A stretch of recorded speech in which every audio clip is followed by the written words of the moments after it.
Ready? All right.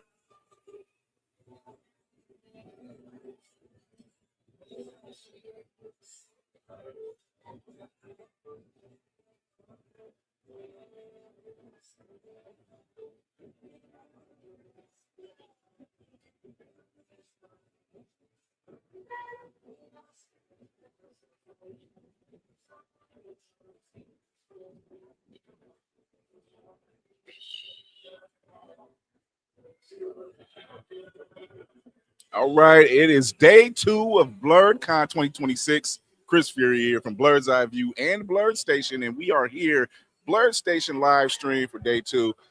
We are getting started now. People are already starting to come through, and let's face it, if you are at home, I'm sorry that you're at home. We would love to have you see you here. But if you are here, hey, feel free to stop by. We have, as you see yesterday, we had drop-by guests. We had surprise guests. Shout out to Carl Jones. We have our first platform coming up pretty soon. So stay tuned. Have some fun if you're here. Show your love, show your support. Stop by if you see any of us coming through. And we will be getting started very shortly and with Soul Dust Travel. But Tafari, how's it been for you so far this weekend? I lost my voice yesterday, so that happened. Yeah. But no, it's amazing, man. It's I don't know if you saw shout out Atlantic Comic Con, but if you saw Duran's post this morning. Yeah. No, not this morning. I did. Oh, wait, yeah. No, it's posted this morning. He said it's like, we got Godfrey here, we got Redman, we got RZA from the Nation of Islam here, we got Carl Jones from the Boondocks here. It's like black nerdom isn't some alternative level of blackness. It's just also blackness. Yeah. Like, yeah. It's different levels of black. We do everything, and we supporting the community. So yesterday, speaking of supporting the community, because yesterday I was giving some trailers to play by our man Trey Mosley. Oh, Trey Mosley! Shout out to Trey Mosley, hitting his goal. Yes, you guys actually funded his Kickstarter by the time the stream was over. So thank you for that. Yeah, for Jack Ross the Specialist, a new animated feature that's coming up. So shout out to Trey Mosley. He does a lot of voice work. This is a passion project for him. So shout out to Trey. Yeah, shout out to all of y'all out there for actually making it happen for him, like in a very short amount of time. Yes, I put the trailers up, and then he posted a couple hours later. His goal was hit. So yeah, like he reached out to me, Navy, and Lady Mandalore, and we said, "Hey, we'll do whatever we can." And the next thing you know, he was just like, people just hitting the goal. It was like less than 3 weeks. Less than 3 weeks, and then the stream came in, I think, finished it off. So, yeah, man, appreciate y'all at home watching who tapped in on that. Thank you. Yeah, so go check out Trey Mosley VO on IG, Jack Ross the Specialist also on IG, because that's where you'll see a lot of the little snippets for the upcoming feature animated show that he has built up. And look out for Trey, but that was really dope. I said, wow, day 1 of BlerDCon was eventful. It was eventful. They had a lot of stuff going on. So yeah, it's definitely dope. So we'll be right back. We're gonna have our next panelist come up and keep showing up, showing out, y'all. This is BlerDCon 2026, day 2. Stay tuned from a word from our sponsors.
Hi, my name is Soul from Let Me Ask You Something Right Quick.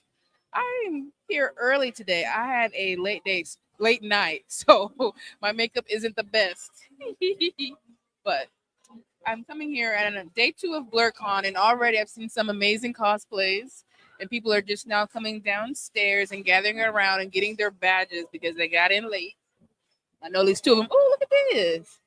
Oh, I know that's right. Isn't that cute? Oh, today I'm Poison Ivy. Yesterday you may have saw me with my good friend. We were both Missy. I was the Missy from the Rain video, and she was the Missy from Sakatumi, and we were fussing back and forth. So I am going to be on my best behavior today because she did not represent us well. Shout out to Remedy. Oh, they're playing Beyonce. Okay, Beehive. So people are steadily coming in. Oh, I see the kids. I love. I've been a nerd since I was a kid because both of my parents are nerds. So if I did have some crotch goblins, they would be nerds as well. No. I like being in the lobby the most because you can just sit back and just people watch, but not in a creepy way, just in a oh, what do you have on? I love that. Let me take your picture type of way. People who wanted their picture taken gather in the lobby. That's why I was there yesterday. Honestly, and if I see a cosplay I like, I usually cannot remember the name. I'm just not good with my names, but I know the character and I'll love the character. It just takes me a minute. So if I see somebody I like, I'm like, ooh, ooh, ooh, ooh. So I got to figure out the name because they're not going to respond to ooh, ooh, ooh.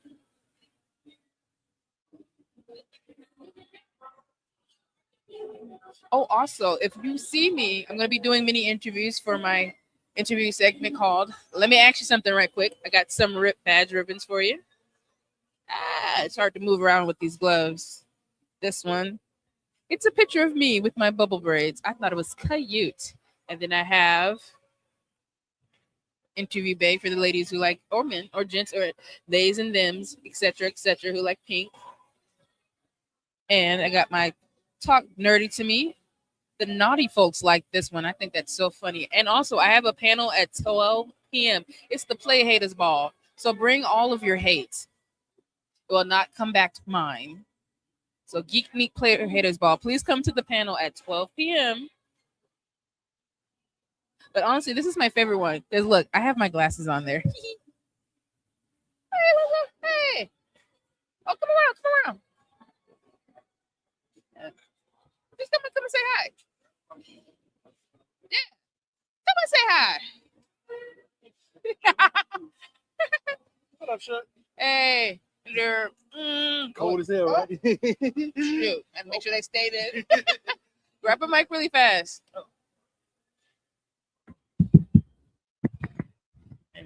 So this is my really, really good friend and photography mentor, the brilliant and amazing Zoyor Smiles with a Z. Please check him out if you want some amazing and incredible photos. He did my Velma Dinkley, and I've gotten rave reviews. Everybody keeps asking me to do that.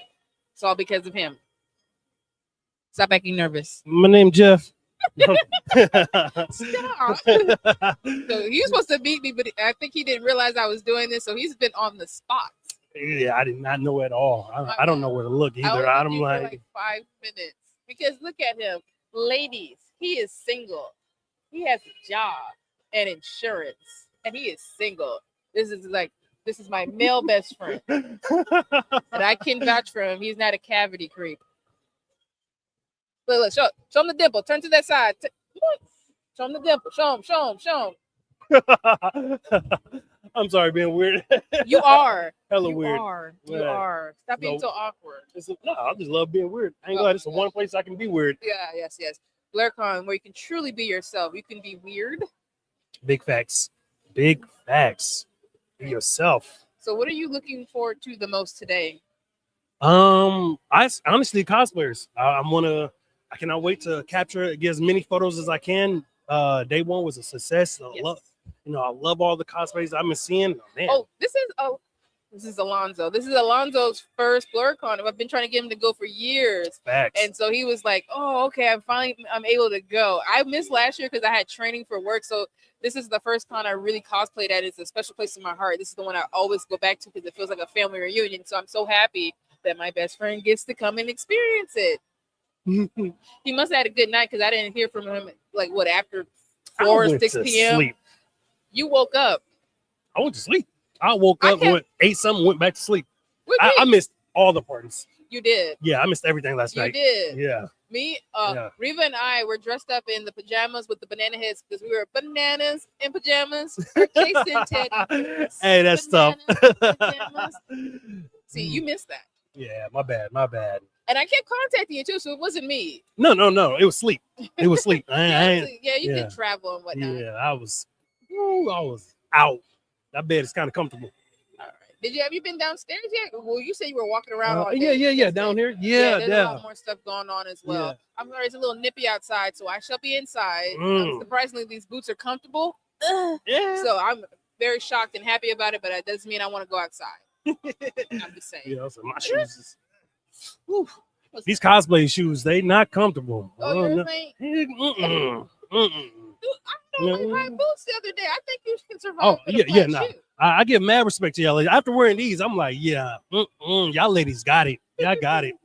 I've seen some men and they and them because they always shout out the ladies for sure. I appreciate it, but them in heels as well because it's like, I learned how to wear heels late, so I don't know when that was starting, but I respect it. They trying to outdo ya. I'm looking for some more cosplayers, but it's hard because I don't want to keep. There you go. Wait, hold on. Hold the heck up. All right. Cool. Let me get my cup. This is my BlerDCon cup. Aww. Oh, they look so good. Oh, her tail's moving. Oh my gosh, your baby's in a maid costume.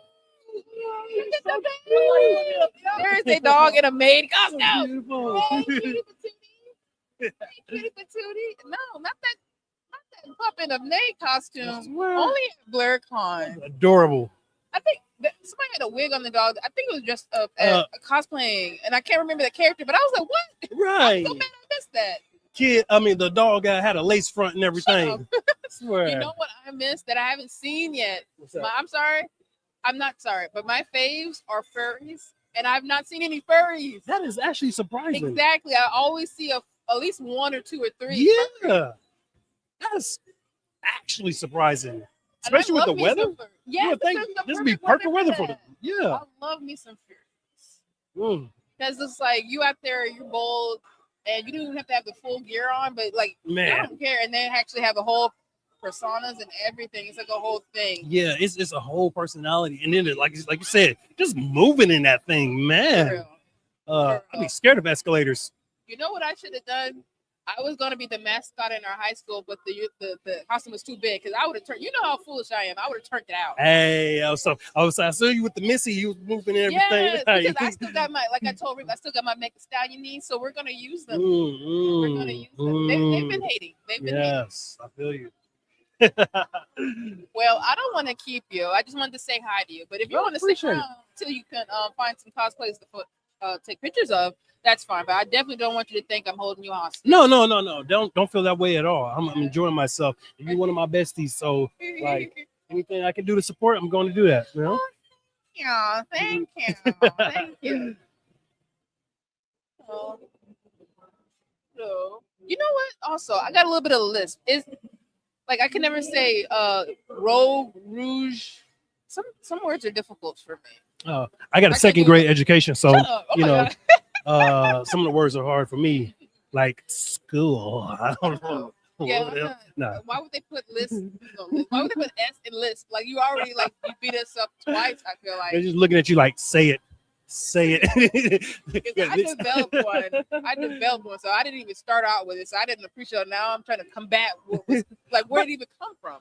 But with ladies, it's cute. It's cute. Is it? I don't know. We notice it. So. I'm supposed to be serious. When I'm telling somebody off, I don't want them. Oh yeah, no, we don't take it serious at all. Oh, see. Well, no, I don't want that. Hearing that. the whole time. Succotash. Too cute. No Oh. matter what you're saying, it's invalid. It's too cute.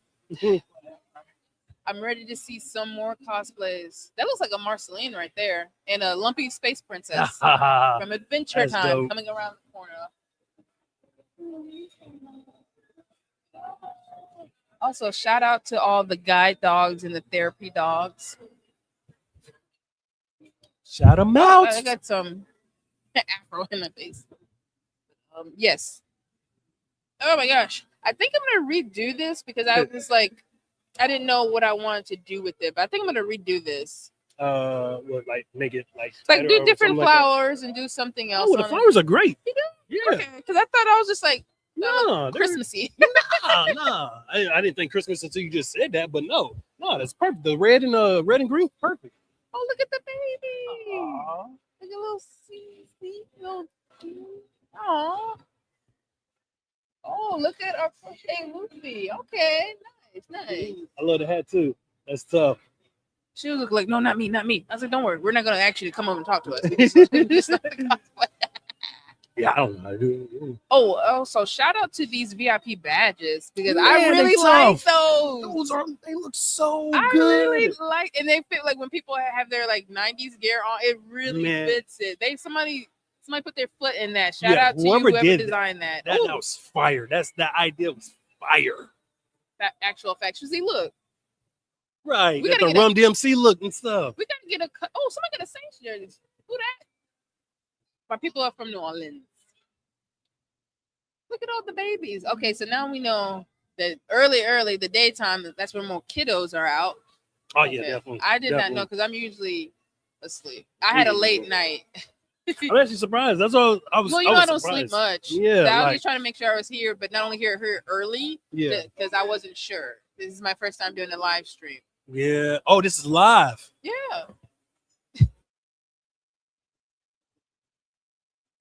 My name Jeff. No. no. No. Mm-mm.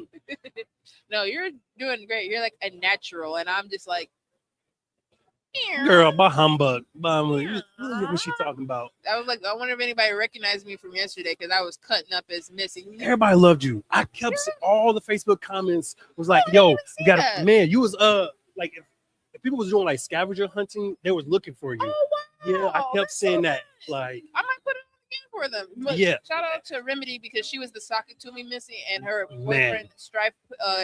He like rated. I would walk in and he would just be crafting. Like he did his boy, thing. talented. Very. talented. And then he helped me with my claws for my Lust cosplay. And because like I said, oh, I was gonna figure out how to do it. And by the time I came home, he was already finished. I was like, whoa.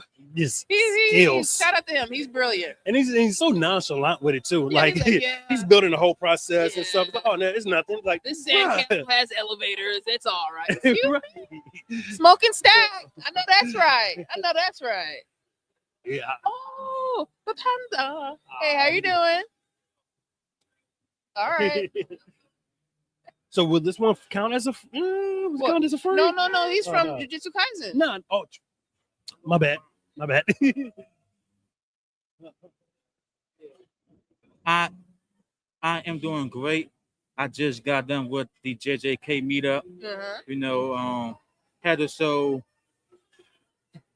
to represent Yes. for my Panther Nation, like Panther Gang, like in the building. You know, The game never lose a gun to his head, right? right? Exactly. No, you did that. I love this. And also, polar bear suck. What? The Coca-Cola polar bear? You gonna do him like that? Yeah. Oh, yeah. my. Beef all day, son. Yeah. Beef. Yeah, man. Yeah. Like, I thought y'all was He's cousins. spin on our block, so yeah. I thought y'all was So Pepsi cousins. gang. So it's beef now.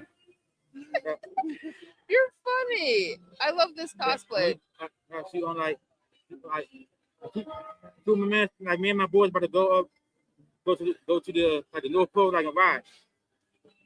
Oh, wait, hold on. Can I give you a ribbon for your badge? Okay. We got, let me ask you something right quick. We got Talk Nerdy to Me. And we got Interview Bay. So which one do you want? I'll get the black one. See, I told you the freaks like this one. Yeah. Yes, you we come do. to our panel at 12 p.m. Play a haters ball. Bring all your hate. Oh get another yeah, ribbon. that'd be perfect. Bring all of your hate, and you can talk about the polar bears because we're gonna have a time to talk about everything you hate. And if you hate something, you talk about the polar bears. All right. Make sure you put the ribbon on the badge. Don't be trifling. That's tough. Put the ribbon on the badge. I'm looking at you. All right. Yeah, you gotta tell these men what to do. Yeah. Okay.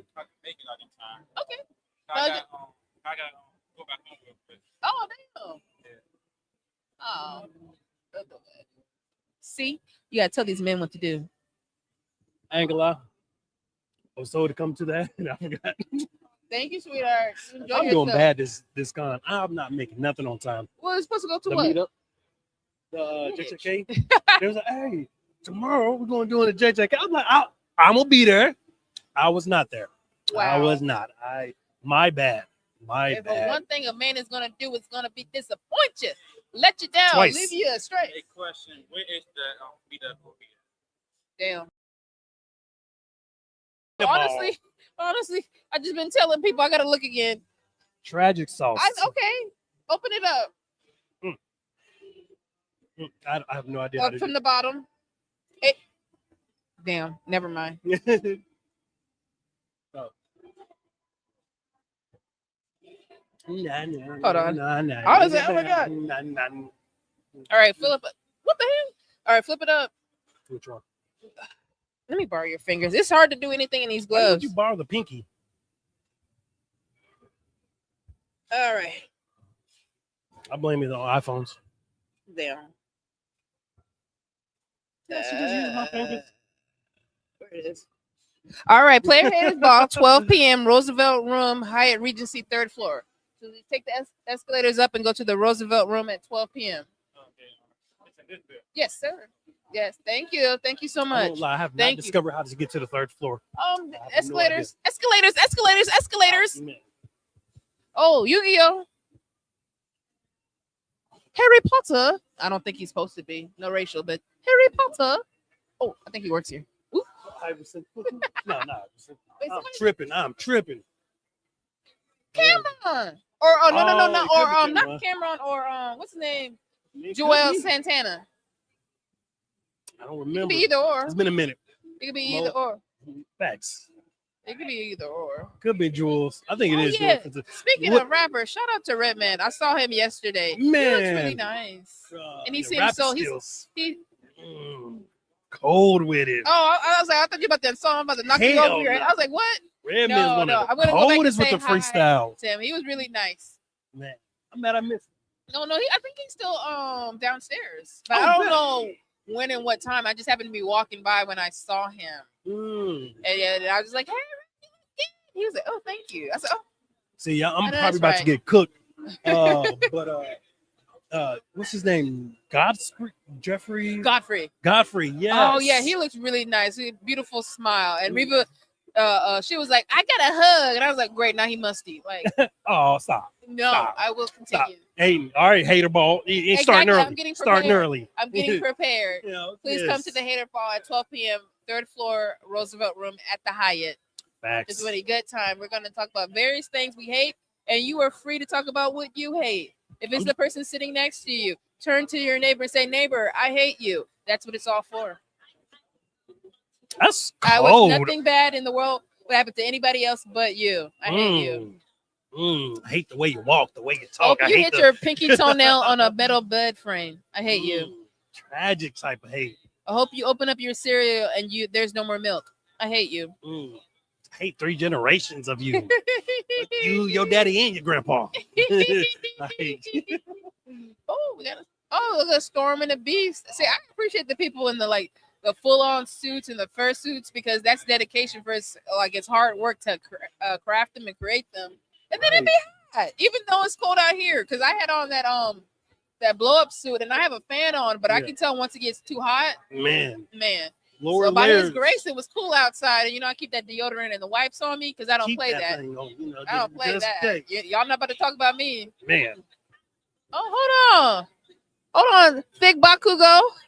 Thick Bakugo. I know that's right. See, how y'all say no better than a man? Mm-hmm. I am better than a man. Nah, no better than a man. My I am friend better. yesterday was pointing out all the thickums yesterday. She was like, look right there, look right there. She Prove it. She got me there. I can't prove it. Exactly. But if it's a lie. But Prove it's it. not. It's not. Matter of fact, you just did it right there. I don't recall. Mm-hmm. I don't recall. All I can say is if you can't prove it in court of law, it didn't happen. Maybe My I'm mama gonna need this said footage. If it's not documented, it didn't happen. I'm gonna need this footage. I'm gonna need this. We're gonna play that back. That's on my friend. No, don't do nothing. Don't do You nothing. need a repeat of Who's her. anonymous? Clean with it. Oh, we got somebody doing some questions over there. Well, I want to do a question, but I don't be having no answers. When I gotta find the vendors. Vendors. Ooh, we gotta look again. Honestly, they're spread out, but I could have sworn I remember them. No, you gotta ask. Because I went downstairs and I seen like clothing and stuff like that, but like buying It was stuff everywhere, like pins but the and whole stuff. artist alley, like I can't remember because I usually always make sure I go on Sunday because it's like a light day, it's an easy day, and I just go on Sunday. I feel that. Oh, speaking of, actually, now it's official. I was asked. We are doing the official One Piece cosplay meetup tomorrow, 10 a.m. in front of the courtyard. We're going to gather for 10 minutes to get everybody a chance to get over there. Then we're going to go walk across the street safely, mind traffic, and we're going to take our photos, and we're going to get them done by the lovely and amazing and halfway decent looking round about the facial area, Your Smiles Alonzo. Appreciate it. I can't wait. Cannot wait for that. Like, Yes. truly. Because when I saw it wasn't up there anymore, I was like, oh, heck no. Like, no, let's see what they can do. And I bothered them people so much. They was like, you want to just do the official one? I'm like, perf. Yes. Perf. So now we can say it's a really official, what they say, like a referee whistle, 10 a.m. Sunday at the courtyard. If you have any One Piece cosplay, heck, if you wear it today, it's at 10 a.m. Put Rock it on, it tomorrow. take a picture, and then take it off. It's Facts. not a big deal. Come in, rock it. Yeah. And I was dressed up as Lust from Full Metal Alchemist Brotherhood, which I recently rewatched the whole thing from beginning to end. Classic. Thank you. I felt accomplished. So they had an all anime meetup, but the room was so small they only limited to 40 people. And I was like, I wore these boots, and that's how you gonna do me? But then I remember I'm gonna be for the all cartoon meetup, and I'm going as Sedusa from Powerpuff Girls. And then I'm gonna have the One Piece meetup. So I was like, as long as I do 2 photo shoots, because I like to do meetups, because I like to see everybody gathered to like the same theme. And I think that's so cute. Yeah, same. Facts. I love meetups. You know, I don't never make them. I'll be messing up. I'm gonna make tomorrow. Yeah, I'm gonna make tomorrow. Promise. I got my alarm already set for that. You know, the other meetups. My bad. Also, and Pop the Balloon is at the Hilton at 2 p.m., correct? I believe so. Okay. I'm going to be interviewing with the host. Ooh, nice. Yes, and we're going to see about Alonzo finding himself a little tenderoni, as the older folks say. About to hear gunshots as soon as I come out. About to be that 50 Cent. Oh my God. I'm like, oh my gosh. So I'll be on the side. I'm doing like little mini interviews. So if you see me, come talk with me. My first segment is called "Let me ask you something right quick," because that's literally what I say to people all the time. Let me ask something real quick. Hold on. I need something from you right quick. And I'm gonna ask you little questions, and it's not a problem. I feel like as nerds, we love to talk about what we love. So why not come tell me about it? I feel and you that. get a cool ribbon for your badge. I have a whole bunch because I'll be doing this at different conventions, but BlerDCon has a special place in my heart. It really, truly does. Like the first year I went, I made a comment. I was just like, I'm happy to go, but I'll be alone. And then actually Hilton said, if you come to BlerDCon, you're never alone. I kid you not, from the day I stepped foot there, somebody was always with me. And I had a good time and I felt safe. And I was like, I will always come back to this one because it's just near and dear to me. Yeah, BlerDCon is hella welcoming. Like, that's one thing I love about this con so far. Is like, it just seems like everyone's rocking with everyone. Like, it's been a good vibe here. You know? And we're big on consent. Yeah. So cosplay Does not what does this mean? Cosplay is not consent. Means consent. Like ask. Don't be. Yeah. Whether it's a picture to talk to somebody or anything. And I will say that if you say something to somebody who's like, whether it's a volunteer or somebody who has like a title, they'll try to do something. But like, please encourage people to say, hey, listen, no means no, whether you're a man, woman, they or them, or anything in between or outside of that. No means no. And also read the room. Look at social cues. If somebody is folding inwards, if they're not making eye contact, take the hint and leave people alone. But when somebody's engaging with you and smiling or just talking to you there, that's your go ahead to talk a little bit more. But don't touch anybody. Don't be taking pictures of anybody unless they said yes, it's okay, or unless they're already taking pictures and they're like, hey, yeah, it's fine. Just be mindful of that because we want this to be a safe space. We want people to keep coming back, and they will if they know that they can be comfortable to be themselves. Child, I'm up early. 100% agree. With all that. Yeah, you are. Yeah. Yeah. And I have a busy day today. I feel like I'm gonna miss a few things today, but I'm gonna be posted up in the lobby, just stopping people randomly. Oh, look at that cutie patootie! Look at that little baby. Aww. She's so adorable. Oh, I see a power from Chainsaw Man. Oh, and there's a what is it? Ice Queen, Ice King, Ice Queen. Yeah, I said. I'm trying. That show got good as hell. Actually, I was more of a regular show fan. I love regular show. It's just my sense. This is my type of humor. It's so random, like I just love it. That's why I just love it. It is a good show. I want to cosplay as Vincent too. I'm trying to figure out how to do that. Hey, you're going around yelling at people. You're fired. Yes. That was a good. Yeah. It is. Random as hell, but definitely good. Well, it is like if you be Benson, I gotta be Pops. You do got that big old head. Yeah. You know, this hate ball started really early. It's really early. I thought it was in a couple of hours. I ain't even got my watch, but goddamn, starting early. You don't have a watch. Skin watch. It's Skin 30. Skin 30. I want one of these badges, the VIP. Man, buy your VIP badges. I wonder what the theme is gonna be for next year, and then I kind of wanted just to have badge. Man, thanks. See, hey, that's why you gotta stop buying things last minute. Cause I bought my ticket last minute. I didn't even know about the VIP. You wasn't sure you could go. Me either, because I had a new job. So you gotta do what you gotta do. True. Yeah, and some people, like, I have two friends that kind of miss their flights, miss their fell asleep and they're supposed to drive. As long as you make it and make it here safely. That's fell asleep doing a drive? They died? No, fell asleep, but when they were supposed to leave at a certain time, so they left out later. So I got you. I thought you was like yesterday till like nighttime. No, heck no. Hey. No. Yeah. Back to the food trucks because I'm getting a little hungry. I kind of want to try one of them. I had 2 last night. I didn't have to pay. Hey, that's what's up. The Jamaican spot, or I don't want to say Jamaican spot. That's racist. But it looks. I think it's a Jamaican. I don't know. The Jamaican spot. Caribbean spot. Yeah, that truck.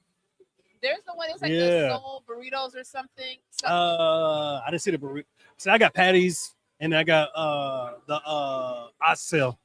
So yeah. Last time I saw oxtails, they were fatty, so I'm kind of like taking a pause on the oxtails because that hurt my feelings. But I like a good oxtail. Yeah. So when I went to Jamaica, I had them like from Jamaica and the jerk chicken from the street. Man. Oh howdy, man. I'm getting it again today. Man. Every day I'm eating.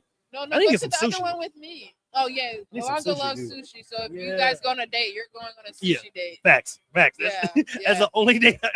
Yeah, it's like crazy. We get sushi. Yeah, facts. Yeah, don't judge how much I get too. Yeah, it's crazy. I don't know what his issue is, but it's something delicious. With the sushi. Love and affection. All right, raw fish, love and affection. Ooh, hold on. This thing is hitting my sternum. Let me see what time is it. I thought somebody said my name. I'm trying to look, but not look away from the camera. I kind of want to see what's going on. I don't like people behind me at my bike. Like, what if they grab me around what little bit of neck I have left? I got a little neck. I got a little bitty neck. Velma Daphne. Oh, Jane. I can't think of her name. She's a famous cosplayer. She's not in cosplay right now. But Oh shoot, yeah, she. I can't see. I suck with people's names and stuff. I can't see. I have these contacts are prescription, but it's nothing like your actual glasses prescription. Hang on, those are tough. Oh yeah. Like hell yeah. Wow. Like I was being okay, low key, but I was My bad. That's an intrusive thought. He's not. But yeah, no, I'm gonna be stacked, and I couldn't find contacts that I like, but I like those because it's a green tint that goes into the white, goes into the black, all black. Like those look nice. What color contacts would you look for? I think Stack has blue eyes, right? Like when he turns to a vampire, he has blue. You I know? know you need a little. I got like a little makeup kit if you want to put some blood around your mouth. Oh no, I got the blood. Yeah, I know that sounds weird. Like what you say? I was like, that sounds weird. I got the if blood. anybody's missing. Yeah, no, don't worry. I got that. Oh, I gotta stretch my legs, child. Oh, wait. Oh, Wonder Woman! Look at the beautiful Wonder Woman. I know that's right. Yeah, that's another reason why I love cosplay. Yes, I've seen a baby in cosplay. That is a cute. If I had a little baby, I would put them in cosplay. It had like in the headband was crap. What was Naruto sensei name? Which one? The first one. Iroke. Oh my god. No, Naruto, I'm chopping like this when name. he was still like learning to be a ninja. What's his name with the gray hair? That's Itachi. I mean, not Itachi. Oh my god, my bad. That's Kakashi. That's Kakashi. I said I was bad in the names in the beginning, so they already know what's up. His teacher Kakashi. I mean, he had a mentor before him, but I can never think his name. It's someone with an I, but that's the one I'm talking about. But yes, I know what you mean. But the baby was dressed like him, and then the little headband had little hair. So like it was like a little cap, but it was so cute. And I was like, "Can I take a picture?"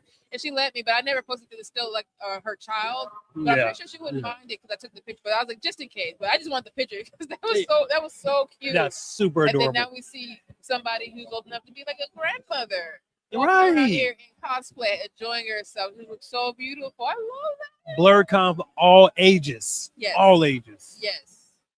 What is a blerd? A blerd. What you say? Ooh, come on!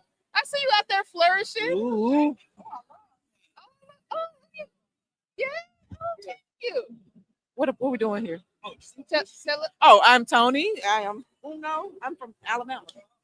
Tony, you look beautiful. We saw you. Thank you. Ooh, I know that's right. You see that's custom. Tony got some money on. Tony got a little bit of money, honey. Go ahead, girl. Tony, can I give you a ribbon for your badge? You look nice.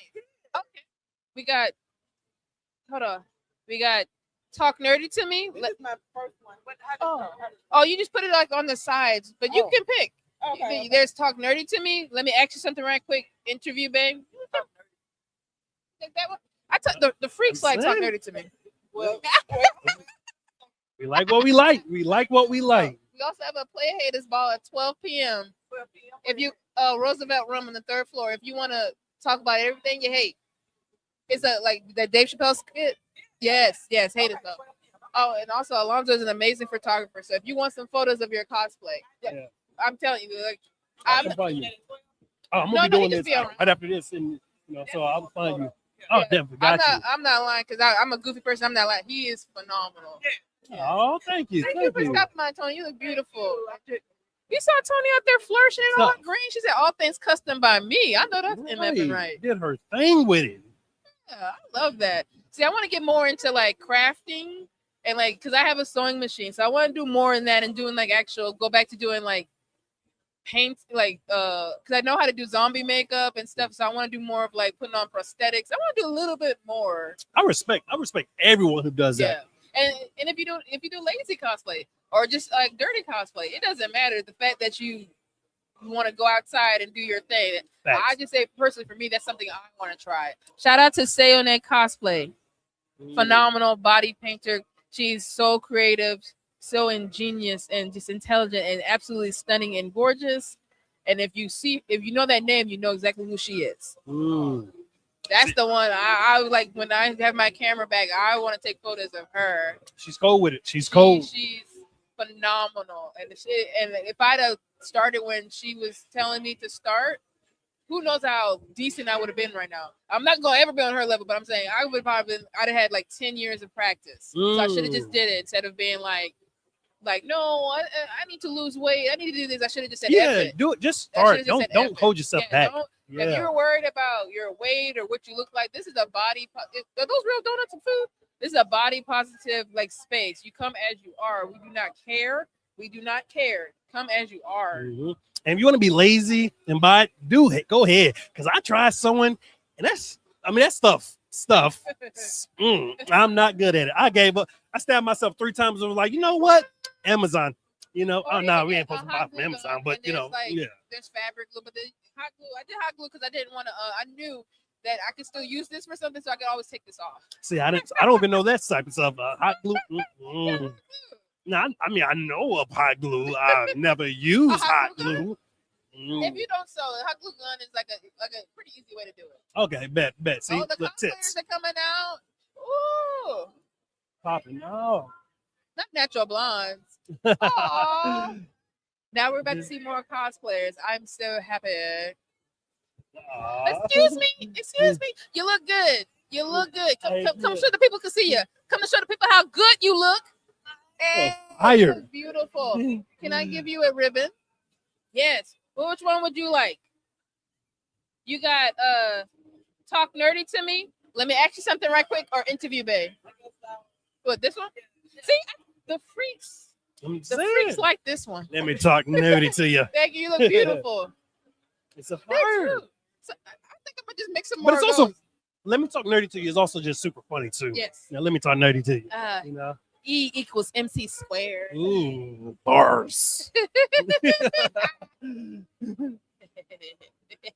There's no scientific name for the back of the knee.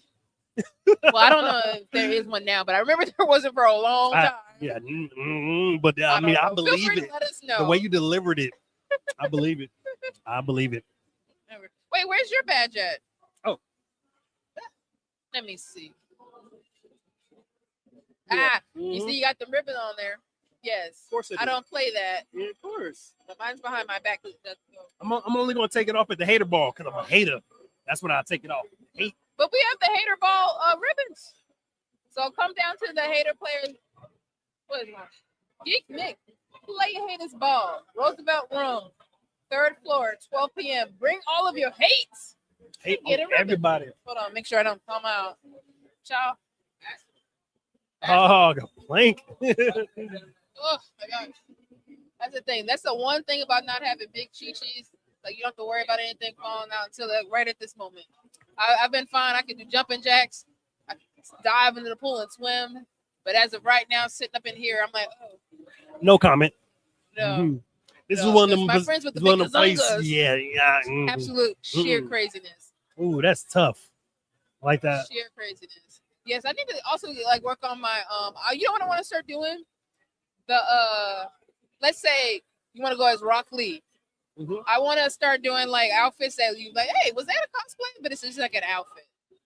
Like having a green bodysuit. Yeah, but not Rock Lee because Rock Lee is too iconic. They're gonna be like Rock Lee. No, I want to start wearing more anime inspired gear and then more custom gear. Like if I get some more anime jackets or I think I'm gonna start making my own stuff because there's a lot of fabric, either iron on or what you can do. I forgot the name. Not sew, embroidered patches and stuff you can do.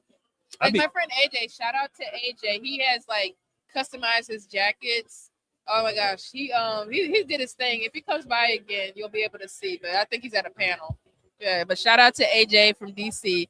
He can customize some stuff. I think he should start doing it for people. He's really talented. I mean, man, he is. He really is. The boy can go get paid for it. Really. Yeah, he's that talented. When he showed me all of it, I was like, dang, I want one. Dang. Then we got a Digimon coming in, Angelmon. Digimon, Digital Monster, Digimon are the champions. Angelmon was my favorite Digimon. I ain't gonna lie. Oh, is that he's just cold. Or is it Cloud Bean? I can't remember from Monster High, and that's my favorite. Angelmon. Oh my gosh. Look at everybody flourishing and looking good. Everybody looking good and looking fine. You see the boy cold with it. Definitely gotta get that picture later. Yeah, for sure. Yeah. I'm mad I missed this chick and a dude, they did Goku and Vegeta. I want to say no, they did Goku and Frieza, but they used their afro as like either the Super Saiyan, and then the guy had his hair as the Frieza's. It was so tough. That's one thing I love when people have locks and they make their locks into the character in hair. I had somebody like the last year I went, he went as Loki, but he made his locks the horns. Ooh, that was bad. Man. And then there's this guy, I think it was Yu Yu Hakusho. You was Kurobar.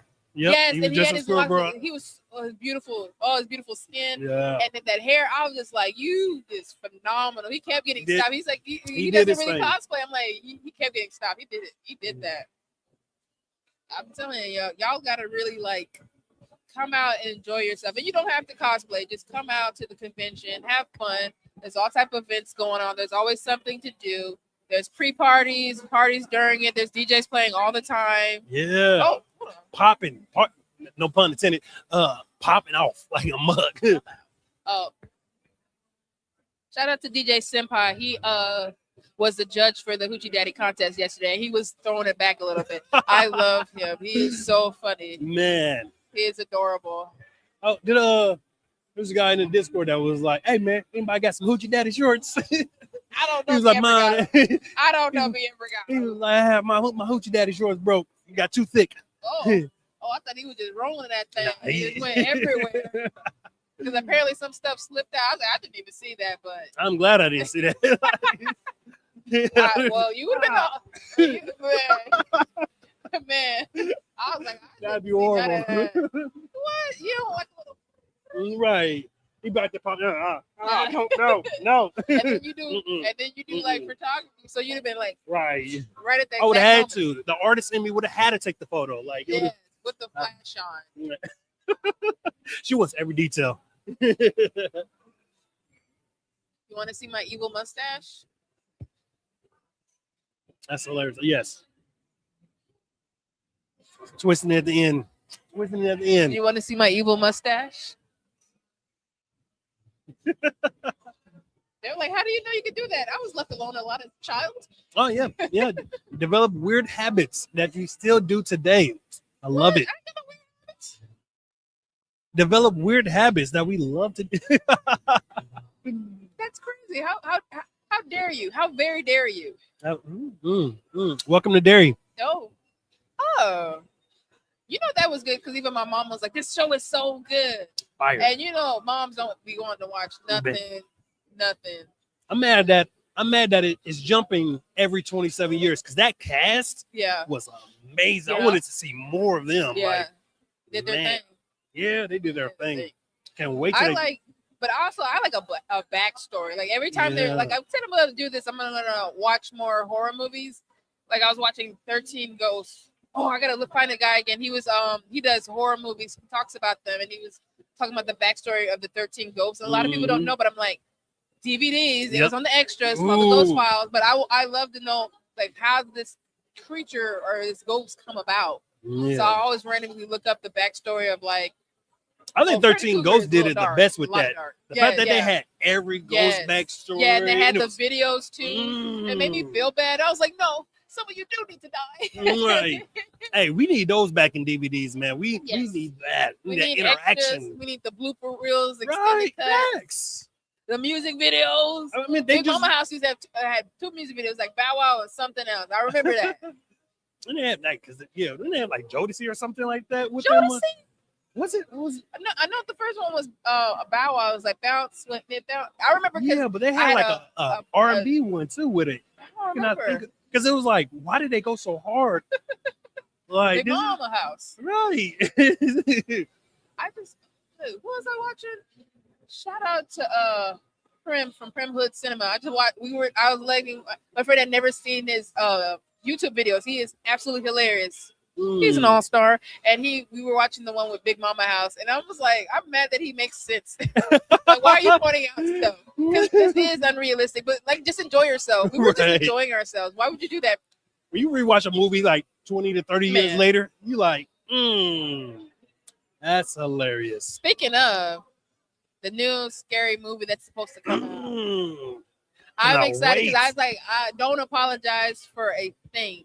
Nothing. This is for us. This is for the dark humor people. Don't come up in here talking about, well, what about this? And you can't talk. No, this is for comedy. We're making fun of people, and we're gonna have a good time. And I can't wait. Facts. My favorite line already is the Ray coming out. Why only half gay? Like that. I don't know why that was so hilarious to me. Like With a straight face. I was like, right. Oh, you did that. Facts. You see the outfit that he was wearing? Yes. Well, I can't remember, but I know it's from. I'm not gay no more. Oh yeah. I'm in yes, the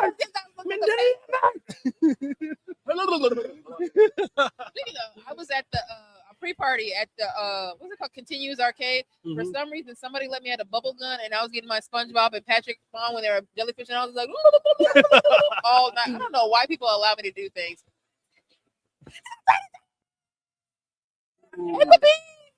Oh, They did that. You know what? Yeah. I just realized that's my first Static Shock cosplay that I've seen in a minute. So I always said I want to go as Poof from Static Shock because I'm like, oh, there's a lot of black characters in cartoons that people like don't even realize. And I saw one last night, and she ran into a Static, and he was just like 90s style. Oh, it was it was fly. And she said there was a whole bunch of them the other day, and I'm like, I ain't seen none of them. Yeah, but I want to do it where her bottom half was like the smoke. So I'm trying to figure out how, like how some people cosplay as Genie from Aladdin. I'm trying to figure out how to do that because it'll be like similar. But I want to like you have the lavender hair and the poofs, and she has the white turtleneck. Which I mean, come on, I wear makeup. Like, come on, I gotta figure that out. But I got a smoke machine, a portable smoke machine. So what? Okay, I get Static. What? We talked it up. Yeah, $10 million. Right. If we're gonna talk some stuff up, $10 million. Tax free, $10 million. I was gonna say BlerDCon baddie, but that's already here. Oh, look at all the ribbons. Oh, cold with it. Told you. Oh, he did that. See, that's what I'm talking about. Look at that. Look at that. Fire.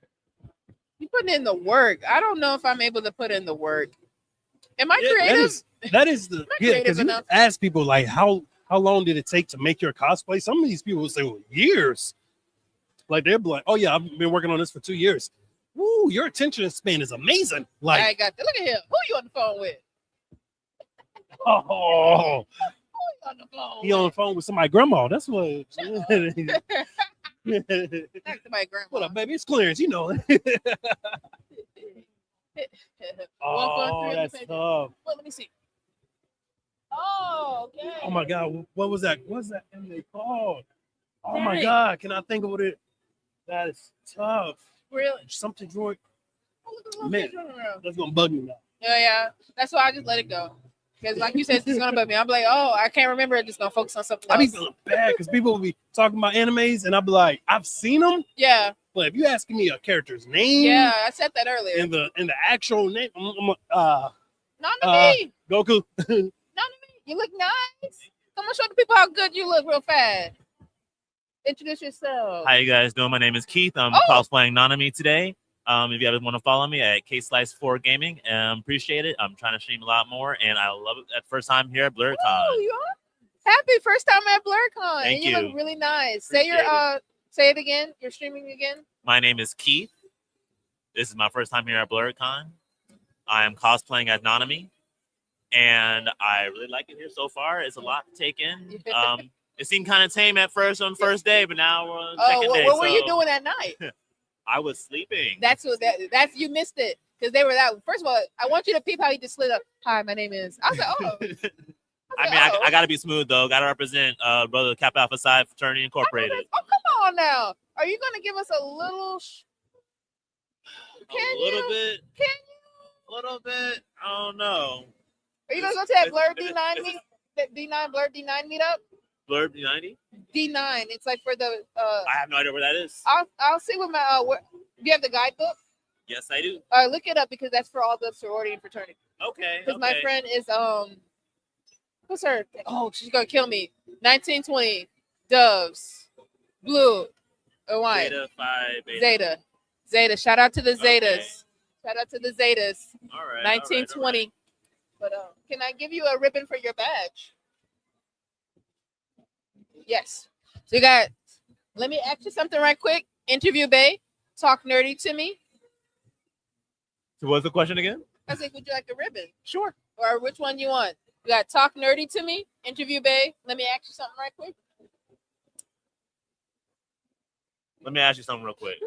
Wow, a decent human being. But we also have a player haters ball at 12 p.m. if you want to come by. Bring all of your hates. All right. And then my friend will be there. My Zeta friend will be there, so she can tell you about their meetup. Okay, cool. Because I can't remember because I'm not in the Awesome. sorority. Okay, all right. Yeah. And then plus y'all can get y'all pictures during y'all Definitely. Yeah, because I love to see y'all when y'all see each other, y'all wherever y'all at, y'all come together. They do they do everything. All right. But I need you to put that on the side of your badge because I pay attention to what you men be doing, and you will put my ribbon on and you go. Just put it don't matter because it's either side. Just put it on the side. You got to make these men do what you tell them to do. Thank you. Look at You are welcome. yeah, just do it on there. It's just something. Some people just do the badge ribbons. Now you can have like a ribbon on your badge. Yep. We customize things right here. Awesome. Love it. I love it. Yeah. But I just saw you and I was just like, I want the people to see how good he looks. Because you're killing the game. Clean with it. Yeah. I've been sucking it in too, but it's not fun. Oh, well, that's a good skill. I think I know how to tie a tie, but not a bow tie. Don't ask me how. I figured that out. But thank you so much for stopping and talking to us. But please come to the Play Haters Ball. Are you cosplaying tomorrow? Oh. Hey. Yeah, it's just a funny one. If you can't make it, you still enjoy yourself, okay? Bye. This is live stream on the Blerd. Yes. That's why I said say your handle again for the people. Oh my gosh. Oh yeah.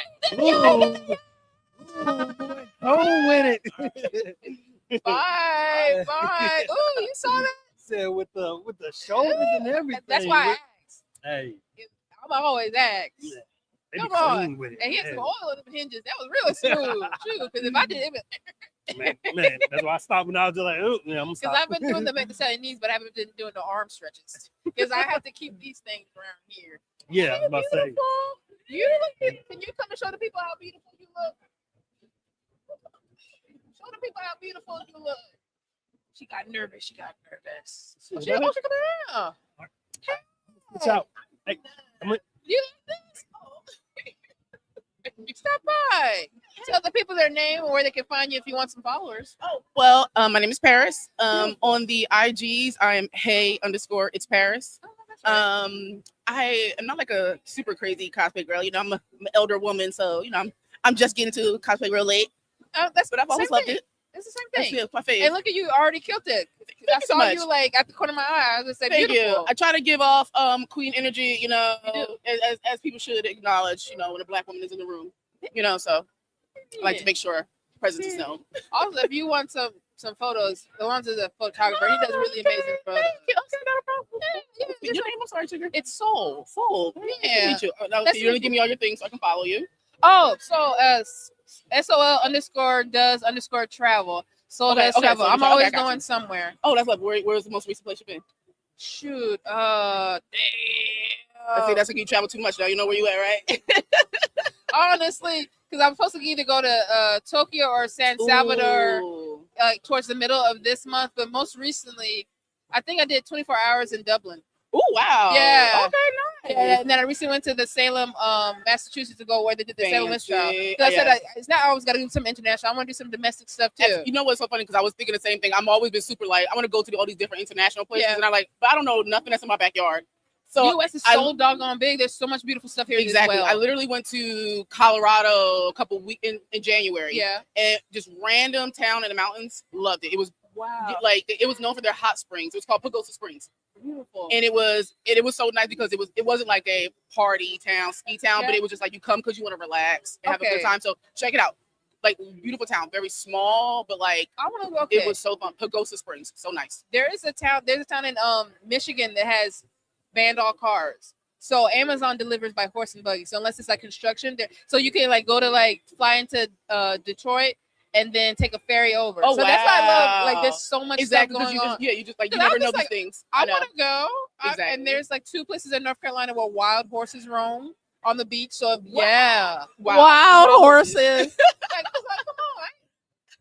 Oh, that's so crazy. I was like, yeah, and like literally just go in your own backyard, Paris, look at America, see what's out there.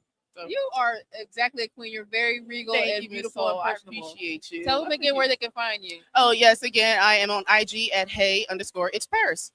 Beautiful lady. Would you like Thank a you. ribbon? Yes, of There's course. I love a- things. There, I do. there's interview bay. Let me ask you something right quick, or talk nerdy to me. Ooh, talking nerdy to me. Yeah. Yeah, let me See, do I that. keep saying the sexy people really like that one, and the people who don't want people to know that they're freaks get the other one. Look here.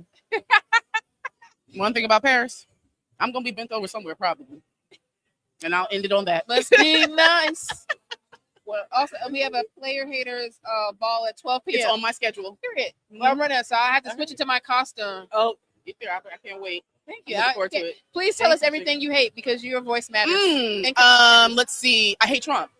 I hate ICE. I hate ICE. war. I hate racism. Some of those pale people. You know, I could go on. I could go on. I'll stop it there though. There's some. Some of them, yes. My brother's dad is not one of them. Surprisingly, that's only because he gave me my brother. Hey, my brother's At the end of the day, and I ain't even gonna say too much because my husband is half of one of them. So I can't. So I'm gonna talk. Your too little much. half. I know. Goddamn, I love him. I can't help it. You're talking about half of my people. You know, it's fine. Oh. It was very nice meeting you, Sugar. I appreciate you. It was a very nice conversation. Yeah, Thank you're you. so beautiful again. Thank you. It's on the outside as well. I mean, inside as well. We Thank can you so tell. much. You too. You look lovely. Thank you. All right, well, enjoy Try the to rest hold of your these up time. in there. That's all right, girl. Let them things out. It's okay. Let them things out. It's fine. As many booties and titties I've been seeing, girl, let them things out. I'm gonna be like, that hand her elbow. It's not TT. All right. I'm gonna see. I get it. Oh, you have a good one. Okay, enjoy your con. One goes around here. We can get a picture of it. I don't know where it's That's like okay. behind. Put this down. Thank you, baby. You enjoy yourself. I will. Thank you. I don't even know how I did this. I did it like that. I don't know how to put this microphone back in. Oh, I can't do it because I gotta hold my shirt up. Yeah, just sitting down. It's a stand-up cosplay, apparently. Thank you so much, beautiful. You look nice as well. Oh, thank you. Thank you. I tried. I just did standing up. It was fine. I didn't know sitting down it was like this. No one told me a thing. Do you have like tape or something to help you? I forgot because I had a late night and I wanted to make sure I was here, like not just on time but early, just in case. And I ran out. Check the CVS. Usually they have like some. This thing, I have some. I just ran out because I was just like, it started at 10. I was trying to be here at least by 9:50 because I'm trying to be professional. Got it. Professionally hold them up. Got it. Got it. Got Thank you. Can I give you a ribbon as well? Oh, sure. Okay. Oh, really? Yeah. No, let me give me something to hang out. Shoot, I ain't got nothing going on. What's your name? Well, I'm Miss Flo. Hi, Miss Flo. I'm Soul. Hi, so I have a publication Noir. Oh, yeah. Okay, we gotta do it again. What is your name, beautiful? Hi, so my name is Miss Flo, and I am the CEO of Noir Neon Vibes. Ooh. I have a podcast called Neon Mike where the conversation just flows. I'm also affiliated with, of course, with BlerdStation, and it has been an absolute blast to collaborate with them, and also getting to know you as well. You come across very like professional but personable. So that's why I was just like, I'm pretty sure she got something going on. A lot. A lot. It's like you found the right one. I would say that because on top of having my own publication, I'm also still a high school teacher that teach journalism. I even got my students to come in, so they'll be here at BlerDCon this weekend. That's so nice. Yeah, they came yesterday. They had a blast.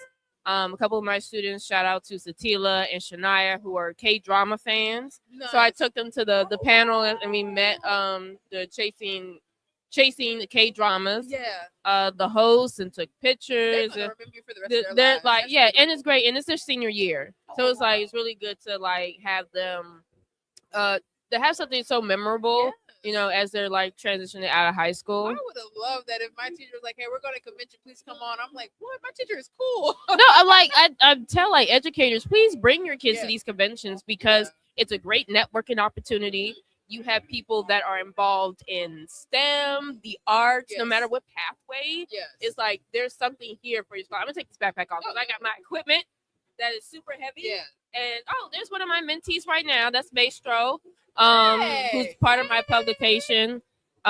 Great photographer. But yeah, I've been bringing my students to these type of events for a few years now. But it's almost tradition for our high school journalism program because FYI, I graduated from the high school that I currently teach. Oh, And that's what my brother did. Shout out to Red. He is a teacher at West Jeff where he graduated and he was prom king. Yes, but he has a charity called Red World Foundation. Check him out. oh, gotcha. Oh wait, it's somebody else, I guess, turn to go. Oh, hey. Oh, like, so I do not want to like impede on your time. I'm so sorry. Well, we we just- have to be here till 12. So Got you. that's even but- better for me because I get nervous. Good. That's why it was a pleasure meeting you. Pleasure meeting you Hopefully as that well. we get to talk again. And like I said, if anybody that is interested in bringing their students to a convention, please do because it's like it's fun. There are like panels for education and things like that, but we don't want to hold up your time. And Yes, thank you for hanging out because I get nervous. I didn't know if I was gonna be able to talk a lot for somebody who don't know how to shut up sometimes. Oh, would you like the rhythm flow? Oh, of There's course. like a couple of them.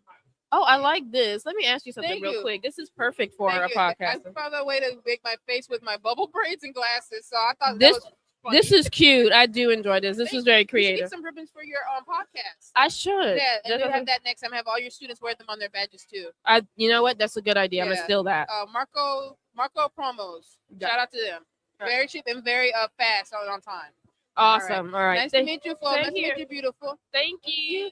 All right, I'm getting out of here because they told me I had to end at 12, but apparently I got to end early, which is fine with me because I'm nervous, y'all. Again, my name is Soul from Soul_does_travel. Soul does travel. Find me around the convention. I'll be doing my segment. Let me ask you something right quick, and I'm gonna let y'all go. Again, Player Head is ball, 12 p.m. Roosevelt Room, 3rd floor. Official One Piece cosplay meetup, Courtyard, 10 a.m. tomorrow on Sunday. Please come out. Again, thank you so much. I enjoyed myself, my friends, and the people I got to meet. And come and get a badge ribbon. All right, and don't look.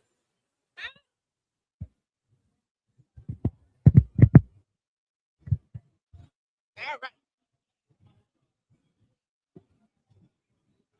Oh, wait. Let me get all this stuff up out the way.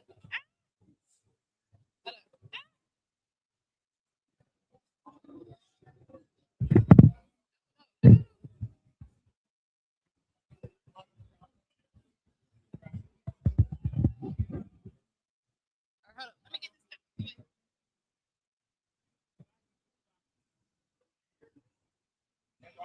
I know that.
Huh?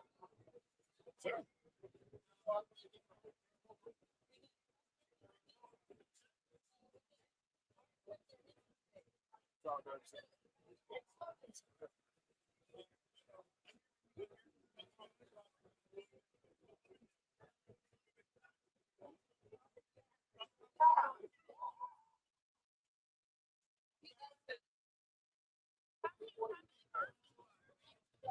I've been enjoying it very much. This is my first BlerDCon since me and the wife got married. We had missed one last year because I was ready. And all the expenses is kicking our ass. So.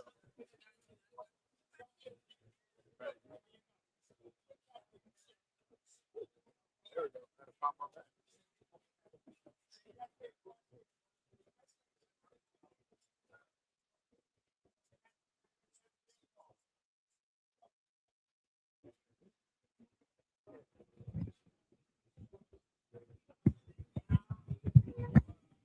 All right. I can go ahead and start us off if you want. Y'all can go ahead and start us off. If you, y'all can go ahead and start us off if you want. Go ahead. Good. Hey, everyone. It is your favorite CEO, Miss Flo. Welcome back to day 2 of BlerDCon at BlerdStation here. And it's like, it's been such a wonderful time at the con. I hope that everybody has been having fun. How was your weekend so far? Oh, the weekend has been amazing so far. As to be expected, BlerDCon does not miss a beat. I love BlerDCon, especially from the first time when I came back in 24. That was just like the greatest first experience I ever had. Yes. And it's like, I hope that you're having fun. Beetlejuice is in the building right now. Hey, everybody. It's Beetlejuice again. I was here last year, but I'm not going to do the voice whole time. It's Nerd Solo of All Nerd Entertainment. And yes, I'm having a ton of fun here. This is my 4th time here. So I don't think I'm going to miss another one. Yes, it's like I've been ripping and running so far. For Friday, I brought my students here. Oh, yeah. They're having a ball. They're coming back today. Nice. So it's like that's why I've been mostly been hanging around on the lobby level, waiting for them to come in. Okay. But they're enjoying it. This is like their first time for most of them. So to really see things from their perspective is like so fun. It's like BlerDCon being your first con, that has to be, you setting the bar up real high. You set the expectations very high because then you were expecting the same type of energy, same type of love for any other con that you go to. But I also will say, for people that are just starting out doing conventions, going to cons, I say start out with the small ones first, then make your way to the big ones. Yeah. Because I started with GalaxyCon back when it was Raleigh SuperCon back in 2018. And then once I met Corey and Nerd.0, I started traveling out to bigger cons. I done Momo, AWA, Dragon, Blerd. I will say I plan on going to DreamCon, but it ain't gonna be this year. Yeah, I've heard like so much about it, but it's just we got a budget with this economy. Right. I was gonna say, I wanted to add on to what you were saying with the local cons. That's how BlerDCon, things like this become a thing. Hang out in your community and find out your local cons, any Black-owned businesses that are into this type of stuff, and help build it. And you'll have more things like BlerDCon and stuff like this. So yeah, you're right. Start out local and don't ignore your local community cons. Oh, yes. And then what I really love about BlerDCon here is that everybody's so nice and friendly. It feels like a family reunion, and it's just refreshing at the beginning. So that's what it's like. So I'm glad that we have you on. If you go ahead and introduce yourself. We just started talking. We didn't do a proper introduction. We just started kicking. I will say, ladies and gentlemen, my name is Malice. I'm your friendly neighborhood menace to society. Today, I'm Doc from Def Jam, because you already know I'm going to take your tongue out and lick my ass with it. Oh, yeah. But see, that's the crazy part. A lot of people thought I did this cosplay because Redman was coming. No, I planned this over a year out. You called it out. You manifested. I'm about to say, the crazy part was to me is like, I'm like, damn, I don't ever see nobody do no Def Jam cosplays at cons. So I was like, fuck it, I'm gonna do one. And it's the perfect theme because the theme is Geeknik. So it's just like it fits perfectly. Exactly. So I was like, there's a golden opportunity. And then when they announced that Redman was coming, I looked at the sky. I was like, thank you, God. That's just the icing on the cake right there, man. Like, I got so hyped because growing up, I'm a big Wu-Tang fan. I'm a big Wu-Tang and Redman fan. My dad had let me listen to all their albums growing up as a kid. So we understand where hip hop and rap first really started blowing up, taking it back to the old school. Oh yeah, well I'm excited. Have you met him yet?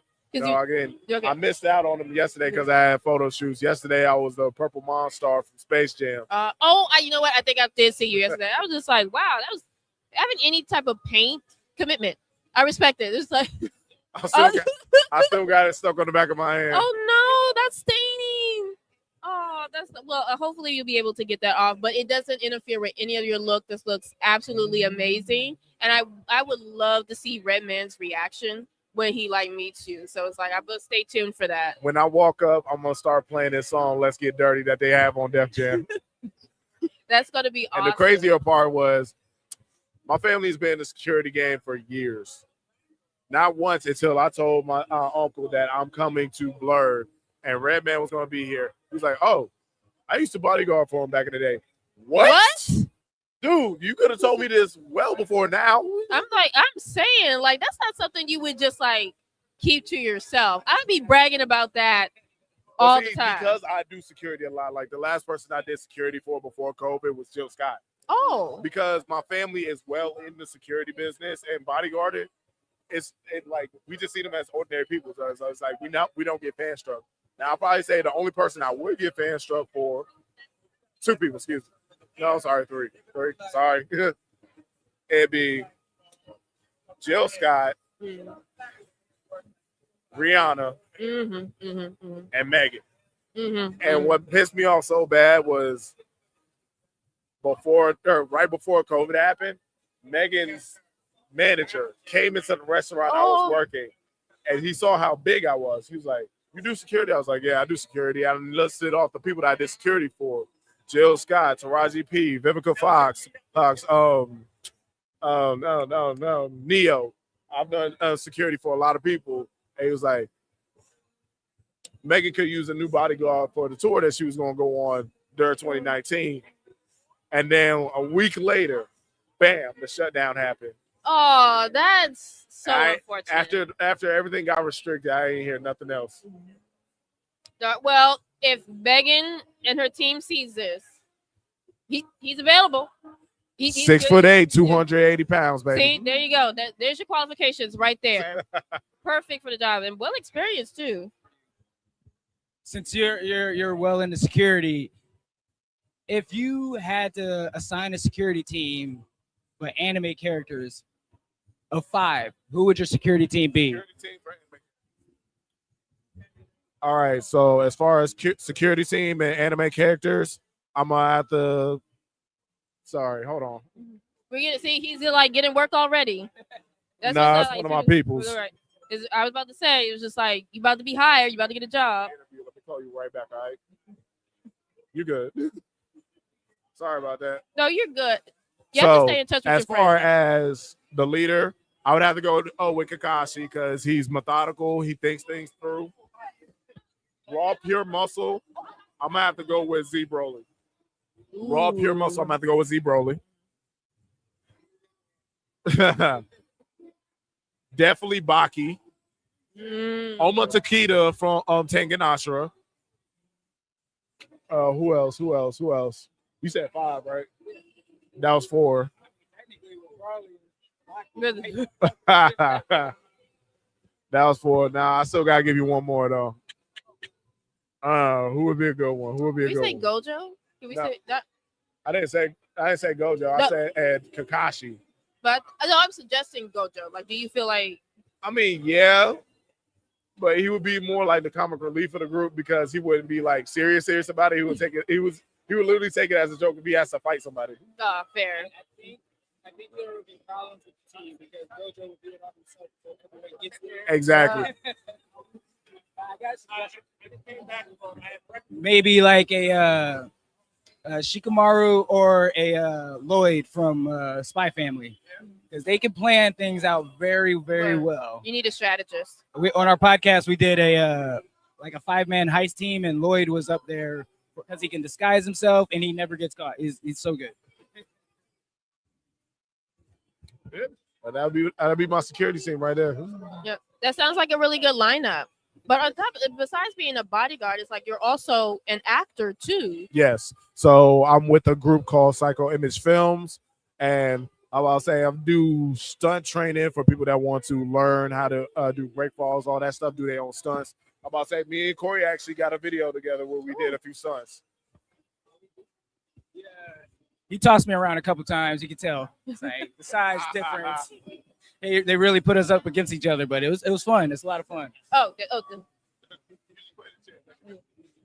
But yeah, Psycho Image Films. Make sure you guys are following them and check out our workshop if you're ever in Charlotte area. You'll see us out there and throwing each other around still.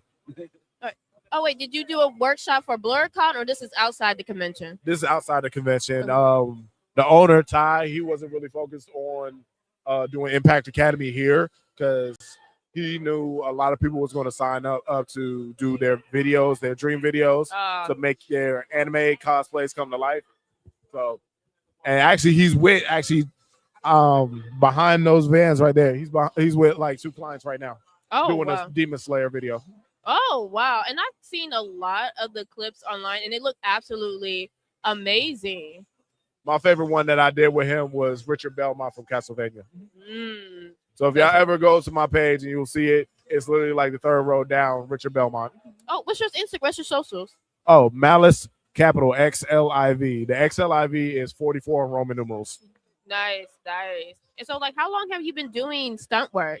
So, well, technically, if you want to be technical about it, stunt work, actually, I've been doing since I was 17 when I started bodyguarding. Oh, wow. Okay. So you I was like, we want to be technical with it. I started at 17 years old. That's when my dad and my uncles got me into the game of doing security. Oh, nice. As far as cosplaying, I started when I was 18. My first cosplay, and don't shoot me for this, was an Akatsuki member. I mean, I don't. Itachi. I mean, we're not gonna like judge it. I know there's like No, because I know a lot of people give a lot of people give a lot of like, oh, you chose the easiest one for your first cosplay. I'm like, but you were getting into it. You're like, I didn't know no better. Right. Technically, that happens a lot because people are curious about cosplaying, and sometimes they're like a little shy and timid about doing it. So dressing all up can be, overwhelming. So throwing on the Akatsuki robe, and everybody loves Naruto, and come on, red clouds is fly. So that's why the black people love it so much. So yeah, it was my first cosplay as well when I went to Queen City Comic-Con. Yeah, there's no shame in that, especially if it's your first time starting out. You know what I mean? You're still getting a feel for it. And I'm pretty sure it's like, what was your connection to the character? Like, how did you identify with your Because costume? I could understand where Itachi was coming from. To protect what he loved, he had to take out people he cared about. Mm-hmm. And sometimes in this world, you have to kind of take out the bad energy that is poisoning you. And so, little side story here. Back in 2019, 2020, I was in a dark area in my life. It's like I kept stressing out. I was just off the rails. Mm-hmm. My supposedly best friend that I've known since middle school had left me in the dark. He didn't talk to me. He just ignored all my messages. And I know this might sound a little graphic, but at one point I did point a gun to my head because I just wanted the pain to stop. And then I just snapped out of it. I gave it another shot. And then about a week later, that's when I met my now wife. Oh.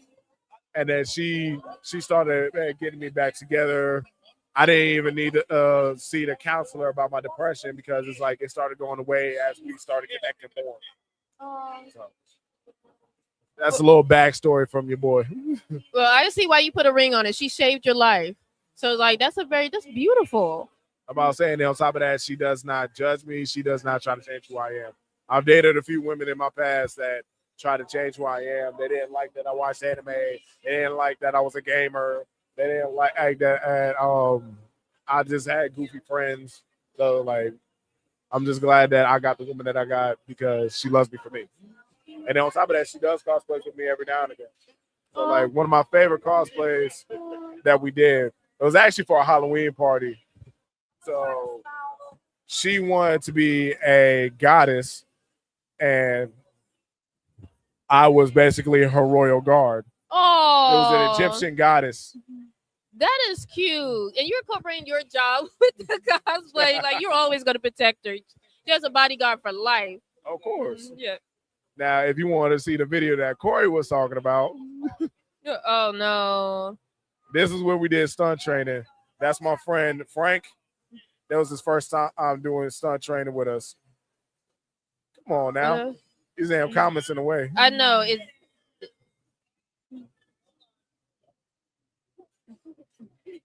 And for those that can't see, of course, they have like a lot of martial arts, especially with. But I would definitely send the video to BlerdStation so y'all can see. Yes, because like it looks absolutely amazing. Love the Corey, special effects. I'm gonna say I'm sorry for the gut punch. Ooh, you got tossed a little bit, but you seem okay. You seem very resilient. I will say my favorite thing about the workshop is a lot of Ty says there are a lot of people that always wants to be the hero and save things.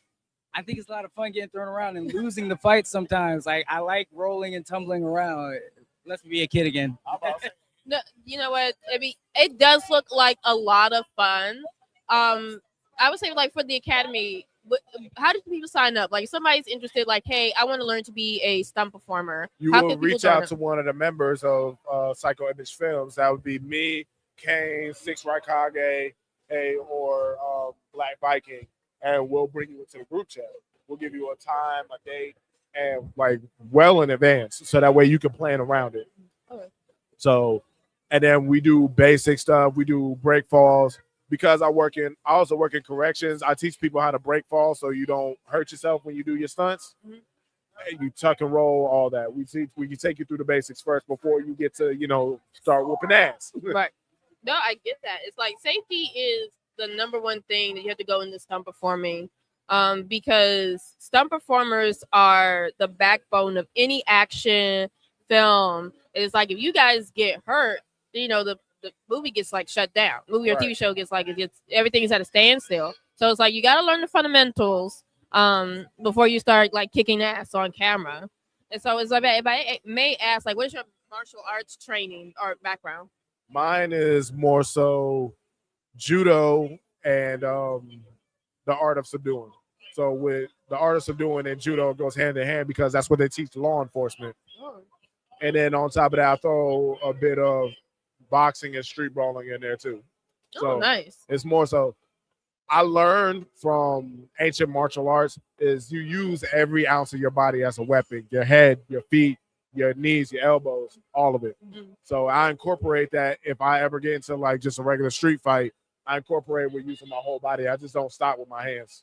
That's fair. I don't know about using my head. I'm not. Maybe I'm if I about had to a say, helmet. I'm about to Maybe say, with a well, helmet. unfortunately, because of the car accident that I've had as a kid, well, it wasn't even a car accident. I got hit by a car. Oh. So behind this headband, there's a mark going across my head.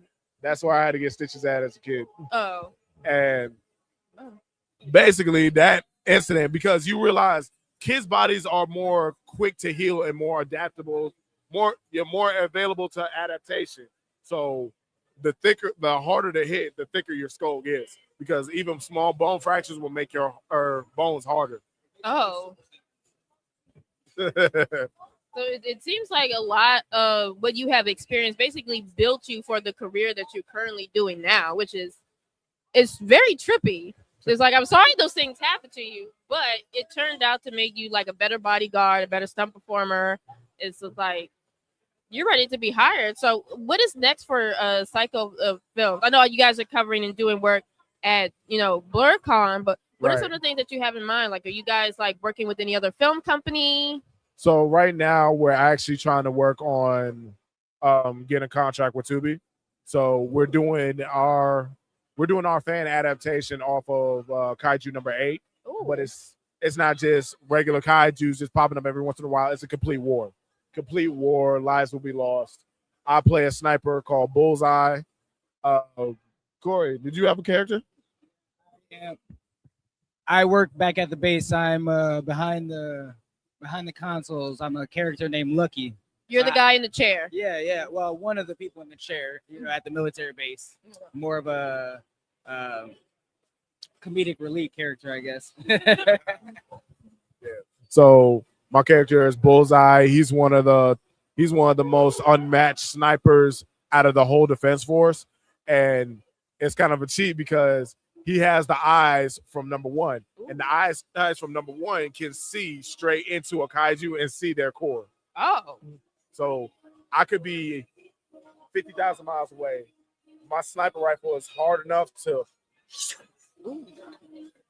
and I just see where exactly the core is. But now sometimes I might have to get close in for a closer encounter. So That's gonna be exciting to see, like how you guys like animate that. It's like that's gonna be like really, really cool. So it's like I'm so glad that you were able to come through on the live stream. Oh, sorry, I see some of my students like, oh, they just ignored me. Okay, they're walking by.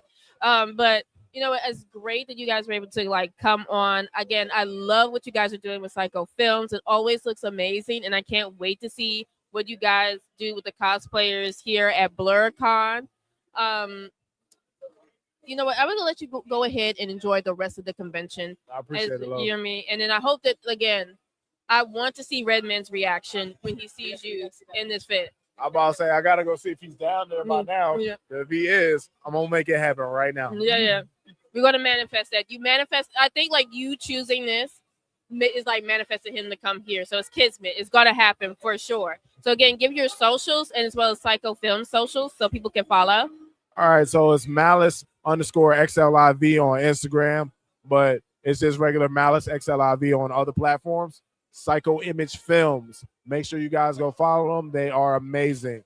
The creator, the owner, he puts his heart and soul into every video. We got new videos dropping soon. You'll be seeing some people from BlerDCon dropping soon. Matter of fact, I got one dropping, next week? Ooh.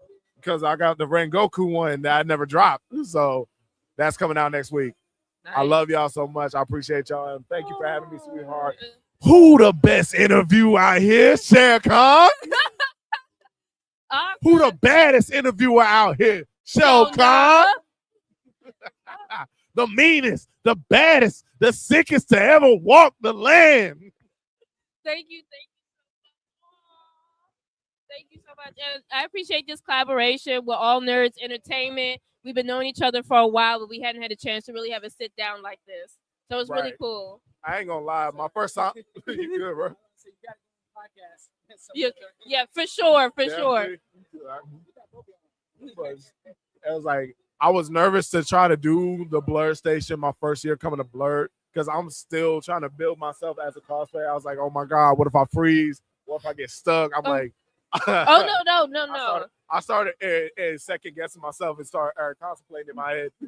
Oh no, that's the thing. It's like some people get nervous with being on camera, but what I find is like everybody has an interesting story to tell. And you, sir, have a very interesting journey that I think a lot of people can benefit from and listening to. Even when you're at your darkest moment, you were able to find your support system and, blossom into this badass bodyguard, stunt performer, awesome cosplayer, and you're making things happen. So it's just like you needed to be seen. You needed to be seen. And my thing is, this is my last thing, and I'll go ahead and let y'all go. Don't be afraid to talk to people. At the end of the day, don't be afraid to talk to people. We're all here to help each other. If somebody's giving you negative feedback about something, you need to find somebody else to talk to. Exactly. Like I tell my friends all the time, there will never be a time, nor day, nor place where you cannot reach out to me. We are friends for a reason. And damn, fuck the friend shit. I'm sorry, excuse me. But if you are in my circle, I break bread with you, you sit at my table, you're my family. Fuck being a friend. Just like Corey, I just adopted him like another one of my brothers. Kane, Jamal, Ty, all of them. Everybody from Nerd Point oh, they are my family, no matter what. That's a beautiful sentiment. You have to be careful of who you have around you and in your circle because it's like it can make or break you. Honestly, and I'm the person that will be the pillar. And somebody try to knock down this pillar, I'm gonna break their arms. And we can tell you are certainly built for it. Yes, you are, sir. I believe it. At the end of the day, everybody's dreams should be able to flourish. Not somebody try to knock it down because they're jealous and they want the attention. For sure. At the end of the day, as a cosplay community, we gotta always stick together. Yep. I agree. And that's a beautiful sentiment to end on. Like I said, I want you to go ahead and enjoy this con. Get your picture with Redman. It's like I'm hoping I could like stumble across it because I would love to see his reaction when we see you. Yep. All right. But again, thank you for having me on, sweetie. Oh, for sure.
TV, giving you the information when you need it the most. Tafari TV. So, you want to go to an anime convention, but you're not sure how. Fear not, friend. Over the next few minutes, we'll give you a guide that'll get you going.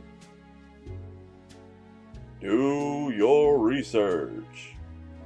Grab that phone or laptop and find out when the convention is, where the convention is that time you have off or can free up, when do tickets or badges go on sale, if you want to attend in official capacity, what forms do you have to fill out, and when do applications open and close. Most, if not all, these things can be found on the convention website, with updates regularly posted to their social media pages. Plan your travels properly. Conventions are entertaining, but they also cost money and require a lot of planning, so make sure you have the funds to have fun and prepare accordingly. Create an itinerary.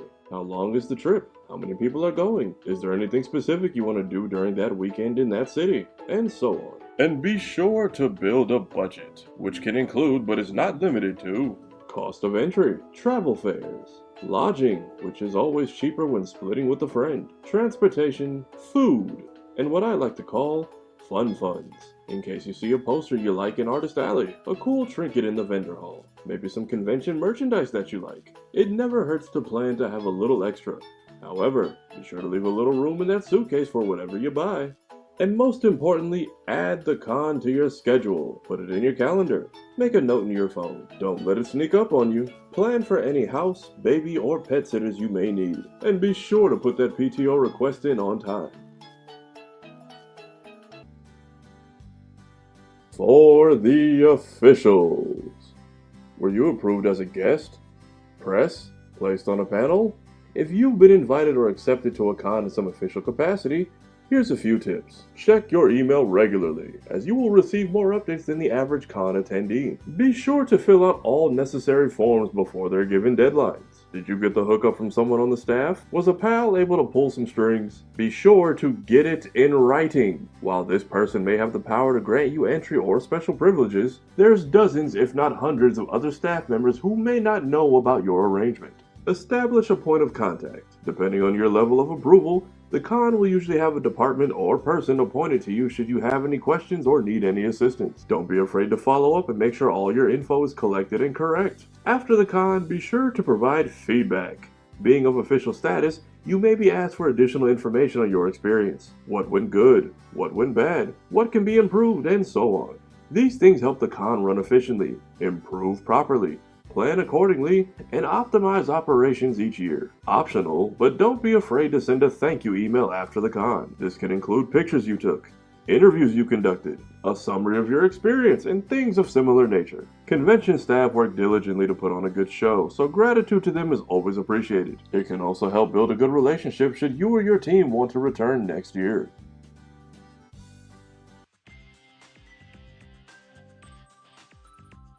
The venue.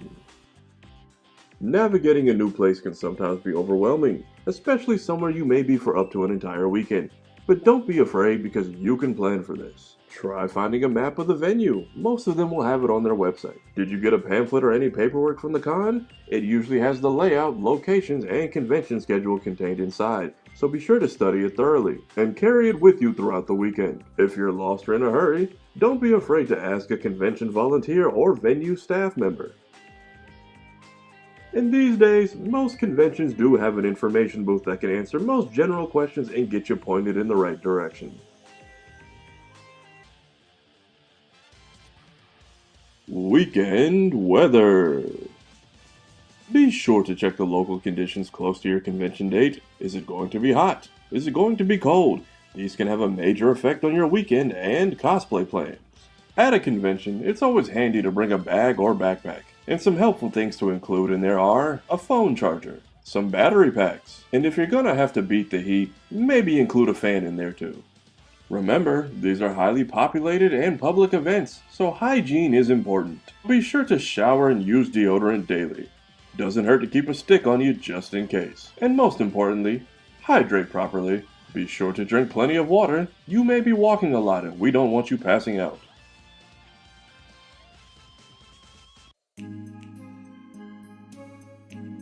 Photography. We all love cosplaying our favorite characters. Some people go above and beyond to be appealing to the eye. Hey, is that cosplayer catching your attention? Is that a character from your favorite show? Are you gonna sneak and take a picture when they're not looking? Put the goddamn phone down. They know what they got on. They're not gonna be shocked if you ask for a picture. And if they do say no, that's the end of discussion. Don't be weird about it. I mean, if you see a look that interests you, please be kind and cordial. Cosplayers are people too. Kindly ask if you can take a photo of them or with them, and respect whatever answer they give. Cosplay is not consent. If the cosplayer is under 18, please be sure to ask their parent or guardian if pictures are okay. Everyone's here for a fun time and to celebrate fandom, but be sure to do it respectfully. Hey, is that a popular celebrity or creator? Do they look busy or in a hurry? Are they still taking photos as they walk? Do you want one? While not ideal, there is a way to go about this. Be sure to keep up with the crowd. Wait your turn. And please have your camera open and ready. The guest is being polite, but they clearly have somewhere to be, so let's be smooth about it and not throw off the con schedule. Speaking of celebrities, let's move on to our next segment.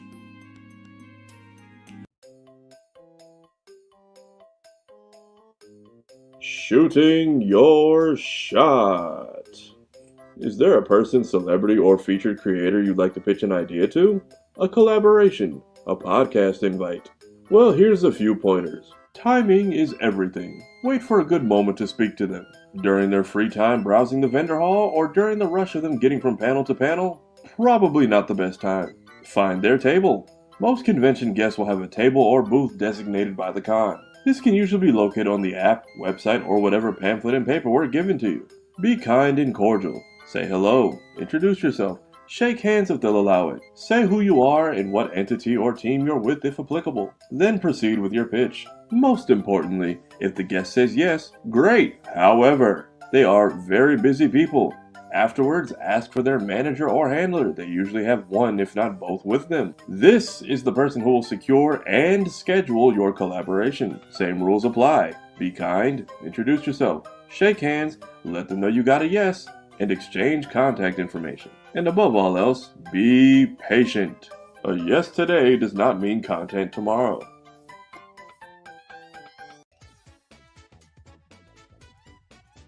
Convention events. During a convention, there may be a lot of attached events happening that weekend, like movie nights, parties, karaoke, skating. But to assure a fun and safe time for all, here's a few tips. Check if it's legit. There may be other entities trying to cash in on all the commotion that weekend, but aren't affiliated with the con, so do be careful. You can always verify the validity of an event on the con website. Has any of the official con accounts posted about said event?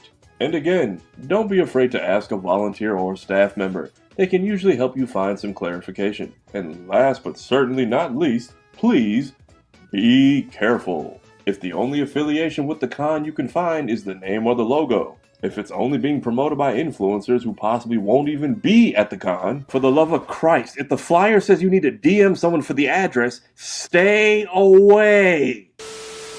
I mean, you should maybe steer clear of that event. And now that the con is over, it's time for feedback. Did you have a bad time? Was there a not okay interaction you'd like corrected? Was there an incident that negatively impacted your overall con experience? Are you about to talk about it on TikTok and Twitter for rage clicks? Put the dang phone down. What's wrong with you? Main ones claiming they want to improve be the main ones causing problems. Especially for black conventions. You ain't helping. I mean, conventions are always looking for ways to improve, so after the con, be sure to fill out a feedback form. If you don't receive one, you can usually request it via email. Be descriptive, be thorough, and be precise. If it's a serious issue currently happening, quickly contact a staff member or con security. You're free to express yourself however you see fit on the internet. But please remember and do understand, digital footprints are a thing. So if you decide to cast criticism in a less than professional public manner, those comments can follow you forever, as well as impact any future applications you put into this or any other cons in the future. Hey, is your phone being bombarded with bad messages? Is the pinging and ringing never ending and negatively impacting your experience? Is someone who should be happy for you just being a butt? Congratulations, you've got yourself a con crabby. Oh, what? A con crabby is someone who isn't in attendance but is dedicated to ruining every day that you are with never-ending negativity. Sadly, they're usually a close companion, like a friend, family member, or loved one. They'll do things like send you local crime statistics to convince you to end your trip and go home early. Got some extra spending money saved for the con? Guess how much they'll suddenly need to borrow on that specific weekend. Are you having a great time? Guess who's gonna make you feel bad about it by picking right now to vent about all their problems? Or even worse, whatever free time you have, they'll want to spend on the phone discussing it in even further detail. Do not let them. If they want to suck the fun out of everything, sucks to be them. I mean, protect your peace. Don't be afraid to mute notifications if you need to. And if they're really tripping, trust me, a temporary block on their communications can't hurt either. And most importantly, enjoy your time. Look, you saved for this. You planned for this. You built a budget. And most of all, you made it all happen. And you deserve to enjoy everything that comes with that. Don't let the fun be fumbled because someone who should be happy for you can't fathom this new level of joy you're exhibiting. And finally, congratulations! You've made it to the end. We've covered a lot these last few segments, but I hope it's been helpful. If you've made it to your convention, congrats. If you're in your planning stages, then best of luck. If this series was of assistance to you, please help me help others by liking, subscribing, and most importantly, sharing the video. And remember, faithful viewer, have a great convention. You earned it. Goodbye. Remember, all I'm offering is the beats, baby. Yo, so originally this was going to be a very different type of video. Sat on it for a year, typed out the script. I worked on it all week last week and was finally ready to put it out. But with today being the first day of July and the start of what has been the busiest month for convention season the last couple of years, and knowing that every year around this time there are a lot of people about to hit the road for the first time, I kind of thought about the longevity and people being able to come back to this video years and years later. And I cleaned it up a lot and I kept it silly but educational. And don't get it twisted, this is not the Ned's Declassified Convention Survival Guide end-all be-all video. These are all just things I've learned over the last few years of going to conventions, stuff I wish people would have told me, stuff I had to learn on the fly, which you can tell because I put as much personal footage in here as possible. Like that party with RDC that you see for the convention event section twice. I'm behind the camera, but that was actually my first after party at my first DreamCon. Kind of dating myself here, but for those who don't get the reference or like the style I was doing in this video, if you've ever seen those old like Disney how-to videos they used to do with Goofy all the time, they haven't made one of those in a while. But yeah, this is kind of what I was going for with this video. With that being said, I know I didn't cover everything. Like I know I didn't do anything about panels, even though I've been on a few. I didn't really cover vending because I've only done it once, and when I did it, it was already set up when I got there. I was just on a later shift. I also had to just break it down and leave it there for the Konami people to come pick it up. That was for a Yu-Gi-Oh collab at MegaCon, by the way. I still have the starter decks they gave me. And I know this was a long video, so I'm probably going to chop this up and drop each section of the video as its own thing over the course of the next many months. But also, if there are other topics or questions y'all have, or other convention prep or how-to stuff y'all want me to make more videos or more sections on, let me know. But yeah, if there's other topics y'all would want me to cover, or just questions y'all have, or if y'all have your own convention advice to offer, or you just want to chat about conventions in general, please let's get a healthy dialogue going in the comment section below. Ask your questions, share your tips if you got them, share this video around to someone else, and let's all just help each other have fun. Whether you're watching this like right after it goes up or whether you're watching this years from now, wishing you safe travels, hope you have fun, And I hope whatever convention you're going to goes great. Peace.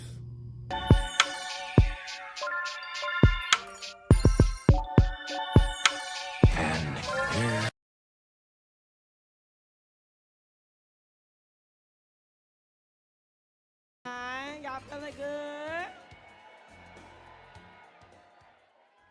They done brought me out here to MC y'all tonight. You know, make sure keep the hype vibes going, you feel me? Okay, so y'all ready for the cosplay contest? Now y'all already know. Are you ready for the cosplay contest? I need y'all to be. Okay. So this year we're excited to announce a new Black Cosplay of the Year. So that's gonna be fire. And we're gonna have the kiddies going first, but I'm also gonna have Allison, the cosplay director, come out and tell y'all a little bit more about what's going on. So show her some love too. Yeah. All right, how y'all doing today? Y'all ready to see some cosplay? I'm excited too. So we have the kids up first, so I want y'all to give them some love, and we will pass it on to our kids cosplay director and host, and this lovely Vyrus. And look at her, she's dressed up like the mascot. Look at that, and she's lovely. All right. What's up, BlerDCon? Are we ready to see some amazing kids cosplayers? These kids worked really hard, and I'm gonna announce our judges because we wouldn't be able to do this with our amazing judges. Give it a round of applause before we come up. So our amazing judges, first we have On-Key Cosplay. Woo!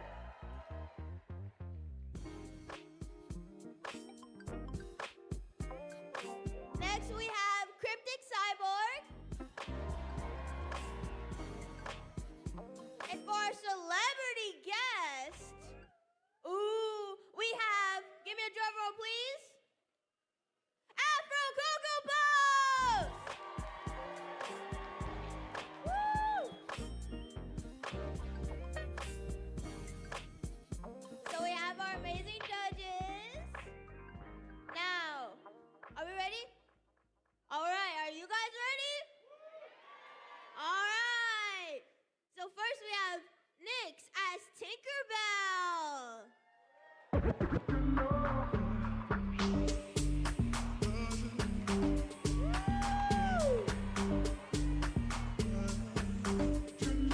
How amazing. Now we have Mary Emma as Wonder Woman. Woo!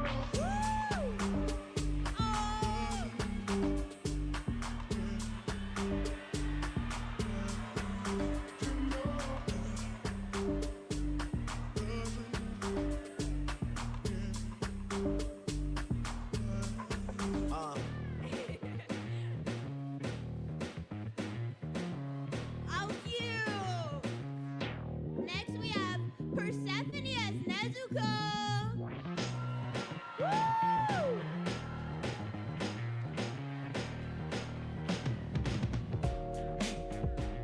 Next we have Josiah as Cursed Gojo. Woo! Purple!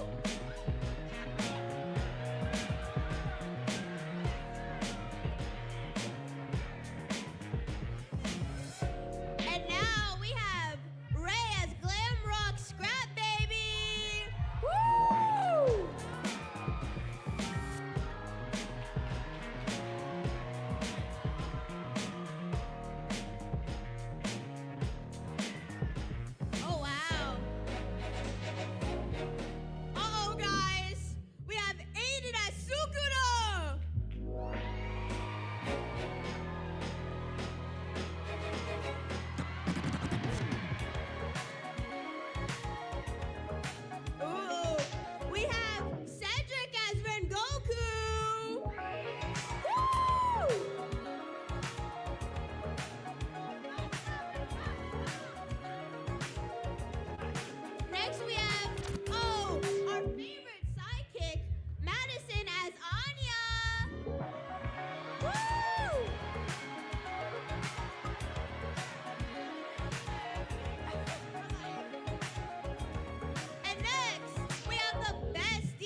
license to drop all that money. Next we have Kaizen from Blue Lock.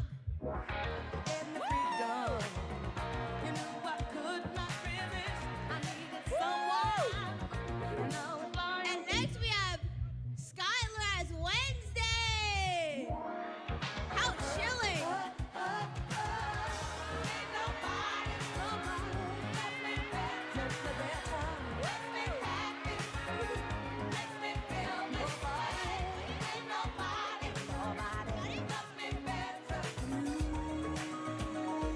Next we have Kendi as Boogie D. Luffy.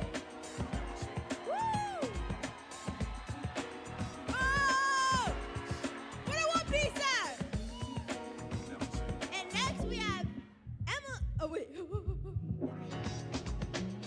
Amelia Espinel.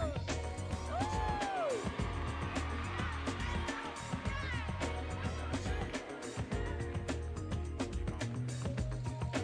Next we have Shanae as Michael Jackson Thriller.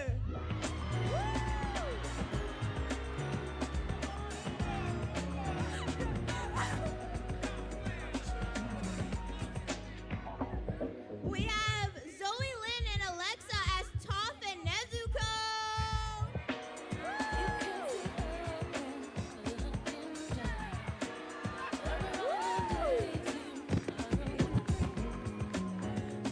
Yeah, that's all of our amazing kids contestants. Did you guys think that was so amazing?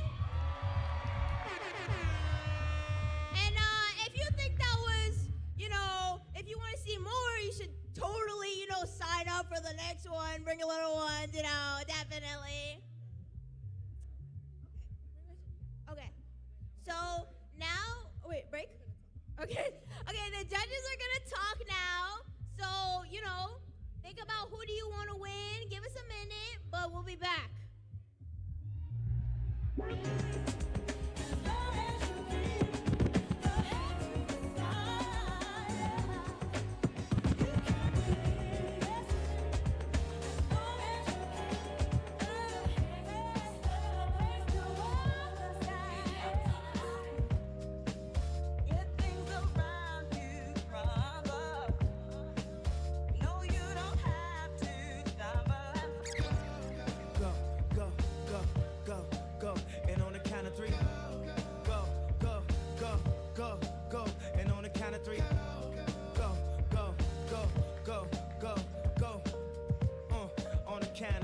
Everybody run back to your fantasy. Now, go, go, go, go, go. And on the count of three, go, go, go, go, go. And on the count of three, go, go, go, go, go, go, go, go. I've been watching you so damn long, but I don't know what to say or do. I be sitting around fantasizing about what I want to do to you. It's something by the way you move your body I can't take. Especially when you turn around and you make your shake. You the #1 most requested in the club like one of my jams. But no matter what, when I come in, you're right here where I am. Breaking it down like we in bed. Got it spitting up all this bread. Bending over to the front, looking back at me like what you want. I gotta get you, get you, get you, get you. Someday, someday. Get you, get you, get you, get you. It's the last thing that I do. Get you, get you, get you, get you. Someday, someday. Get you, get you, get you, get you. It's the last thing that I do. God knows. I am. God knows. I am. Reincarnated, I was stargazing. Life goes on, I need her, my babies. Woke up looking for the broccoli. High key, keep a horn on me. That could my seat. IP ownership, the blueprint is by me. Mr. Get Off, I get off at my feet.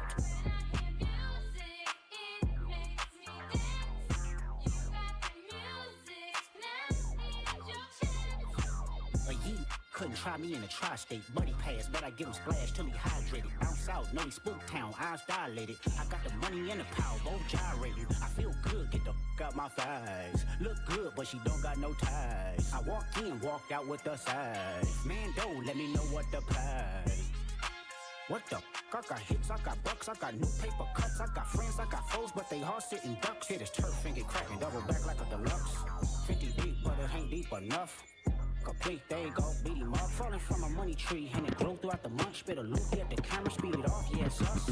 I feel good, get the fuck out my thighs. Look good, but she don't got no ties. I walked in, walked out with the size. Man, don't let me know what the prize. Squabble up, squabble up, squabble up, squabble up, squabble up, squabble up, squabble up, squabble up. Hold up, where are you from?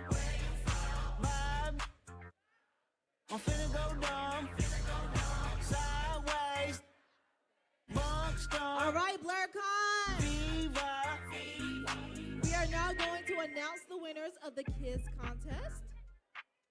Are y'all ready? All right. So we have two categories. First, I'm going to announce the winners of the ages 0 to 12. In third place, we have you.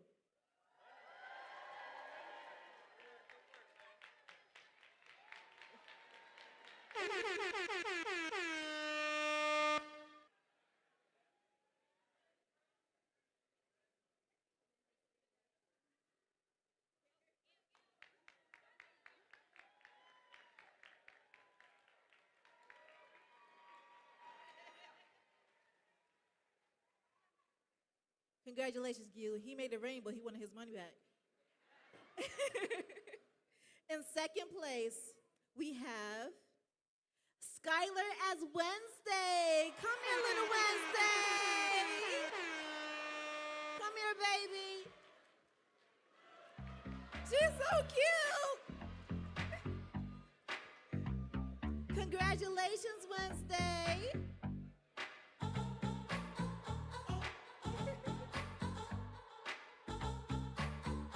Her and that bag is the same size. Okay. And in Best in Show, we have Emilia Espinel. Yes! When is this one? Just as soon as we got Rengoku right there, and she said Sir Julius is on the way right now, so we will get started. Okay, certified. Simply. Opening, you're the icebreaker with your game. 0 to 12 category. What's going on, nerds and blerds? It's your boy Nerd Solo with the Nerdcast podcast crew. We got my man Certified, Lelucha the cosplay, and we got Canna.Kaz. Canapoo Kaz, sorry guys. And we're here with the BlerdStation BlerDCon 3-day extravaganza live stream. And we're here to talk to you guys a bit. Guys, how are y'all enjoying the con so far? Congratulations, Luffy. Sorry. But yeah, it's amazing so far, man. I mean, I see people are up, like already when I came here, like just dropped somebody off, it was like 9 in the morning. I'm like, yo, I feel like your man's jumping already. I'm hearing music. I'm like, bro, did y'all get any sleep last night? Any sleep? Cause yeah. Yeah. Oh, I'm having a ball, man. You know what? BlerDCon always a ball. We here to party, so that's what we doing all day, every day. So, yeah, I'm having a time. Of course, we're having a ball. The panels are all fire. The parties, the DJs, everything's just it's going good. It's going good. Canna, what is your cosplay right now? Poison Ivy from the game Injustice 2. So, and I built my little. Everybody keeps calling them my Audrey 2s. They are. But in the game, she has them coming out of her bag, so I am Poison Ivy. Hey, that's dope. Who are you? I'm actually doing a matchup. It's Kiki's Delivery Service and Fetty Wap. So Fetty's Delivery Service, 1738. Hey, I got a Glock in my Rari. Iced out. In the Rari. Iced out and everything, bro. You got me beat, dog. Only I just want a little bit change. Let them know who you are. Well, okay, wait. I did my own version of Brick Ferrari Rough Boys. I kind of put like a little Geeknik theme to it. I'm trying to bring baggies back, you know what I'm saying? A little chain. Like I'm not as iced out as this guy right here. But shoot. But yeah, just a little something I put together. Got my little weapon today, my little protection right here. You came out, I thought you were St. Lunatics. Hey, no, right. I mean, you can say I put like a little twist on it. One more Oh, that's all I need. I mean, It all rocks with the Geeknik theme of BlerDCon this year. You guys haven't heard. It is Geeknik. That's why you see the B-boy just out here. You know, we're doing our thing out here. Right, so we're gonna have a couple guests for you guys today. We have Sir Julius coming up. Yeah, he'll probably be here in a few minutes. Probably still getting himself together. You know, he goes all out with his cosplays. Okay. Do you think we have time to interview somebody before? Yeah, sure. You want to bring on Goku's doctor? Yeah. Where is she? Okay, Goku. Goku's guy cousin, would you like to join us? Let's go ahead and sit down and give her a Okay. We're gonna let him sit in the middle. Okay. You can sit right here. My dear. Hey, the one and only herself. Mike. Yes, that's okay. Hey, y'all. What's up? How are you? Doing all right. You enjoying the con so far? You guys may have to share that mic. That mic is just picking up pretty much all of us. Oh. Yeah. These mics are for. Sorry for the. Here you go. Okay. All right. Yes. Let folks know who you are and where they can find you.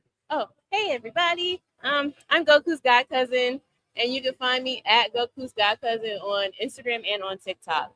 That's all I have. So I do personally follow you, and I love all your TikToks, like all your content. You're about to blow up. I know you don't feel like it, but like, oh God, I follow you.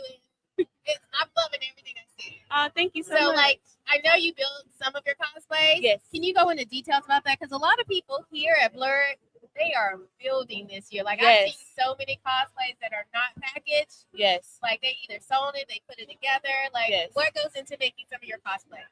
Okay, so I'm not going to lie to you guys. At first, I was a hot glue gun girly. I don't know if y'all know what that is. That's where we still do. I mean, I still do a little bit, you know what I'm saying? Live by the gun, die by the gun. Yeah, it's okay. We all have growing steps. But just the whole reason why I got into cosplay is because I have a minor in theater to study biology, chemistry, and theater. Oh my God, yay, friends. So honestly, this is the only way I get to use my theater degree to the fullest extent. And so like this cosplay is a play on Chung-Li and Yuruichi from Bleach. And sewing and hemming, it just takes a lot of work. And I'll be honest, I definitely had a really bad con crunch. And I was up to like, 2, 3, 4, 5 in the morning finishing up the touches. But a lot of time and dedication goes into it. And I want to do larger builds. But a lot of my stuff right now is just little small intricate things. I don't know if you guys saw my Annie cosplay. A lot of the detail that went into that was me like putting together different jewelry pieces for the chantillion and those little intricate things. And I go thrifting a lot and repurpose and sew all those things all over again. So I'm also into hair. I love the wigs. I love styling wigs. That's one of my favorite things too. The hardest part for me for a cosplay. The wigs are always the hardest. But I don't know.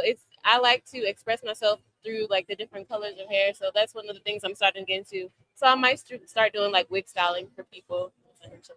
But that's I hope I answered your question. Quick question. I believe you actually have a panel today as well. Yes, I do. I have 2 panels. Yes. Oh my goodness. All right. So the panels that I have are they're both anime and twerk.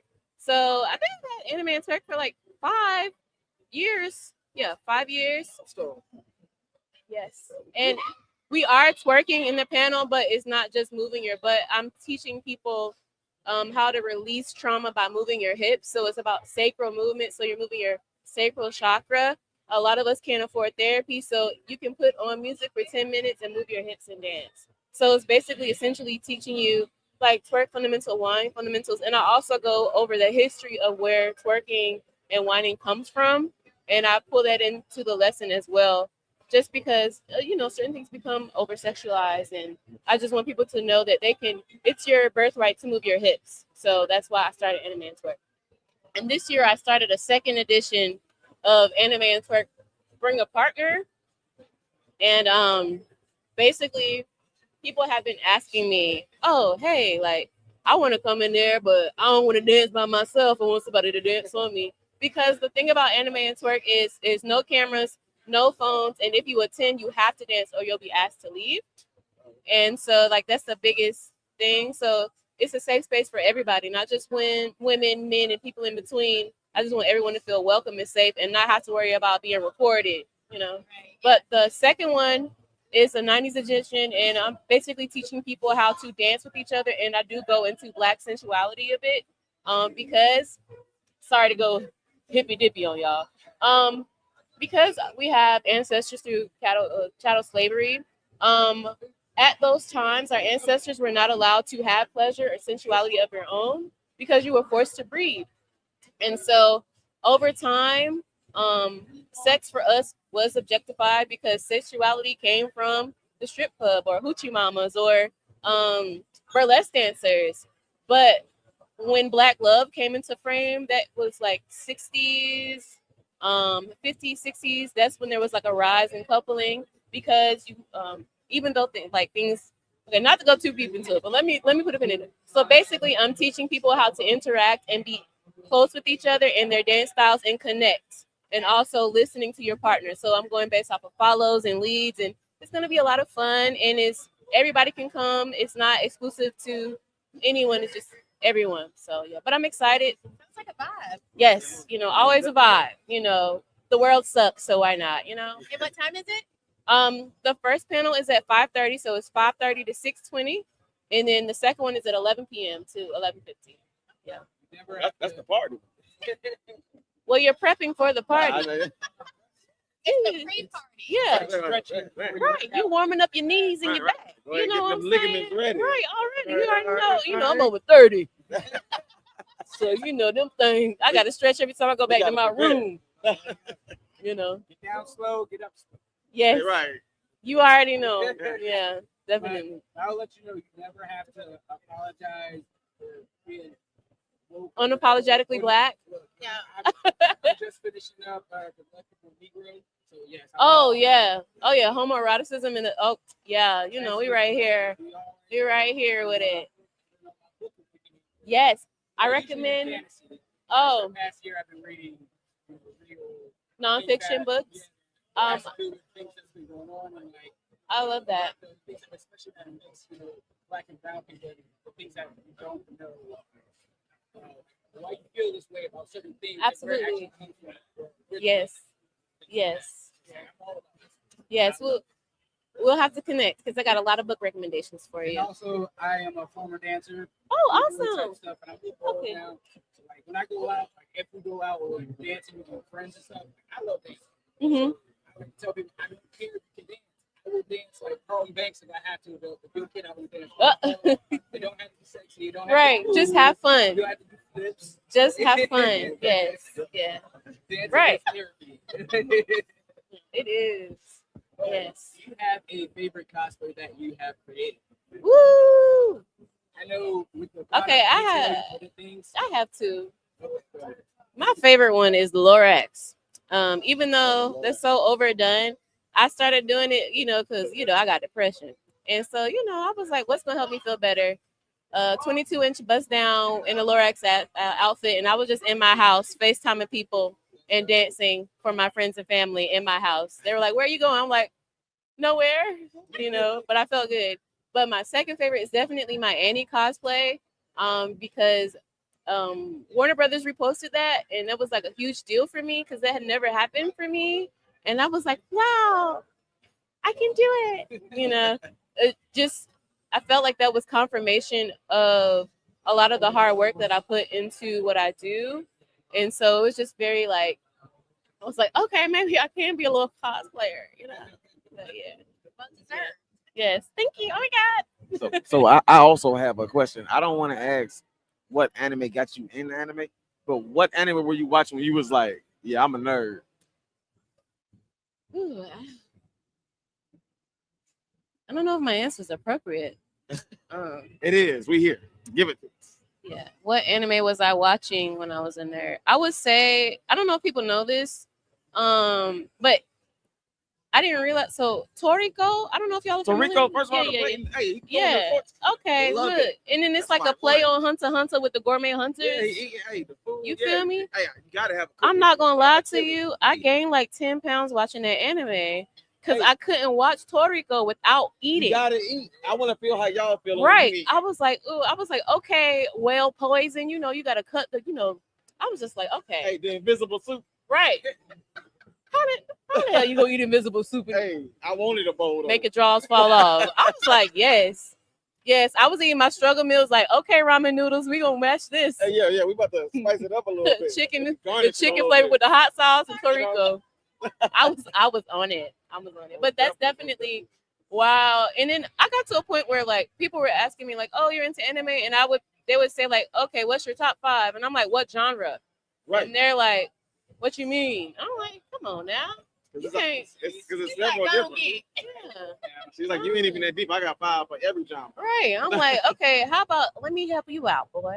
You know. See, this is why there's so many arguments in the anime community and people like putting down certain animes. Let's stop saying these are the top 5 or these are the No, these are every the top 3 or, yes, and you know, Yeah, it's levels. to right. this. And 2, 3, 4, 5 things can all exist at once. Yes. So it's kind of like we don't have to pick and choose, but we can like what we like, and that's cool, right? Right. Most definitely. Nope. Did you want to play your game real quick Yes, before we before we let go, our guests Oh Lord. Game time. Oh Lord. very easy. And you definitely know your anime. So it's What if I called embarrass Who Said It Anime Edition. Oh Lord. So I'm gonna say the phrase and you tell me who said it. You can either give me the anime or the character. Okay, you ready? I'll do my There's best. some older ones and then there's some modern day ones, okay? Oh It's a God. little mix. Let's see. Okay, so the first one. I am the hope of the universe. Wait a minute now. Wait a I minute. am the hope of the universe. Goku? You want to hit? Yeah. No, she said Goku. Okay, I was like, She locked in. She got it. it's like Goku said that. Okay. I don't even need the card. Because You don't need to whenever I think of that, I'm just like, I want to train. That's literally what always pops into my head. All right, I got one for you. Hey, Rudo, you got some pretty good game for a worn out, foul my butt hurt, wretched, and short stat spear, right? Got Yakuta. That's the next game we're gonna play. Everybody that comes up and be like, now it's got your Kuda. Got Yakuta. Thank you. You got it. You know, I ain't. Well, that's the Japanese way. Just Right, because we're in America, that's how we Got Yakuta. Right. We say another thing too, but we don't gotta say We're that. gonna say it. Got your Cuda. I literally just said it. Yeah. Right. This one is gonna be the hardest one. So, Oh God. Dig deep. Okay. I'll do whatever it takes to get my brother's body back. Oh, Full Metal Alchemist. Yeah, that's it. Full Metal Alchemist. Yeah. And 3 for 3. I hate that it took me so long for the Goku one because I'd be like. Now you just gotta make sure you got your facts. I see you locking in on it. But the thing is, though, he says a lot, but also nothing at the same time. Right. And I did say it's God cousin because he's not all the way there. So I'm like, that's my cousin in him. That's why it's Goku's God cousin. That is why, if y'all are ever curious, that's why. Because he ain't all the way there, but I'm like, that's my cousin. So that's why. I can talk about it like that, but you can't. Yeah. Right. Because that's family. That's family. He gonna eat food and just be outside, you know. Thank you for joining us. Oh my God, thank you. I just got one thing. On the podcast, have a sit down with us. Okay, y'all are all in North Carolina, right? Okay, I'm in Raleigh. Yeah. What you gotta say something? Did you know that they did a crossover with Toriko, Goku, Yes. and Luffy? Yes, I did. Yes, I did. People don't know about that. So Yes, I did. And then because of copyright infringement, they always take the episode off. It's like when you watch it, you gotta watch it fast, or it'll be gone. Because licensing is like so crazy. So yeah, you know, okay, homeboy, you are. Okay. Hey, we appreciate having you though. Oh God, thank you, you guys. You guys are the best. Yes. See you later. Yes, For those of you please. guys that want a little bit of dance therapy, check out. Come see me at 5:30 p.m. and then at 11 p.m. All right. Get ready. Yes. Okay. Thank y'all. Thank you. All right, guys, that was Goku's guy cussing. Now we are back. My boy Bruce, certified cosplay, is back. I'm gonna let him introduce my apologies. The next nerd that's here. My apologies, everybody. I had to actually fish this guy out the crowd because, man, you know, he's a celebrity right now, blowing up in the cosplay community. I'm gonna let him get in. Here, you go. Yeah. I had to get my boy, Sir Julius. Not following rules at all. Right in the middle. It's all about this. You got Sir Julius in the building. I can go to the center. Yeah. What's going on, man? What you been doing? How you been enjoying the con so far? This is my fourth BlerDCon, and it's actually the first one I'm doing a cosplay contest, one of the judges. And so far, I've told people since I've been coming here, this is honestly like one of my favorite cons. The vibes, it's just like every time somebody asks me, they go, like, what is it like? What is BlerDCon like? I was like, it's just a giant cookout. That's it. It's a giant cookout for us Blerds. That's it. That was literally my first words when someone asked me 3 years ago when I went, because it was my second con and my first black owned con I ever went to, and I was like, I can't describe the feeling except for like family cookout style. You see somebody you never met before, but it feels familiar. It feels familiar. But everybody's chill. Everybody's had their own fandoms and they're enjoying themselves and they're showing their blerdiness, their geekiness. Everybody's just comfortable. Like it's a big, you feel comfortable. So I'm saying. Okay, so I just have a cosplay question because I love cosplay. I make my own.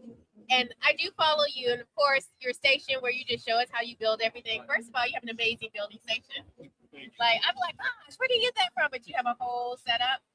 But like, first of all, I love your gambit. Like, can you go into detail? Like, how long did you take the building? I started this last year. It didn't take that long, but it was kind of like on and off things. The code I got last year, and then I was just like, all right, I gotta start making the chest. Right? So I had to get the chest piece. I made the knees and chin guards and everything like that. So roughly it took me about maybe 2-3 weeks. But like, all your cosplays are so detailed like this, like all of them. Top tier. I'm a big person with detail, and I like to pay attention to detail. My staff is actually over there. It's like 7 feet. I can't. It'll be too big for the camera. So I'm a type of go big or go home type of person. Go big or go home. Yeah, when I walk into a con, everybody's like, I like that feeling. Right. Well, yeah. So I mean, yeah, I know you pretty much do it all because I follow you as well, and also I know you do 3D print work because you did actually Mortal Kombat match for me. But I think you pretty much do it all. You do foam work, you do 3D print. I think you sew as well, don't you? So.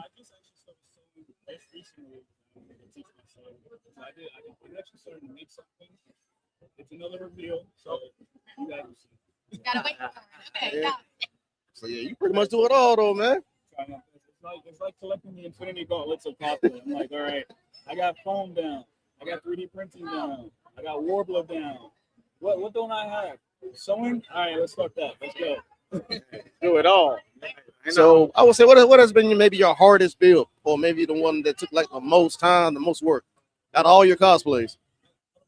I would say the one that I took the most on was the one that I wanted to do since I started cosplaying. It's just that I just kept putting it off. It had to be Predator. Predator was the first one I actually started working with like rubber, making the mask. So I had to mold that, and I had a friend of mine who works with special effects. Me and he were like FaceTiming each other, and I was like, what do I do again? He's like, you got to take the mold and pour it. You have to do it. And I was like, and I FaceTimed him. I was like, yo, it got messed up. He's like, yeah, just do it again. He showed me the mixes and stuff like that, and I eventually got it. I started airbrushing. I airbrushed the mask. That's my first time airbrushing. And then the dreadlocks and everything like that. So that was my first time working with any type of latex. Nice. So that took the most time, the most money. I messed up a lot, but we got it. We got it. I got a question for you. So, what was your first ever build, and what inspired you to do it? All right, so my first ever build was Master Chief from Halo. This was like back in 2008, 2009. And what inspired me to do was because my first New York Comic Con was in 2008. And I saw everybody dressed up, and I was like, I want to do this. And at the time, I was working for GameStop. And I think Halo Reach was coming out around that time. And I was like, all right, I want my first cosplay to be something big. And I wanted it armor related. And I was like, and I lined it up. So I think Halo Reach was coming out like a month before Comic Con. So I built it in time for that. So I actually wore it to my store first. Oh. So my debut wasn't a con. It was at my GameStop for the Halo Reach Midnight release. And then I wore it to the con. And then I've been doing it ever since. Hey, one more. How was that debuting it at GameStop? How was that going in your job with it? How was It actually kind of got me the job because during the job interview, I was like 70%. So they were like, "So what do you do?" After the job interview, guys like, "What do you do for your hobbies and stuff?" And I was like, "Well, I'm making a Master Chief suit." And the man was like, "What?" Actually, he said, "Right." He's like, "Oh yeah, all right, you're in." He said, "Is it gonna be ready by like the Halo Reach Midnight release?" Not yet, it should be. He's like, all right, you're gonna wear it.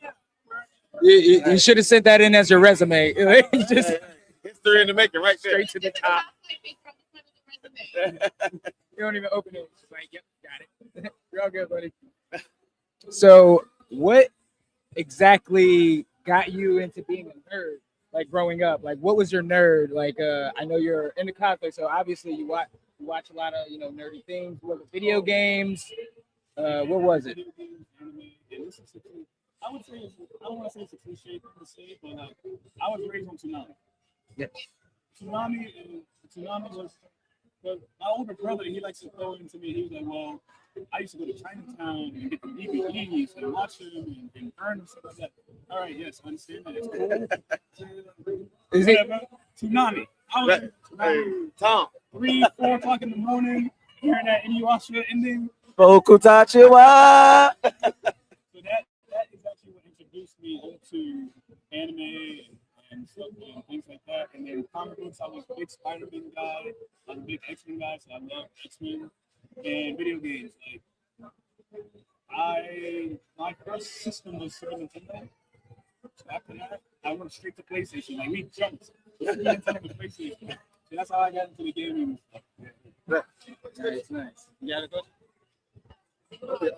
Right. Yeah, I was about to say, of course, back to the video games. I know one of your favorites was, of course, Halo. You said Master Chief was like your first build, so I know that was definitely part of your childhood. But another question that I had though is, another question that I had is that out of all the cosplays that you done, what would probably be your favorite cosplay out of all your builds? It's a toss-up between Sub-Zero. Oh yeah, the signature cosplay. That's my go-to. That's my signature. Incredible. I love my favorite cosplay because after Master Chief, that's what I went to do next. And this was like 2010. Involved in it. Back burner. You know. We're on the back burner. We're on the back burner. Last year, I was like, we're doing it. Let's go. So those are my two favorites. And then I'm about to say, I remember you did, like you said, the Predator, the one you took the most time out of it. I remember that last BlerDCon, I believe you wore it, and you did a collab with, was it Hellspawn cosplay?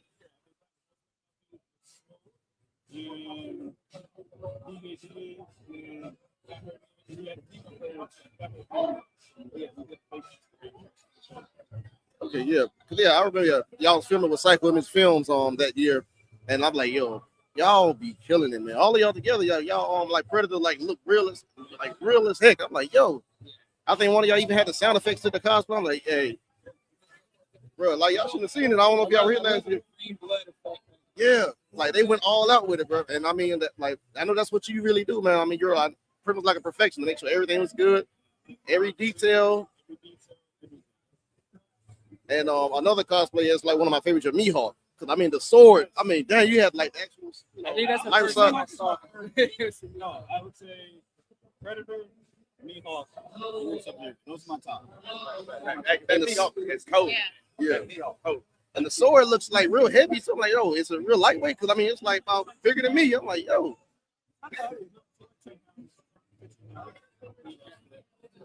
Was that you mentioned Hellspawn cosplay? Were you the one that did the solo leveling with him?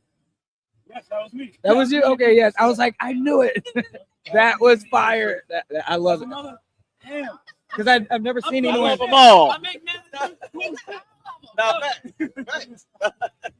They're all my baby. Because when you put in that much dedication and to like those details, I can imagine it's really hard to pick which one's your favorite. Because you have moments that you're like moments of success. You're like, oh my god, this is great. And moments of like, yeah. No, it's just weather. Yeah. Hey, but it looked good though. I thought you had like kind of straight there. This is actually my first market. Really? What do you say? Right now, for real. Yeah. You got scared. Everybody's gonna jump on it. You say you're an X-Man fan. I want them gone. Hey, did you get a picture with that beast walking around? I did not. There's a beast out here today. I thought it was the real Hank McCoy.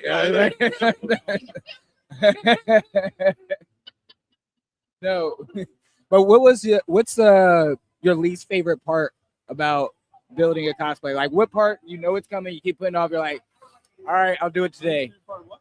Your least favorite part of like building your cosplay, like what is something that you like put off, and then you're like, all right, fine, I'll do it today. EVA foam, which I haven't worked on too much lately, is cutting. That's cutting, and then gluing together. And then when it comes to print, sanding. Jesus Christ! Oh, the sanding. To get this as smooth as possible, you're gonna sand. I have so many of my friends. They hit me up and they be like, "How much can you sand?" I say, "All of it until you can't sand no more." Sand until you can't sand no more. And that is the most tedious but important part when you're making your prints. Nice. So, whose game do you want to play with Sir Julius first? Do you want to do your game first? I'll It's a little game. See how well you know your trivia. Oh, I'm terrible. So really, it's just like a little quick game. I'm one of the people whose knowledge goes out the fuck. So excuse me. So with this, I mean, it's pretty much like I made an MCU movie ranking, and really, I was just letting random people. I was gonna pull people to the side and like move one movie into a ranking and just swap, the other one. So yeah, I know you've seen like an anime version of it, but I just made an MCU version of it. So you can just take any movie that you want and place it anywhere where you think the ranking should be. You can like swap it with another one in the same location, or. So pretty much you're asking him what's wrong with this picture to your eyes. Who put the Winter Soldier as trash? I have no idea. Like I said, I kind of actually a few people to rank this yesterday, so maybe somebody's opinion thought Winter Soldier was trash. Who did this?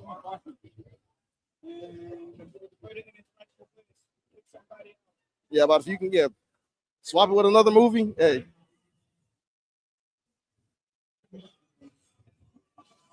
Yeah, so many decisions. I know. Right, we're here now. We won't judge you if you swap Black Panther. So now we might judge you, but yeah. I don't do that. I don't agree with this. But because whoever put Winter Soldier as trash, they got to take his spot.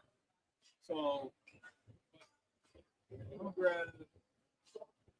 Ooh. I was about to grab it. Hey, I won't tell anybody. You're not trash though.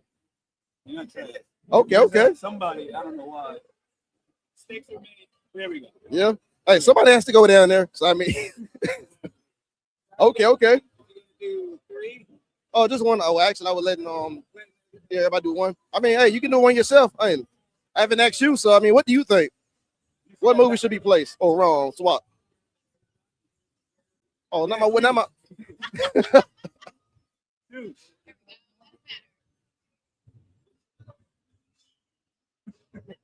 Yeah, I know. It's so many decisions, and there's so many MCU movies. So, I mean, it's been good ones. There've been bad ones. There've been okay ones. Mid. My question is, what are the big three MCU movies going to be by the end of this weekend? That's what I want to know. Uh-oh. It's good. I'll probably have to fix that later. I got some glue. Yeah, the one thing a cosplayer always has is glue.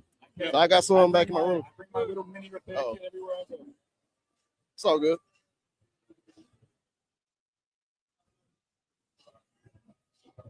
What are you doing? What are you doing? Oh, okay. Wait. Oh. We gotta do this. Okay. It's a one-time game. Okay, so he swapped out Civil War with Brave New World. Okay. No, exactly. But the original setup of this is not correct. I say it's not like the best Captain America movie, but it wasn't it's not a bad movie. So yeah. So I see what you're saying though. Okay. We'll put this on the side so we can fix it for later. Yeah. But now you know. Okay. Okay, so we'll play my game. It's a little bit simpler. I mean, but no, that was really good. A lot of those on. Oh, yeah. So, how are you with your anime? You grew up on Tsunami. I'm good. I'm good with my anime. I'm terrible with names, though. I'm just gonna throw that out. Terrible with names. It's called Who Said It Anime. Okay. So I'll give you a line. It's gonna be. Hey. You tell me who said it. Okay. Or the anime. This ought to be interesting right here. These are just random. They're like Tsunami all the way up to date. Okay. I don't care about the future. I just want to destroy. You don't care about the future. I just want to destroy. Everyone didn't say that, right? At some point in time. I'll give you a hint. It's from My Hero Academia. Ooh. Could you repeat the line on Canna? Can you repeat? Yeah. Hey. All right, I got one for you. Okay. I'll analyze the situation. Knowledge is power. There's a throwback. It's a start. Okay. That's your area. Hey. It's right in your arm. I'll analyze the situation. Knowledge is power. I phone a friend. Hey, a little hint. I'm sorry. Magical transformation. Okay, Sailor Moon. Is it from Sailor Moon? It's from Sailor Moon. Sailor Moon. It's from Sailor Moon. Mercury. Sailor Mercury, but it's from okay. Sailor Moon. So, Yeah. Okay, we either take the anime or the character. we're gonna accept that. Okay. Let me try one. Let me try a question. Here, Corey. No. Okay. Okay, let's see what we got. Bruce, you showing them the card. Like, you ain't never played cards before? Hey, wait a minute. He is not on my team. He didn't see it. Hey, I got big hands. Luckily, my thumb covered the answer. So. Okay. So he was like, "What anime character says his phrase? Plus ultra." Damn, that's too hard. Oh my. Did he get it right? So yeah, he got it right. My hero. You just said it was wrong. He's a liar. Okay, that was an easy one though. No, I got this one wrong. This one may or may not be difficult. I don't want anyone else to die. That's why I'll fight. It's pretty basic, like MC trope, though. Could you repeat that? Say it again. Oh, I don't want anyone else to die. That's why I'll fight. Oh, that's terrible. You went all of them. This, I was about to say, this is kind of a basic MC trope, but it is Yuji Itadori. Yes. Want to do a bonus one? Do a bonus one? Because we're still waiting on our next guest. It's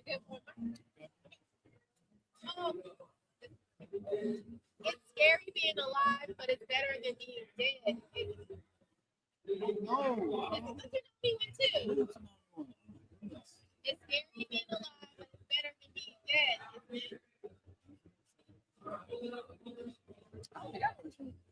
Anime is Full Metal Alchemist. Who said it? I should have known that. It's scary being alive, but it's better than being dead. It was Alphonse. One of my favorite animes I didn't get. Wait, which version did you like of Full Metal I grew up watching the original, and then when Brotherhood came out when I was older. I rewatched it and I was like, oh my god. Wait, that's Like, the same thing. And we was like, wait a minute. What happened to father? They cooking right now. Hey. What's that? Continue to play? Well, I was going to ask about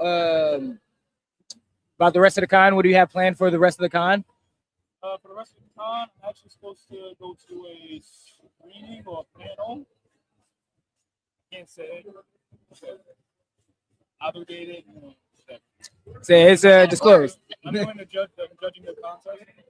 And, after the contest, Yeah, I'm BlerDCon in there. Gotta be a geek out. Nice. Yeah. Well, Sir Julius, I appreciate you stopping by and hanging out with us. We're gonna have to get you on the podcast for real one Sunday. When we do the podcast, so you can do the extended version. But yes, thank you, sir. thank you so much for having me. Why don't you let everybody know, if they don't know already, where they can find you? You can find me very simple, all platforms: Facebook, Instagram, YouTube, TikTok, all that nonsense. Surgery is complicated. Nice. Thank you, sir. Appreciate it so much. Love you, folks. Thank you.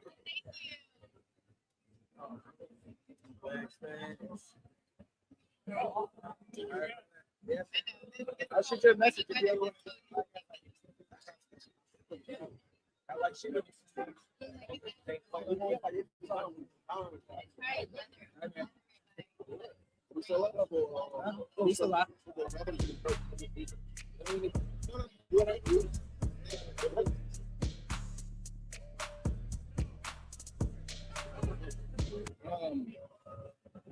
Well, I got a quick question for y'all though.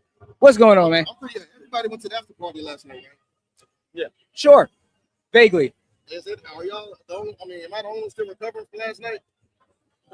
Oh no. I'm already plus OSHA again. I looked at. I had to take two ibuprofen earlier this morning. I'm like, yo, yeah, I'm party a little too old. I think I'm getting too old for this. My old man alarm was like, "Hey, you're out too late. Get your ass to bed now." Right. I'm like, no, I'll be right back. I'm not coming back. Well, I think I left like around 2 in the morning, but they were still partying. I'm like, what time did it end? Hey, it was supposed to be 2, but yeah, when we was leaving about 2, it was they were still going. Like, I was. My body said, okay, it's this special curfew, bro. You need to go and get back to the hotel.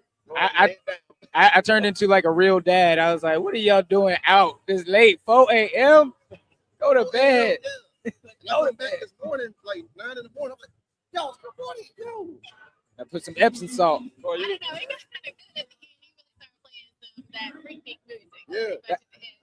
But that's why my alarm was like, "You gotta go," because like you'll get trapped. You're like, you're having fun when your body's like, "I'm not." Mentally, I'm enjoying it. Physically, no. Oh, you know what was good was that 90s Nerdum panel. Let's go ahead and break it down real quick. Let's deliberate. What you missed. You missed the 90 Nerdums panel last night at 9 o'clock. We had some great people up on the panel just giving their experience about nerdum, being a nerd in the 90s. We had a console wars. What was your first? Joe, what was your first? Hey, that's all. Hey, I already knew it was gonna be. Yeah, you missed it. Yeah, you did. You missed the panel. Oh man. Yeah, we got dragged into the panel. That's my first panel. Really? You First time I did. Oh, wait, what time was the panel again? 9 o'clock. 9 in the morning? No, at night. Oh, okay. So I was straight from there to the park. Yeah, I was out getting something to eat. he said, I got a refuel. Yeah. Like, I already got here late yesterday. I know I was only out here like I guess Thursday.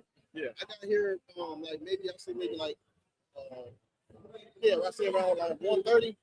So of course, you know, I had to get my badge. That long line, the long line. Yeah, come on, man. Day one. But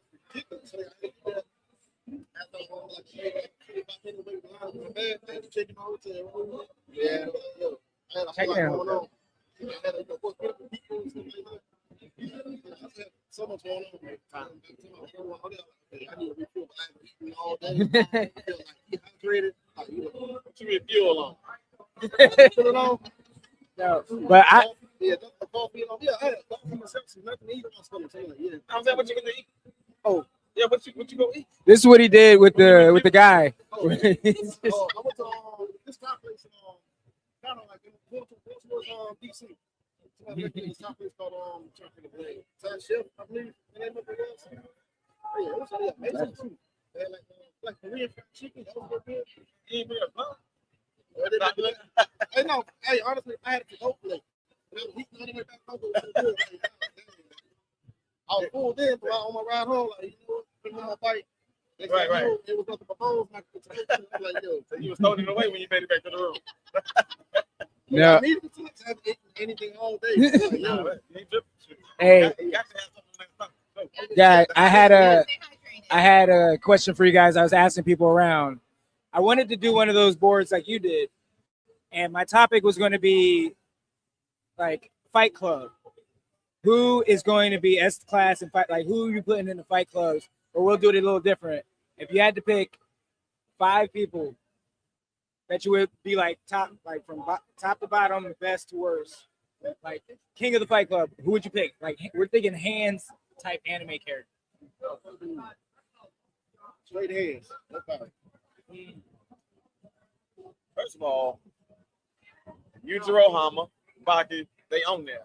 Let me go ahead and get That's like drawing the Exodius card and stuff. You have to. You have to.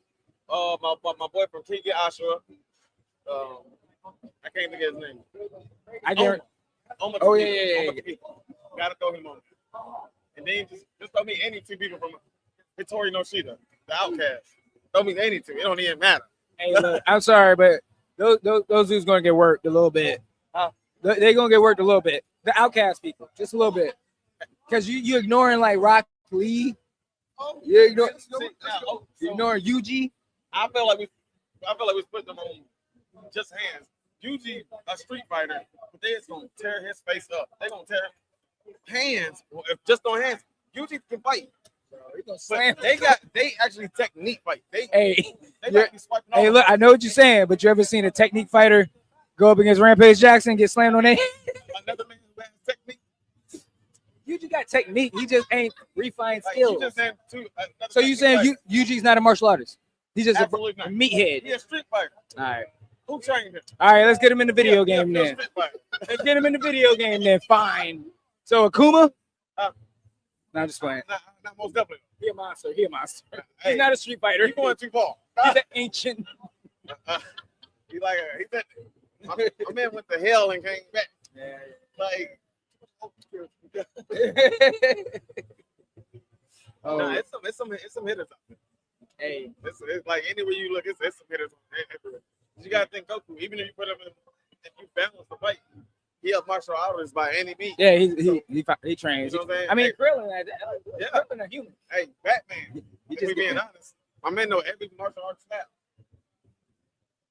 Hands. I don't know, We but giving him. but Hands. yeah. Look, Who he beating up? I mean, he gonna beat up. like if we don't, like I said, if you gotta place them on a like equal to playing field. I be forgetting about the buffer. We throwing powers in there. What about you, I'm taking Canna? everybody off my list I just put on there. What about Canna? Who you got? I'm gonna pick everyone from Sentence to be a hero because they all got it. Oh. All of them in different ways. And they Yeah. can be killed, but they always come back. Right. Yeah. So they're like unbeatable. All of them. Hey, Toji though. Don't forget about Toji. A hand thrower. Those the hands. All me. Hey, don't. My man kicked the bus. He was like, "Yeah, we don't need that here." Oh man. Top 5. You said that the anime? Sure. Okay. Whatever you Well, want. I'm saying that. That's everybody. You wanna get it out the So, way? I was in my top 5. I had to say, of course, Baki. I said, yeah, you got to put Baki on there. Got to put them on there. We talking hands. I know, everybody want to say Goku, but I'm going to say Master Roshi. Master. The one who talked really, Goku. Hey, but look, if he can't power up, he's still old man. He just get put. Hey, you can't see for Master Roshi, though. Hey. But as an old man, he's still feeble. If he don't got the power. Yeah, we playing them on level playing field. Mikey go put hands on him. Okay, now, I mean, I don't feel okay. He getting suplex. He can't do the KO Ken. Right. All right, Goku. Y'all kind of put me in the gallery. Hey, Goku, Baki. I say Mike guy. You and Audrey is going crazy. Okay. You done smacked my head 6 times. He released today with 8 days. I mean, it's a wrap. So, I mean, hey. Hey, look, I know he's little, but we can't not put Damien on the list. That man be ready to beat somebody up, bro. Robin. Yeah, most definitely. Robin Damien. Hey. Like, he's a violent person. with it all the time. Okay. He basically like Kahlua. Like he think he Kahlua. Okay, y'all going DC, I'm going to Marvel. Shane Chu. You got him? That's Oh, we're doing Marvel? the title. Not just anything. I was just saying it. But I'd like to say hello to the nerds again. Welcome to the Nerdcast podcast, BlerdStation Takeover. Blerdcast. Tongue twister. Yes, we are live here at BlerDCon, enjoying all the festivities. Me as Beetlejuice. We got a lot of juice right up in here. We got one of the Rowdy Rough boys here. We got this guy with a. We got Fetty's delivery. He has a 1738. He has a Glock in his Rari apparently. Hey, 17 shots, no 38. You know what I'm saying? That's how we live. He's quite serious about that.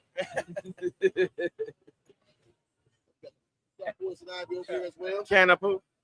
The queen of plants. Right. And not even talk about poison ivy. Just talking about you. Like you're. I am gonna be a flower later on. So if y'all see a flower, it's gonna be me. See. I'm playing it out today. Yeah, make sure if you guys are here and checking it out, stop us, take pictures, say what's up, and if you guys ever want to be on a Nerdcast podcast, just follow the Nerdcast podcast. Reach out to us, let us see a cosplay or something. And we get you in there. Yeah, just do a little trick or something. What do you do? I've been to ask though, Canada, since she probably got all of his beat when it comes to cosplays. How long did it take to make the poison ivy, the Phoenix Fly Did that take? This was a while in the making because I had bought all the pieces like 2 years ago, but I never did it. They just like set in the corner. And I was like, I'm gonna do it. So, paper mache, these good old boys. Detailing plants. It just took me a couple days. Like I was off work, when it was snowing. Okay. Of course. We had that 2 weeks of winter in Charlotte. We had time. So I couldn't go to work. I was like, 3 days. 3 days. The cake, I dyed the tie, corset. In the Carolinas, though. I was like, I'm stuck in. I need to be productive. You know what I love about it so much is the leaves. I recognize those are like the in-house plants that you find at any black household growing up. Everybody's mama had or grandmama had them plants, and you gonna get in trouble for tearing up their plants. I'm telling you. The thing hanging on by a thread, you rip it off, your mama get mad at me. He was dying. It was fake. Buy a new one. Now for real. They don't even sell these no more. But no, it's got to be like, are you in a contest today or anything? Like, that's a winner. That's a winner. It really is because. Well, he's judging it. He's a judge, right? But look, even with a seasoned veteran like Sir Julius right next to me, I'm still like staring at the bulbs. Like they're just so nice. Like the detailing. They got a different mouth expressions. Oh yeah. This one, he'll be saying shit. So, like, if I need to move them up or down, this is like wire. It's like fencing wire. Oh, okay. So that's why they still. Hey, Hollywood, if you're looking for costume designers, why don't y'all go to like Blerd conventions or anything? Hit up Canna. Like put her in the dressing room. What y'all doing?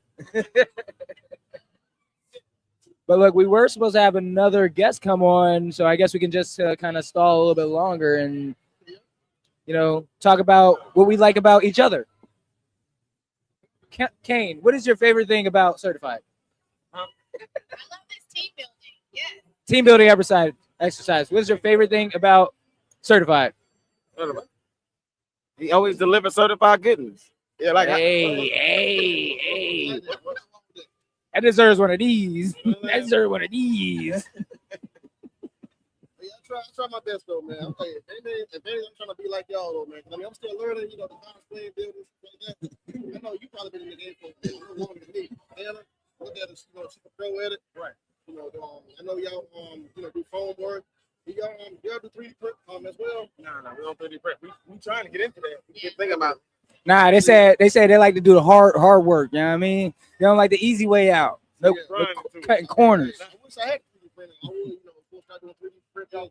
Yeah, how you doing, brother? I'm doing good. Your leaves are good. Okay, just making sure. I'm a hardworking man. I just started. My name is Kevin Cogdell. I am an engineer by day, but at night I'm a cosplay medic. I'm the only black one that I think. So you're y'all see him. So if you having any issues, I got hot glue guns. I got wig glue. I got a wig cap. I got hot glue. I got leather glue. I got safety pins, bobby pins, tape. I can fix everything. Are you good? I pull you off. All right. Hey, look. He is. Yeah. Yeah. What kind of glue? Gorilla glue. I don't really stick. he ain't up taking it off again.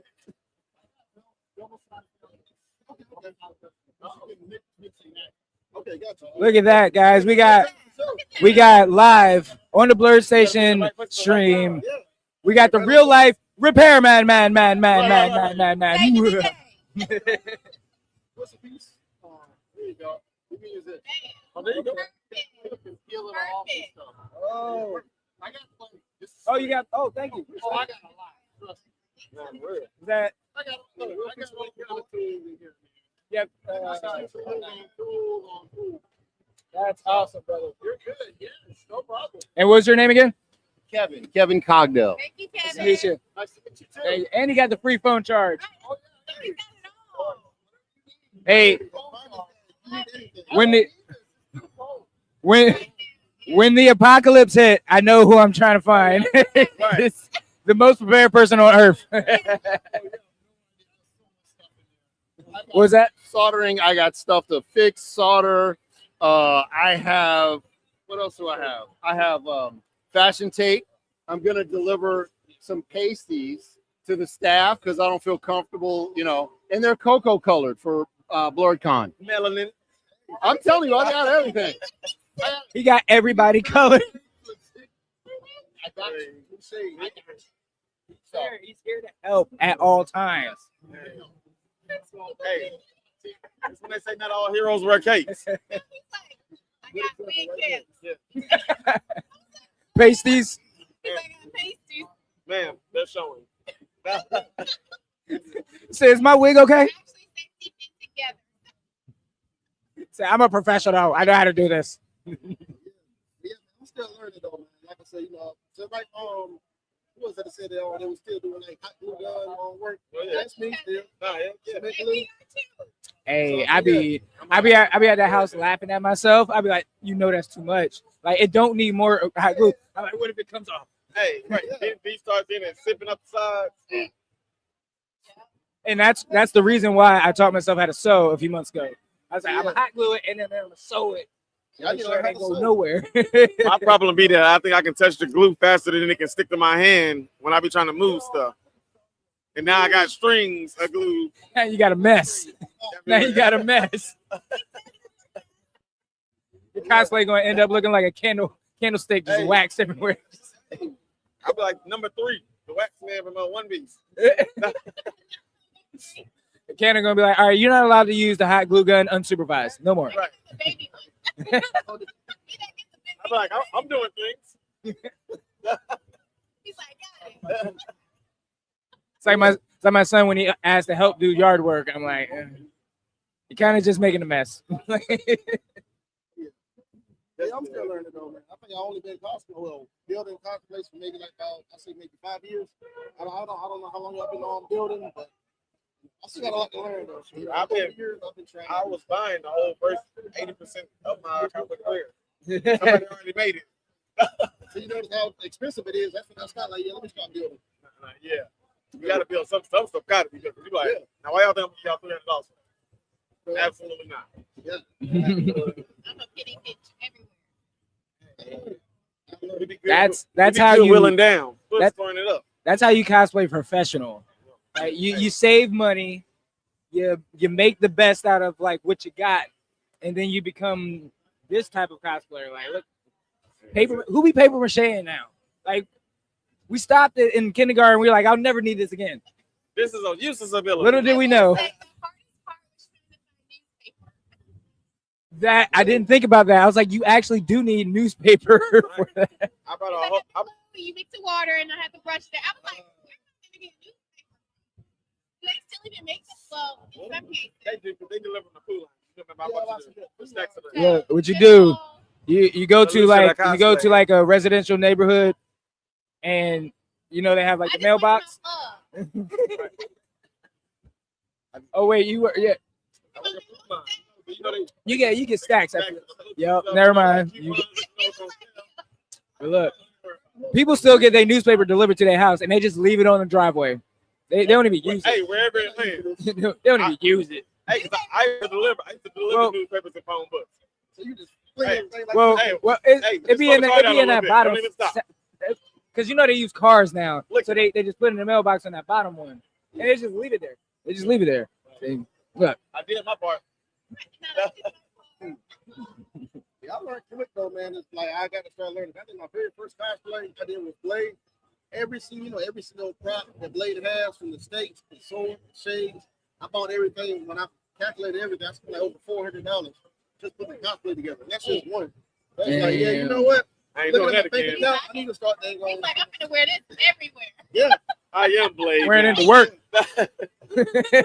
Even the haircut costs. I think the haircut, the actual Blade haircut costs like about maybe $80. I'm like, okay. I would say getting a haircut that might cost more than most of your materials. Okay. I have like $480 on a Blade costume. Yeah, I'm gonna make sure this lasts. I've been. I'm gonna drive in it. Like, yeah, I'm gonna work. Yeah. I'll be on hunt tonight for real. So yeah, I learned quick. Like, yeah, I gotta start learning how to build. So that's when I started foam work.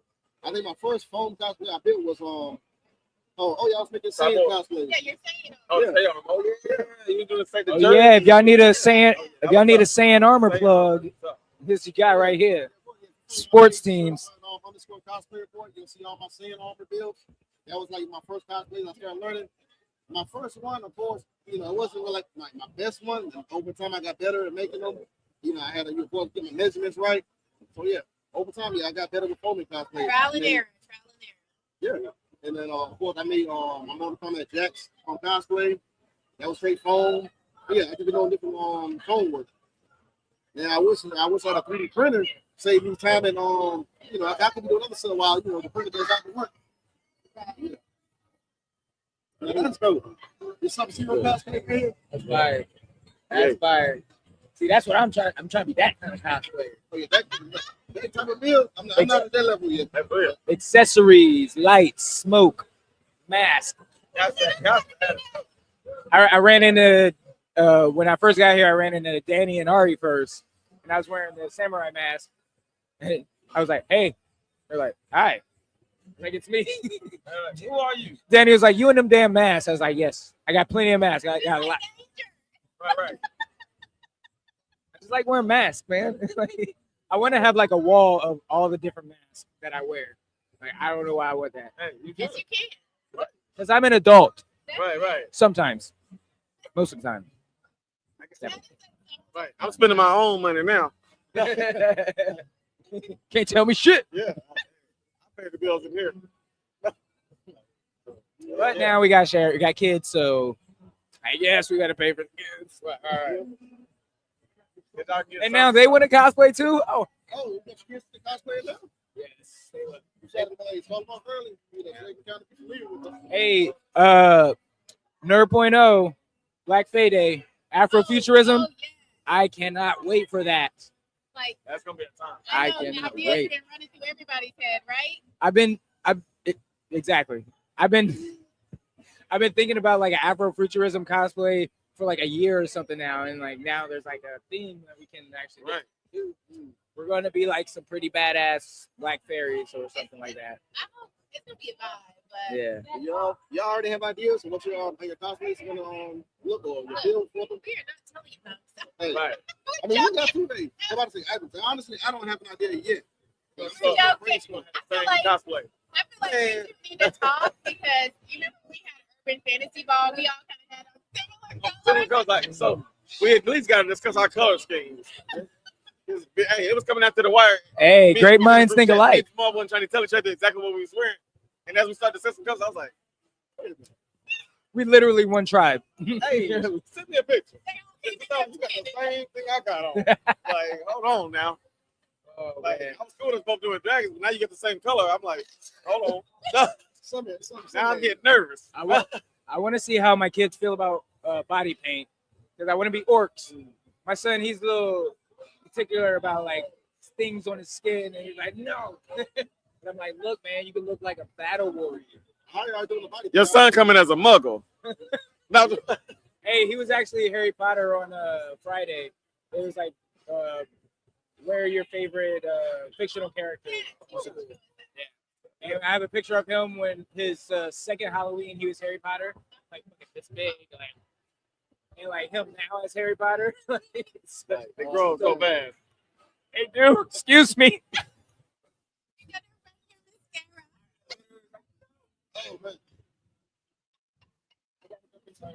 Gotta go fix my makeup.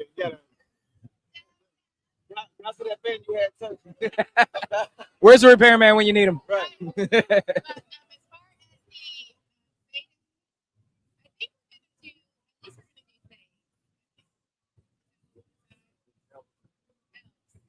Okay. That's probably what my favorite one to be. I want to do something maybe like all white. I know I got to be careful with it. I was thinking maybe like pristine futuristic. Right. Yeah. You go I got that division, at least the color. All white, of course, elf. I got to think of like some design ideas and stuff. So once I start brainstorming after this, and I've been putting a whole lot of planning for this, I'll have time to prep for futurism. Payday. I mean, like, really, this topic could be anything. You got apocalyptic, you got the steampunk type of vibe. Yeah. Wakanda is a good example, to be honest. Exactly. And that's what I've been thinking about a lot. Like, not just like the tech vibes of Wakanda, but like the thing I'm most excited about is like selecting the colors, like what kind of patterns. That's the most excited I'm about is like the patterns of like what kind of colors, like the scheme. Make sure you tell us what color you choose. Tell me yours first. I'm like, I definitely won't do that. And I come out. Green. We're leaning towards green. Green? Okay. Tor was like, me too. Definitely not doing green. Not regular green. I'm gonna do like a one shade different. Right? It's not the same. He's like, I'm doing Paragon. But guys, and seems like we're coming to the end. Any parting words? Anything you want to get off your chest? Anything I want to get off my chest. It doesn't have to be like positive. You can just be like.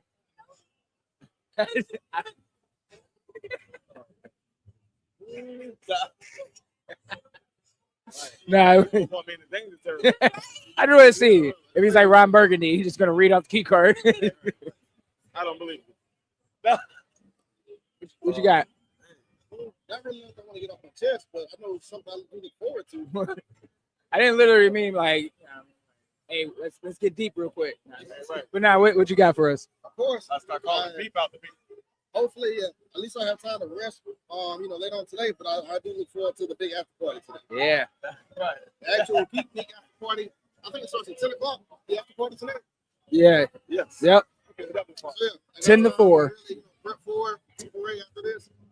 And I got like 3 meetups I have to do. Yeah. So I gotta have time to rest, eat, or Yeah, whatever. I'm gonna try to go to sleep so I can try to stay out late. Actually, Yeah. maybe We can know, man. We need that now. They're gonna get you some energy drinks. they don't. I can drink coffee with energy drink in it, and I can go to sleep right after. I really can. Nah, but what was that? Nah, Coffee with Red Bull. I don't drink coffee. I don't drink coffee. I'm trying to quit Red Bull. I drink tea. That's my. If it's ginger, put all the ginger in my tea. All the ginger, lemon. Yeah, ginger, I like apple, cinnamon. That's my shit. But no, I was gonna say, on a serious note, it's been a crazy year since the last BlerDCon for Blerds. We had some people in the community that we lost, and we're trying to do everything we can to make people feel like they're welcome. And that's why things like BlerDCon, especially like Black nerd conventions, because no matter what you do, how much positivity you put in the world, that internet is not always going to be your friend. There's going to be people on there that don't want to see anybody have fun or be happy. And so we got to do everything we can to show everybody that there's places for you, there's safe spaces for you, and there's people on the internet that want to see you flourish and do as best as possible. Be the best cosplayer you could be the best writer, crafter, artist, everything like that. So if you are watching this BlerDCon streaming service, just let you know that this convention is for people like you, especially if you don't like being out in public. You can watch it online. There's things like Virtuous Con. You can see a convention online. Just reach out to the people around you and get rid of the people that, that don't do anything good for you. That's all I got to say, basically. What's that? We're talking Apple. Want to bring him in real quick? Real quick, guys, before we leave. Come over here. Come over here. Y'all busy? Hey, side up. Hey, y'all, come have a seat and find out. Oh, okay.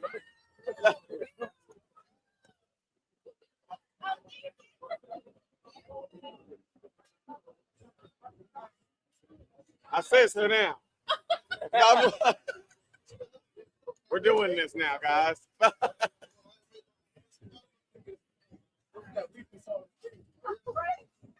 If you guys want to have a seat. We live right now. Huh? We live right now. Oh, You guys want to play a quick game? we're live right now. We're gonna play. Actually, let me say something. Yeah, tell people who you are. Oh, You got the mic. I'm CMYK 6 years. Afro Cocoa Puffs. Amazing cosplayers. And an artist here. Rep us up. I know that. Hey, give it to him. Yeah, I like that. Doing school. Yeah. Hey, do the grinding beat. Oh, I know. Hey, right. That's a staple in the community. I think they just showed up, so let's answer some questions real quick.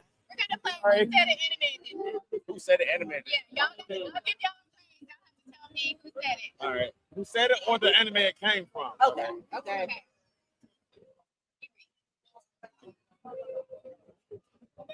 All right. Hey. Hey, I made these. He living in this era. I made these are fake, bro. Hey, by all means. He drew the M. But not for real. These are stickers. All right, so we got. All right. I'll take a potato chip and eat it. Like y'all give me. Yeah. Note. I think she wrote it. She wrote Dept Note. Food Wars.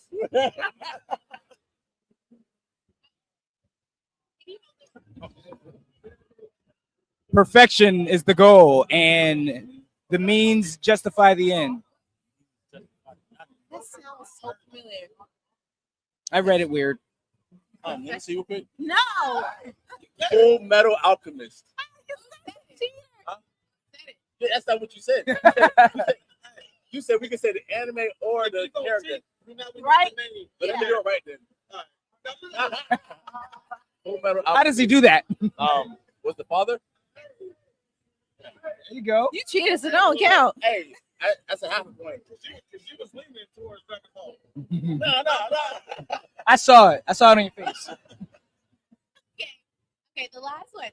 Whatever you lose, you'll find it again. But what you throw away, you'll never get back. Say it one more time. Whatever you lose, you'll find it again. But what you throw away, you'll never get back. That was my fortune cookie last night. Is that hentai? Oh my god. I don't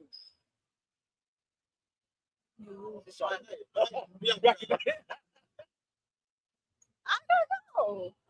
It's from One Piece. Who Say said it one more time. It's from One Piece. Who said it? Whatever you lose, you'll find it again. But what you throw away, you'll never get back. Was it Bonclave? That sounds like something Bonclave said. Anybody else know here? I feel like a mentor said that, but It's got to be. I feel like it's Bonclave. That's what I feel like. whatever you lose, you find again. Was it Bonclave? I don't know why I'm blanking. I don't.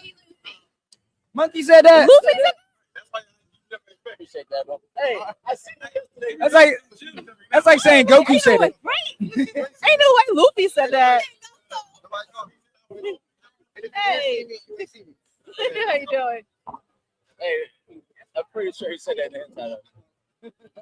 Thank you for being here. Which one? Yeah, you're done. Take his mic.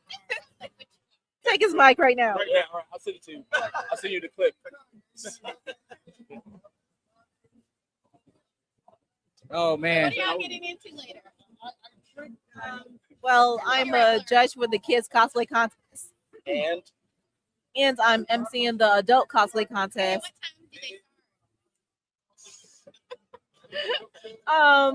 So that's between 3 and 5, and then right after the kids cosplay ends, that's when the adult cosplay starts. So yeah. I'm sorry. Every time I look at Corey, man, it's tripping me out. Yeah, you look crazy. Yeah, right? Hey, You look crazy. you guys can't forget about me over here, okay? I'm always here. I am always here. Oh, we're setting up the game over there at about at 2 o'clock. So we're doing a versus battle with Shonen Showdown. So nice. Over there. Yeah. I don't know. I'm gonna go watch Pop the Balloon. Oh, I forgot about that. Yeah. What's that, 2? Well, you can't do it. Why? That's from 2 to 4. I can watch the beginning. I can see some of it. We will be there.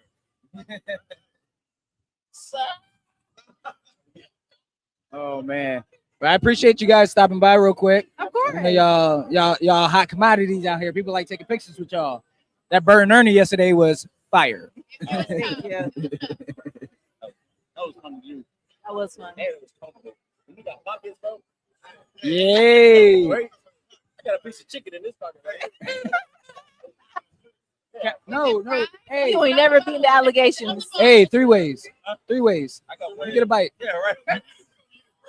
Yeah. All right. That's aggressive. Hey, you gotta break the bone. Get That's the my part. favorite. That's my favorite part anyway. But hey, guys, make sure you guys are following Raikage and Afro Cocoa Puffs, and check out our latest podcast episode with them when they joined us. I'm like,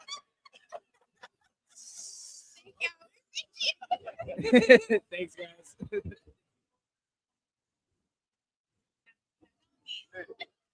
Now walk away from now. Next interview. Oh, I never did. Now walk away. I ain't gonna lie, I'm gonna have to have you make me some jabos, bro. Do what? I'm gonna have to have you make me some jabos. Oh, I got you, bro. I got you. This is I miss him. It's like Bufu. Bufu.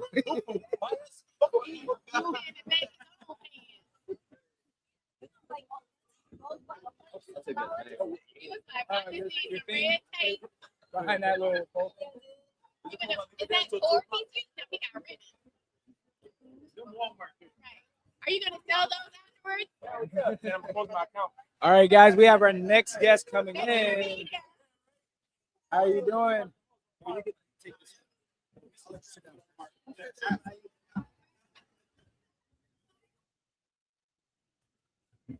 Got my little Pokeball. Hey, little Pokeball. How has your con been? Yep. Got Paper Doll in the house. What's going on? Hey, what's up? Hey, DMV's very y'all. own. See, I had to fish her out from out there too, cause man, I know you're everybody want to get a picture with you and stuff. You had to step Facts. over here to the side, just They were sneaking up over here, like, let me get my hug. Yeah, that's how I see like two people like, yo, all your fans out here. But I love them. I love them. I appreciate y'all. Well, welcome to the Nerdcast podcast, BlerdStation Takeover. Would you like to introduce yourself to the nerds out there in the world? Of course, I am Paper Doll, IG, love, LOVE, _ Paper Doll. Hey. Hey.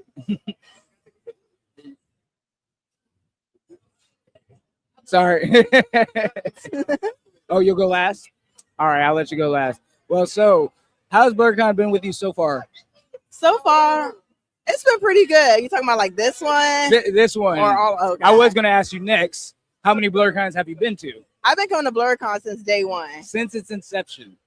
Yes, day one when it was like a good 1,000 of us in here, small and cozy.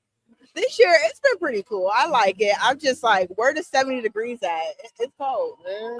I was saying yesterday, I want to get on that Facebook group page and cuss everybody out because I was looking at my jacket. I was like, I don't want to be walking around with it. I want to go back to the car and grab it. I'm going to just leave it. And I got here and it's cold. It's cold. I don't like it. There's still... Yeah, about to. What are we doing? Oh yeah, we're from the Carolinas, man. No, from the South. We're not used to this type of weather up north, man. So I'm like, yo, wait a minute. I mean, it was just snowing Tuesday. Wait, what? Man, look, when it snowed down there in our area, we're from the Charlotte area. When it snowed down there, we was like, yo, is the world about to end? I mean, we really get snow. I'm like, yo, man. And we was. I was mad because I'm from up north, so I moved down there to get away from the snow, and it's here. Oh, yeah, that's right. You're from Philly, right? Yeah. So when I went to school in upstate New York, like 20 miles from Canada, there's nothing but snow. Oh, shit, by Canada, though. Yeah, I'm from here. Hey. And we was snowed in like 2 weeks ago. Can't leave your driveway. Well, yeah, I mean, hey, y'all used to this though, man. So, I mean, but it doesn't slow y'all down. Though. I know that for a fact. Y'all still be out there driving, man. I miss it. I miss BlerdCon when it was warm out. We need to get it back to the summertime. Yeah, that part right there. I don't know why they moved the date, but drink water. You know what I'm saying? We can deal with the heat. Yeah. The cold, I don't like it. Especially like for the team, because Geeknik, everybody want to, big facts. I'm about to say, hey, if y'all dedicated to do Geeknik matchups in this weather, hey, go for it, man. But I see it. They don't stay here long. I've been seeing people come, and then next thing you know, okay, I'm going back upstairs to change. Yeah, the weather, man, make you change. Yeah. Make you, man, second, guess your opinions on these cosplays, bro. But so yeah, how long have you been cosplaying though? So my dad is a cosplayer. Oh, really? And so when I was little, he was taking me to all the Star Wars conventions, the Star Trek conventions and everything. And I'm like, okay, this is just normal. And then of course my teen years, I wasn't really cosplaying. And then I got back into it when I became an adult. In my 30s, that's when I started cosplaying and taking it more serious. But I've been doing it for a long time. Okay. Just not on social media. I got you. Exactly. He really would. He'd be like, hey. That's currently where I'm at. I'm like, hey guys, we got this event coming up. Get dressed. Put your ears on right. Put the ears on right. Come on now. Perfectionist. And that's how he was. So because he's got 4 daughters. So instead of buying us Disney princess stuff, He be just like bedtime story, Marvel comics, and been reading all these comics to us, taking us to conventions. Now, yeah.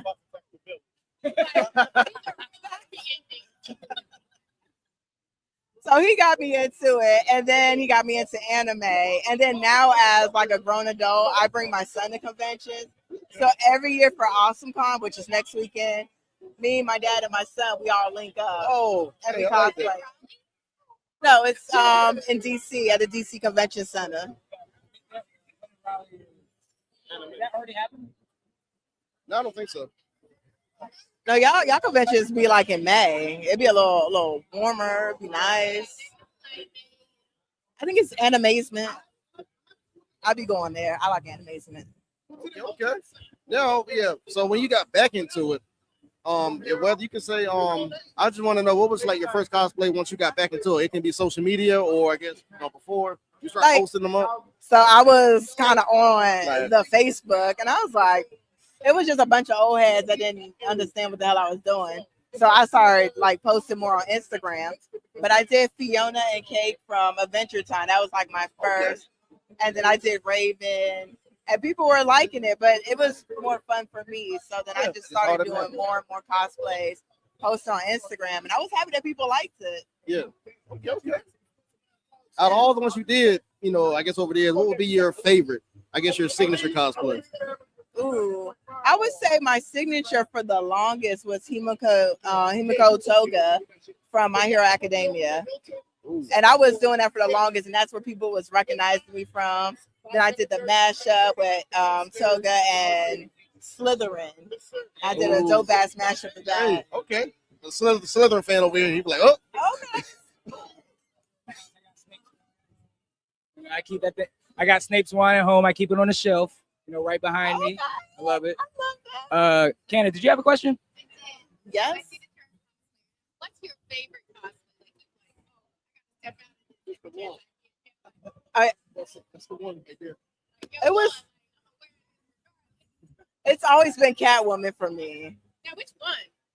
I would say there's plenty. My favorite one is the Michelle. I'm sorry for cussing. Michelle Pfeiffer. Yes, that is my favorite Catwoman. Oh, gee, okay. Yes, out of all of them.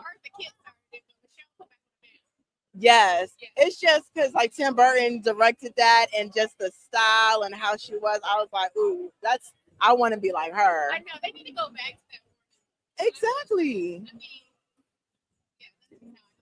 That one definitely has the most personality in the costume design. I love that one as well.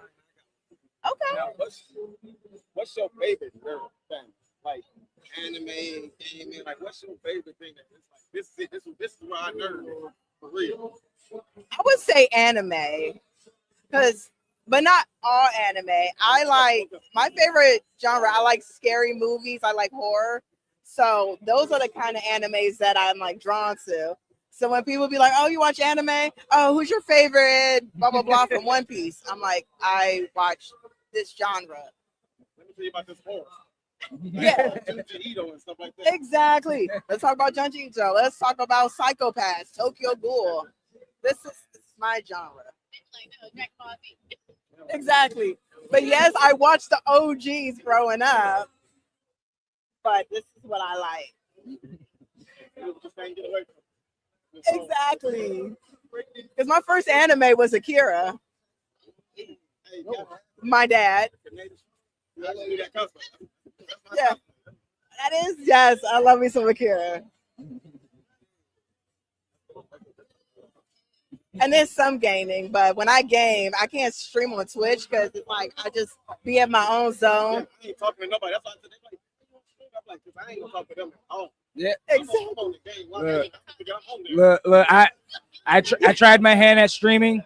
Shit was boring for my audience. I'm zoned in. I don't do the shooters. I love story mode. Story mode is my thing. I like being in the stories. I like achieving the goals. So like when I'm playing like Yakuza on stream and I'm like, exactly, take a drink of water and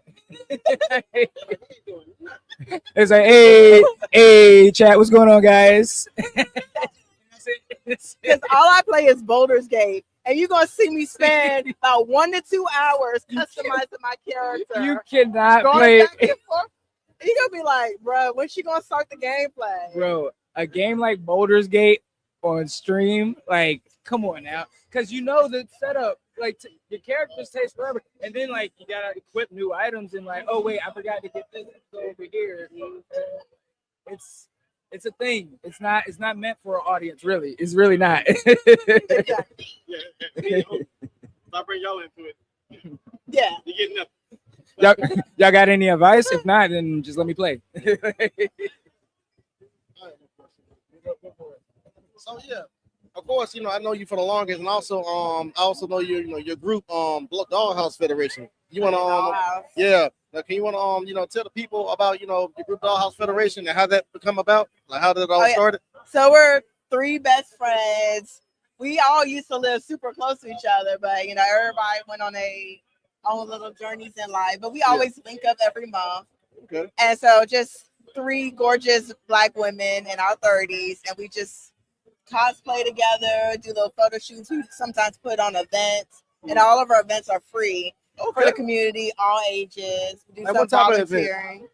Let's see, I didn't mean to cut you off, but what type of events do y'all Like, be on? It'll be either like a toy drive, or sometimes it'll be like one of those little after parties or a daytime party, but all the events are always free, just for people to like meet other people, other like-minded. But we haven't done one in a while because everybody kind of moved away. Thing. Yeah, I got you. So I guess I don't know how it all started. I guess y'all just made it a convention and y'all had so much in common. You like, you know what? Since we're close together, we love anime, we love the cosplay. Yeah. How about we just make this group? Maybe do a little events, here and there, see how it goes, and then I guess it just blew up, took off from there. It just fell into place like so naturally. It's like we're always hanging out. We're always doing group shoots. Why don't we just have a group page to post all of our group stuff? And then that's when Dollhouse came about, and it's just so beautiful. Wow. So, your events, are they? Is it kind of like a mix, or is it like geared towards kids, or just like? It's a mix. Okay. But if we have like an all-day event, yes, it's gonna be like a lot of family and kids. And then towards the evening, if we have like musical guests, we'll save the more raunchy cussing and all that later on after 9 p.m. Of course. So that we can be family friendly, and then it's like, okay, time for kids to go to bed. This is adult. Yeah, that's one thing I'm trying to get into, especially this year, doing like community events, especially for like kids. There's a lot of kids, and like I live in like Huntersville, outside of Charlotte. It's kind of suburban, and you can tell the Black kids and like some of the brown kids that like anime, there's nothing for them. There's even like the teenagers, they just got in trouble for hanging out too late and they were dancing in cars. So they got a curfew now. Now there's even less things for them to do. Like when we were young, they had like they had like the club type thing for kids, like once a month type thing. Do you ever think about doing anything like that for kids, like with cosplay, like a mini con type thing? That's a good idea. I wouldn't know how to go about that, but I would love for something like that for kids. That's me. I don't really know how to go about it, so I like talking about it with people, and like maybe they'll say something. I'm like, oh, that's a good idea. I'm gonna do that. Yeah, I just wouldn't know. I would have to like talk to other people. Yeah. But that's what we need. Like people that are listening. If you know somebody that can, it's definitely. We need something for teens. Yeah, that's what I love to do. Like instead of like a once a month like club thing, let's turn it into a once a month club cosplay thing for kids. Like give them a little ginger ales or whatever. What was it? What do we used to drink on like New Year's? The sparkling cider. Like little sparkling. Yeah, get a little something. Because we used to have like little all age. The virgin daiquiris and stuff like that. Yeah. The kids bop. How would they clean up the 17 shots no 38? Oh.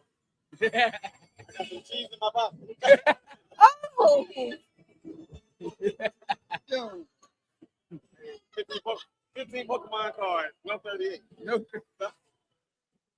No energies.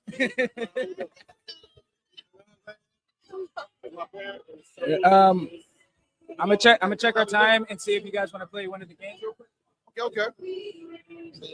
We've been playing a few games real quick. We've been playing, Who Said the Anime Edition. Oh, you stopped the camera? Oh no, I was just checking the time on my phone. The camera that we're using is right here. I'm just giving certain shots. Yeah. Since you love anime, I know you'll probably kill this game. It's a game kind of made together. Who said? I certain genre. Hey, we got I'm about to say, yeah, we got all genres here. You actually didn't even think about One Piece. We got it all. We got, yeah. I guarantee still you probably know more than half of this deck. More than me. I'll admit that. Oh Lord. Oh, you know this one. The one I already know. But you watch this I don't. A true hero always finds a way for justice to be served. I don't know. Oh, what character? Deku? Or All Might? I don't watch My Hero. I only watched this season when it had Overhaul because I was like, oh, they kill people in this? And then when they started doing the musical stuff, I tuned out. I know I cosplay Toga, but then I stopped seeing blood and killing, and I was like, oh. I'm getting too friendly. Too friendly. Let's get ready for the school musical. Hey, My Hero will be tugging at your heartstrings though. You might get a tear or two. I'm just saying. It's a lot darker than what you think.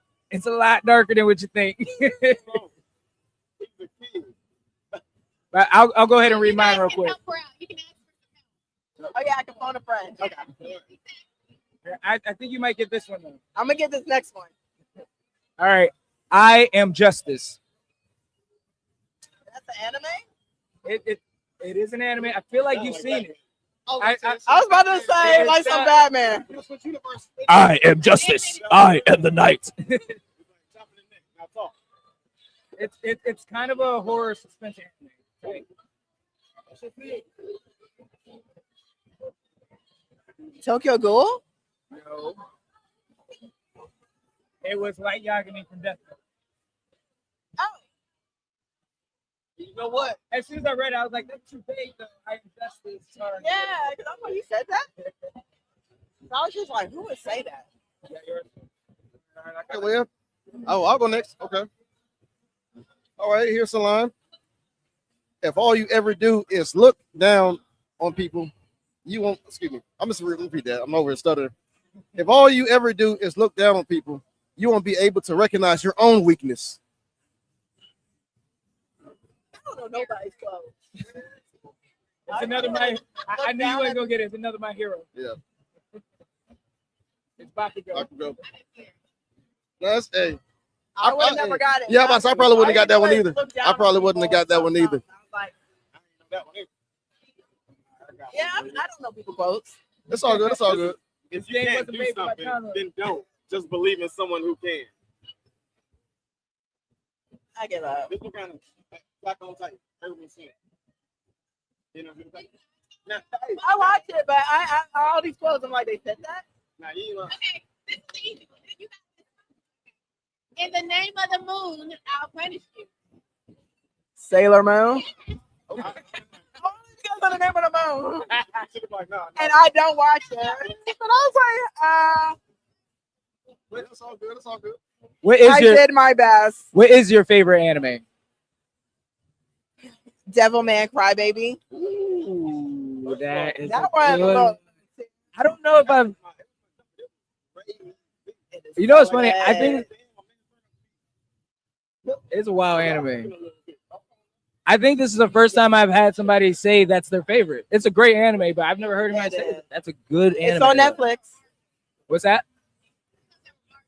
Right? Like, it's just like Marshall. It gets wild from the first episode. You're like, it's so good. I'll ask.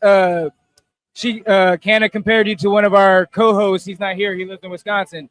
He likes to watch dark things as like background music or like background noise. What is like your background and comfort anime? Because his comfort anime is like Attack on Titan. That's like not comfortable. Background comfort anime. So I got the original 1970s Devilman Crybaby. Well, they just call it Devilman. Yeah. And the voice actors are funny as hell. One, it's dark, and you're like, this is wild. I got Especially it. the hand-drawn animation. Yeah. It adds to the horror. But the people, it's giving like Speed Racer meets Devilman. Yeah. And you're like, what the hell? And I love putting it on because I be cracking up. I got to go back and watch that because I love watching like the voices and stuff like that. So that's big. But if it's like regular comfort and I'm not watching an anime, then I'm watching like scary movies. Yeah. Okay. Yes. I really hope it's good because I seen the original, the first one in theaters, and I was like, please be good. Well, the Wayans weren't involved in like what was it, 4 and 5? No, yeah, 3 and up. 3 and up. Okay, yeah. So that's why but they're back in control. So I'm hoping it's gonna be great. It will be great. Speaking into existence. Because we need good comedies to come back. Black comedies to come back. Need some black comedies. Yes. Don't be a menace to anybody. We've seen a couple Lope dogs walking around here, or O-Dog. Yep. But the Waynes have been doing some like little spoof movies.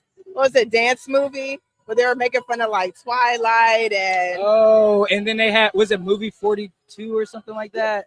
Yeah. They did that? It was like a spoof. Was it the Waynes brothers again? I don't know if they were involved. What was the most recent one they were involved in? I cannot remember. Oh, no, Haunted House.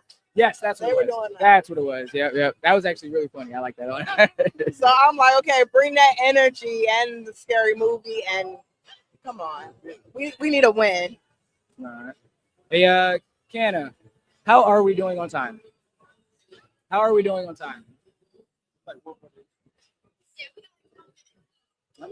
only use all 12 minutes. Do you got more people?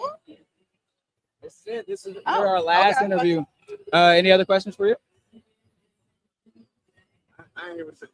Any questions you have? Give me more questions. I have one. Favorites. Hey, we gotta have a 12-minute dance party. Let's go. No, what was your favorite scary movie growing up? Ooh. So I'm a big fan of like 80s and 90s practical special effects horror. I don't like all that CGI. I want you to like build molds and all that stuff. And it would start off with the Freddy Krueger movies, The Nightmare on Elm Street. Like the way he was unaliving people, like coming through that wall, and Johnny Depp got kind of sucked into the bed, and it was The blood. You're like, wow. That's what I remember from Freddy Krueger. That pool of blood. Yeah. I remember not wanting to go to sleep for a couple days. I couldn't. Now I was a big scaredy cat growing up, and like I had older brothers and cousins, so like I try to act like I'm watching it too instead of being scared. So I just like, and I'd be fucked up all night, not sleeping. But no, Freddy Krueger was probably the one for me, because like everyone's scary, but you can like go to sleep and forget about it. He in your dreams. He in your dreams. And then he had the song that was so catchy. You're like, hey, come on now. Nightmare on Elm Street. Freddy's coming for you.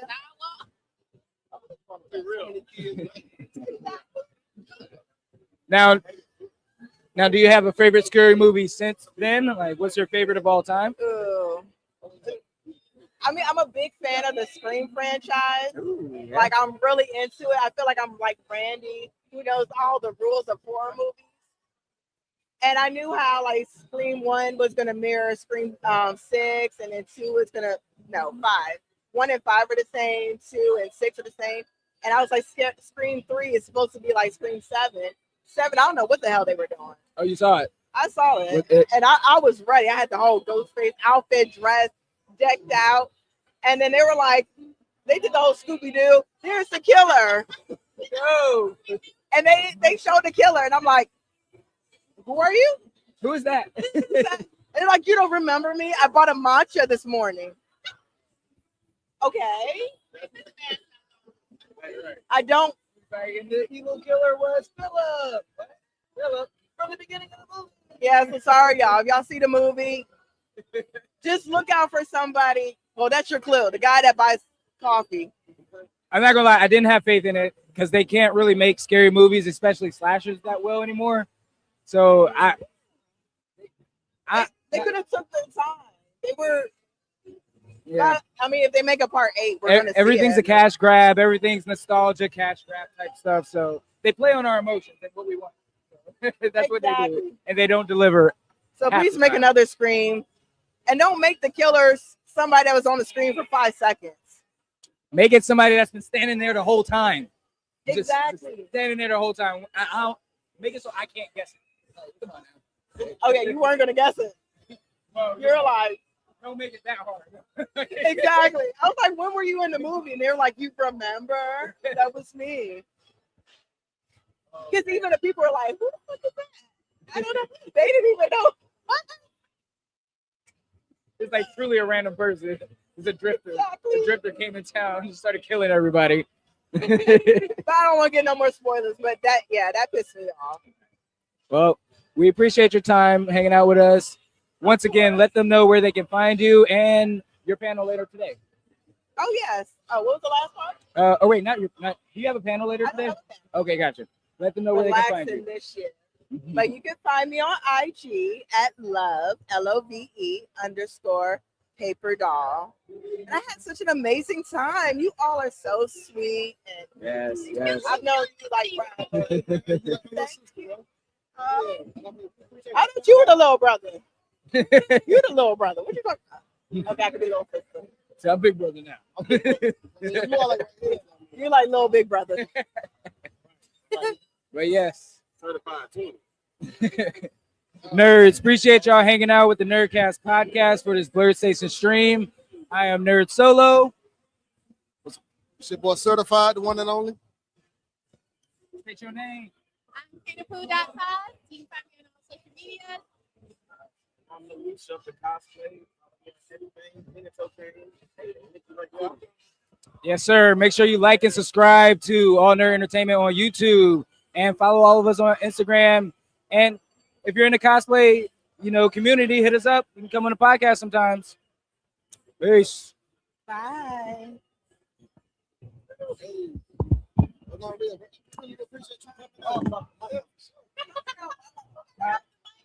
My belly. My belly. In that chair.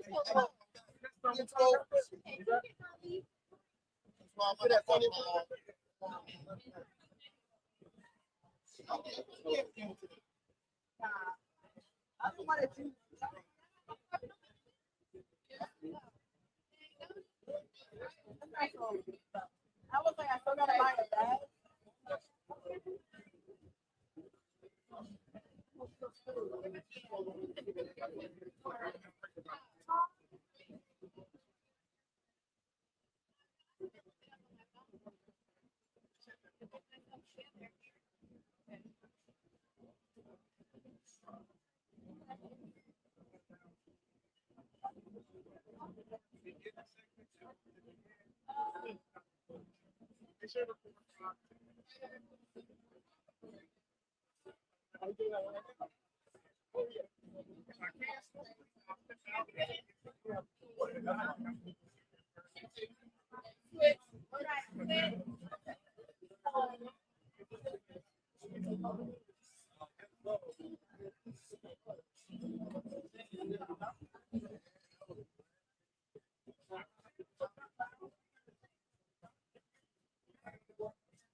You say what?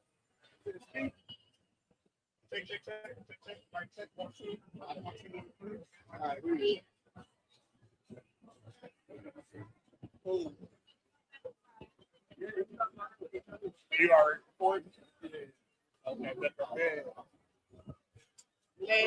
get it. Sitting with the table, yeah. After about that, you want to put it under, or you good from over there?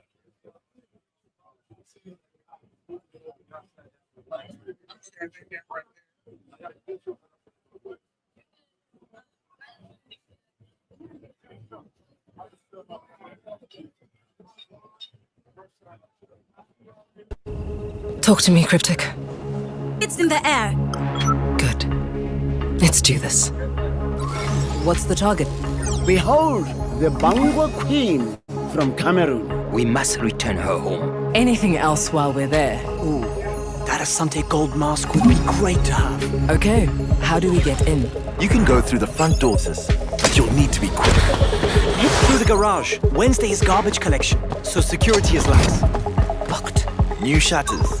I can handle the locks. Look at that combo! You're welcome. Okay, I'll take that. Stairwells are closed after hours. We'll need them dead. I'm on it. I'm in. Have you got a surefire way out? Once the alarm is tripped, we won't have time to think. So think ahead. Got it. That door will close when the alarm is tripped. Your exit route is through the construction site. However you get here, we'll be waiting for you. I'm ready. Let's bring it home. Go, big sis! It's time to get out of there. Almost got it. Luckily, Africa has you on their side. Nearly there, Nani. Bad guys are coming. Go time. Run! 10 seconds left. That thing's fast. Move, Normani. Let's go! I feel like you could be hitting that hard. Okay, you didn't know that. No. Yep. You ready? Oh yeah.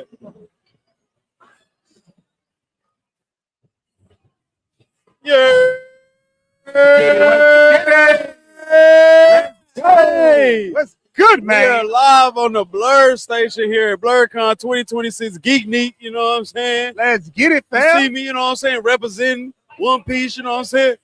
Room. Oh, hit him with it. And you what know I'm my saying? boy had to come through. Hold on, y'all can't see him, but yeah.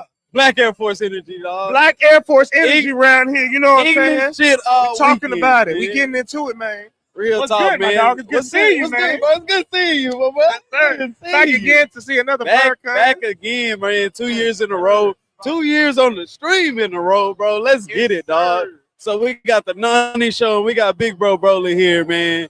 And we just finna get into a couple of things. So what do you want to start? Do you want to start out with hate, or do you want to start out with appreciation? You know what? We got to start with some appreciation. We All right, got to let's start start out with with some appreciation. appreciation because we're gonna make some people angry later. So we'll at least soften the blow for that. Then we can be even worse. I want to start the ignorance. You know Well, what I'm shoot, saying? hey, let me know. Let's get to it. No, Let's get to it. We start with appreciation. We'll start with love. Let's start with You love. know what I'm saying? Because this is a great 'cause con. this is a black event. Yeah. We should lead with love with all these black people around. You know what I'm Definitely, saying? most definitely. So, man, I know I've been enjoying BlerDCon because all these different black people that I'm seeing, I'm still meeting new people every year, which is Yeah. always great. Yeah. But at the same time, I'm really happy just off the fact of even being here. Real World is talk. crazy. I could take a weekend break. It's World War Boy. III out here, man. Boy, real talk. It is really crazy. I was like, nigga, we did what to who? Like, what? Like, I was like, nah, let me get to DC. Let me get to BlerDCon. Yes, Let me sir. get around my people because we gonna come together and we gonna be it. And we gonna all do the same thing. We gonna be outside in front of the hotel. Turn it to a family reunion out here. You know what I'm the hell saying? these white people got going? like, nah, man. Boy, for real. For Finna say, real. boy, I'm finna turn into a pirate for real. While y'all playing in these Real streets, talk, man. boy. We Y'all got finna, one more time. we finna really have to fight the world government. What? We seen the other countries leading the way. Right. You seen them hitting it. I ain't no One Piece fan, but I done seen the One Piece flag been flying, and all these other countries, they ain't playing with them. All I'm saying is, boy, they sending out them invites to be a straw hat. I'm taking mine. Yes, sir. Yes, sir. I'm gonna find my devil fruit, nigga. That's for real, man. I'm say we don't go swimming anyway. I'm crying. Speak for yourself. I'm a great swimmer. I'm great with the stereotype. I'm a great swimmer. Don't play with me. Don't play with me. But nah, man, man, just shout out to George Hilton, man. Shout out to BlerDCon, bro. This is always a wonderful experience, bro. Just seeing all these black people just be in their element, bro. Like BlerDCon just make you feel like somebody, bro. Like I can't tell you how many times, like I was Lope Dog yesterday. Every time people just stop you, be like, "Oh no, that's clean." That's like, bro, it make you feel like you're a celebrity when you hear it, bro. Like, so that's what. So like, shout out to BlerDCon, bro. It just like if you a nerd and you black, like especially like this place just make you feel special. What for real? And it's not like you got to be the people that. Shout out to the ones that got the large like cosplays and stuff, like the ones you invested some money into it. But you ain't even got to do all that. I done seen people out here. Dude had Brother Rock with him. He was Martin from the episode when he was a monk. Oh, the monk, bro. And he had the thing on. He had a wig and he had a fake rock. Bro. And bro, easy cosplay for less than $100, less than $50, really. Right. But like you said, man, it's a great place to be. There's a lot of love. It's a lot of culture here. It's a lot of black joy here, and I can appreciate that. Coming all the way from Dallas, Texas, man. Right. We didn't just come down the street. We came all the way from Texas. Texas, to come man. turn up with y'all. And you know, Texas people gotta let you know they from Texas, man. They beat. I ain't from Texas, Frank. Let you know I'm from Texas. You hear me, man? What I'm saying? But for real. Now, but then we gotta show another appreciation. All right. Okay, well, we gotta show the appreciation. We gotta show another appreciation. Okay. Because it is a food truck that's holding it down out here, and they don't get appreciated enough. And they get appreciated. That register is full. I know the register full. I know they register. But that's because it don't matter what time of night you go out. 2 o'clock in the morning, they still there. 3 o'clock in the morning, they still there. 4 o'clock in the morning, they still there. Right. They might be on break, but they still gonna be there. Guess what? When you wake back up about 8 a.m., guess who is still there? Talk to them. Who is it? Man, shout out DC Slices outside, man, holding it down, dog. And we don't get free promo. We don't get free promo at all, but nah, bro. I'm talking about every year they be clutch, bro. It's about 3 in the morning, your stomach go grrr. I'm talking about now you looking around, you desperate. All the other food trucks, they go home, they like, shit, we made our money, not DC Slices. No, they said Not DC Slices. who decided that? They like what you want. You want a slice or a full pie? As we say that, here comes somebody with some of the slices right now. With some slices right now. We were But, just talking about the pizza. I'm telling you, they never fail. So shout out DC Slices, man. Hey, Nah, fact, they goes for that. hey, They really matter of goes. fact, I'll see you tonight. Front and center. Right. Yes, sir. Sorry. So let me ask you this then. All right. Is it about that time? It is about that time, man. We get into them hot takes? I'm finna piss a lot of people off. I don't know about you. His have been brewing for a minute, and I thought about mine, and I gotta say it later.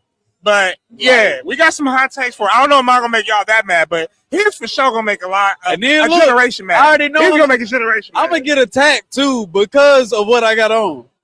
Because you do got that One Piece on, because y'all beef with him. I know. Y'all beef with him on the regular. I know. Y'all beef with that fandom on the regular. But the beef is over.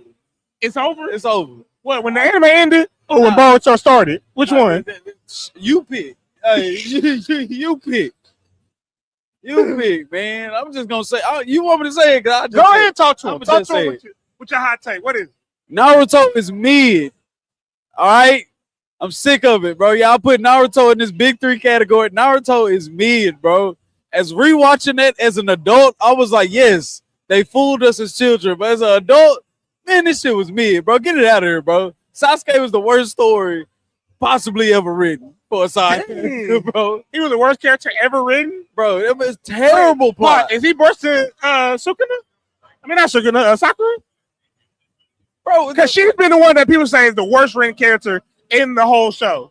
That's what people claim. That's what they claim. At least she had a valid training arc, bro. Like, you know what I'm saying? She trained under Lady Tsunade, bro. Like, that's valid. I mean, we can get that. Okay. That's valid, bro. Then I mean, she had a compared to everybody else. I felt like hers was kind of microwave, but I mean, it was cool. Only because she had the Shio fight. That fight kind of helped her development. I'll give her that. Her fight with Sasori. Man, I can give her something for that. Backstories was mid, man. All that shit was mid. And then the final fight, let's not talk about it, bro. What, the Great Ninja War? Yes, bro, super mid, bro. Like, what are we talking about? I say it like this. I can only agree with you to the effect that the Great Ninja War could have been so much greater without as much filler. Or they broke them into movies, bro. They could have broke them into some movies and then could have racked it in like Demon Slayer is now. Or how about did it? How about Madara and Hiroshima actually fought? Like, how you gonna show us in the past how hard they went at it, how hard they fought? I ain't gonna lie, they overhyped that. And then hyped them back, hyped this fight back up, and then for them not to really throw hands, get this. Because they knew that whenever they animated, it wasn't going to be satisfactory. Bro, I'm talking about they've been hyping that fight up for generations. And then you like grandkids talking about. My daddy said that he was in the vicinity of that war or that fight, bro. This, that, and the other. They've been talking about that for years, bro. Bro, and then they talking about some. Oh yeah, this is Madara's playing. So I'm watching it, and then my cousin he's like, oh yeah, the lady showed up there. The lady. You mean the lady, bro? This nigga not even the main villain the whole time. God, come on, bro. Get the show the fuck out of aliens. I did like that Madara wasn't the final boss. Interdimensional beings. This is what we went to. And one of them had sex with him too. So what? And that's where all of them came from. So I gotta say, niggas gotta apologize to Daniel Craig. Cause everybody killed cowboys versus aliens, but we got ninjas versus aliens. Yeah, basically. So now we gotta apologize to Daniel Craig, cause now it's not so far fetched. That's all I'm saying. Maybe now it's not so far fetched. Hey, all I'm saying is I'm not going to defend Naruto and say that it's the best anime of all time, but I can't say that it's the bottom I in the. I can't say that it's mid though. It's the bottom in the big three. It's the bottom of the what? Big three. So what's your big three? No, I'm talking the big three that it's in. Naruto, Bleach, One Piece. It's the bottom. I can't say nothing on that one because I don't rock with Bleach like that. Not that I don't rock with it, I ain't watched it. I ain't took the time to watch it. Hold on, is this your hot take? No. Bleach ain't interest me enough to start to watch it, and I like it, but maybe I've just been waiting on that one fight to get me. Maybe waiting on that one interaction or something, but it just never hit me like that. Like, so you just you know what I'm saying? The bun guy. Yeah. It ain't never. Nope. Okay. Nope. But I'll say this: you say Naruto's mid. Let me ask you this: Does Naruto not have some of the best fight sequences in anime? Because I think I will argue that it does have some of the top fight. No, Naruto and Sasuke have some of the best fight sequences in Naruto. Like that's it, bro. Everybody else fights are trash, bro. All right, tell me this. Sasuke fight with Naruto was trash. I don't even rock with Boruto like that. But Boruto, this nigga can only use this power once every 10 years, and he wasted on 3 random ninjas. Yeah, basically. That makes sense. Okay, let me ask you this. Because I'm going to stick to this. Not the nigga he know coming for him. Not the nigga he know coming for him. No. These 3 random nobodies, let me waste this power I can only use every 10 years. All right. Okay, let me just say this. Are we going to act like Naruto versus Pain fight was not a top tier fight? We can't act like his rage when he hit rage form that one time. Oh, which fight? The one where he talked him down? No, I'm talking about I'm talking about when he walked him down. The War of Words? I'm talking about when he walked him down. That what you talking with the skeleton non-form. Is that what you want to talk about? The War of Words that they had? We're brothers in training. No, stick to one argument. You said about the fights. You said Sasuke. All right. What about Naruto versus Pain? Was that not a fire ass fight? All right, so was Naruto versus Pain better than Naruto versus Sasuke? I got my next fight after that, but I want to ask: was it better than Naruto versus Sasuke when Sasuke started using this nigga hand to complete the signs? That was clean. All right then. Okay, but I'm saying, so wait, are we setting that as the bar? We're setting their best fight as the bar? Like, what do you mean? And then come on, then on the last fight, like, come on, spoiler alert, you've never seen this gay ass shit. But hey, yo. But yeah, then they sitting there bleeding out, then they blood run together, look like they holding hands, bro. Come on, that was a satisfying ending to you? Hey, I never said that. I already said I'm not gonna defend and say it's the greatest anime of all time. Okay. But I will say, for me, what makes Naruto top tier is it got me with Itachi's fight. Or when Itachi hit the on Sasuke. Yeah. Oh, yeah. For the first time. When he thought he was gonna get his get back. Nah, I've been waiting on this. Get stronger. Get strong. Yeah. That's what got me into it. I ain't gonna lie to you. That's the saga when I got into Naruto. But I ain't even like Itachi's death. Like, I was like, bro, that was so lackluster. Itachi is an A1 fighter in Naruto. Bro, I ain't gonna lie. He died so lackluster, bro. Like, for that to be how he you died so that Sasuke could walk. Real talk. That's really what all it was. Because he had to inherit it. That was the only reason he did everything he did. I don't care about nobody else. Forget my mama, forget my daddy. Just make sure my little brother take care of, or I'm coming back for you. I ain't mad at it. But you know what we wanted. You know what we wanted. And for your little brother to be this little weak, emotional ass little boy, bro. Like, it was nothing wrong with you staying in the leaf and training, bro. Like, you was weak on your own. Like, and here, you gonna say that? Let's talk about a fight that he didn't win that was top tier. Killer B. Oh, yeah, Killer B. They jumped him and they got him. Killer B walked him. Killer B walked. Killer B got on that ass. Killer B walked. Hey, yo, the rapping MC.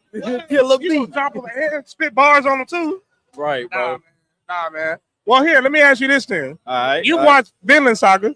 Oh, yes. Can I tell you how I take them? Because I got one for it. Go ahead, my brother. Let me start with this. I love Vinland Saga. Yeah, leave it Vinland Saga is one of the GOAT animes. Okay. In my opinion. But if you're one of them people that says, I hate Vinland Saga, it was trash season 2. It was trash, blah, blah, blah, when he stopped fighting. You're a little boy. That's a grown man anime. I don't care what nobody says. I want to say another word, but I ain't going to say it right now. But you know what I'm thinking. You a little boy if you think that young Thorfinn decide, no, I'm not finna kill people no more. I'm not finna be killing. Too short. Come on. I ain't gotta say it like short. There's certain animes that have real world development and not real consequences, because obviously it's anime, but we can't be just fight. We gotta grow up, bro. We can't just be. You can't just tell me you're 40 years old, you've been an anime enthusiast, and you only like Dragon Ball Z. And this is me dressed as Broly. We gotta get some grown anime up in our arsenal, bro. Bro, that man finally realized what his father been trying to tell him the whole time. You don't have no enemies, son. Nigga said, I have no enemies, bro. No one has enemies, boy. And it's a grown man anime. And then come on, for him and Newt to go switch and be in totally opposite situation in season 2. Come on, bro. Nah, my boy Canute was a savage in season 2, boy. He wasn't playing. But King Canute was different, dog. All right, for real. He said, nah, I know what death feels like now. Boy. He ain't playing with none of that. Yeah, but I ain't gonna lie. As an adult, let's just be real. Let's keep it 100. As an adult, you know there's those lessons that you didn't learn that your mom and your daddy tried to teach you, and you had to get your butt whooped, and you had to learn them yourself. You was like, ooh, that's what they meant. That's what they meant. That's okay. that moment where it's like, you know what? I ain't have to. I could have listened. You know what? My mama told me that stove was hot. My mama told me that stove was hot, but I didn't want to believe it though. Now have my hand sitting over there on the stove. Golly. What? So all I'm saying is, if you don't like Thorfinn, if you don't like Vinland Saga after season 2, just be 100. You a little boy, bro. What's my favorite word? Anime, bro, and it's goated, bro. It is. That's all I'm gonna say. Super it's the GOAT. Season 2 is one of the greatest seasons. Like, bro, that mud was so raw. That mud was so tough. Like, I can't wait for them to come out with the next one, because it's few animes that make me say, you know what, I gotta go read the manga on this one. I gotta go read the manga on this because I didn't know how this happened. Exactly. That was one of them. Exactly. That was definitely one of them. Oh yeah. Oh Lord. Oh Lord. Hey. Oh, not the children. We got the YNs in the middle. I guess they'll be YN juniors. So did you have any other seeping hot takes? Seeping hot takes. I'm also thinking about it. It's not necessarily a hot take, but we were doing good, BlerDCon. But I've been here 3 years. This is my third year. Oh yes, we were doing great.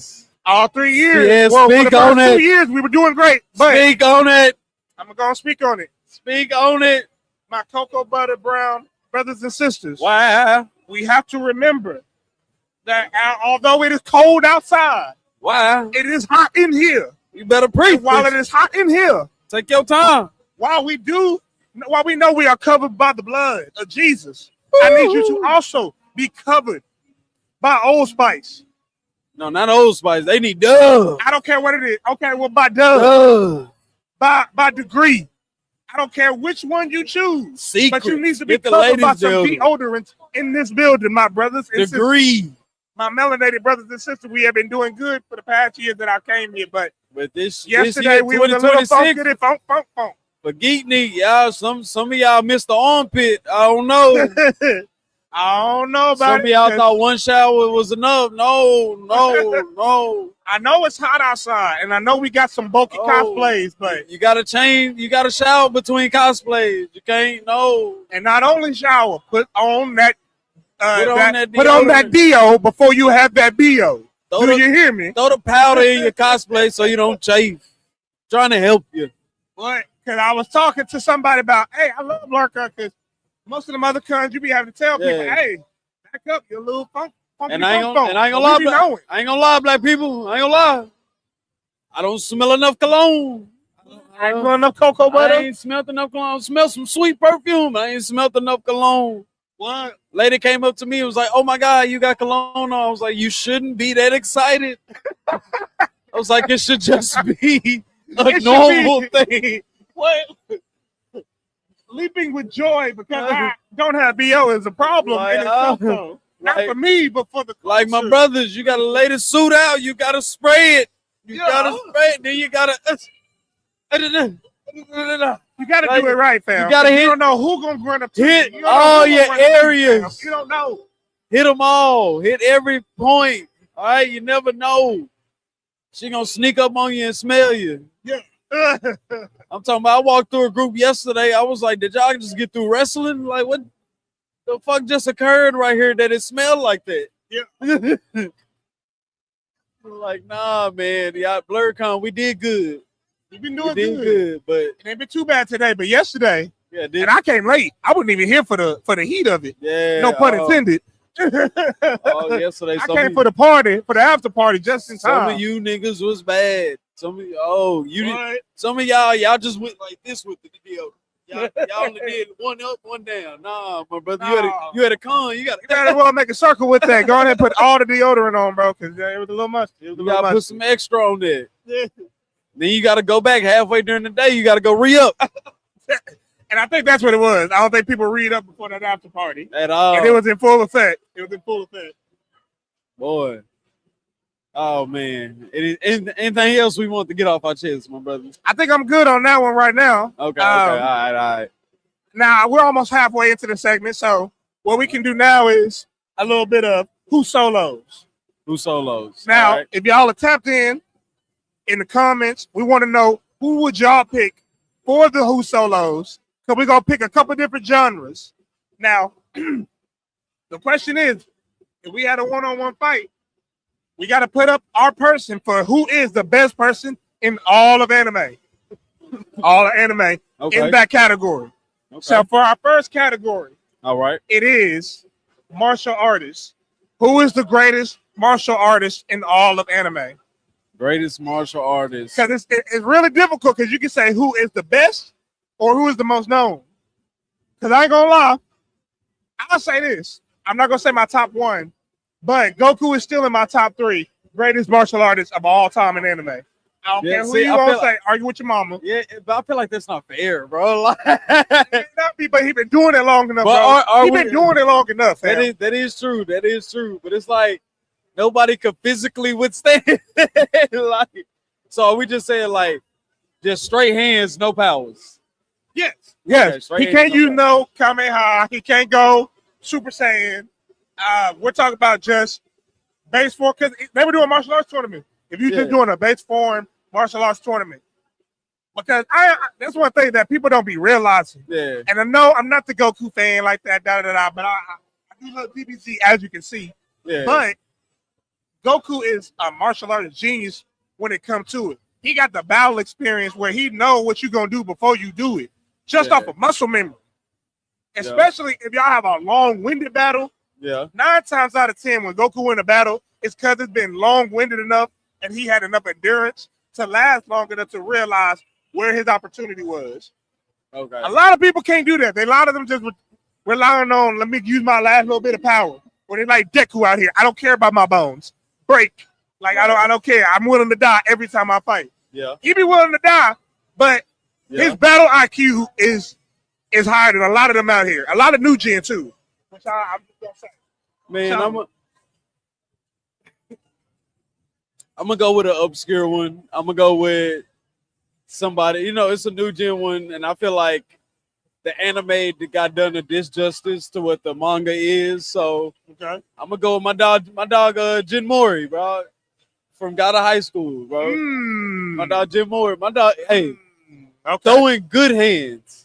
And if I'm not do you feel that with him in base form without him transforming or nothing? Man, if I'm not going him, I'm going with his grandpa, Tegan. Like, oh yeah, because his grandpa supposed to be the GOAT. Yeah, his grandpa's the GOAT. Okay? Bro, why did they cancel it, bro? Because they went too off script, bro. They started like literally in the middle of like the manga. Like it didn't start at the beginning. Like they started from the beginning. Yeah, so it's like they did some weird shit with that one. But like I said, they put straight hands in all the episodes that they put out. So Jim Mori was getting to it, dog. So for real. I feel like his martial arts, especially since like everybody else was copying the style and stuff, that boy was in that mug. Jin Mori original. Like, hey, I'm talking about throwing good hands, bro. So I go with Jim Mori for martial arts.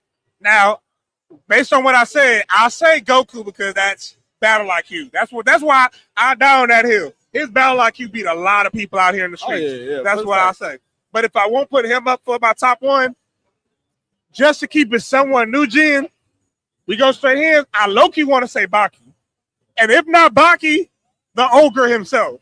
Okay. Because he's right there at it where he ain't got no powers. He is literally not the strongest man. Yeah. The strongest creature on Earth. Yeah. So it would be either between one of them two, depending on how you want to call it for me.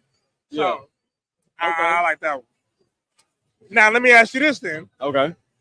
If we have to look at elements, like who's the best elemental? Now we can say in one specific element like fire, or we could go like Avatar, like they just use multiple. Because I try to think about different ones, because you can say even magic user could be in that realm or something. Yeah. But if I had to go best magic user of all time in anime, I might be wrong on this. But I'm gonna just go with my personal pick. Overlord. Okay, that's a good Overlord. One. Hey, that's a tough he pick. was cooking with the power, Nah, and yeah, there wasn't for nothing he sure, really for sure. couldn't do. Yeah. I'm still waiting on that new season because I've been waiting on that one for a hot minute. That's But when I I think- want to go check the anime out on that But one. I think my pick could wash Overlord though.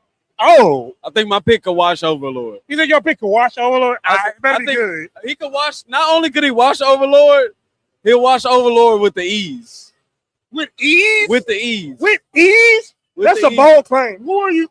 Who's gonna beat the Overlord? Who? All right, I want y'all to see when I say this. When I see this, Mash Burn Dead, nigga. That's who I'm talking about. From Mashal, yes, bro. Mash Burn Dead for best magic user, bro. What are you talking about? All right, let's talk about it. What are you talking Is about? that not a technicality? What are we talking about, bro? He's like freaking he's like Asta. He's anti-magic damn near. Bro, you said best magic user, bro. That's not a magic. Was he not flying the broom? Was he not flying the broom? You mean running in the air? Was he not flying the broom? Running in the air? Was he not flying the broom? Did he not get a wand? I'm mad because National is one of my favorite shows. Did And he I read not him use co-sign the it. wand? You mean when he threw it like a spear? No. You mean when he threw it like chopsticks, but then it landed like a freaking javelin? And how he don't use magic when he made it into a tennis racket. Magic, bro. All right, I'll say this. I'll say this. By technicality, he should Bro, he should wash. He's washing Overlord, bro. But if he was a real Magic user, now it'd have been on who world they in. Hold on, so you putting Overlord over Captain Yami? No, I'm saying you said when I put him over Captain Yami. Yeah. In his verse, yes. If he went to Yami's verse, probably not. He probably wouldn't have it to the same effect. Just saying but that. If he had his Dimension work wherever. That's what I'm saying. If he was in his world, maybe not. But I feel like if Yami came to Overlord's kingdom, yeah, I feel like Yami will get beat because he got home field advantage. You know what I mean? I get. So I feel like him versus Yami, it depends on who got home field. That's what it's gonna come down to. Because both of them, it could be close. Okay, it could be close. All right, yeah. But ain't nobody seeing Mash. All Nah, right. Mash is the Get that GOAT. through your Mash head. is the GOAT. Ain't nobody seeing Mash. He's clutch with it. He's clutch with it. Do you have a genre that you know somebody that's at the top of it that you would put up for debate against anybody? Who the best? Who the best? Because if we don't do that, we can also just look at it like, who is the smartest in anime, genius-wise? Who's the I know smartest? who it ain't. It ain't no goddamn Light Yagami. Y'all need to take him off that goddamn list, bro. That nigga was not smart, bro. That man was just racist. He was just racist? Bro, Wait, he was killing Japanese or Koreans or what? Bro, that man was just anybody who was in jail, bro. You could have had a traffic. Is that racist though? You know this ain't nothing but one type of nigga in jail. I ain't gonna lie, he was so egotistical when he killed what was gonna do? Light. No, not Light. Well, L. Dude went on TV, Went gave on his L. name, he gonna kill him on TV. I was like, boy, you stupid as hell. But nah, for real. And he really, and that was the funniest part, because I was like, bro, he exposed you. And at that moment, we knew he was gonna get caught. He was like, at that moment, he killed somebody on TV. We knew he was gonna get caught. And they were like, okay, we know you in this 3-block radius. I was like, wait, what? Like, I was like, bro, he caught that man so smooth. I was like, golly. I would want to put Senku up there, but I ain't gonna lie, he be getting a lot of luck. He be getting he be saying I be unlucky, but he be getting a lot of power of the pen. He be getting he got a lot of plot armor. Got a lot of plot armor. Oh, how I put up there Mau Mau from Apothecary Diaries. She up there, bro. We gotta have some women representation up there. She up there, man. Hot take. That book was actually fire. That is not a hot take. Apothecary Diaries is fucking fire. I ain't gonna lie. I thought it was gonna be like how people were saying free rent is trash. It's too slow. I thought Apothecary Diary was gonna be the same way. Going back to your statement earlier, you're a little boy if you think that. If you think Free Rent is one of the greatest animes to come out in the past 10 years, bro. You are a little boy if you think Free Rent is That's a bold trash. statement, sir. That is not a bold statement. It's easy to see. I'm talking about from the writing, the character development, everything like that's going on in this show. Even the they action. taking their time with it. I love the story building. Oh, yeah. Free Rent is so cool. And then when they get to the action, come on, man. They deliver on Zoltron. Man, come on, man. What are we talking I ain't about? gonna lie, some of them fights be a little too short. They Just do. some of them. Boy, they got a lot of action, but come on, bro. they be short because they know we be My wanting boy, to see their hands with it. my boy one shot of the dragon. He really did. My boy one shot of the dragon. Talking about, come on, hit it. It's dead, bro. Like, what do you mean?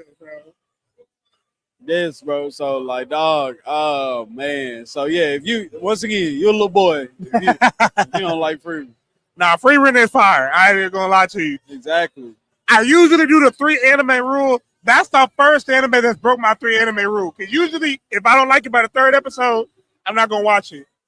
It took I didn't know that I liked it until Fern pieced up old boy. That one demon. Oh, yeah. Got to with the, I guess I could outlast her. Nope. Why is she still going? Oh, yeah. I was talking about, bro. I'm talking about they was worried the whole time they wasn't strong enough. The whole time they way stronger than both of these demons. For real. I was like, bro. For real. They was really piecing them up the whole time. Nah, bro. Come on, bro. When Free Rent defeated Aura, woo, Said, girl, you stupid. You really think you won? She was like, you a demon. You live for 500 years. I'm a great elf that's lived for over 1,000. Boy, she flexed her aura. Oh, bro, hey, I ain't gonna lie. People talk about aura. Boy. Freeman got aura, boy. About, she got aura in this thing. I'm talking about, bro, got to flipping it there. I'm talking about, bro, just sitting there aura farm. Turn around. Now, aura, kill yourself. No, that was crazy. Kill yourself. Tell somebody to kill yourself and they actually do it is wild. Bro, that was wild, bro. I was like, yes, bro. Like, and real. Okay, she's definitely in the debate for greatest magic user. Because I'm about to say, her versus Overlord, I don't know. If you'd have said her, I ain't gonna lie. I don't know. Freeman might be the one magic user that give Mash a run for his money. Nah, for real. She might be. Nah, no fact. No cap. But what were you saying? Like geniuses wise. I've been wanting to say Senku, but no, he be getting a lot of luck. Oh, for geniuses, who I'm gonna go with for new generation? Sunraku of Shangri-La.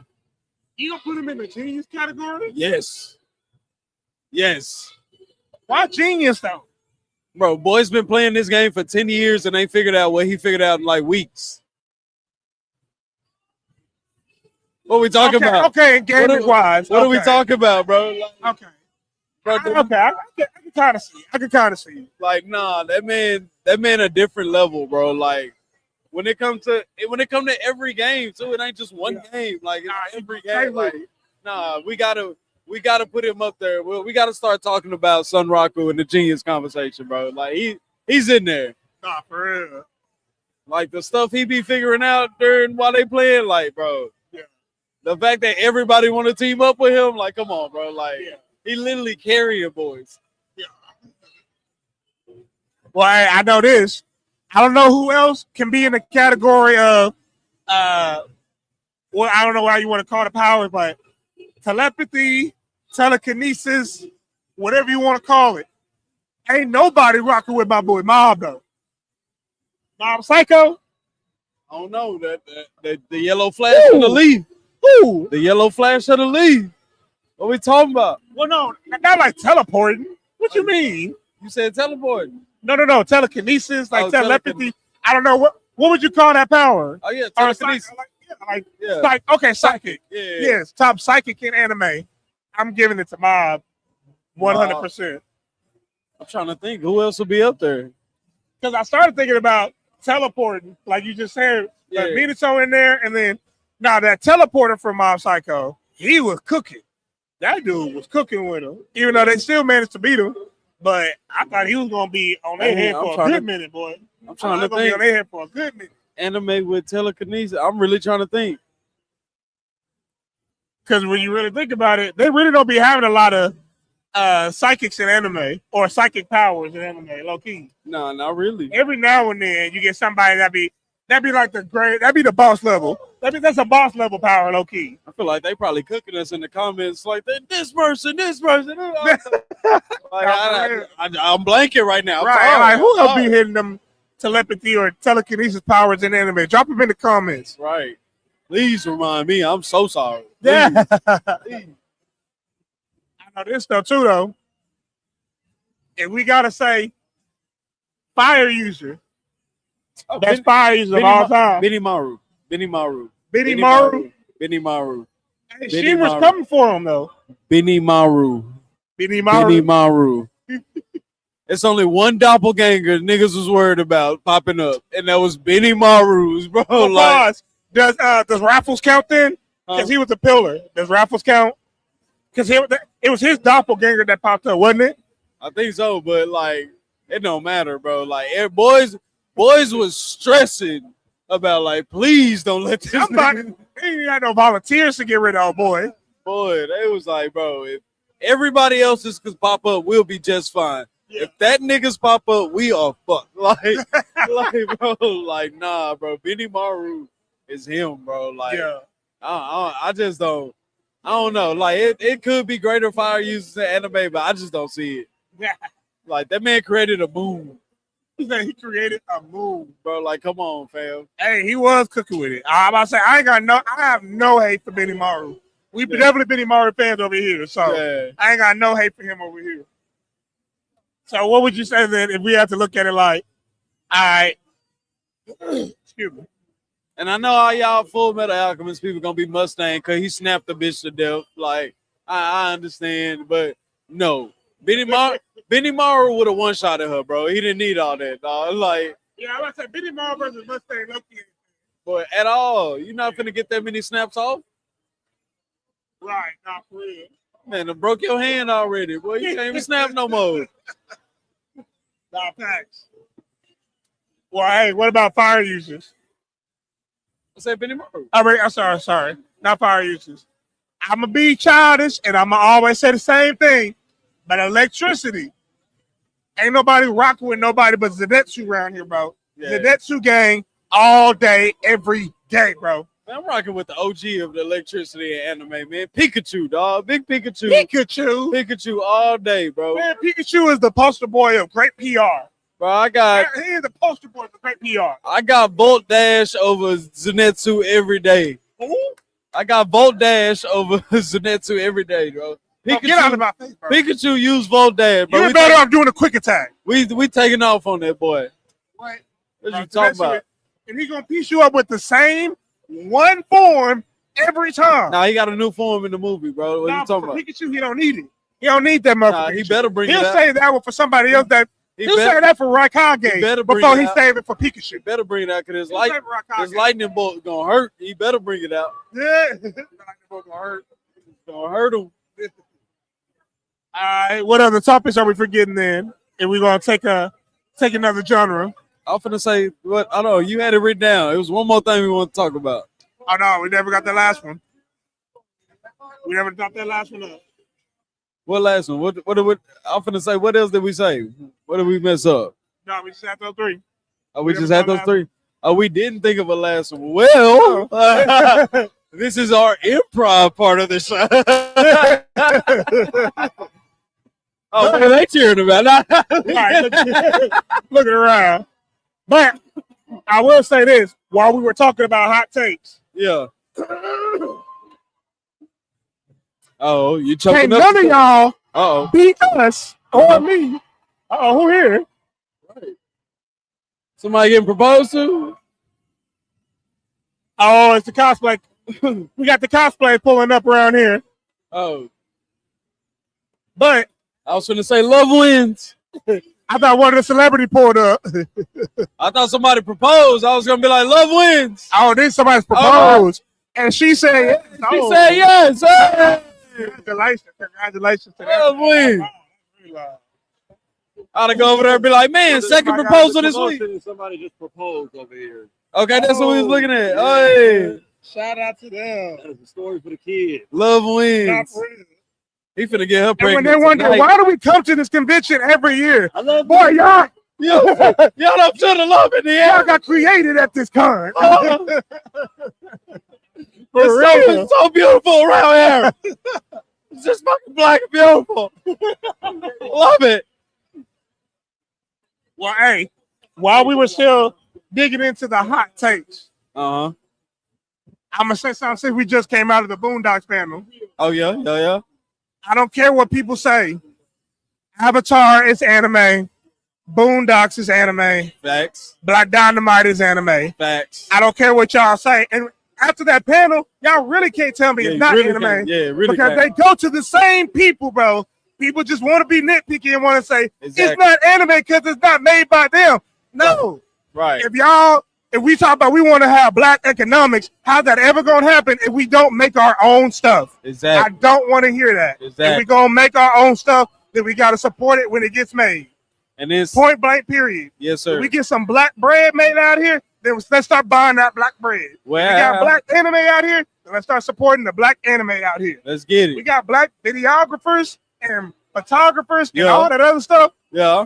I'm losing my voice out here, yelling into this mic. I'm But not gonna you tell you. You preaching the No word. more my times. brother. You preaching the I'm word. not gonna tell you. But we gotta support it. But I Got don't to. care what nobody says. Avatar's anime. Boondocks is anime. Yes. Argue with your mama. Exactly. Argue with your mama. And then since we on Blackity Black, get to the Blackity Black, my brother. We're gonna get to the Blackity Black. All right. For all my fans of Atlanta, you know what I'm saying, a TV show by another black brother, Donald Glover. You know what I'm saying? AKA Childish Gambino. Yes, you know, sir. Daylight. No, I can't sing, but you know what I'm saying. You get the drill. but dog. So as I've been an adult for a while, but now I'm a grown man. You know what I'm saying? I'm in my 30s, so I consider myself a grown man now. Yeah. So watching Atlanta season 4 as a grown man, I'm willing to say this. This might be a hot take, but I'm willing to say it. Okay. Season 4 of Atlanta is probably the most important season of black sitcom in TV history, dog. Now, it's so many gems in that season. It really is. It's so much stuff they talk about in that season, bro. Like they hit it right under our noses, but bro, the Goofy movie is a black movie. And it might be the blackest movie of all time, bro. Like season 4 of Atlanta is one of the most important seasons of TV history. Especially for black people, bro. If you black and you have not watched season 4 of Atlanta, please go watch all of Atlanta. Correct me if I'm wrong there. And at the same season where they had the little boy in the foster home. Yes, bro. And that was based on a true story, bro. A true story? True story. Bro. Mama told him, boy, you better behave in this school. These white folks will kill you. What happened? You almost got killed by the white folks, bro. Oh my man! Bro, season 4 of Atlanta, one of them. Hey, bro, that is black history that needs to be celebrated in the correct way. So I'm glad Zazie Beetz is here. That's what made me think of it. Damn, he done dropped this shit. But nah, man, that made me think of it. So, but nah, bro, like season 4 of Atlanta, bro. I'm advocating for it. As watching it as a grown man, as a black man. Hey, bro, like I'm advocating it, bro. Every black man, bro, black kids need to go watch that season, bro. Like it's just so much stuff in there. Like, oh, bro, it's tough. It's tough. It's super tough, bro. Yeah, nah, big facts. Definitely a GOAT of a season for real. Bro, it threw me off because I was like, bro, this don't make no sense. But it's like they're bringing awareness. They're making things known that we already should be knowing as it is. So shout out to Childish Gambino on that one because that's definitely a dope series. You thought you was just finna watch, you know, a nigga become a rapper and get money. No. We finna show you what this world really think of you, young black man. Nah, for real. Oh, bro, like, so powerful, bro. Like, so powerful, bro. Like, I was like, and then just being around this energy made me think of it. You know what I'm saying? Like, I don't know about you, Ron. I ain't stopped shaking. Like, I feel like, see. This why we didn't get our powers that, what was that, December 21st or whatever that was them years ago? We was supposed to all come together. If we'd all came together, then we would have felt it. We'd have got the flying and shit around there. Oh, man. That would have been, oh, boy, you talk about a time? Boy, that would have been a time. Nah, facts. Big facts. Yes, sir. Man, do we want to end it on that, dog? We gonna end it on that? Well, we are right at the end. And we are. I think I'll end it with this one too. Okay. One last hot take. Because I'm talking my trash because the season I finally ended. For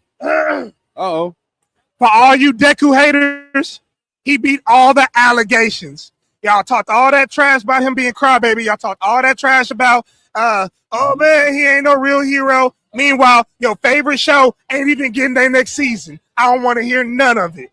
Deku beat the allegations. He won the war, and he did all that while still crying and saved all y'all. Wow. I don't want to hear none of it. My Hero Academia. So did he beat the crybaby allegations if he still cry? He beat the allegations while still being a crybaby. He did what he wanted to do and got the job done. People talk so much trash, and they still waiting on their shows to come out. Mainly people talk about they love Black Clover, but they don't like I knew that's who you was going there. I knew that's who you was going there. Because Black Clover is cool. But I'm still okay a little crybaby too. On the cool. But I just hated the hate on Deku. because he's been hearing it for years. Yeah. And he finally did it, got his season done, That's fact. got his merch, got 2-3 video games out. Right. He done lived a dream. And we've been finna get a little extended to the end of the show. We're finna get that little what's next or whatever. Because they know that people wanted to hear more from the show. Yeah. So shout out to My Hero Academia because go to the anime. One of my top 3 animes of all time. I don't care what nobody says. I love it. Okay. All right. And there you have it, folks. Let's go. Appreciate y'all tuning in with us. Shout out once again. Shout out to BlerDCon. Shout out to the BlerdStation for having us on. Yes, sir. Man, we appreciate y'all so much, bro, giving us this opportunity, man, to talk to y'all fans out there. Man, shout out to y'all in the comments. I wish there was a way we could see if y'all was even in the comments. We can't see if you're in the comments, but I hope you're in the comments. So, but and if you are in the comments, make sure that y'all come and follow us both. Big Bro Broly on all platforms, IG, TikTok, Twitch, Facebook. We're trying to hit 1K followers on TikTok, so tap in with us. We got 2K on Facebook, but we're trying to get a K on TikTok so we can start doing more live stuff. So definitely tap in with us and tap in with my boy over here. Where we following you at, man? All right, so you can follow me on IG at the Nani Show. So that's THE_NANI_show.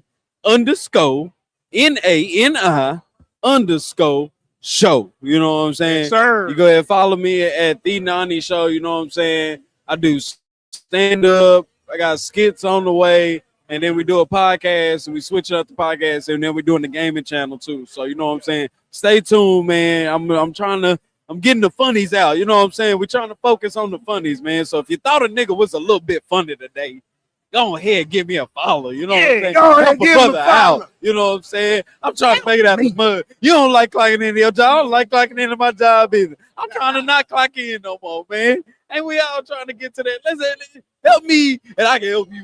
You know what I'm saying? Right. Like real talk. Because I'm going to bring the information back. A lot of these niggas don't like to bring the information back. I'm going to bring it back. I'm going to be like, hey, niggas, I got the info. Like, hey, we got to do this, do that. Oh, no, you talking too loud. You got to whisper. Okay. Hey, niggas. I got the info. You know what I'm saying? You do this, you do that, wah bam, blue bam, wah bamboo. You know what I'm saying? Oh, man. But, yeah, man, it's been a great stream. We had a great time on here. Hopefully, we didn't piss too many people off. I'm just saying, Naruto is super mid. You don't even see that many Naruto cosplays out here no more. You know why? Because it's mid. Yeah, and I left my Rock Lee jacket at home, too. Yeah, you know why? Because it's mid. I'm going to play with it. Shout out, y'all. I appreciate y'all for tapping in with us. It's your boy, Big Bro Broly, and the Nani Show out here, man. Peace.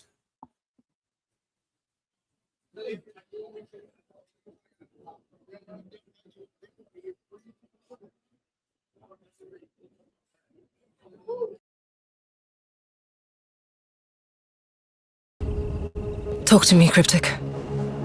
It's in the air. Good. Let's do this. What's the target?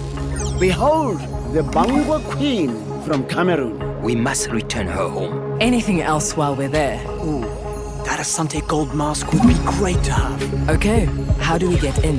You can go through the front door, sis, but you'll need to be quick. Through the garage. Wednesday is garbage collection, so security is lax. Locked. New shutters. I can handle the locks. Look at that combo! You're welcome. Okay, I'll take that. Stairwells are closed after hours. We'll need them dead. I'm on it. I'm in. Have you got a surefire way out? Once the alarm is tripped, we won't have time to think. So think ahead. Got it. That door will close when the alarm is triggered. Your exit route is through the construction site. However you get here, we'll be waiting for you. I'm ready. Let's bring it home. Go, big sis! It's time to get out of there. I've almost got it.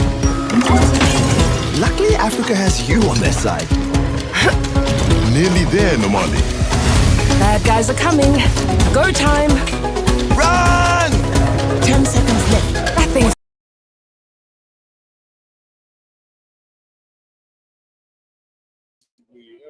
Isaac Edwards Jr. Okay, yeah. Yo. Yeah. Got you. Ready?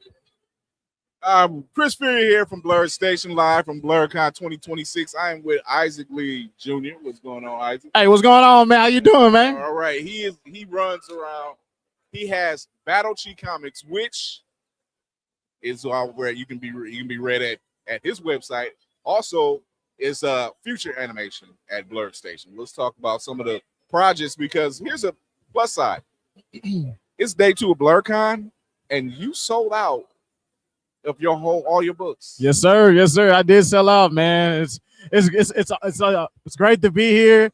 The energy. I love being around my people. You know what I mean? And it's just great though, man. So yeah, I ended up selling out. I didn't think I was gonna sell out like that. I'm gonna be 100% real. Like usually day ones, I do pretty good. I don't do that good. You know what I mean? So I was like, God damn, man, that's crazy. But yeah, you said this was your first time here, right? This is my first time in Virginia. It's my very first BlerDCon. So yeah. So first time in Virginia, first time in BlerDCon. Yeah. Sold out on day 2. Yep. That's got to do something to your confidence, man. I mean, honestly, yeah, it's absolutely diabolical. Because like, I mean, I've sold out at cons before, but I've never sold out that quickly. Not even at DreamCon. Yeah. Like, you know what I mean? So that's crazy. You know what I mean? That's called support. That's called knowing your audience, and this is the audience that it feeds. That need of having your product seen, and we talk about this a lot. We've seen it lately with the conversation of the Dakota incident. Yeah, we've seen now that it's been wanted so much that they're going into a second printing. Yeah. So having those types of things be necessary for the community to be like, yeah, we want to see more of that. So definitely. Let's talk about some of the books. Yeah, for sure. Battle Chi banner. Let's talk about some. Yeah. So I guess I'll talk about my most popular series right now, known as the Black Fist, right? So the Black Fist takes place in the 1960s. It's about Earth's first superhero that ends up piquing the interest of a KKK Grand Wizard that fears he is a danger to the world and his community. Some unfortunate things do take place to where that Grand Wizard is unfortunately granted powers and abilities that he's able to unfortunately share and distribute between the KKK, creating an actual army of superpowered KKK members, causing a catastrophe within America that would definitely cook our black ass. That's like a real quick rundown of what the Black Fist is about, though. But then I got my my main series known as Battle Chi. So Battle Chi is going to be coming out at the right before the end of summer. It's about a universal legend known as the Chi. They have been reincarnating alongside their counter-opposite known as Sin, and they've been fighting in every single lifetime due to this altercation that they had in their very first past life. Now they're here on Earth. That cycle is about to recycle, and the universe needs a Chi to break this curse. So what Battle Chi is, Battle Chi are people that can manipulate the energy within their chakras. I call their chakras battle chakras, and they're able to exhilarate a crazy amount of powers and abilities and combinations of powers and abilities. But the Chi and Sin, kind of like the Avatar is the master of all 4 elements, the Chi and Sin are the only 2 Battle Chi in the entire universe that can use the full extent of that power. So the full extent of Chi, if that makes sense, though. So that's like a real quick rundown of that. So yeah. Just those 2 titles alone. I likes that shit. Yeah. That's dope. Yeah, and I'm not done. I got Shockster, which is she's my speedster. She's a lot more. She's my electric character. It's about a young woman with a mysterious past that unfortunately gets struck by lightning and develops amnesia. After some tests and diagnosis get run on her, she ends up surging with a whole bunch of electrical energy that ends up creating a storm around her city, creating other metahumans just like herself, causing chaos and mayhem, while the villain in the background is kind of lurking in the background, if that kind of makes sense. That's kind of behind everything that's going on. Yo, where do you come up with this stuff? Like, man, I'm not done. I got no, you good, bro. You good. No.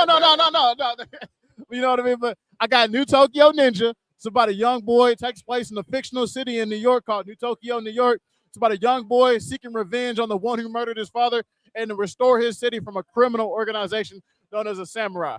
But to answer your question, where do I come up with all this stuff? I'm just crazy.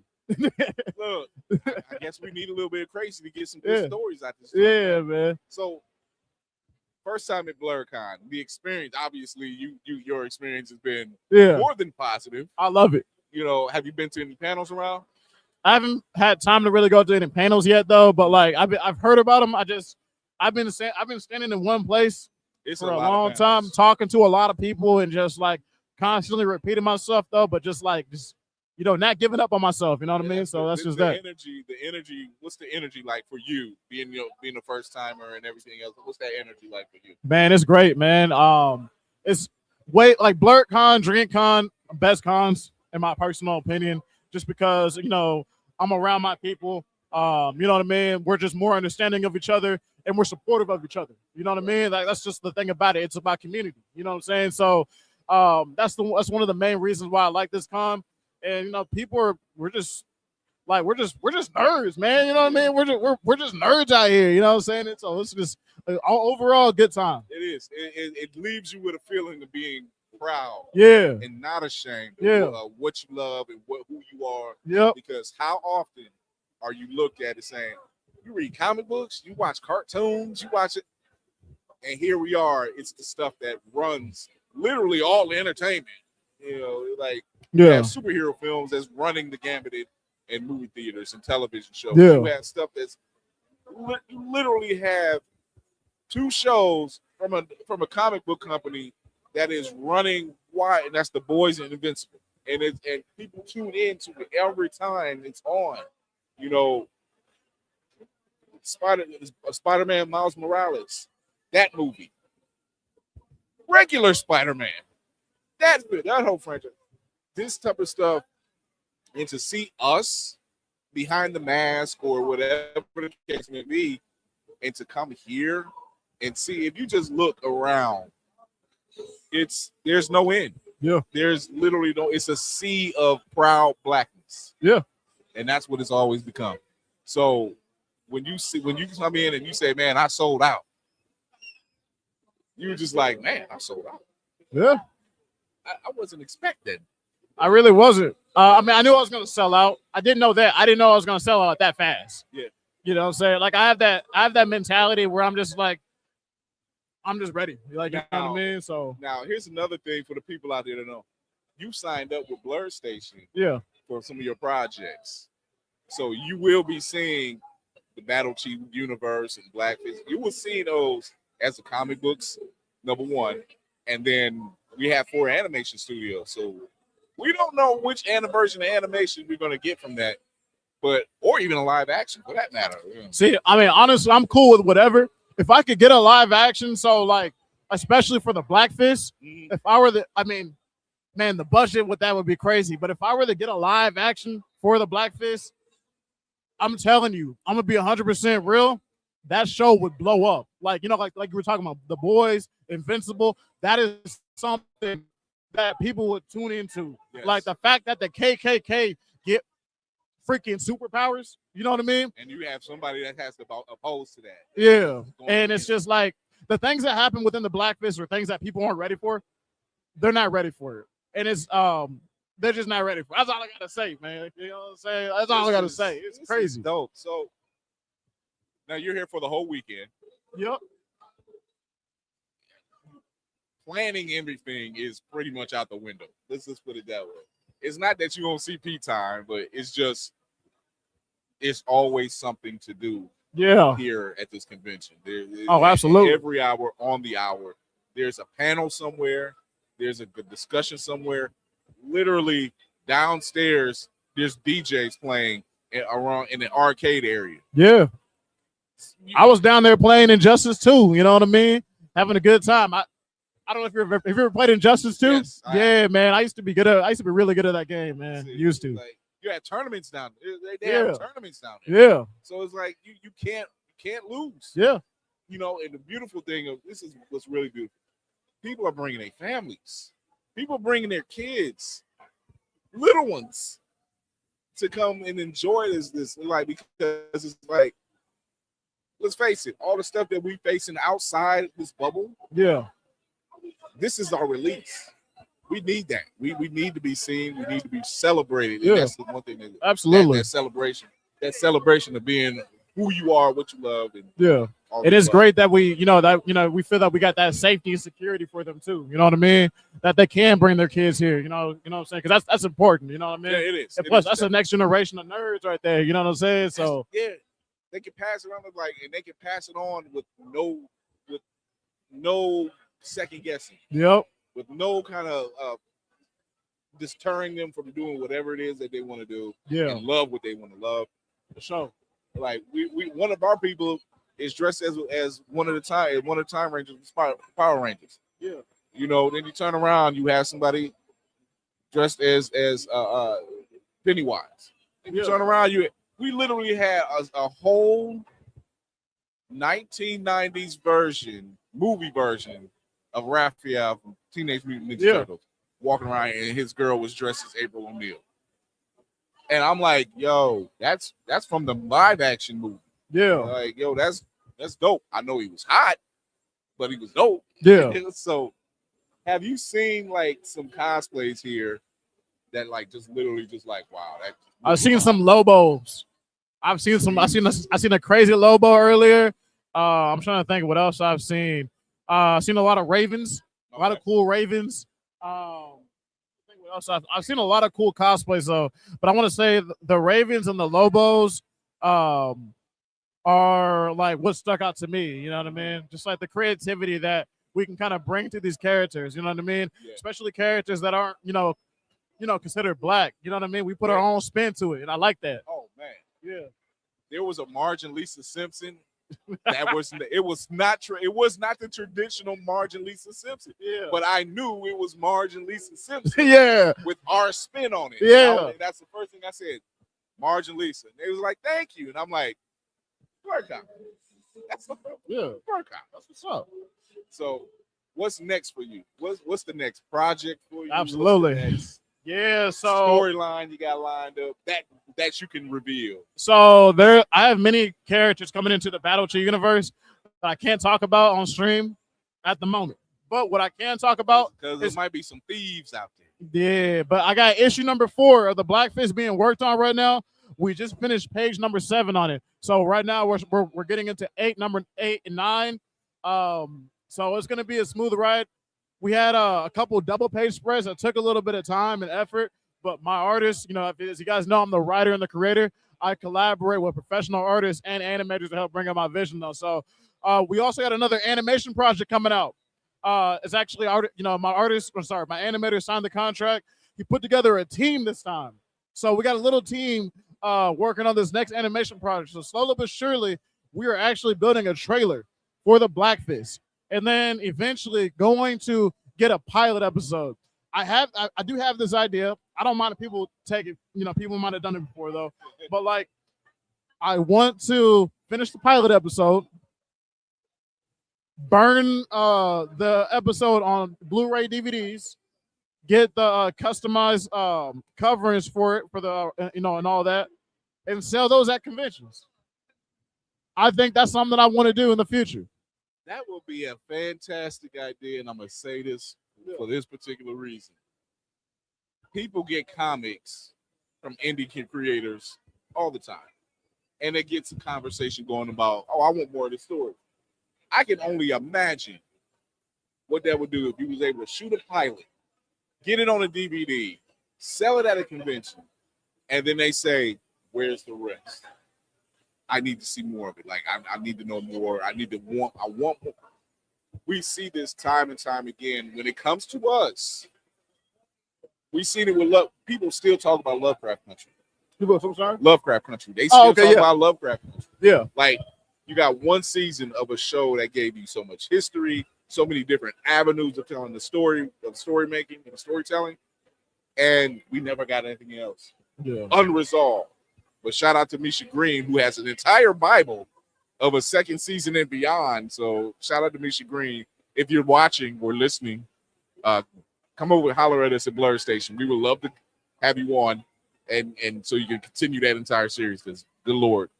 But when you see the level of creativity that we bring to the table, yeah, it fills you with pride, because it's like, you couldn't get this with anybody else. You said what? I'm You sorry. couldn't get this with anybody else. Not like that. Well, yeah. Not like that. Oh yeah, everybody can dress up as Cyborg. Everybody can dress up, but dress up as actual Teen Titans cartoon Cyborg. Yeah. You know how I haven't seen too many actual people do it. Like I mentioned, the Marge and Lisa system, the mother and daughter dressing up as that. We have a way of taking something and just put some flavor to it. Yeah. And so, like, this is my own thing. So, like, with Marvel and DC, they're not really pushing out a lot of black characters right now. You know what I mean? And everyone's, you need to come to the indie space, bro. We're over here. We're doing this. Like, we're actually making these characters. Y'all one of us making these characters. We making these characters, bro. That's what we're doing. You know what I'm saying? That's why, y'all need to come over to the indie side of things. You know what I mean? Battle Cheese, Yeah. Midnight Comics, Raid Comics, Concrete Comics. Like, y'all are really out here. Dream Fury Comics. Y'all really out here. Impound. Shout out to Impound. That's the homie right there. Kingwood. Shout out to David Crownson. He's here in the building. They are really pushing out stories that you can't find anywhere else. It's not bogged down by like 70, 80 plus years of content. Yeah. The jumping on point is easy. It's original. It's dope. Like I can't get more and more clear than that. Like, and that's what we're doing at BlerdStation. We're taking those same type of stories and giving you something completely new. Whether it's always going to be original content. It's nothing that somebody else owned and they just now got back. When you have people opening the door like Ryan Coogler saying, I made this deal for Sinners and it's mine. Like, you can't even make a sequel without him involved. That's a bar. Like, to own and control your own narrative and be black and be able to tell that story. That's powerful. Own your IPs. That's aura. Own your shit. There's no other way to put it. Own your IPs. Trademark. Own it. Yeah. Don't just come up with it and then run with it. Yeah. Own it. Own it. That way they can't take it from you. I've seen those horror stories. I've seen those horror stories where somebody took something and it's like, it's mine now. And then they bastardize it. They just tore it to shreds. So between what you have for Battle Chief, Black Fist, and your many other titles that you're already building on. What's you're already building the animation for that. You got a team, so you're in the right circles. Yeah. You're definitely in the right circles. Now it's just for you, like at this this weekend, it's just now you just celebrate. Yeah, pretty much. I mean, I am planning on going back up there and just like seeing people want to, order off my website. So I might put that up there, you know what I mean? You know what I'm saying? Just to do something, you know what I'm saying, while I'm still here, you know what I mean? Yeah, man. Isaac, this has been dope, a kind of dope conversation. I'm glad we were able to get you in. I'm glad we were able to get you in. If you are here at BlerDCon and you can't get the physical copy because my man sold out, but you can still stop by his booth. He's going to make sure you can get to his website and buy some more of his product. Yep. I got my tablet, man. I got my tablet. You can just submit the order and then I'll ship it to you. You know what I mean? Whenever I get back to Texas. But for those who are watching at home, tell them where they can find you. Absolutely. So you can find me on Instagram, BattleChi Comics. Find me on TikTok, BattleChi. That's BATTLECHI. Chi as in energy. You can find me on YouTube, BattleChi Comics. You can find me on Facebook now. Just move to Facebook as well. I'm on BattleChi Comics, Threads, BattleChi Comics, everything BattleChi, everything BattleChi Comics. You already know what it is, baby. Isaac. Yes, sir. It's been real. Glad we were able to grab you. Yes, sir. Go show your support over BattleChi Comics. Go show your support at BlerdStation.com. If you're here at BlerDCon, come by. Holla at us. Chris Fury from BlerdStation and Blerd's Eyeview. We will be right back. Until then, check out some trailers and some commercials and stuff. And shout out to our sponsors. All right. Hey, man, I appreciate you having me on, though, man. Oh, always. Yeah.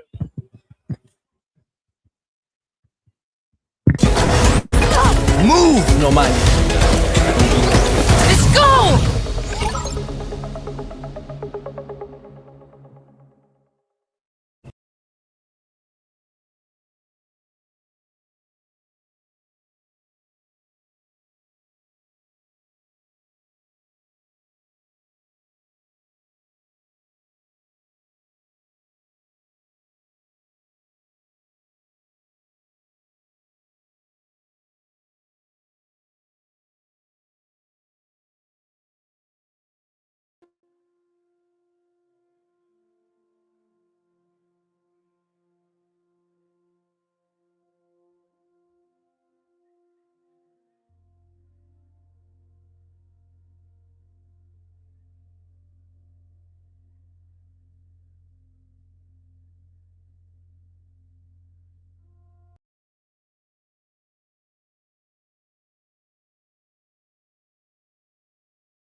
Hey, what's going on here? Kenny Groom from Beyond Normal Media. I'm the founder of a media company that is meant to be in spaces like this. This is my first time at BlerDCon, and I've been meeting some incredible founders. Shout out to the media team for putting this together. I'm used to being the media person putting all this together by myself and then being on screen, so I definitely appreciate them. But I want to tell you all a little bit about what I do. Our platform, Beyond Normal Media, we focus on highlighting founders and creators. This conference, I made it to Ground Zero, the first floor, and there was nothing but arcade games from Super NES to all the latest stuff, Mortal Kombat contests, Uno, you name it, it's represented here at BlerDCon. And I met an incredible game developer who was doing some stuff, whether it's on your phone, your tablet, whether you got a Steam account for all those PC lovers out there. So I wanted to make sure we highlight a up-and-coming game franchise slash global conglomerate to be, right, in terms of all the things that you're working on. So without further ado, introduce some folks to yourself and then tell them a little bit about your company. All right, so my name is Caleb Parham. I'm the CEO and the lead developer of Kapa ENT. So it's an independent game development studio and publisher. In the future, we may do more, but right now, it's video games. Basically, like you said, I was at one point used to doing everything. I was marketing, I was game developer. I'm still most of it, but I finally have a group of people that's willing to help me out in conventions and help me out in other things. So yeah, I made 2 games. One is called Panic Gym Odyssey. If you've been watching the streams, you might have seen the trailer, animated trailer with the 2 characters, Parris and Max. And then the other is called Buzzkill Zero. It's like an old school arcade style shooter. Yeah, I love it, man. I actually got to partake in both games. Super addictive. I'm pretty sure that's what you intended for folks to be able to sit down and actually play it. I appreciate it because it didn't seem like it goes back to the games from my childhood. I'm a millennial, and it's not necessarily like that over-the-top dopamine fix. Like, it's one of those games where you're playing it, you're into it, you can kind of take your mind off of all the things around you, and then you can get back to what you need to do. It doesn't necessarily get you addicted, but I kind of sat there for like maybe in my head, I was like, I'm going to do it for 30 seconds and see if I get it. And then before I knew it, 5 minutes passed by. And so, but it's incredible to hear that you're adding to your team. You got other folks on your team. Like, what has that process been like as a founder and creator building out your team? Because we got to take it there. We can't just keep it on the games, right? It actually has been easy and tough at the same time. So my first convention was like in 2016. Okay. Right? Didn't know what I was doing. I just went, got me a banner. It wasn't even a pop-up banner. It was one of the hang banners like that. Okay. Nothing wrong with that. Yeah, nothing wrong with it. It was a good little setup, but I didn't know what I was doing. I went by myself. Guess what I forgot? I have to eat. So I went by myself. I'm like, I'm getting hungry, but I can't just leave this stuff here. Yeah. So, I was blessed that day. So there were some other game devs who saw me and they bought me some food. Yeah. But yeah, it's been a long process. But what happens is every single time I go to convention, I meet people, and some of those people are like, hey, if you ever need some help, let me know.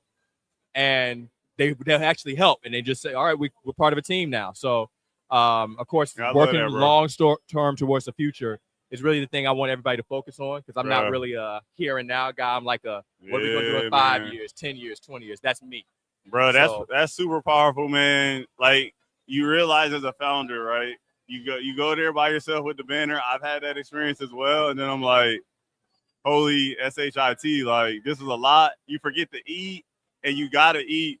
I just want to let y'all know, BlerDCon is a 24/7 experience for 2.5, 3, maybe 4 days? 3 days from 12 Friday to about 5 o'clock Sunday. This thing does not stop. Yeah, not at all. Does not stop. Yeah, I've been to conferences that mainly around they're like business conferences. Somebody's like trying to sell you something to pitch you. And some used to being like 8 to 5, maybe a little happy hour afterwards. When I checked the agenda, I was like, no, I just kept scrolling. Like, this thing does not stop, people. Like, at 3 a.m., there's something going on. Sub-communities of the Black culture. And so it's definitely, if you have your audience, you have your crowd, like, you can tap in as much as you want here. You see the folks walking behind us. They're in beautiful costumes. Some of them, they've made themselves. Some people have spent a lot of money, I'm hearing, on these costumes. I didn't know costumes were that expensive. Cosplay can get real pricey if you start talking about the fancy stuff, bruh. Which is I'll talk about that later. But yeah, we can talk about that later. So let's talk a little bit about where your company is at. We'll stick to money. I have how none. much? Got it. Understood. You don't have right any, now. You don't have any, right? Because you're putting all your equity into the business. So talk a little bit about what it's been like spending that money to get your product done. It hurts. So it does hurt. It does hurt, but it's like a temporary pain. It's almost like if you go to the doctor to get something done, it'll hurt in the moment, but then once that pain heals, it's like, oh, okay, it feels better now, So it's that kind of thing. Like even I was talking to another game dev, and they were like, "Yeah, I'm spending all this money. I'm like, I'm wasting money." I'm like, "No, you didn't waste any money. It's seed money. When you put seed in the ground, it doesn't grow immediately. You gotta wait. You gotta water it and then wait, and then you see something." So the same thing. I'm putting the money in. I'm a praying man, so I'm praying. I'm putting in the work in. I'm seeing results already, so I just keep going, and it'll happen when it's supposed to happen. Yeah, bro. Like that's the founder journey, and you can't really. You can explain it to folks, but until you go through it, they do not understand what it's like to own something, build a platform, even like a BlerDCon. Like I can only imagine, like the first conference was probably like 5, 6, 7 years ago, right? His was bad. Well, I wouldn't say bad, but his was low. He had to build up. Even DreamCon. Yeah, the first one was 500 folks. And these conferences, they start out with just a room full of folks, and then it grows into what it is now. BlerDCon is 2 hotels, folks. Yeah. There's this whole hotel is booked just for BlerDCon. Yeah, and then they have another one. Yeah, then they got another one. So everything is just start small. You put everything into it, and you put the work in, and you grow it, and it just takes time, man. It's a process. Bro, powerful, bro. Talk a little bit about the dynamics with the game on the iOS and the Android. Talk a little bit about how people can get that one. I believe it's free. Yeah, that one's free. And then talk a little bit about what's to come with the game that you're launching on Steam. Okay. So Panic Gym Odyssey, it's a mobile puzzle game. It's on Android and iPhone. It's designed literally for that. So fully touchscreen. I know some people, are you going to have it ported to PC? Eventually, I would like to. But right now, we're focusing on that. So, again, just Panic Gym Odyssey in the App Store and Google Play. It's also on Samsung Galaxy Store, at least until Google shuts all that down. Free to download. And then Buzzkill Zero. So Buzzkill Zero is actually an update. It's been gone through several iterations over the years. So there is a version that's out, but it's a much older version. Plays differently, doesn't have a lot of the fixes. Whereas this version, this will be the final one that I'm aiming for a February 2027 release. The main thing that's causing the backup is just trying to get sprite artists. Yeah. So that's the big thing. Sprite artists and then some production things. But aiming for February 2027. And then after that, we have a sequel already planned out. Hasn't started development yet, but we're planning it out. So that's dope to hear, man. That timeline. I know it's really cool to see you going for a platform like Steam. The PC is still relevant. I know all the other console wars are out and stuff like that, but it seems like PC is definitely here to stay. Yeah. Even with all the escalations and the inflation in chips and all that stuff, NVIDIA and all that stuff, but there's still like PC's going nowhere, like you said, bro. PC's not going anywhere. But now we still would like to get to console eventually, because I know some people do play the game, specifically Buzzkill Zero, and they're like, what's ever come to console? I can just sit and play this on my computer or whatever. I play it on my TV and just play it real quick and then go to work or something. TV is a good idea. Yeah, so I'm like, hey, that's something we would like to do. Maybe Xbox, hint, hint, wink, wink, but we don't know. Yeah. We'll see. Yeah, to your point, like all the streaming platforms now, they're at least like testing, putting like a banner for games where you can kind of click through and have that mobile experience. So it seems like that is the way to go. Like you're covered on all bases, man. Yeah, so that's the thing. Multi-platform is what we're trying to go for Buzzkill Zero. What will be, because it'll be on PC, Mac, and Linux. So all right, let's keep Steam Deck. You'll be able let's add something fun. Your favorite game. What's your favorite game?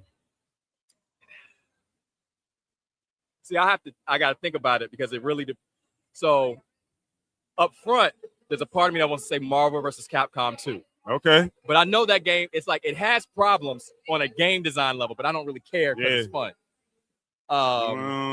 So Marvel versus Capcom 2 is one.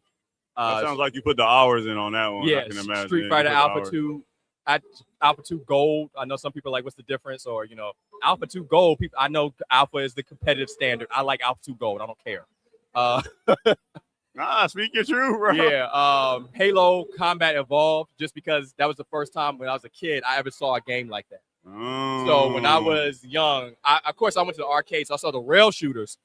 So then I actually played it, and my stepdad at the time had it, and I was like, oh, it's like a rail shooter. So then he told me to play, and I'm like, wait, I move and shoot at the same time?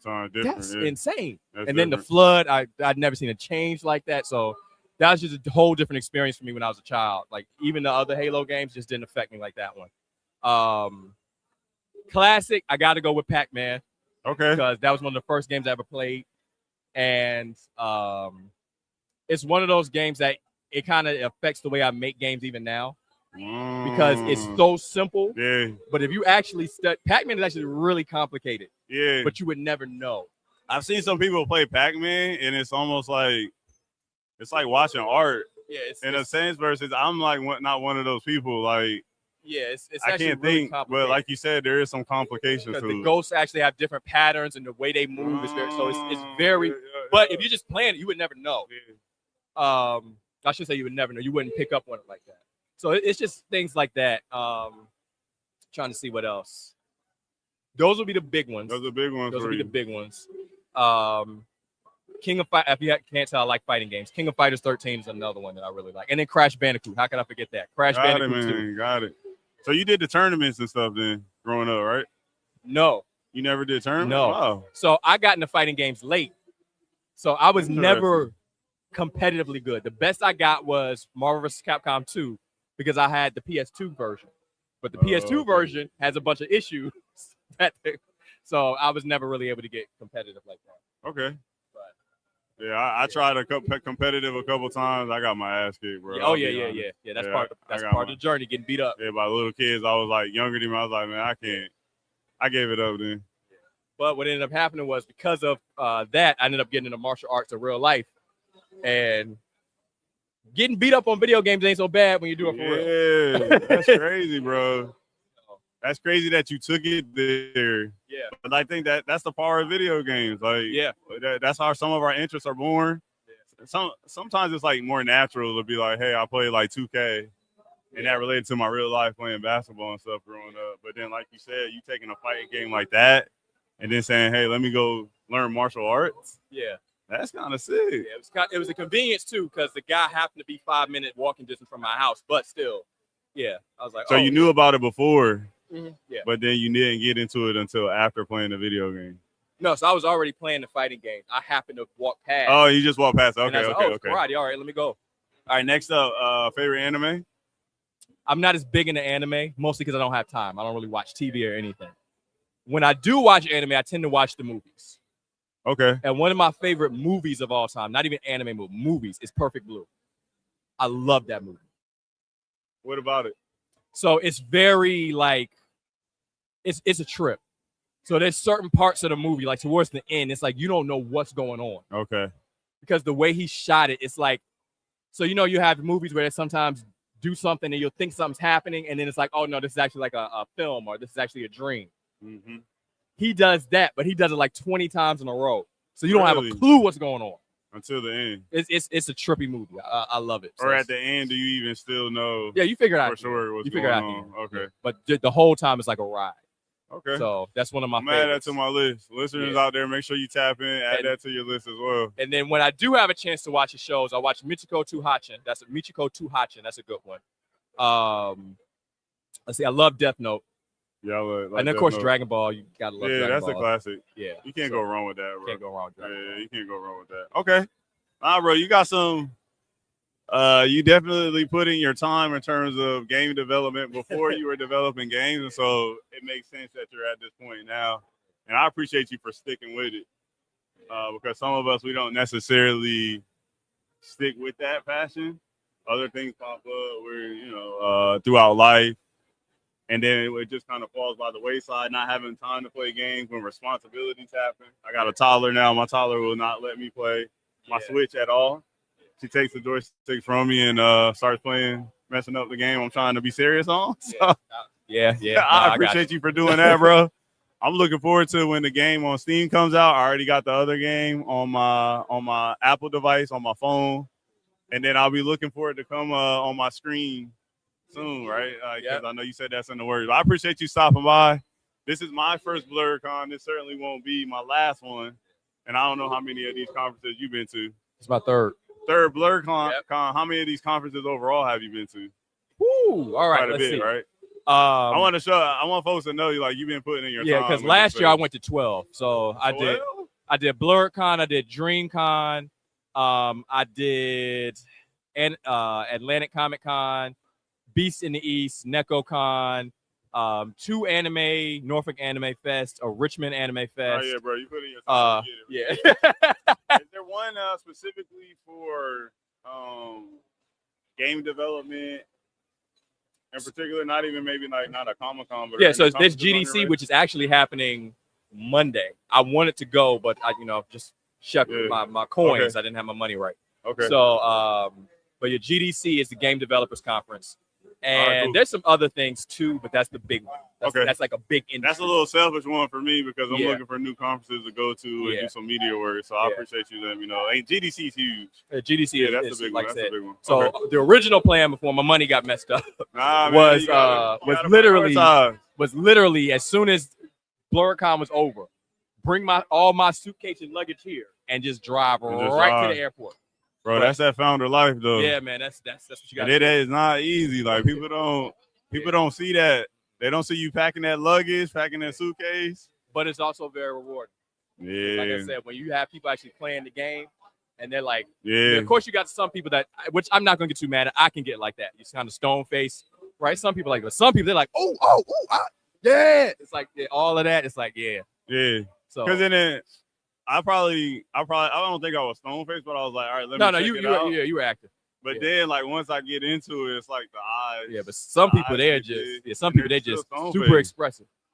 Really? Yeah. Some people, Okay. and then some people just don't. But that's just how they are. It's nothing. That's just nothing towards personality. you. Yeah. All right, bro. I appreciate you packing up them suitcases. I want to preference that when you're a vendor, packing luggage is not it's not like packing your normal suitcase with a couple outfits, some socks.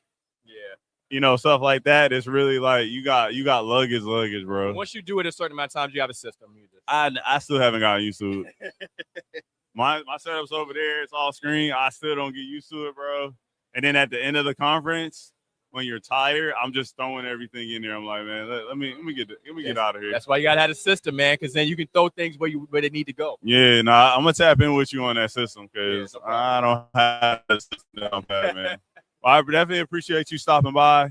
We're gonna have some more folks stopping by, so stay tuned. We're gonna take a little break, but make sure you tap in with the brand. Download that game now. Everybody's got a phone, an iOS or Apple device, so there's no reason tablet. So there's no reason for them to not. You mentioned Samsung. Yep. Everything's covered. Go download that app now and then add to your notifications. Tap in with the brand for that Steam release. That's already added to mine. Appreciate it, sir. Yep. You can follow us on Kappa ENT, Instagram, Facebook, TikTok, Blue Sky. What's the other ones? YouTube, They all over the Daily place, Motion. Yeah. All they gotta do is Google search you, bro. That's an important tip too for business owners and brands that I want to highlight. It's just making sure that's something easy, like making sure your business shows up everywhere. It took me a while to get to that point, but I'm happy to say Beyond Normal Media, when somebody goes to Google, that first page, we got it on live, man. So I appreciate you. That's a nugget. That's a bar. All right, now, folks. I got one more. Oh, that's what's up. Yeah.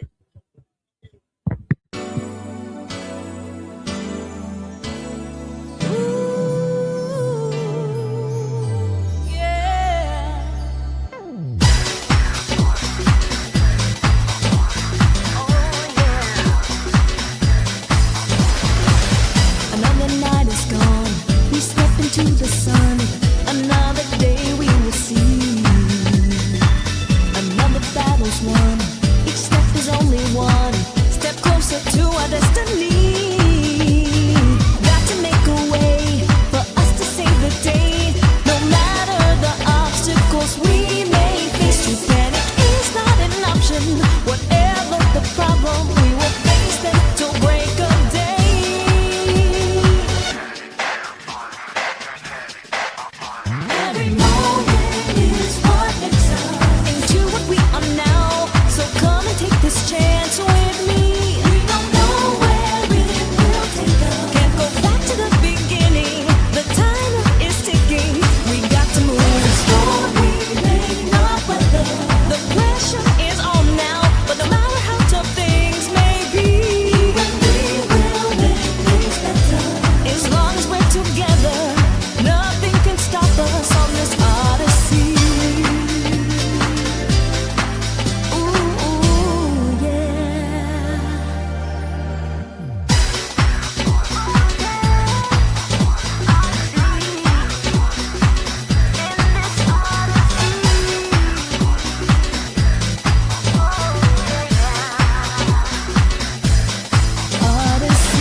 Welcome to the Talk Noir collection, where we bring the energy of our comic convention straight to your home.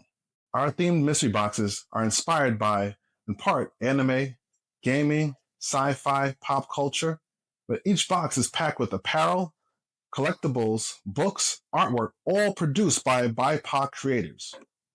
So if you're a fan of mystery boxes or enjoy supporting the Black nerd community, go to talknoir.com.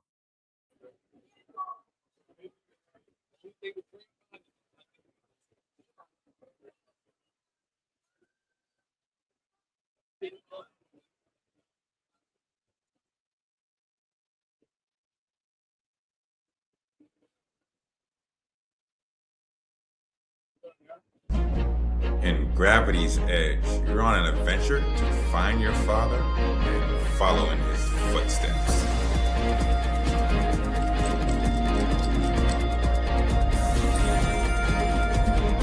Interesting characters will have a lot to say, since castlers are the elite of this future.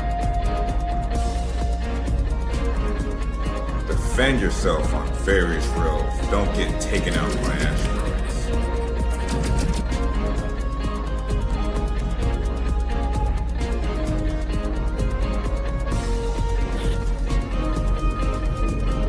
Whether to find your father or to save the galaxy, the choice is yours, with 7 different endings.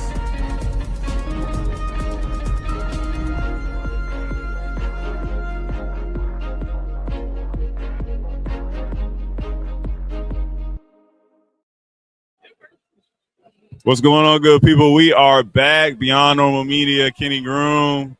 So one of the experiences that I appreciate about BlerDCon is that I got to walk around one of the many floors, because BlerDCon is taking over a whole hotel, folks. I want to keep reiterating that. Is I get to see some incredible just new brands.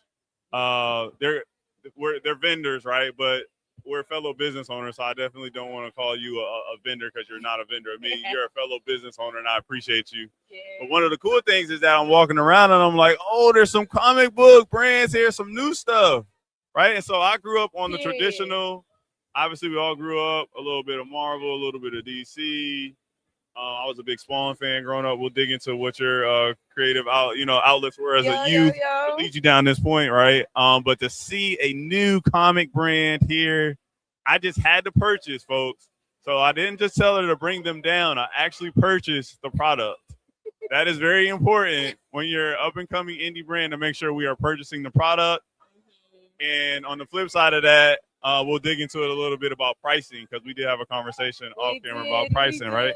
But without further ado, I'm going to give you the stage to introduce yourself and these incredible comic book brands that you have right here. You want to start right here? Yes, so introduce yourself first. Let the folks know who you are. Okay, so my name is Christina. I'm from CMYK Presents. We are a collaboration-based company focused on bringing artists together so then that we can make their projects and dreams come reality. So we have 2 original books that we just finished. They're both collabs. We have Super Niggas, and we also have The Adventures of Sketch and Sneak. To tell you a little bit about Super Niggas, it is based in Pacoima in California in the 90s when crack was introduced to the neighborhood. Talk about it. Talk about it. We talk about all the things that changed in the neighborhood. It used to be very affluent, and then it became very, very run down. So the super niggas are the superheroes who are coming to stop that epidemic. And this book first introduced the first nigga. And the Adventures of Sketch and Sneak is based off of me and my fiance. We wanted to do van life, but we were really focused on making a story that didn't have any of the stereotypical things. It's just a regular comedy, romance, slice of life that has nothing to do with any drugs or like music, sports that a lot of Black media has to do with, and trauma. So those are 2 originals, and you guys can find us on our website, CMYKpresents.com, or Instagram, CMYK Presents. Good. I appreciate you plugging yourself There's nothing wrong with plugging. Yeah, plugging And it was not yourself. shameless. Get some brush some dirt off your shoulder. Yeah. I think what's really important about you having both these stories, and it's you and your fiance, like you said. It's just we're in a space now where Black creators, like the culture is always being created. You all are we are all creating things. I have to put myself in that bucket, right? We are all creating things really 24/7. That's why this conference is what it is, right? Yes. And so I think now is the point where we know what happens when we don't own our own stories and our own narratives. Right. Like, how do we spin that, or at least make sure we get our piece of our fair share? No, literally. You know what I mean? So that's why I appreciated you both. Really just coming to the conference, having your table. There is power in breaking bread with your audience like that. Actually, I put up some notes. I was able to attend a session yesterday, a panel with Janelle Dawkins. And she essentially, it was like this history lesson around, for centuries, really eons, right? How we may have created certain things as the Black Black folks, and then we see others kind of spin it and kind of take ownership or take claim to it, and then they're the ones that are able to monetize off it, right? And so that's where that first story, the super negus, right? Yeah. I gotta say that like a bunch of times. I'm like, hey, let me not get the stream banned. But that's why I think it's powerful, right? Because those stories did happen in our communities. I'm an 80s baby, right? And so I was young when it happened, but all my elders, the generation before us, right? Like they were going through that. Like that was their experience. And so it's super powerful now for us to just own that. You both, you and your fiance, you're writing it. The graphics are all you. It's really all y'all. Like y'all don't really. Do you feel like you need an outside party at this point?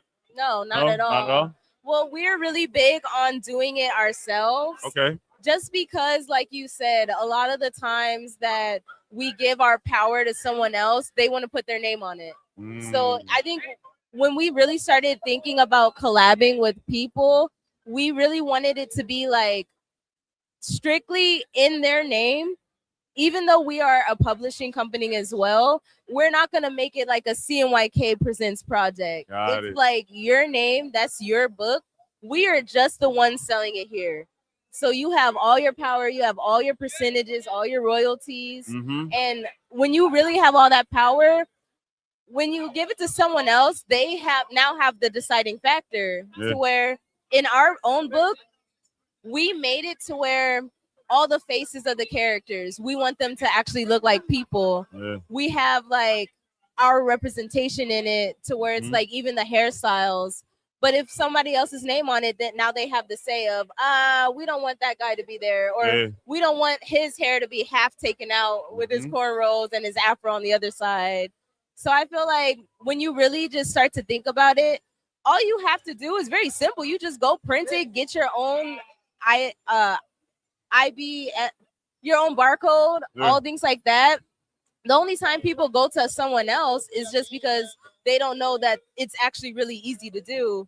So when we're collaborating, we're like, no, we have people who print, we have people who make businesses, we have finance people who will consult with you for free. So it's like you don't have to be giving money to white people. That's I appreciate that note you said on the barcode. For some reason in my mind, I always assumed it was like a super regulated process. No. Where there's a lot of paperwork and I might as well pay Not somebody. at all. Right. Wow. Just even if you wanted to make your own book and you don't want to get it printed, go on Amazon. They have print to demand services. Okay. You just upload your PDF and then they will assign you a barcode right there.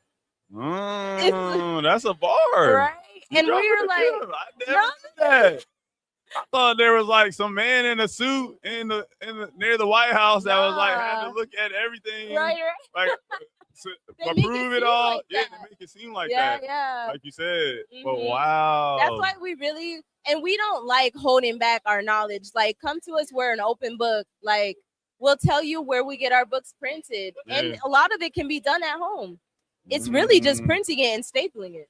Really? Yeah. If Nah. you think about it, it's like it's And not that deep. That's a dope way to look at it because it's like that's where I feel like the equity for us is now is like we create so much stuff, and so the medium doesn't matter whether it's a podcast, a live stream, or a comic book. Yeah, Like yeah. that doesn't matter as much now. Is like just making sure we own our creativity. For sure. That's dope. So Right. one of the things we did talk about is pricing. So I want to talk a little bit about this. First, I want to hear let me know a little bit about your thoughts around pricing. Now I want to start there. So my thoughts, see, I hate the pricing thing just because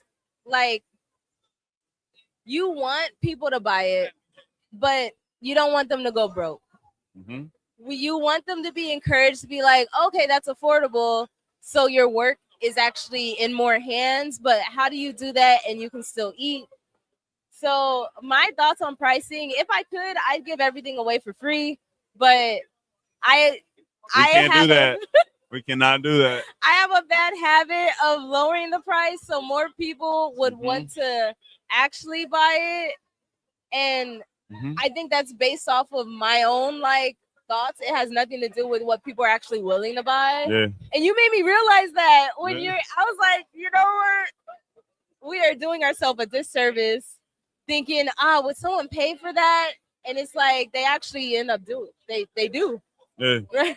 No, they really do. And it's so weird the state, it's so weird the world we're in now where there's almost like this, it's like you're either here or you're there. Here is right. Hey, what you just said, hey, I want to get my product out into the masses. I need to charge them something affordable. Right. And then the there, I say here, there, right? Right. There is, I figured out how to make something for very little and charge an outrageous amount for it. Right. Right. And so we think in our minds, we think those are the options, but it's right. no, there's a middle ground. There's a middle. And I think the reason why I wanted to bring this up with you specifically, because I appreciated just the dialogue you were willing to have with me. Mm-hmm. But then there's something else in there where we all subscribe to stuff every month, right? Yeah. And so there's we all have either a Netflix, Amazon, we're gonna call them out, right? And so or Apple Music, Spotify, whatever. Yep. I'm not trying to shout them out because they don't pay us, but it is what it is, right? We all have those sorts of subscriptions, and every single month we're willing to pay them, no matter what. Right. No matter the dollar amount sometimes. That's true. Right? That's true. And so that's where it comes in. We perceive their value to be the right amount. And so that's that middle where it's we got to find our value. Damn, that's deep. You know what I mean? No, We got to find our value, that right amount for us. You said, you got to survive as a creator.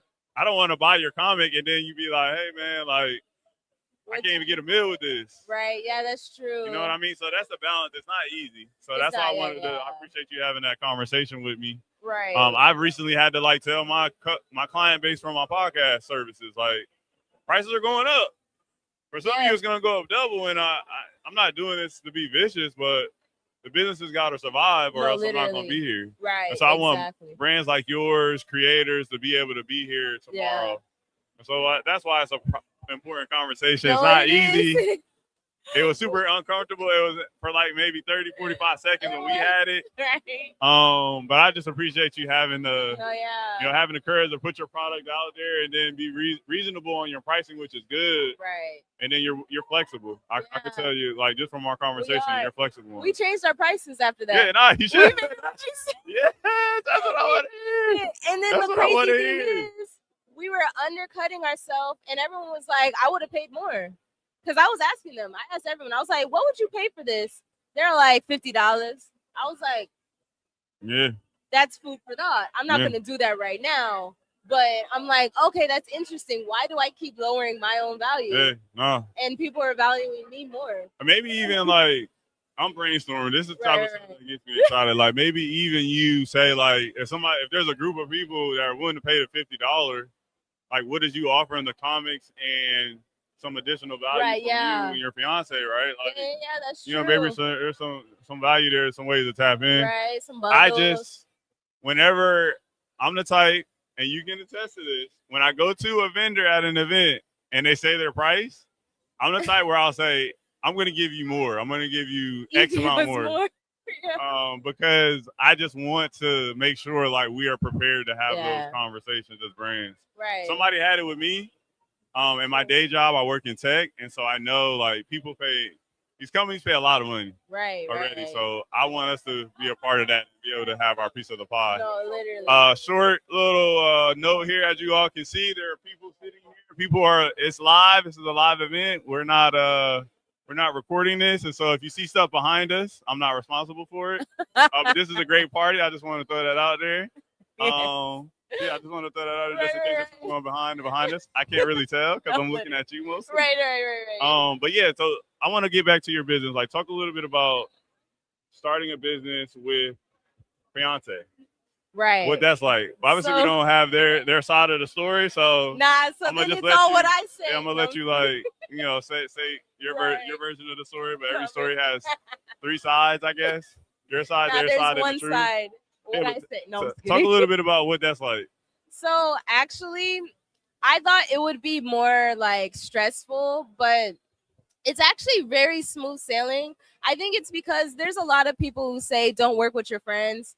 I already went through all that trauma with my first business, working with my friends, and I learned a lot. And I think the main reason, like, I actually still work with a lot of my friends. It just is which friends am I willing to work with? I work with the ones that I'm very similar to. So me and my fiance, we have the same work ethic. We have the same ideas. We have the same like values when it comes to even deadlines and handling hard conversations. We're like the same person. So we mesh very, very well. So I think the best part is that when it comes to like, well, there's a good and a bad. It's bad because when do you turn off work and actually be in a relationship to where it's like, I'll be wanting to talk about like Sketch and Sneak, and I'm like, oh, I had this idea, but it's like, dang, we over here watching a show. Like, let me actually still put value in our relationship first before I just be seeing you as a business partner. And then the pro is that convenience is right there. Like, we're right here. We can just easily go print these books, spend an all-nighter, and it not be like weird or like, you know, like having to be like, oh, was your schedule, does it amount for this or things like that? But there are the times where it's like, I think the main issue people have with working with friends is that for some reason it's very comfortable and easy for people to like mistreat the ones closest to them. So I feel like when you work with friends and then something stressful happens, you are so comfortable and you will say things that you don't even mean because you already have that comfort relationship. Versus if you're working with a stranger, you're not going to just speak your mind and just disrespect them. And I think that's what I learned from working with friends. It's like, I'm not going to get too comfortable to forget who you are. And I'm going to remember, since you are my friend or my fiance, my brother, my cousin, whoever you are, I value you more. So I'm not going to disrespect you in a way that's going to like make you have something you think about for the rest of your life. Like now you thinking you're not a good employee to where I just was feeling the stress and I just let my mouth go. So I think that's the one thing I learned from working with friends, and me and my fiance have it really like good communication to where it's like, oh, I'm stressed about this. I need to unwind. I'm not going to disrespect you. I'm just going to say, dang, this comic book made me break down. I need to talk about it. And I'm not going to say like anything bad. And he'd be like, yeah, dang, that was crazy, huh? I'm like, I hope they like it. No, I'm just kidding. So it's like more of a unit. We're moving through this together. We're not each other's ops. We're a team. And actually what that means is when I'm tired, you're going to pick up. And when you're tired, I'm gonna pick up. So it's not like we're over here trying to fight each other. Yeah. It's like, oh snaps, I see you just sent that email. I could send the email real quick, like Yeah. lessen your load. And he does the same thing for me. That's dope. I mean, Yeah. that's how the topic, on the topic of marriage, like that's how marriage is naturally there. So Right. there are, like you said, like it makes sense that you could potentially have a business with your partner, but then I appreciate you being honest and saying, like, if you know somebody personally, like sometimes you may say stuff that you wouldn't Right. necessarily say in a business relationship. Yeah, yeah, And so that's the yeah. hard part. Right. Yeah. Just because that's your friend doesn't mean that you should still What's up now? disrespect them. Yeah, I get it. It's I want to see more couples start businesses together, Right. but I also want to make sure couples stay together. No, literally. So that's the other dynamic where, right. depending on where your marriage is, it may not survive starting a business That's together. true. I'll just leave it at that. Like, No, yeah. like no cap. Like, I'm trying Right. to be transparent here, but I definitely see the synergies. Yeah. Like one of those for me, for example, just to make sure I don't leave you out on the island, right? My wife, she's an accountant. Oh, nice. And so I hate doing taxes. So I have somebody who can do the taxes. Right, and right. own all the business and make sure the money goes in a discount and that account pays. Yeah, And yeah, yeah. I appreciate that. And that's her superpower, and vice versa. There's things that I can do Right. that she knows she's gonna call to me on. So Yeah. that's where that balance comes in. True, And that's true. needed for a business.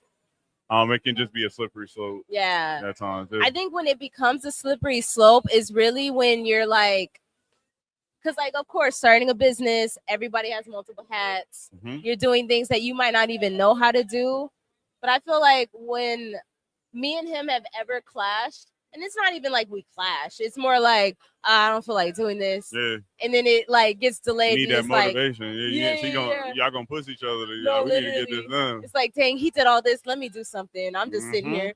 So it's like, I feel like what works more is like, instead of something being assigned to you, you sign up for it. Like, that's what we had to learn.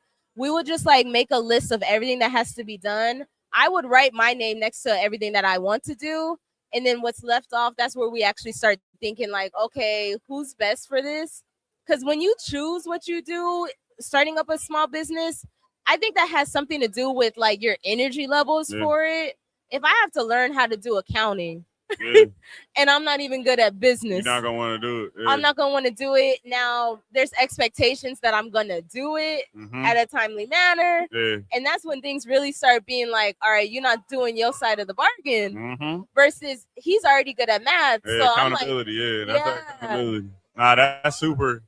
That's needed. Like you hit Right. you hit the nail on the head with that one. I wanna switch a little bit. okay.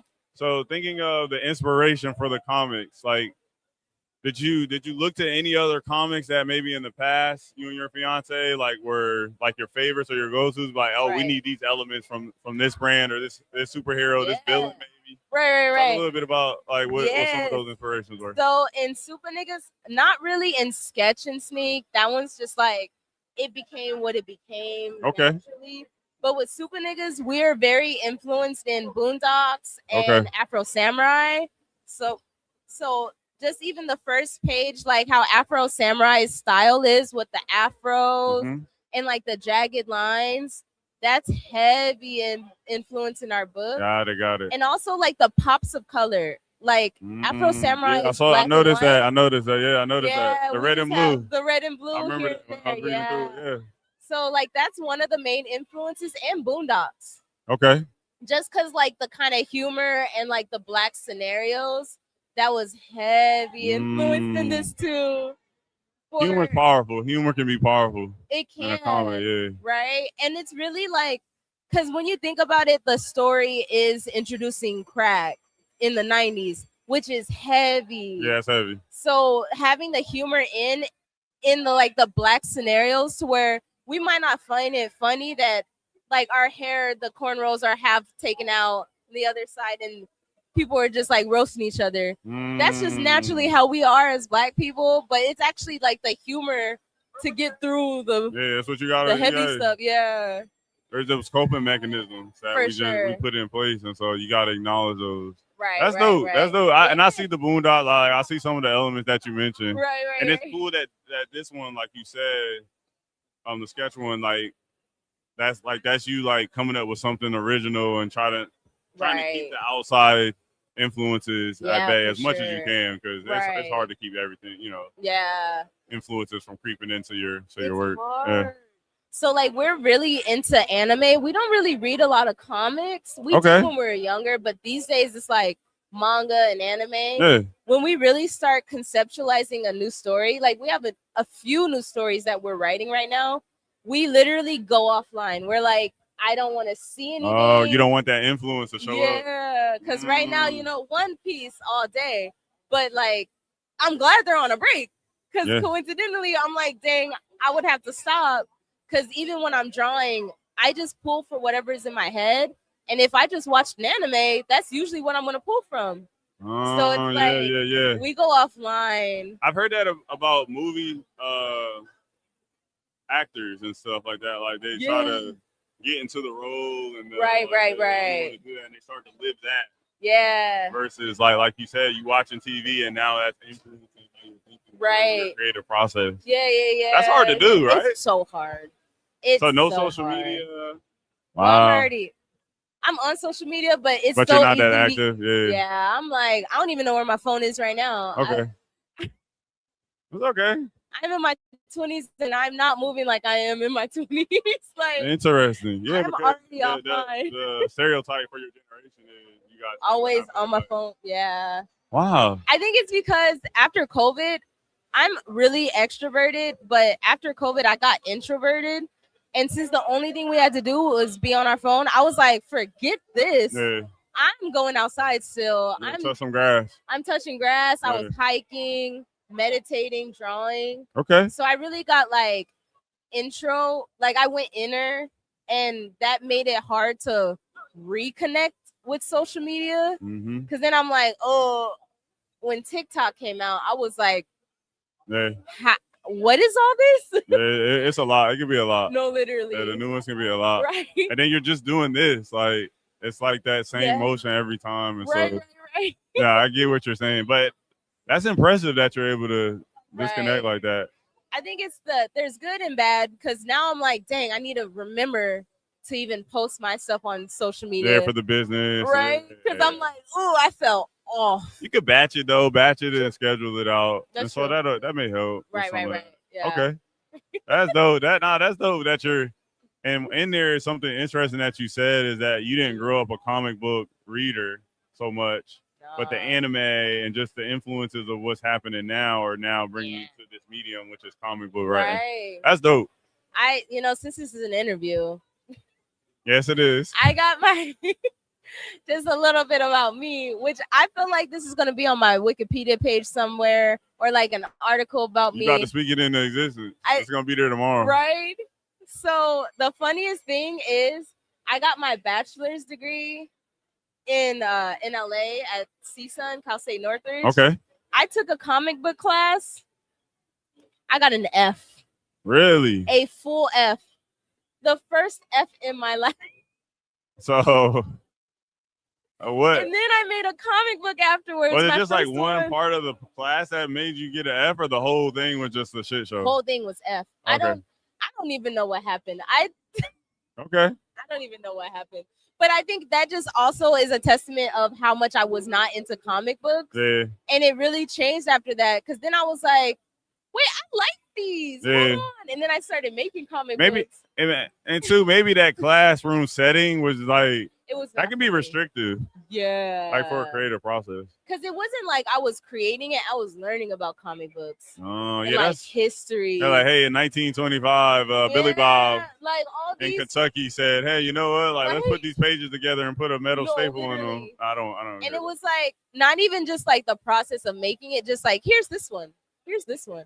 So it was more like a history class. Yeah. But yeah, I felt that joint. I don't know what happened. Wow. there. And now look at you. Now look at me. Now Your I got own like brand, yeah, 7 your own books, brand. 7 different series. And under my counting, belt. right? 'Cause, And counting. yeah, that's the first. 3 more in the process. So you did this at the beginning. Tell folks a little bit about how they can connect with the brand? Like, what's the go-to? So our go-to right now, we're developing our Instagram. Okay. It's CMYK presents, just flat out, straight out like that. Okay. We are also working on our website where you can get a lot of our products, comic books, merch, all kinds of things. That is also CMYKpresents.com. All right, so easy. It's very easy. CMYK presents Yeah. on Google, and then you guys will pop up. Literally. And if you have an idea for a collab or something you want done, Oh. hit us up. I like that. Like, we're not gonna charge you. If anything, we're just gonna be like, how can you help us? Because we're also looking for artists and writers. Okay. So That's dope. That collab at the end. I appreciate you throwing that in there. Maybe we'll figure out beyond normal how we can get something out. literally, this is the start. For real. Right. So lastly, I want to bring it back to BlerDCon. Like, what is being in these conferences, these settings? Like, what does it do for you?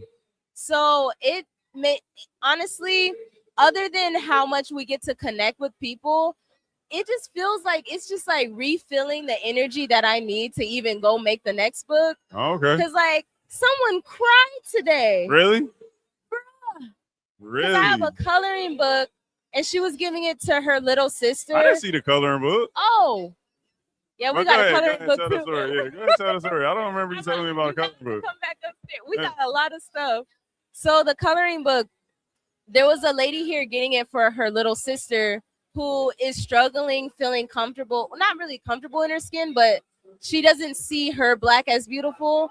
So she got her the coloring book, and the whole point of that is to color whatever colors you want, identify as whoever you want. There is still a story going on, but you can put whatever, if you want to be purple, be purple. Yeah, exactly. If you want to be green, be green. So I wrote a note to her saying your black is beautiful and see you next time, so she could come to BlerDCon and see all of this and interact And she saw with that, it. and then that's what. She started crying. I started crying. I was like, People out here crying, making Bruh. people cry. so it's like things like that. I don't even care about selling it. It's like the impact. Yeah, that's fuel. Is I know. it was I know crazy. I know that's crazy. I'm like, I gotta write the next one. Hold Yeah. on. That's dope. Yeah. Those are the moments that matter, though. Like, They Those are are. the moments that matter. Yeah. And we're having so many conversations with people, getting to know them. It's like it's really amazing.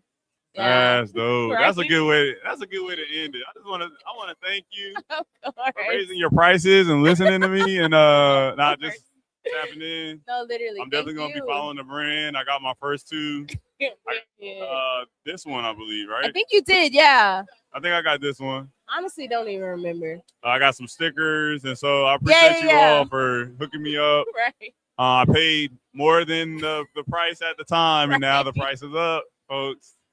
Yesterday's Listen to price is not him. today's price. But yeah, I want to thank you for coming down, tapping in. I'm definitely gonna. This is my first BlerDCon. Same. So yeah. meeting mine too. vendors, meeting business owners such as yourself is Right. really special to me for the work that we do at Beyond Normal Media, and I'll make sure I'm tapping in and Thank keeping up with what you. y'all got going on. And you guys are doing amazing work too. Like we need you here. Nah, for real. Right. Yeah, this is I said this earlier. This is a 24/7 for 3-4 days spectacle. Yeah. And so it takes a lot of people. I appreciate the media team for putting this on, but For sure. yeah, thanks for for that sure. last little shout out. Right. Thank Yes. you for Thank tapping you so in. much. Thank That was you. good, right? That was great. Fun. All right now. Yeah. I was nervous. You did good. Yeah, thanks Thanks you. for tapping in, folks. Yeah. Got one more. More to go. How you feel? They were good. I got one more. Coming.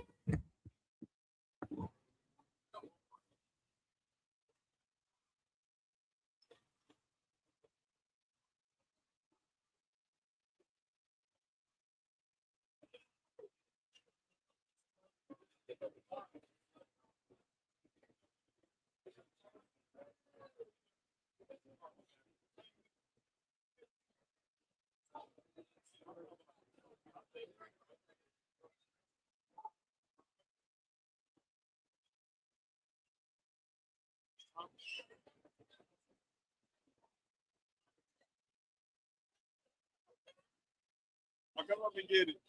Yeah. It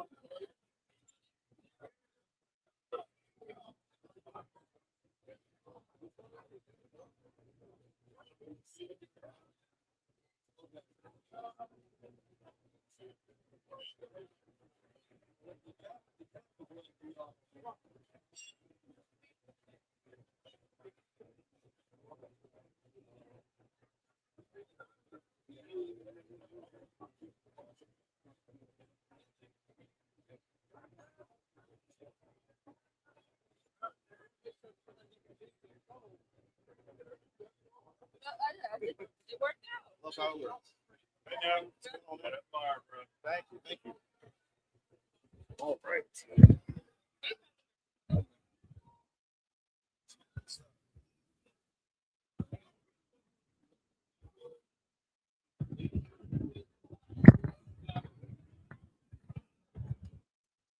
All right.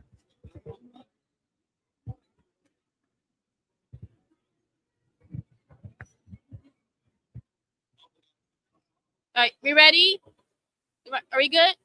All right. Hey, everyone. It is your favorite CEO, Miss Flo, back with another episode of Neon Mike live at BlerDCon. Thanks to BlerdStation. I am super excited for our guests because we have been trying to plan to talk Sure have. for the longest time. But we're both very busy bees, and we managed to just like, because honestly, we didn't think we were going to talk today either. We just started planning something for April. But I'm here with one of the leaders of Urban Force. Yes. And honestly, I have been a fan of your work for like a while because you do a lot with Plus Ultra Entertainment. I love you guys at the Villains Ball. Thank you. Thank you. If you ever been or you ever seen them online, they do outstanding stunt work. If you're a fan of Star Wars, or not even just Star Wars, it's just like you guys dress up as like DC characters, Marvel characters, like you mix it up. But it's this amazing sword play. So Thank you. Welcome to the stream. Like, how's BlerDCon for you? Thank you. BlerDCon is amazing. Every year, it's like I always say, it's like a family reunion. It's like just getting to see old friends and new faces. So I love it. It's BlerDCon, you know? It's fantastic every I mean, time. and everybody says that about the convention. It's just like you see old friends, you make new friends. Yes. It's just like it's so beautiful. And then like today, you have a panel, which is roughly about in a couple of hours. Yep. You go ahead and talk about that really quickly. So we always try to get a panel at BlerDCon where we can teach people how to do the choreography that we do ourselves. It's at 6:30 today, I believe, in Arlington Hall, right upstairs. We'll be teaching the basics. We've broken down our techniques to like a contact system, points 1 through 9. And, you know, if the class is good, the students are great, we'll try to kick it up a notch, show them some intermediate stuff. Ooh. And hopefully, you know, our students today will take home what they teach them and post videos of us or post videos of them practicing it with like their loved ones and maybe building some new choreography of their own. Oh, yes. Please post the videos. That is the best free advertisement ever. Absolutely, yeah. And it's like, so outside of what you do at the conventions, can people sign up for training? Like, Yes. So it's interesting now because we're working on like developing like a tour where we'll do like pop-ups through different cities. That's in like a year and a half. We're working on that now. We're going to roll out that training system that we're like showing here and then we go do at cons. We're trying to just randomly have like our own kind of event where we'll show up in like Chicago, Atlanta, like DC, all these different states, teach in like the middle of a park somewhere. But for now, we are specifically based in Philly. And our training days are usually Sundays. And outside of that, you guys can just catch us at any performance and post or after the performance, before the performance, we'll teach anybody anything. You know, we love lab and we do this, it's our passion. So I get it. How are you going to do something that's inherently violent on a Sunday, a day of rest? How is that? Listen, these hands. You said these hands are for any day, Exactly. any day of the week. E for everybody and E for every day. Well, you know what? I get that. And then can you describe like some of your background in martial arts? Like, how did you get into stunt performing? So funny enough, we have like very diverse team. My background is actually just in performing arts. So I used to tap dance, used to do dancing, ballet, different things when I was growing up. Yeah. And a lot of people liken what we do to actual combat. When in all actuality, we always tell our newer students, it's more like a dance than it is like a fight. But when you learn the choreography, you put what I call the heat behind it. We can make it look like I'm actually trying to like kill somebody, but it's all about, you know, like trusting your partner and knowing that if I'm swinging here, you've got to be here. So it's more so a dance. Now there are different like me and the co-founder, my other co-founder, he's my best friend. We do this thing called you ever play the game Ninja? I think I remembered that. Is that from like Sega Genesis or No, like it's like a real life game where people like go to try to like chop you here, and it's like oh, you go okay. around and stuff like that. And it's like one strike for you, and then you might block, and then you get to attack somebody else. So it's like turn-based combat. We play lightsaber ninja, right? And so usually we used to do that when we first started, and it would always come down to just us two. So then it would look like it's an actual real, like unchoreographed fight between the two of us. So again, like in those moments, then it's actually like, okay, we're fighting. But like outside of that, it's more like a dance than anything else. Okay, So, fair. I'm gonna tell my students don't play that game. yeah. We're not gonna like have that game anywhere like in this space whatsoever. Sorry. But it's like no, but I get it. It's like I appreciate and respect the martial arts, and I find For it sure. interesting because a lot of people wouldn't really connect dance Yes. with fighting. I mean, granted, okay, there's some similarities, of course, like Absolutely. learning certain steps, and it's both choreographed, Yes. of course. Yeah. But it's like because one is more entertainment and more lighthearted compared to fighting, it could be like very serious. Yeah. It's like that's where we see the disconnect. Yeah. So I'm glad that you're able to kind of marry the two. Like, can we expect to see a tap dance with your lightsaber? Yeah, maybe not. Okay. If enough drinks or the price is right. Okay, that's fair. I respect it. So, one, how did you guys form Urban Force? Like, how did you guys all connect? I love that question. So it all started when my best friend, he's actually an actual professional dancer. Like he does this to this day. I think he might be coming from a gig now, which is why he's running a little behind.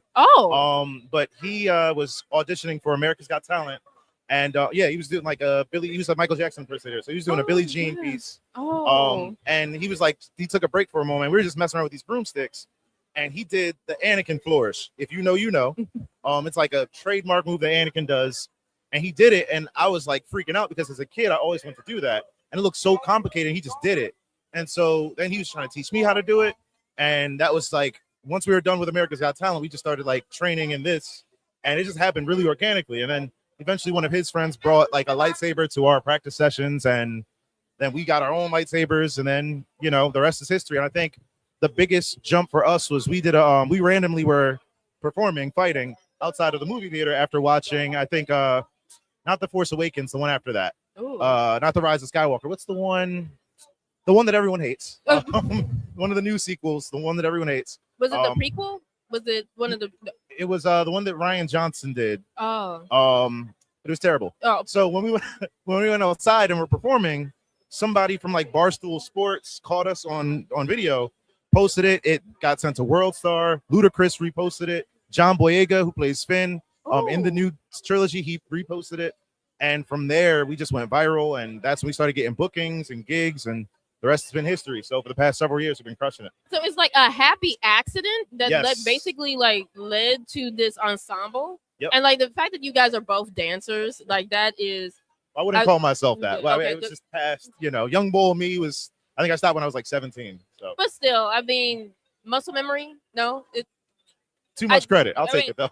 I would say like that's fun. Mhm. I just love that. I wonder if we can find the America's Got Talent audition tape. I would actually love to Yeah. see I should ask him him as about like that. Yeah. as Michael Jackson was actually low key had hands. Absolutely. I've Yeah. heard. He rumbled So Tupac, y'all. I was like, if you do a bit where you could do Michael Jackson choreography with like what you do, It's funny you say that because at that so when we were going viral, we had this company reached out to us and they were like an intermediary between like corporate McDonald's and corporate McDonald's couldn't get us ourselves, so it was like a whole thing. And then we did a performance for them, and they paid us very well to like set up this dynamic performance for over 3,000 people in Hickory, North Carolina. And that was our very first like paid official gig, and we had such a good time. We thought we were only going to perform and just leave, but they were like, yo, can you guys just stick around and like just have a good time with us while we're here?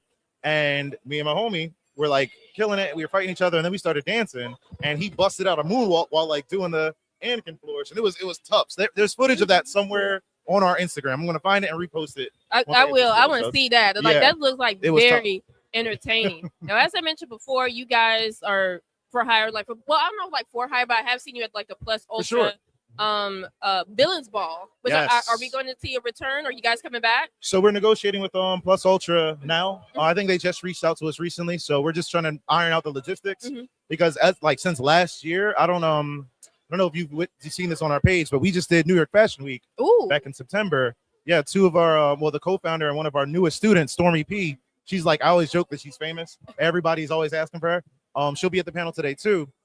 They performed for Actively Black on the runway. Like they pulled up and were just like, they did the choreography. It was amazing. We were there with like Black History was in the building. We were there with the brothers who put their fists up at the Olympics. We were there with the guy who took a drink at the White Only Fountain, that historic photo. Martin Luther King's daughter was there. Malcolm X's daughter was there. P. Newton's son was there. It was such an amazing experience to be like a Black creative and just in the building with all this history. So we did that. And ever since then, people have been like, yo, we want y'all. Can y'all come here? Can y'all perform here? So our calendar's filling up, guys. Okay. Get it while it's hot. Oh, well, that's amazing. So, I mean, it's just like, it's mind blowing because it all started from you just happened to bump into a friend who happened to be a dancer as well. Yeah. And then someone recorded you guys just doing your thing. It blows up. And now you're expanding from like doing workshops at conventions and then being hired for New York Fashion Week and being connected with all these amazing creators and history makers. Yes, like, that's truly a blessing. How are you like taking this all in? To me, it's still a dream. Every day that I get to do what I'm passionate about, I'm just grateful. I like tend to lead with like the spirit of gratitude and all these things because like I could easily not be here, if I never, took the chance and did that. And same for the rest of the team. So I'm just honored, and I love when people find value in what we do. I love the fact that our fans repost our stuff. People hit us up and ask us to come to places. Like people see me now, it's like, oh, Darth Vader, it's Anakin, it's Darth Bellum. They call me all sorts of different Star Wars names, and I'm moved and I'm just grateful. So, well, I guess my next question is, how do you feel being connected? Because like you're a huge Star Wars fan. Absolutely. How does it feel to, in a way, just be a part of the franchise? Oh man, that part's heavy. Especially so we have a gig coming up at the end of this month. We're going to MegaCon. We're really pushing to go to MegaCon because the lead head choreographer for the prequels, which is like our inspiration for everything. Shouts out to Anakin. The lead choreographer Nick Gilliard, he's going to be there. And so that to us is us like bridging the gap between what we do and what's been done, like the reason why we do this. So yeah, I just hope they love us as much as we love them, because got to go up there and like just give them a massive thank you, because we wouldn't be doing this if it wasn't for Samuel L. Jackson, the people who look like us who did Star Wars back then. So well, that I truly love that. Thank you. And like where can we find you on social media in case if anybody not only wants to like see your work, For sure. but also receive any training from you guys? Absolutely. So our Instagram handle is urbanforce_PHL. That's at urbanforce_PHL. We're also on YouTube as Urban Force. Just Google search us, you'll pull us right up.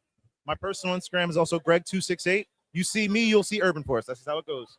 All right, and see how you guys glowed from that conversation. I'm gonna catch you guys next time, and thank you so much for being on the show. Thank you. Enjoy May the the rest force of the be with you. con. Oh, and one more time, what's the time and the location of your workshop? So the workshop is at 6:30 at the Arlington room. So today, 6:30. I'll see you guys there. May the force be with you. See you guys. Thank you. I'm gonna see if I can definitely come by.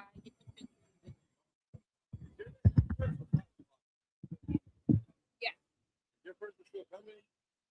Yeah, I told them because like I know we have to do Zazzy Beats.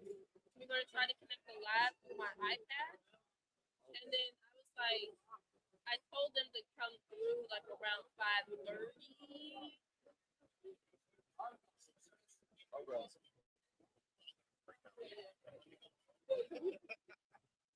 Thank you so much.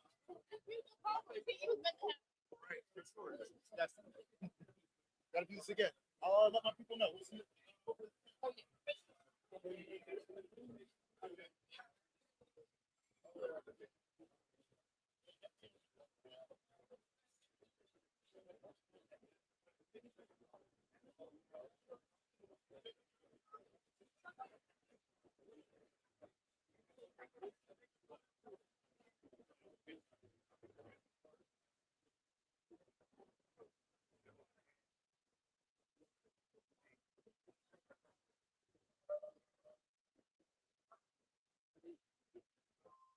Whatever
side you want.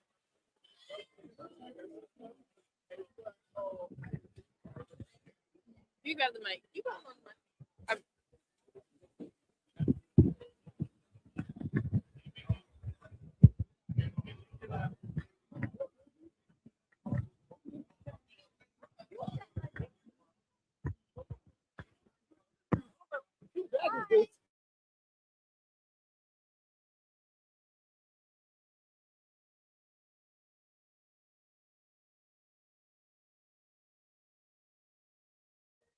All right. We good? All right. Got garbage? Yeah, we got. I think we're good to go. All right. Hey, everyone. It is your favorite CEO, Miss Flo, back again with a new episode of Neon Mike, where the conversation just glows live at BlerDCon, thanks to BlerdStation. I am here with a very talented artist, also very stylish as well. But I just love this baby blue outfit that you have on. Like, it's very on thing. Did you participate in Ozzy? This is Ozzy, an amazing artist. Did you participate in the Haters Ball? No, I did not. Oh. I didn't know what's going on. I don't be knowing because I be working. You do be working. I definitely see you online, hustling, just creating like so many things, like from T-shirts, trading cards, posters. Yeah. Like you do a lot. Oh, in a coloring book. Yes. Yeah, so you've been like really out there doing it. So like how you been enjoying BlerDCon so far? I've been loving BlerDCon. It's one of my favorite cons ever so far. It's like now in my like top 3. Like, all right, I gotta come here every year now. You know what I mean? Oh yeah, for sure. And like you have been working your booth. Yeah. You're coming from all the way from Florida. Yeah. So I had to imagine, I'm coming from Orlando. Yeah. So there's like, how was the journey up here? Where you from? Not too bad. 13-hour drive, 17-hour train ride to bring my vehicle. You know what I mean? Like my show car. So it's been pretty fun. You know? Well, I'm glad that you're able to have fun on your journey because like when you come Absolutely. straight here, it's been very busy. It's been packed. I've been seeing a lot of traffic, especially around your booth. Absolutely. So like that's Our amazing booth to see. is busy. Yes, but you have like a fantastic team of helpers that are willing to support from either selling or even with like social media content. Yeah, no, my whole team is very structured. They know what's expected of me. They know what's expected of themselves. And I think with us coming in together and really like locking in, we're doing great. You know, people are buying, people are supporting, people are coming back every year. So that just shows that consistency and getting better always works. Yeah, and that speaks volumes because one, if you have never seen his art, it's very hip hop rooted, but it's also like the love of fandom. Yes. And what I really love about your art, like some people may think like, oh, you're just combining these characters because they may be the same color, but it's like it's way more layered than that. It's like you're able to kind of string things together, like outside of what just appearance, but just like a deeper theme. So can you probably talk about your art process? It's like you're creating these masterpieces. I try to make sure that when you look at my art, it makes you think. It's almost like I like to compare it to like rappers and like triple entendres and double entendres. Like when like a rapper says like a bar, but it can mean one thing, but then when you hear it again, it means another thing. And then sometimes when you really think about it, it can mean a third thing. I try to implement that same type of style in with my art. So when you look at a piece of art, it's like, okay, why did I draw it this way or this color? Or why did I draw him with this character? But you think about it, oh, these characters got something that relate to each other. That's why they're dressed like each other, or you know what I mean? Like, Right. I try to approach it like that. So if I can find a correlation or something artistically that brings them together, and I can unify it through art and through my style, then I'm gonna do it. And that's like I just love that, and that's something AI could never copy. Never. I mean, and actually, how are you kind of combating that? Because for someone that spends hours creating these original pieces, we have AI that's come through and that's just like stealing and copying your style. So like, how have you been fighting it? It has been a wild process so far when it comes to dealing with it as an artist. But I will say one thing. I got sick and tired of being sick and tired and depressed about the future of my career due to AI's, emergence, you know what I'm saying, in the community and just in all fields. But I've learned to take the approach where I'm going to show and educate my followers and new followers that I'm better. Artists are better, and artists are always going to be more, dominant and, you know what I'm saying, and just more of a sacred way to get something done. You know what I mean? So I'm trying to flip the oppression of AI as an artist to more like, no, this is why I got to show you why it's better. It's almost like comparing a fast food burger to a 5-star steak at a restaurant. Which one do you want? Right. What do you want to consume for the rest of your brand, your career? Right. You know what I mean? I get it. And There you go. especially when you're creating art that makes people think and try to ingrain a message, like it requires like deeper thinking, where AI may be like very surface level. Yeah. Yeah. So like I definitely respect it. And it seems like it's allowed you to push yourself as an artist to step up. Absolutely. And I feel like a lot of people in your situation may feel defeated, especially as like AI is still emerging and you're seeing more of these platforms. What a word of advice do you have for upcoming artists and creators? Be undeniably great at whatever you do. If you have a style, if you have a niche, if you have a concept, if you have something that makes you stand out, figure out how to be as undeniably great in that lane as much as possible, because that's what's going to keep you ahead of AI, and that's what's going to keep people, recognizing you for you and supporting you. If you have a good fan base and a good sense of art and all that stuff, it's a lot of multiple little things you got to combine. But I'd say the biggest thing is definitely making sure you stand out and you let people know, hey, I'm great, and this is why you need to come to me. Very good. And I couldn't agree more. So how did you find your art style? Like, how did you become the Ozzy of today? It's weird because I just take a little bit from the things that I'm inspired by, but I try to make sure there's like a certain way or style or look or feel that it has where it's not too reminiscent from where I got it from, but you can see the little bit of inspiration from it. There's a big difference between being inspired and just taking something. Inspiration means like, okay, I can sense homage towards this. Stealing or just taking it is just like, okay, I didn't add nothing, I just took it. You know what I mean? Right. We all can make apple pies, but you can make that pie with a certain ingredient that makes it yours. You know what I mean? Rather than the same ingredients. That's exactly how I correlated too. Pulling your signature. Yeah. I definitely feel that. And Absolutely. so, where's your booth located in the vendors hall? Can you record a little bit for me? Can you record a little bit? Yes, I'm sorry. Okay, you're good. Say it one more time. So where's your booth located downstairs? Because like there's a lot of people, but where are you? Where's your spot specifically? So I'm in the vendor hall. As soon as you walk in, it's a premier spot. Shout out to BlerDCon for giving me the opportunity to always come every year and get that spot. I think it's great because as soon as you walk in, you see the art. It kind of opens up the vibe and the feel. Not to say that nobody else can, do that also, but I know that I have art that the community loves and backs, and all artists do. You know what I mean? But I know that like I'm gonna bring something to the table that is different and comes from me. So it's very important, and it's honestly grateful to me that you can see my stuff first and make your way around. And if you want to get something on your way out, you can, or if you want to be your first stop, you can. So I'm just grateful for that. Shout out to BlerDCon and the team here. And yeah, that's where you can find me, right there in the vendor hall. Nice. And then you have some pretty cool collaborations because you collaborate with Leilani on a couple of projects. Shout out to Nani. That's my homegirl. That's my business partner, my friend. We did a chopper bag. We did a Luffy bag before, but we did a chopper tote bag. That's going crazy. I think there's only like 2 left. So if you're in BlerDCon and you see this, or if you want to order online, make sure you get yours. Yeah. We had that collaboration, and I did some giveaways with a lot of different vendors. You know what I mean? So I'm just grateful that everybody looks at my art as something valuable to give away. So I'm happy. I'm blessed.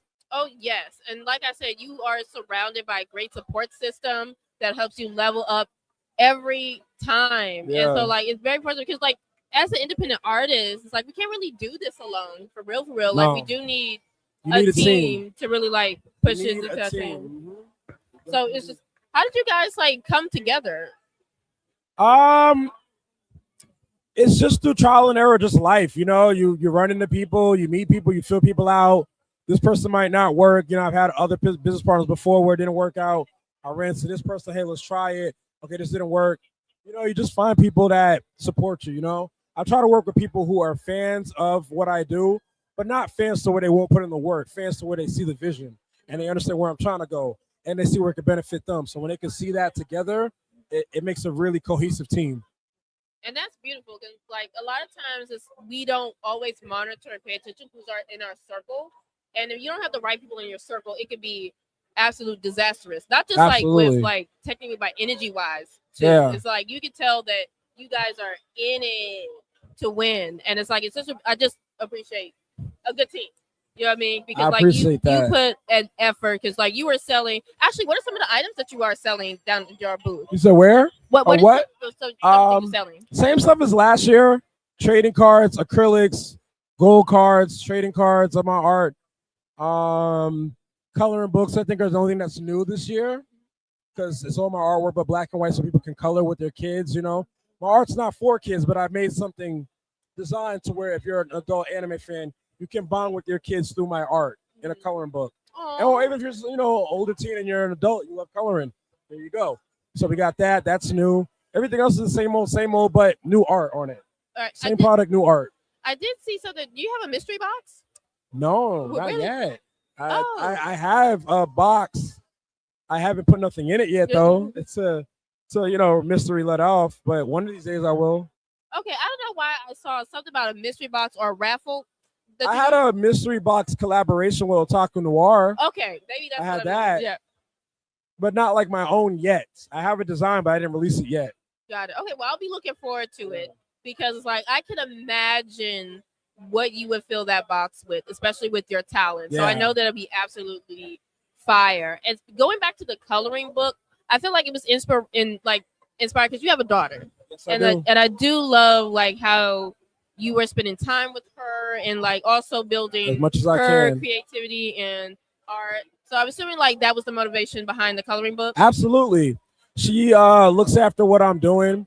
She wants to be an artist just like her father, at least right now on this stage. And I'm so grateful that she sees the passion in what I do to where she feels she can do it also. And I want to do nothing but encourage that as a father, you know what I mean? So I just made a little project to where, she helped me put it together. You know, I just loved a good like father-daughter moment. I always been Yeah. like a daddy's girl, and it's like I just love seeing that. And it seems like she's inspiring you as Yes. much as you are inspiring her. So that's like so beautiful to see online. I appreciate that. Okay, where can everybody find you on social media? You can find me on Instagram, OzzyOz _DA_VYRUS, the coldest graphic designer, better than AI. That's what we're saying all year. And all the artists out there, just stick to what you know, stick to what you do best, and elevate it. This way it can never catch up to you. And you also have an online store, correct? Absolutely. LSDcollections.com and virusgraphics.com for t-shirts. Lovely. And make sure that you support whether you're following or buying because your art is absolutely fabulous. Hopefully one day we may see you in the gallery. I hope. I would One love of to these see you in the days, gallery. you never know. One I'm of these speaking into days. existence. Like that's One gonna of be these days. I would love to see that. Absolutely. And then see how you guys glowed from this conversation. I'm gonna catch you guys next time. Let's do it. Bye. How's that? Great.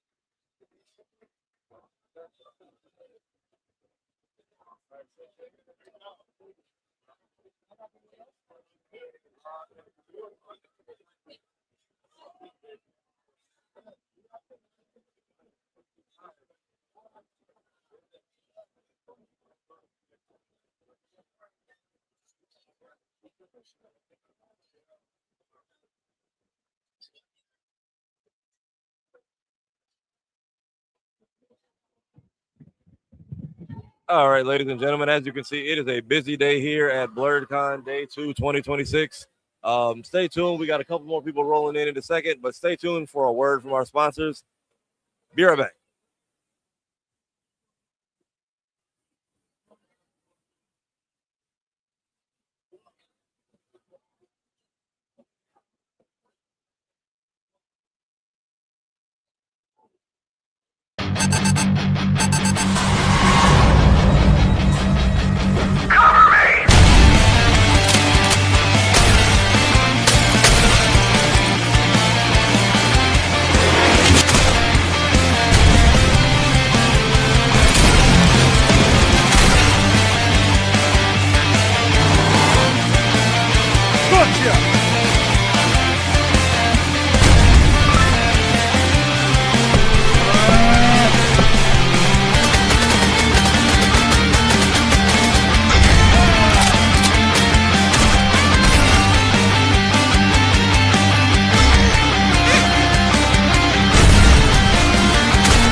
sitting here.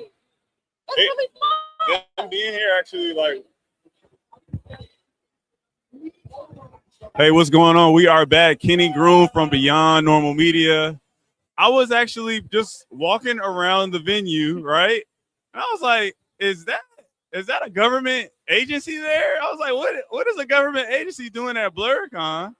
And so here I met Michaela and her team. They work at the Department of Agriculture, Forest Services. And so we have amazing forests nationwide. And so your team is doing some incredible work here, bringing awareness of that. But how does it feel being at BlerDCon right now? It feels amazing. And it also feels like we've just come such a long way as an agency. You couldn't have told me 10 years ago, you hear me, that the Forest Service will be at BlerDCon. And also for us to be at BlerDCon in the midst of what's going on with the government, we making a stance as an agency. Yes. So we just excited to be here for real. And it definitely, I give you all kudos for coming to a platform like this.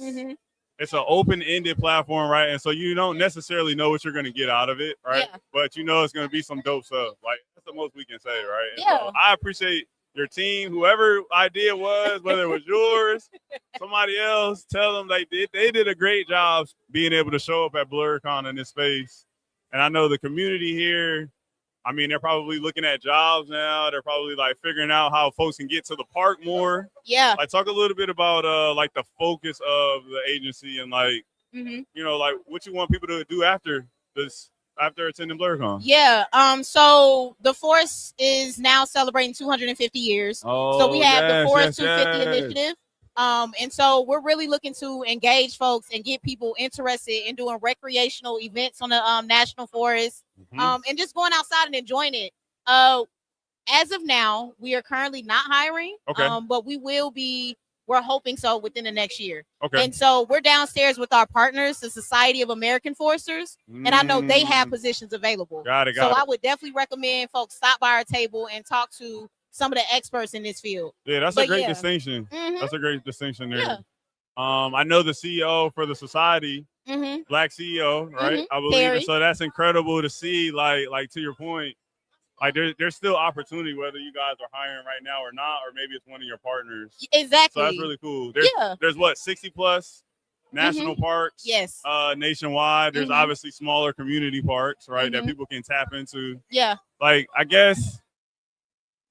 No, like I have a toddler. Like, what can I do specifically to like have her understand the value in having some of these resources? Like, we go to the park, from time to time, maybe a couple times a week. But like, what should I be doing? With it? I think also too, just acknowledging like the household items that y'all have.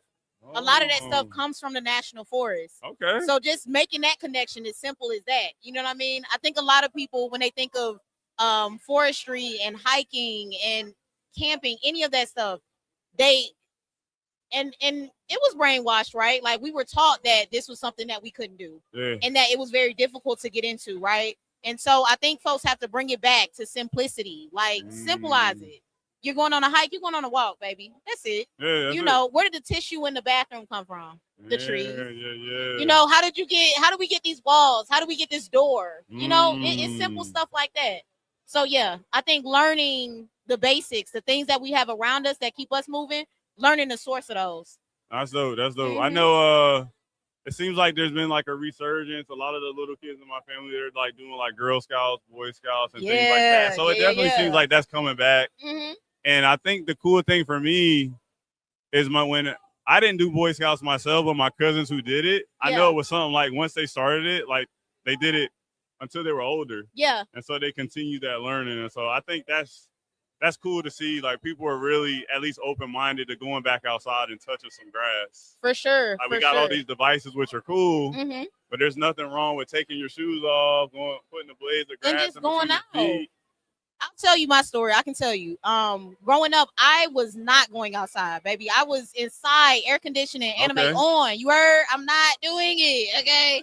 So it wasn't until I hit my 20s and I met somebody from the Forest Service. And they was like, you should do it. And I was like, I need the money. Let's see what happens. So I got a cool internship through an organization called Green Youth Foundation. Shout out to y'all. I shout 'em love out, y'all. shout 'em out. Okay, through an amazing organization called Green Youth Foundation. I got an internship as a resource assistant, and it was amazing.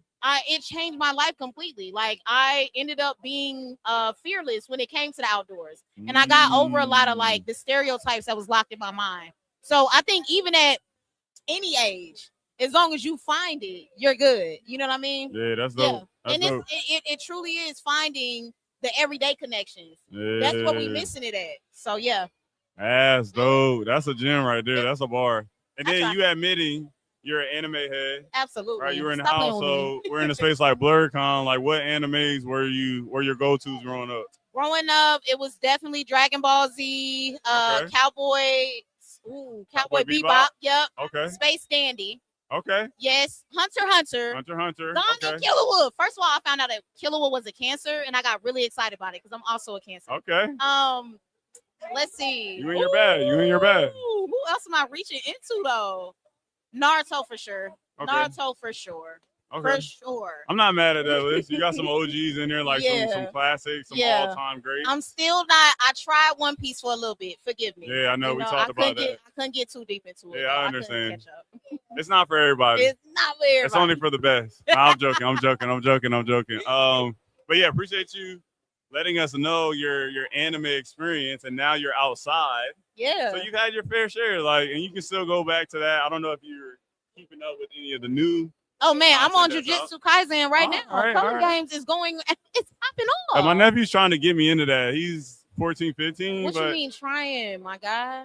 I just like my Where's the go-to. disconnect? Okay, I see that. Yeah, so I'm I a can One see Piece that. guy, and so One Piece is still going Mhm. strong. I know everybody, it's not for everybody, but it's for me at this point in my life. And so I stick to what I know, but I do want to hop into Jujutsu.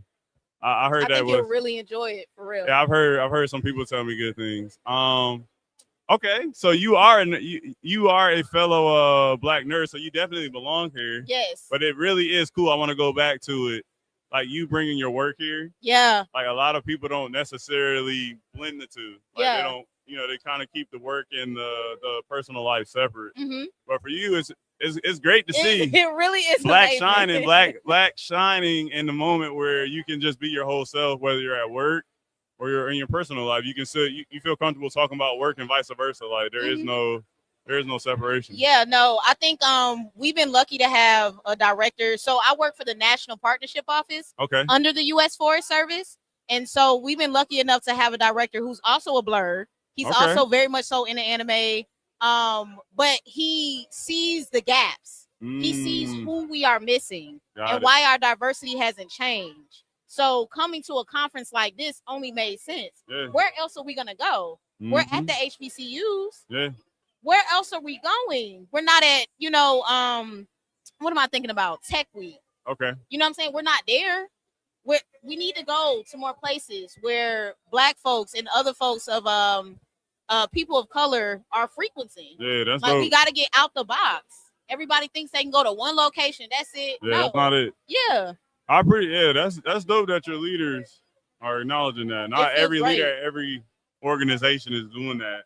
And you touched on something there with you being on the Department of Partnerships? It was The partnerships. National Partnership Office. So National Partnership Office. That Mhm. made me think about our platform Beyond Normal Media. We focus on business owners. Like we Okay. want to see more business owners created. So Mhm. partnerships, I'm thinking, hey, there needs to be some new businesses being created. Are there some business areas where you are looking for new, maybe some new business to come on? Or That's I a gotta good throw question. that out there. No, it's great. We can table it maybe if you Yeah. want. No, I would say that I would need to check in with my director before I speak on No, that. no worries. Yeah, that's a good answer. No, but I'm genuinely not sure, and I do think that's another opportunity that we can take on. Yeah, You know we'll what I mean? follow. Yeah, I definitely want to follow up with you on that. We locked in, Because bro, we already. need some more. We need some more Black businesses, and Mhm. then we want to know where the money's being spent. And so you all, from what you told me, like there's set budgets, like the money for the parks has to be spent, right? Yeah, it has Like to. it's in place, and so Yeah. that's not going to necessarily go away. Mhm. So I want our audience, our listeners, the BlerDCon folks who are attending to know that's the area maybe they can tap in with, make some money, Mm-hmm. right? Have Mhm. a good living for themselves. So Mhm. I'll make sure that we follow up on Yeah, that. for sure. And I would say too, like, look out for any Forrest 250 initiatives or Oh, just yeah. 250 initiatives, period. Because the Yeah. park services have, you know what I mean? Everybody is celebrating 250 years. That's a big deal. So you want to look, you want to look into that and see where the money is going. Just track it because Yeah. people are going to be doing events.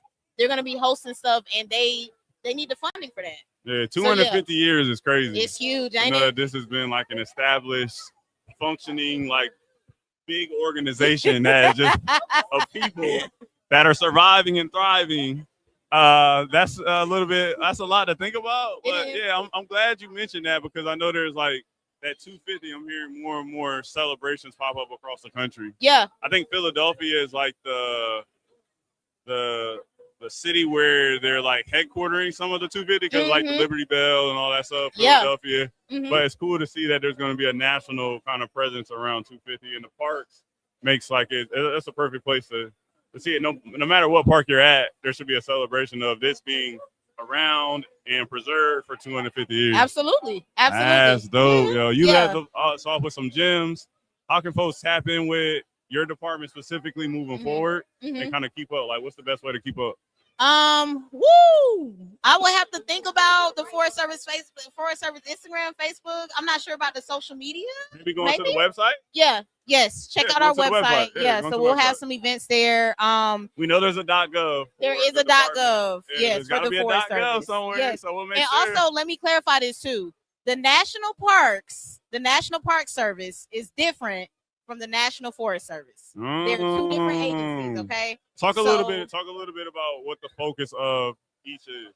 I think the difference is like preservation versus conservation. Mm. So one agency is set on preserving what's already in place. If I'm not mistaken, that's us. Yes. And then the Park Service is more focused on conservation. So how can we conserve what we have in place and then add to it in the future?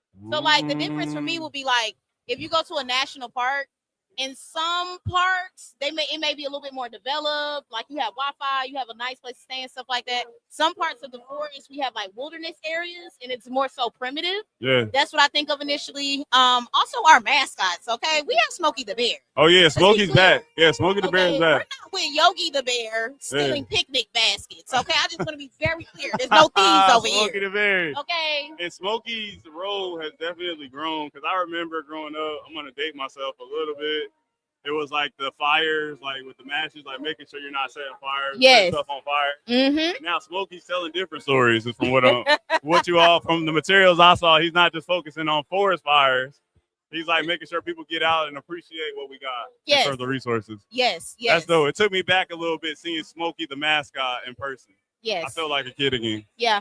So We always love to bring him around. And we also have another mascot called Woodsy Owl. And Woodsy is focused on recycling. So check out both of them. Okay, I didn't know about the owl. That's got to be new. That man has been around for a long What? time. I don't remember no. I do not remember. Talk about Woodsy enough, I feel. Yeah, I don't remember the owl. Well, I appreciate the lesson.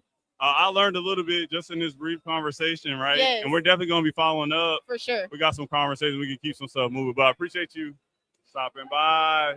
My folks, stay tapped in. You got Charlotte and you got Atlanta represented. Atlanta, Georgia. Yeah, the South is strong. Peace. See y'all. That was cool. Yeah. Yeah. You did well. Let me know. Yeah, let me know. I'm gonna try.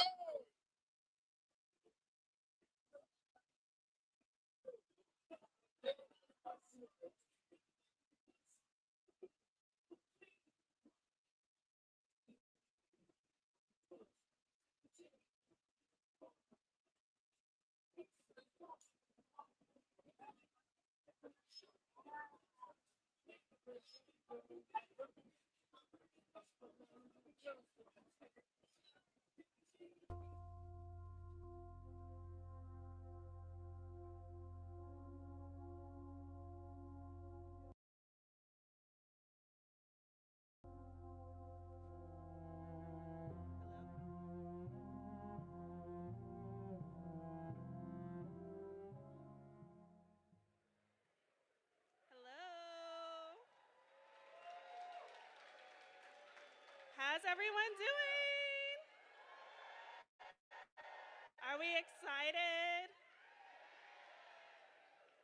am Victoria L. Johnson, your moderator for tonight. Well, without further ado, let's get started. I'm gonna bring out our first panelist, Chad Weatherford, who is the art director and principal illustrator for 40 Acres in a Pool, founded by Chuck Lightning.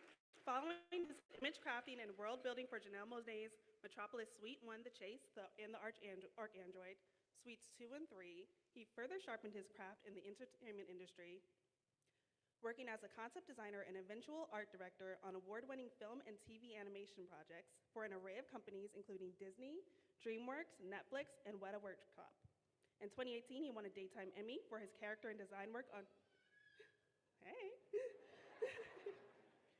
on DreamWorks Dino Trucks. As a lifelong lover of comics and sci-fi, he can currently be found inking and coloring pages while simultaneously lending creative input into various design initiatives within the Wonderland universe. Give it up for Chad. Our next panelist, Chuck Lightning, is a co-founder and the chief creative officer of Wonderland and Wonderland Pictures, as well as a co-producer and one of the core architects of Janelle Monáe's Afrofuturistic manifestos, Metropolis Suite 1, The Chase, The Arc Android, The Electric Lady, and Dirty Computer. As a filmmaker, he wrote and co-directed Miss Monet's 50-minute epic emotion picture, Dirty Computer. He's also currently working on his first short story collection entitled Space Reigns Supreme. And lastly, he founded 40 Acres in a Pool, a micro-production studio with the aims to drive innovation across the verticals of music, publishing, transmedia, gaming, art direction, world building, and design. And of course, our final panelists. Are you ready to give a big BlerDCon welcome to Miss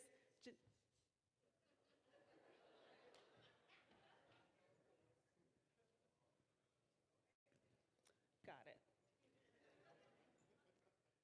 Give a BlerDCon welcome to the Arc Android themselves.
So I've heard that this is the first Comic-Con ever for some of you.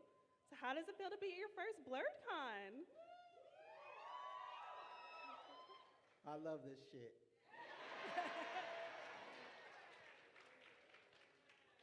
In the bottom of my heart, I feel like I've always been here.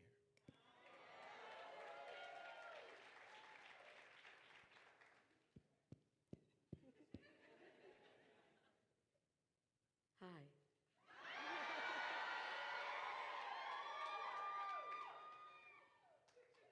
I'm home.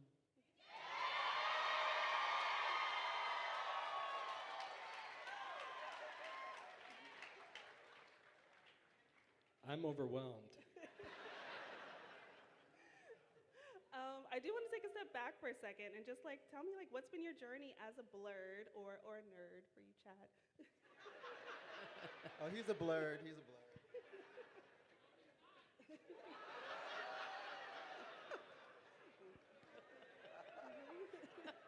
Who's gonna start on this question? Journey as a blerd. it takes me back to the barber shop and being the only person in there with a comic book.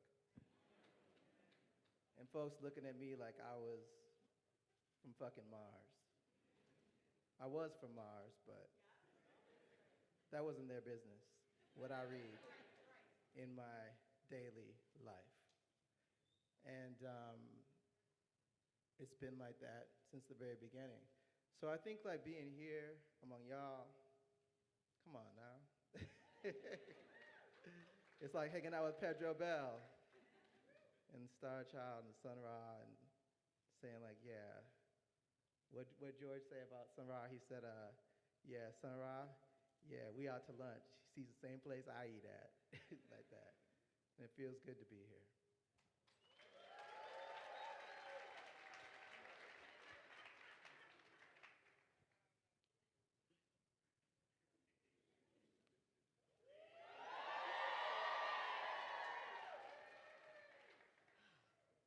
What's up, y'all? I said, what's up, BlerDCon? Woo!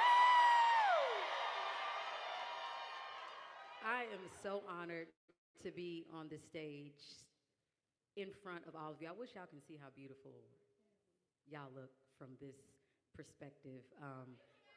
This is a scream come true. I feel like I'm with family. I feel so seen.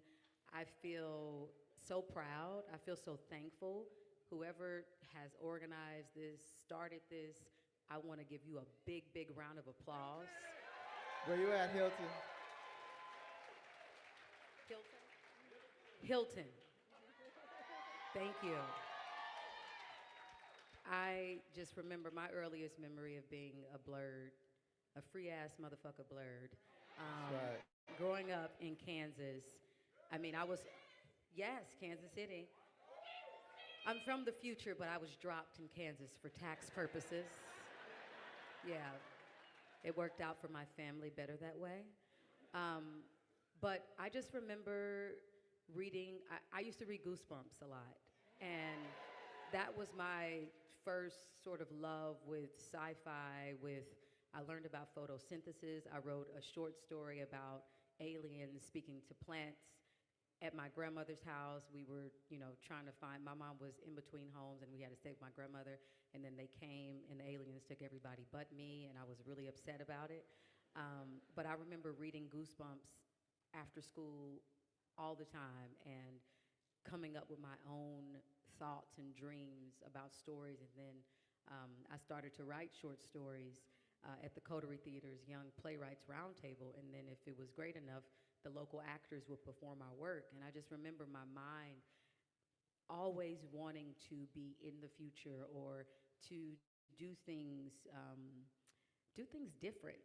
And I think that led me to Chuck Lightning, who, when I decided I was gonna leave New York, I'm a musical theater baby, forever.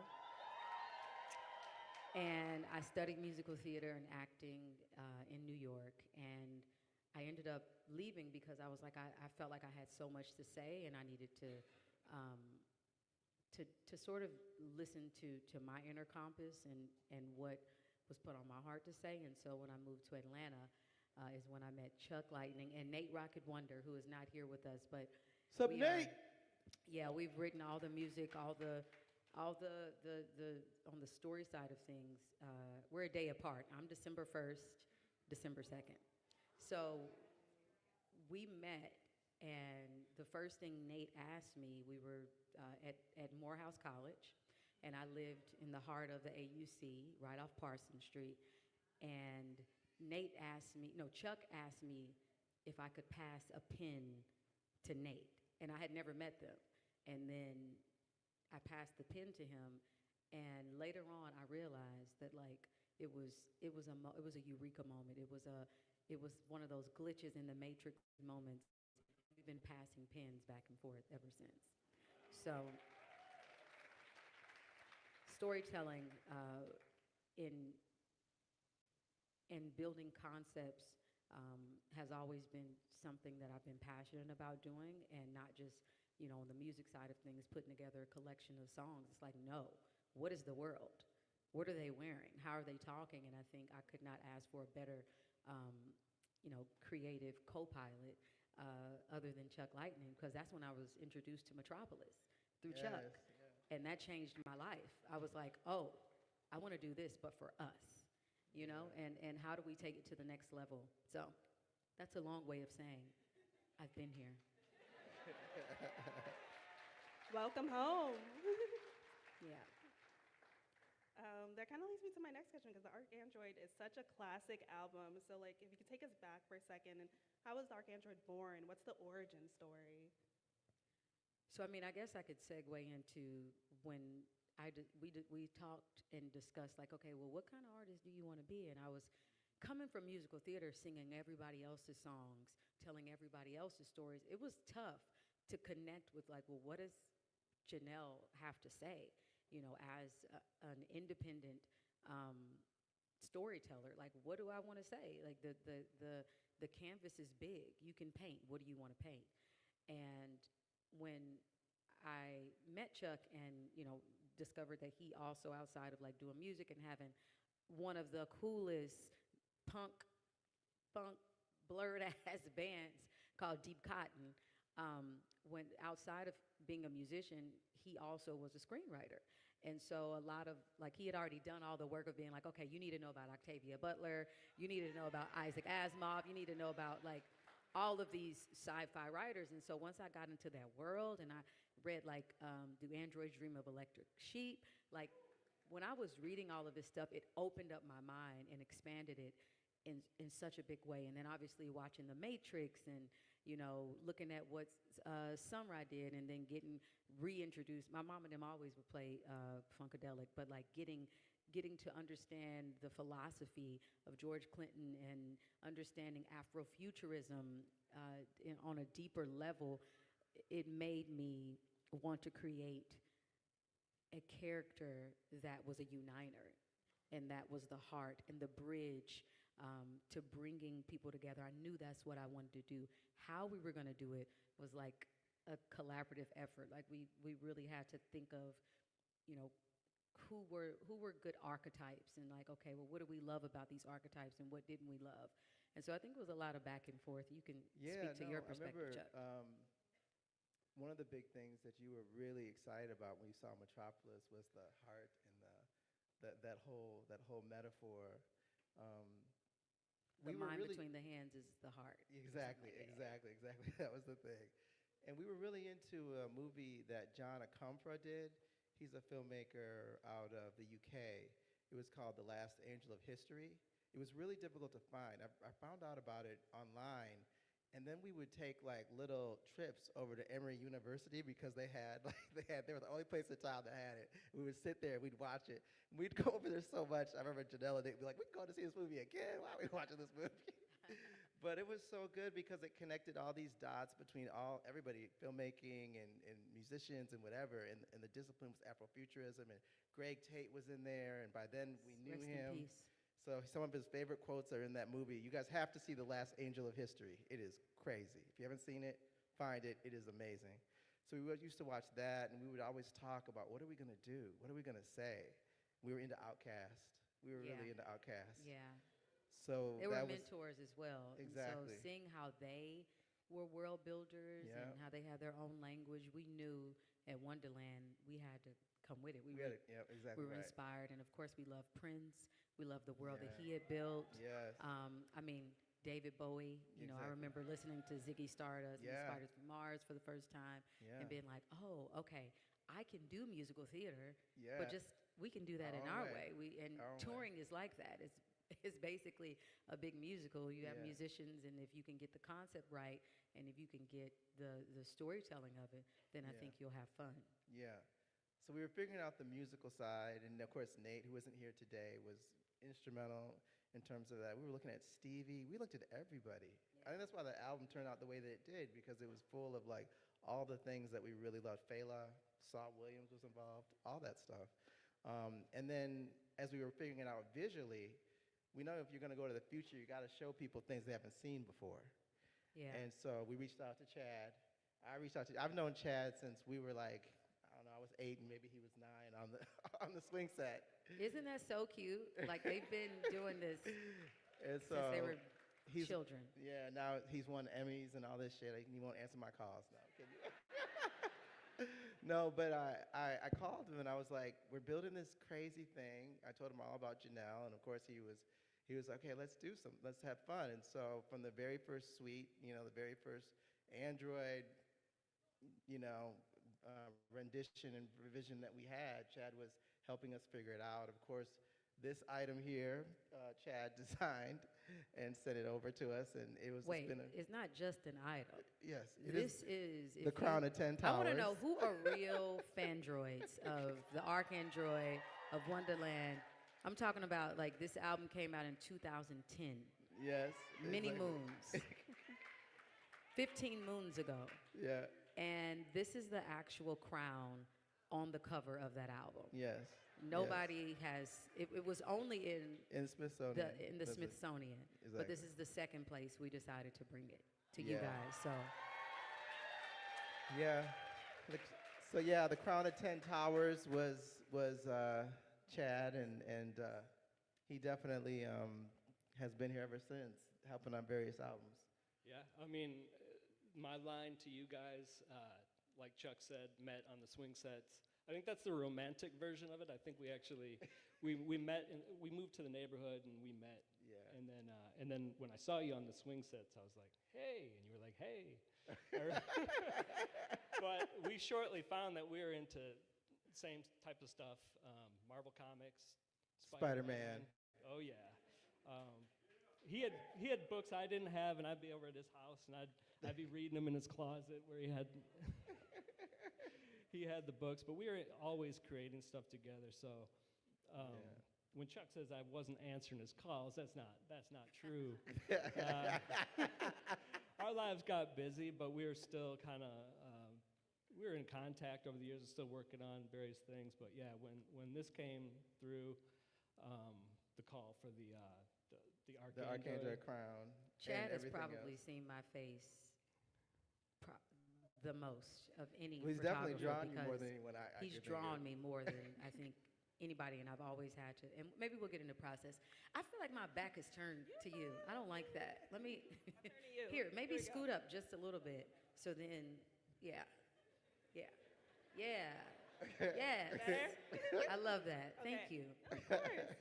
I do want to talk about the. We could talk about this forever, so whenever you want to go. No. I do want to talk about the crown because we have the crown here. So Chad, if you can talk through like, how did you create this? Like, what was the process for this? We were trying to figure out what we were going to do for the cover, and we knew that we were going to do something regal. I was in Germany. We were playing pool. We were all having a lot of fun. We were playing pool one night, and I looked over, and there was a Vogue book there, and I started going through this Vogue book, and there was a picture in the Vogue book of an old gentleman with a big building on his head. And I saw the picture, and I was like, this is the oddest fucking picture. But I took a picture of it, and I sent it to Chad, and I was like, now make this sick as fuck. And he did. I did the first sketch while we were talking on the phone, and then sent that over. And actually, the first rendition of The Crown was more or less what ended up getting on the album. But we tried different things. I don't know if you remember, we tried a Nefertiti-type crown that was flaring out. And I was looking through some past emails when we were about to do this. That's amazing. Oh, wow. Yeah. Come on. Please. Oh my That is God. incredible. That's sick as fuck, yo. Oh my God. Wow. Incredible. Turn that way so they can see you because you look magnificent. Hey. Yes. Hey. What's your name? Jasmine. Wow. What an honor. Aw. Yes. You look incredible. This is what it's about. Yeah. Like, I'm so excited for this moment. Y'all have no idea for Oh my all of like God. the That like is people so who have been with us. amazing. Yes. Come on. Come on. What? Come on, baby. I love you. Thank you. Yeah.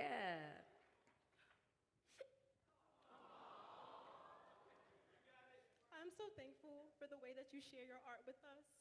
It has inspired us for years and years and years, and the joy you put in your music, it has taken me through so much, and I'm so thankful for you. Thank you so, so much. We all feel this way. Thank you so much.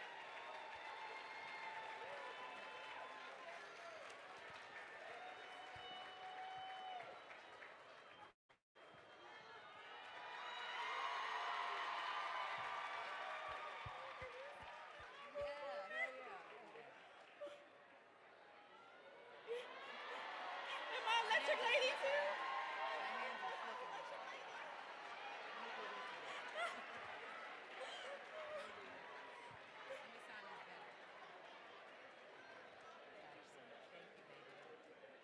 I had to do that because, yeah, we started very small. I can't tell you the amount of conversations. You know, we were independent, and when you do a distribution deal and all those things, when people don't get us, it takes real community to get us. So when people outside of our community don't get this, the ones that do get it and stick around, you're the reason why we keep going, because we feel seen, we feel heard, we feel like we're not just speaking into a void, we're speaking to each other. And I had to take that moment, and I just want to thank everybody who has been with us. Such an iconic moment. I feel like that's what like BlerDCon's all about, like moments like that. It's so beautiful. I think that just kind of shows just like how iconic this album is. And so I was just curious, like, how would you say this album has shaped each of you in your careers? I mean, I don't think, you know, I've been very blessed to now be doing TV and film, you know, and I'm so thankful for that. I don't think if we didn't start out with this world and with people knowing that we have big ideas, I don't know if those doors would have opened in that way. I think we have our own TV and film company now as a result of people trusting our vision and trusting us as creatives and as people who can execute as well. You know, regardless of if you love it or you don't, we have certainly consistently put out art and music. And so when folks are considering, you know, whether or not it can be done, and that's outside of the business world, but I really, like, I feel that so many people that look like us, and may not even look like us, but have dreams and aspirations to world build and to color outside the lines. I think that somewhere around the world, I hope that we've been a North Star. I hope that people have dreamed a bit more by seeing us realize our dreams. But it's changed my life. I've been transformed. I've gotten an opportunity to find my identity through these albums. I mean, when I was doing Metropolis, I hadn't even realized who I was today. Like, music has been a vessel that has helped me deal with my darkest of times. Cindy Mayweather has pulled me into being a more brave version of Janelle Monáe. You know, Cindy is the version of me that I aspire to be more like. And so I've been transformed. My human experience here has been transformed because of this music and because what it represents. Yeah.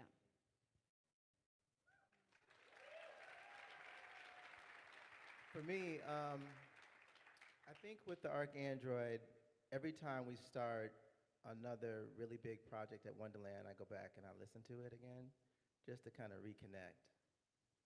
Because at the time we were working on it, we were just really fearless and we didn't care. We didn't know if we were making mistakes. Yeah.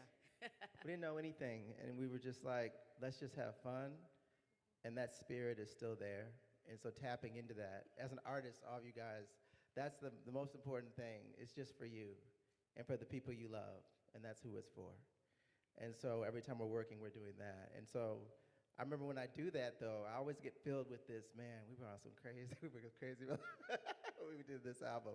And I love that, and that feeling and the way it makes you feel, that's the thing to tap into. So I think that's a huge thing. But right after that, we were taking meetings with all kinds of companies and studios, and we got some amazing letters from people like Peter Chernin, and there were so many things that happened immediately right after that. We weren't with any talent agencies before the Arc Android. It was all afterwards. People started coming out of the woodwork and want to do this and want to do that. So it was amazing. And we traveled the world supporting it. Yeah, I mean, I think it's still going. You know, I think the themes in this album have.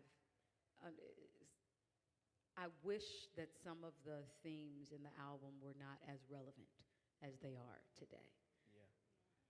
When you think about totalitarian societies and you think about dictatorship, you think about dystopian worlds, and also others. What does it mean to be the other? And that was something that I wanted to early on highlight. You know, I wanted to parallel being an android to what does it mean to come from a working class parent? What does it mean to grow up poor? I grew up poor. And I grew up to working class parents who, my mom was a janitor. My grandmother served food in the county jail for 25 years. And I've watched them serve the communities, and I've also watched government and I watched them being treated unfairly. I've watched the LGBTQIA+ community that I'm so proud to be a part of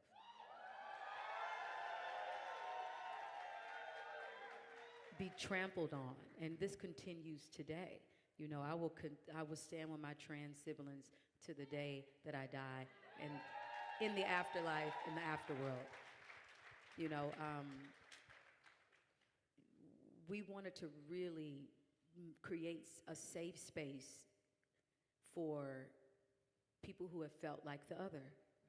And we wanted to create Cindy Mayweather to be their hero and to show, to be the light and to protect them and speak for them and not necessarily speak for us, but speak alongside us, stand with us, amplify the mic. And I think that's the power of music. Music can take you all around the world, and you can find yourself in spaces with people that you might not break bread with necessarily. And so I think having art and music and this album to get conversations started and say, hey, we're here, here's what we have to say, and music bringing us together to have those conversations with people who don't, who have only themselves that they want to take care of. It's like, how can we get people to care about things outside of their own interests? How can we get that to happen? And I think that this album has pushed people to thinking that way. At least I would like to hope so. Yeah. And then we've gotten closer and closer to the Turing test and all those things, and like the leap in AI over the last 2.5 years is really wild. So yeah, when we put this album, well, really Metropolis, that was what, if our Android was 15 moons ago, yeah, Metropolis, the first suite, was 20 moons ago. Yeah. Right? Yeah. And so we were reading Ray Kurzweil, The Singularity is Near. Yeah. And this was, when I say 20 moons ago, in some people's terms, that is 2008. We were reading Ray Kurzweil, and he was talking about the Turing test, and he was saying the Turing test would happen in 2020, like. Yeah, what was the year? Yeah, 2025. 2025, yeah. Was it 2025? Okay. 2025. That's So scary. we're here. That's scary. Okay, right? So this is 2008, right? Yeah. So 2025, it's like, okay, this is the Turing test. You won't be able to differentiate an Android saying, hi, Janelle, this is your mother, happy birthday, from your actual mother. Yeah. And when that happens. Yeah. I always just think about it from the original Terminator movie when he's in the house and he's like, hello, is so-and-so home? And I'm like, this is the Turing test. This is the moment. This is what drives that thing right there. You can't distinguish if it's your mom or not. And to see that we're here is mind-blowing. Yeah. You know, and technology is constantly moving like at an exponential rate. And even when you think about racial bias when it comes to computers, technology, and all of that, I think that this album tried to highlight what happens, who gets to control this technology, who gets to be in those rooms, advocating and making sure that we are taken care of and accounted for. And it's really mind-blowing to think that we're here. We're actually a little further along than even what is expected. And, you know, we're really going to have to monitor this thing. Yeah, at the center of that conversation, of course, in this day and age, are all the ethical issues around AI. And of course, the album deals with that. Like, how do you love a form of technology that may be more powerful than you? That is what the album is about. And I think we're dealing with that in our daily lives today. Like, what do we do? What do we do when computers and superintelligence can do things that we cannot do as humanity? And we can't police them, they're policing us. How do we believe and trust in this thing that we have created? I think that we've been dealing with that a lot on the Wonderland side and talking about our own shadow work and the shadow work that we need to do as individuals, because it is a reflection of us. The things that are deep inside ourselves are the things that are inside it. So to fear it is just to fear ourselves. And to do a better job in the world, we got to do a better job deep inside ourselves. Yeah. I think that's just like such an important thing about art. As you mentioned, like we can use it to reflect the times that we're living in, the issues that we're dealing with. And so we have seen the release of The Memory Librarian, which is a New York Times bestseller, which... Woo! Thank you. Which I'll sign that for you. Thank you so much. Ooh, someone in the audience. I love it. Which was inspired by The Dirty Computer. Can we expect more book projects from Wonderland? Yes. Indeed. Thank you guys so much for supporting Dirty Computer as well. The Memory Librarian and Other Stories of Dirty Computer is the book that we're talking about for those of you who may not be familiar. And that was such an incredible time just to end up on the New York Times bestselling list. And, you know, we wrote that in the middle of the pandemic. And I knew I wanted to say more that I couldn't say on the album. And to be able to collaborate with other, you know, writers on these short stories and have it really like touch people in a way did lead to more opportunities. So I can proudly say that we will have more literary offerings to give you guys. Now, what moment in the program is this? What moment in the program is this? Oh, we're at the moment. We're at the moment? We're at the moment. All right, we're at the moment. We have a surprise for you. I need my glasses too. Let me get myself together. Yeah, let's get ourselves together. Gotta do this. BlerDCon, are you ready? I said, BlerDCon, are you ready?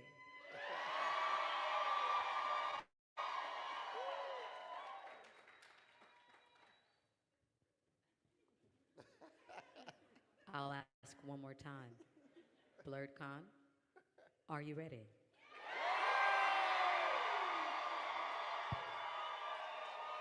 All right.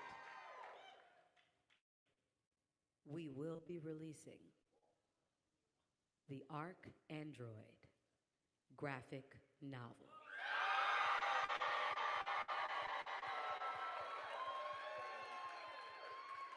And today, you will receive the first chapter of the Arc Android graphic novel.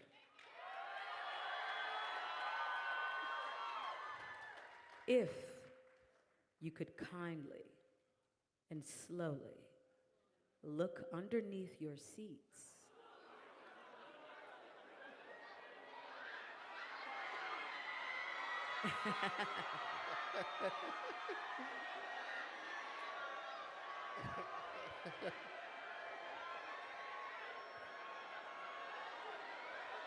Look underneath your seats.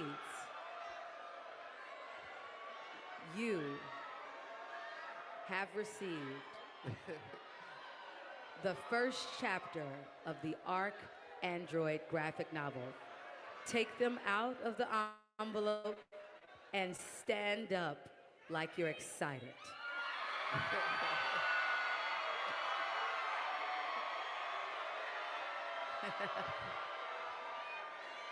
We love you so much.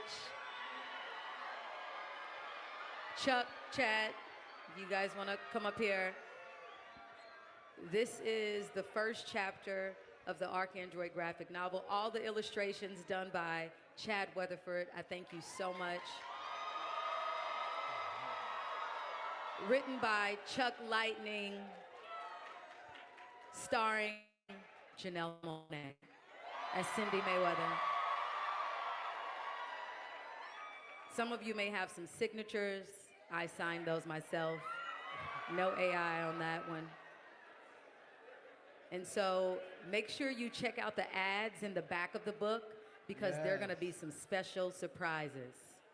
Special surprises back there. Look through it, enjoy it. We could not imagine any other group of people getting this first. We had to come here first. This is our family, you're our family. You've supported me, you've supported Wonderland, you've supported Cindy Mayweather, and now you can stop asking me, what's going on with Cindy Mayweather? Where is she? What's up, Janelle? Stop being in the age of pleasure. Where's the ARC Android? So you have it here. Thank you guys so much. We love you guys. We love you so much. Thank you.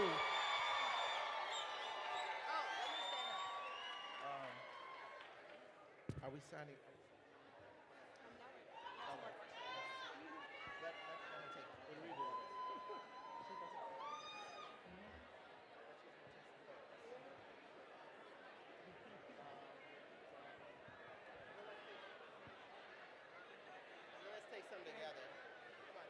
The panel isn't over. If everyone wants to kind of get back in your seats, we have some questions that we'll be asking about what we just revealed. So I know everyone's excited.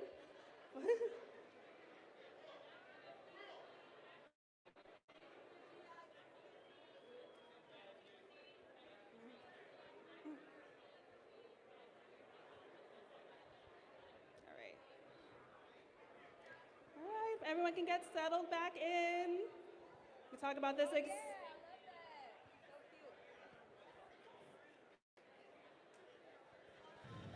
Okay. Now the fun really begins. How fun was that? So we've known about this story in musical form through the albums, and now we're finally getting the graphic novels. Tell us, how did this come about? Oh, Lord. I mean, this has been the dream always, and I think it's just timing. Yeah. You know, being time travelers. You're sent on different missions, and I'm just so happy we've got an opportunity to buckle down and finish. And this is just the first chapter. If you look to the left, you see those circles? Yeah.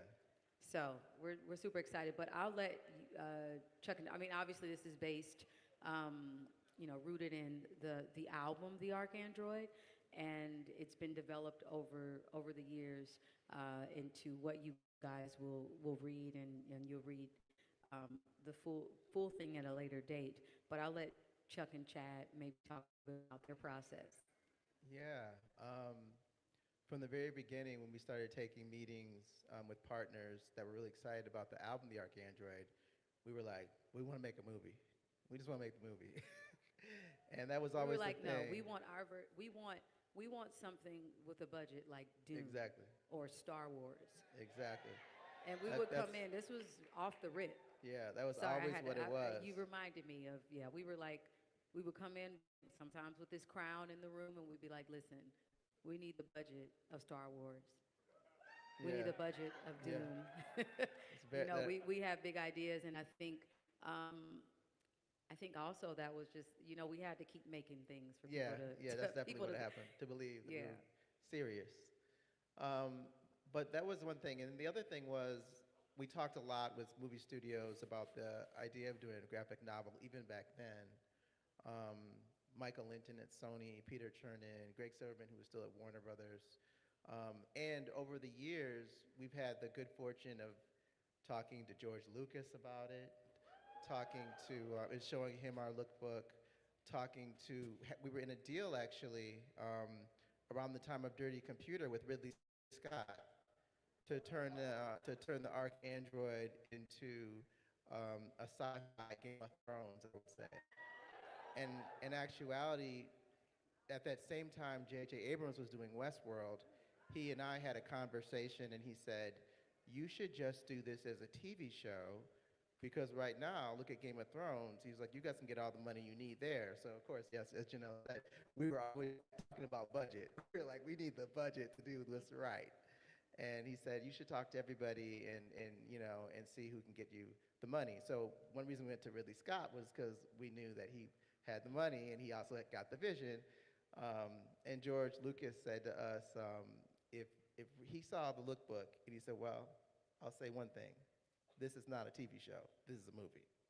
And then he said, some of the people over at Lucasfilm are working with the guys at Game of Thrones. I'm about to, fly out to Europe to go see what they're doing. And he said, so let me tell you something. He said, if you go to Ridley and Ridley says that he can do this as a TV show, he can do it. He will know how to do it. So we stayed at Scott Free with Ridley Scott, and David Tucker, and George Sheehan for a little over a year, and then we were looking at joining the Turner block. Turner was putting together a Ridley Scott television block, and Sarah Aubrey was the head of Turner at the time. And then everything started flowing back to the streamers, and Sarah Aubrey joined HBO Max, and when she did that, we decided that we needed to kind of just pause because we didn't know what the streaming life was going to be like, and we thought we were going to be on regular television, and we thought we were going to be on TNT and really have the budget and be on, regular television. And we're like, well, yeah, we love TNT, but we were like, let's figure out what this really is. And then we talked to our lawyers, and they were like, you know what? You just tell them you really want to do it as a movie. That's what you guys always talked about. So they let us go ahead and go back because we were dealing with Donna Langley. We love Universal Studios. We got to say yes to Universal Studios and Donna Langley. And Donna said to us, what's the big idea? What's the thing that you can't do anywhere else? Like, what's the thing? What's the big thing? And we said, well, we got something we want you to talk about. So this is the first, I would say, thing out the gates for you guys to see how we see this world. And your support and your love over the years means the most to us. And it's been for you. It's just been a journey. Like, we just want that moment just a little while ago that we had. We want all of us to share that way all the time about the stories, and it's about the generations that come after us and what we leave, like Octavia Butler left things for us, and like, Samuel Delaney is leaving things for us, and Toni Morrison, and everyone that we love that has done so much for us as a community. We just want to do our part, and this is what we do when we're doing that.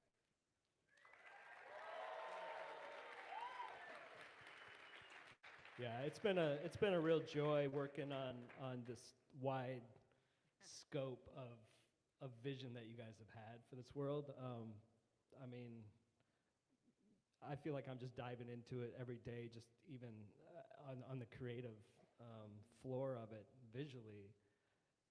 There's always a surprise around every corner, and I'm loving the ride. So.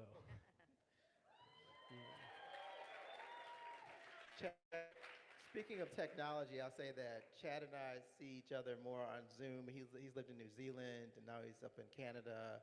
We see each other probably more now than we ever had.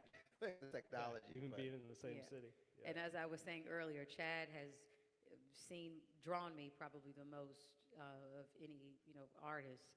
Easily. Yeah. And because he's like, Janelle, I need a photo. I need you to do a photo. Send photos. Send me like 200 different poses of your face, like with Cindy, because we need Cindy going like this, or we need Cindy like really happy, or Cindy really mad, or whirl, and then he'll send something back and it looks spot on, or then like there could be one little thing. I'm like, Chad, I don't think my eyebrow is that tall up in real life. Can you please change it for me, please? So I just want to say thank you, Chad, so much for listening and just being so talented. Yeah, thank you. Hey, thank you for being so gracious with those poses. I mean, you've done it in times where we've just been hanging out and you said, oh, here, I got you. Yeah. Yes. Appreciate it. And as we're saying thank you, I definitely want to thank the members of Wonderland Management that are here. That have been It takes believers. a team. It takes a team indeed. We have Aaron, Kyle, who was a part of our Wonderland books, Wonderland and books, graphic Kyle novels. Dargan. Kyle, you're here. Mikhail Moore. Kelly. Kelly's not here. Yeah, and then Nate, obviously. Nate isn't here. And then, of course, Nate isn't here. Right. No, I was like, well, I'm just saying. Unfortunately, Nate isn't here. but yes, all the members of Wonderland Management that have been here. Speaking on Nate, Nate has been, as you guys know, a huge architect on the music side. But as we've been working on the story, Nate has also been a person. We watch so much TV, we watch so many films together, and we have these moments where we're like, okay, have you seen this? Have you seen that? We got to make sure we do this and we don't do that, you know. And Nate is definitely a guardian and a custodian on that, holding that close in his heart. He's, like Janelle said, from the very beginning, we've been passing that pen back and forth. Let's see. We have Tree down here. Tree is one of the people that literally, as we put her on the title page, publishing coordinator, but she's done so much more than that, because when we're going through things and we're wondering what color this little girl's dress should be, or let's talk hairstyles, call Tree. And Tree is that person that's close to our heart, holding that down, making sure that we get all of our Black girl magic correct every single day. So we love you for that, Tree. And what else? Yeah, No, I some want more to talk questions. about the ads in the back. I don't know if you guys have had a chance to like look through the back yet, but there's a bunch of like ads and like references to like DJ Crash Crash. If you're like OG From Electric fans. Lady, if you have that album. DJ Crash narrated the entire Electric Lady album. Really cool stuff. I'm just curious, like, how did these ads come about? Like, if you could talk a little bit more about them. Ads. Okay, they're each Easter different. eggs. We always wanted to do ads. That was part of the whole pitch on the entire graphic novel, was that we wanted to take you further into the world, outside the story, just so you can really understand what the world is really like. And this was really special. Parts of it I'll let Janelle talk about. I'll talk about the other ads. So the other ads that we did, DJ Crash Crash, some of you have heard Electric Lady. So we had to do that for DJ Crash Crash. He'd been waiting for a little while for us to do this damn book. So we finally had to give him his moment. But then the other ads in there there's two ads that are really about horror movies from the future, and you'll know them when you see them. And then there's another ad about a product called an air engine, because they're busy after the air wars trying to fix the skies. So that's what that ad is about. And then Janelle. Oh yeah, but you went to this.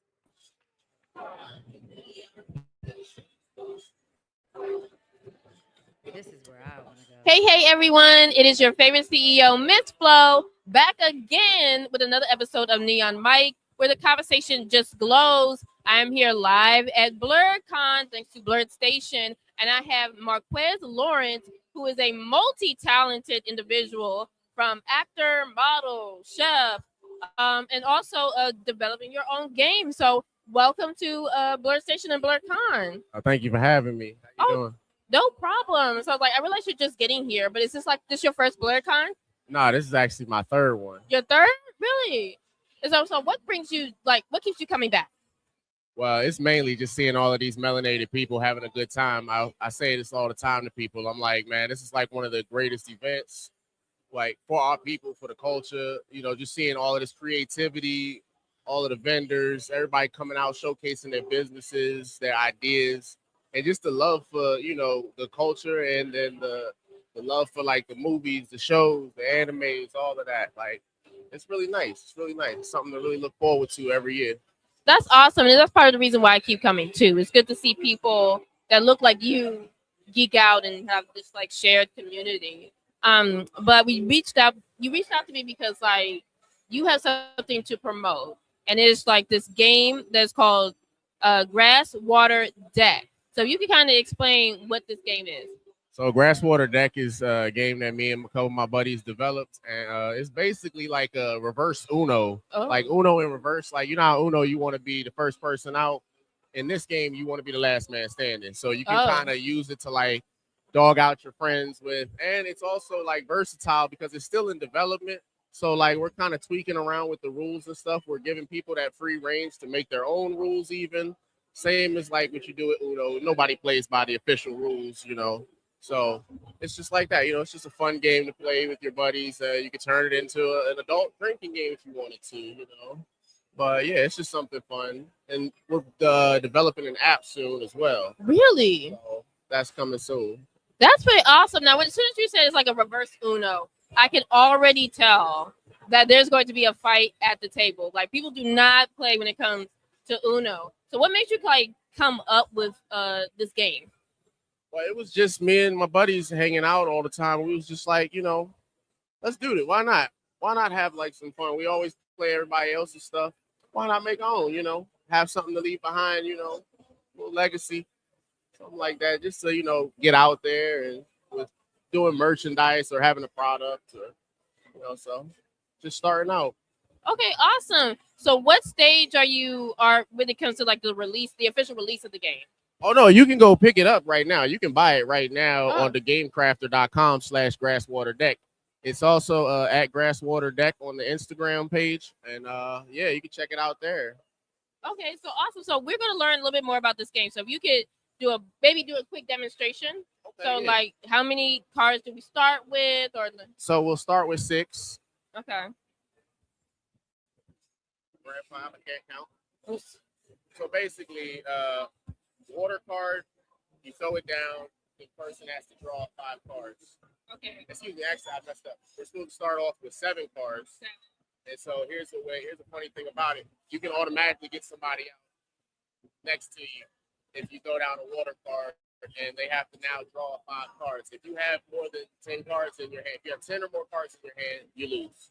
You're automatically out. So yeah, that would probably never work at Uno. I've seen people like have 20, 30 cards in their hand. So it's just like the fact that you put a limit on it does make the challenge, especially if you're already starting out with 7. So that's pretty okay. So if you wanted to negate that, you could throw down a grass card. Okay, I do have a grass card.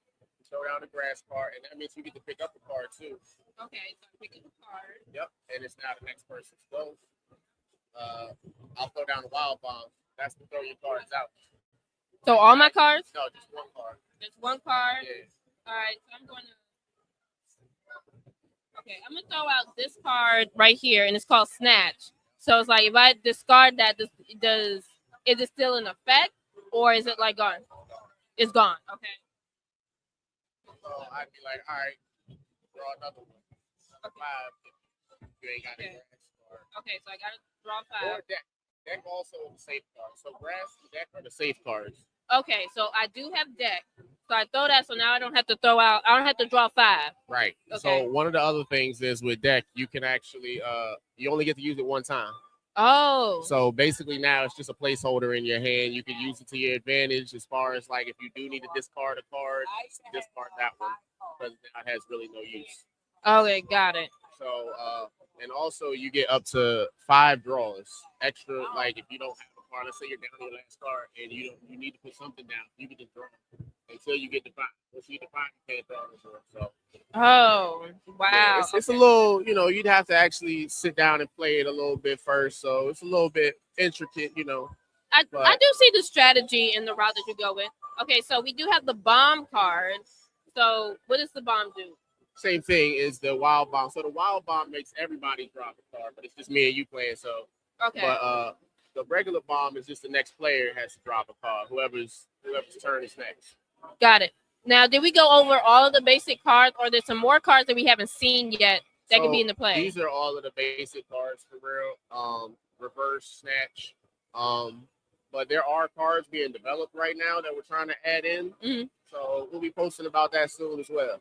Okay, awesome. All right. Well, I'm excited. Like any card game does require some strategy. So I do applaud you for creating something to help people think and like build their brain muscle. Because as we kind of see it, some people are not flexing their brain muscle all the time. So like I'm glad that you're able to come up with the game. And then where you say this is available? Thegamecrafter.com // grasswater deck. I was trying to make sure I say that right. .com. Yeah, it's .com. You know, I think that you would also benefit from going to the Hilton Hotel, and they have the tabletop gaming area there. You can touch base with Navy Montel, who hosts that room, and kind of like show them this game, because I feel like a lot of people be interested and be willing to give it a try. So for sure, because it's like, again, we're always looking for the next game. If you dominated Uno, you're the Uno champ. Let's see how you do with this game. So like I'm curious to see how people would react to the demo. But outside of being a game developer, you're also an actor in the chef. So it's like if you could just, you know, maybe highlight some of the projects that you've been a part of. And so I was an extra in a couple movies. I am on IMDb. They were on Tubi and Amazon Prime. They're still there. District Queens, Covered Silence, Let Go, and Water the movie are the four that I'm in. Oh, nice. All right. And so how did you manage the time from like your acting career to game developer? So acting is more so just like a hobby, something that I was doing just for fun, just to say that I did it, you know. Okay. And whenever any of my peoples that want to do some stuff, need some actors, you know, I like to audition, you know, just to get out there. It's always good to just build your resume any way you can and network. I love networking, so that's my biggest thing. I just love networking. How can I better network? A game, you know, is one way to do it by meeting different people with it. So that kind of put me into how I got to the gaming part. And then I do a lot of other stuff, you know, and then also work, regular full-time job, you know, and caregive as well. So just a lot of stuff to keep me balanced and keep everything, you know, productive and just growing. Well, I'm glad to hear that, especially whenever you're an indie creator and you're doing a lot of things on your own while still maintaining a full-time job. So I always ask that because it's like you have to be able to balance it in a way so you don't feel the burnout. So I was like, I'm glad that you're able to like still come up with like an amazing product and, you know, still stay afloat. So like, what are your plans here at BlerDCon after this interview? I'm going to get as many pictures as I can with these beautiful people. Meet up with a couple of my buddies out here. It's their first time here, so I'm going to meet up with them and make sure they have a good time. And yeah, I'd like to get some more art and see more vendors and stuff like that, and just enjoy the ride. Like, it's really nice. I love it here. All right, well, that's awesome. Well, I hope that in the future, maybe at the next BlerDCon, that we get to see a panel and like see how far you could take the game. Because I know you still like adjusting and making tweaks here and there. When can we expect the release of the app? The app is probably going to be another month or two out. Like I said, we're still developing it and just making sure that when it comes out, it's actually right, solid, and we can get good reviews off of it. I get it. We don't want any glitches. We don't want anything like that. We want like a smooth release so people can really have fun and immerse themselves in the game. Are you publishing out on your own, or did you like go through a publisher? Yeah, so we're at the Game Crafter website. Anybody can go on there and actually make their own game. Ooh. So yeah, that's how we did it. We went on Game Crafter, just decided to put a game together that we liked, and yeah. And so they do like they'll print the cards, design everything. You just like upload how you want to do it. Yep. That's fascinating. Well, if you have an idea of how a game that you would want to play with your friends, definitely visit that website. Like, that's very interesting. That makes me want to create my own game, honestly. That's super dope. That's awesome. All right, so where can people follow you on social media? So everything is Haze the Cure 48. That's HAZETHECURE 48. That's on all platforms. And then the Grasswater Deck is on Instagram. And yeah, just look me up, man. It's a lot on there. Just look me up. For sure. And you see how you guys glowed? Get it? I know they're sick of that joke. I did that like all day today. Glowed from this conversation. I'm going to catch you guys next time. All right. Bye. Thank you so much.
Oh, it is?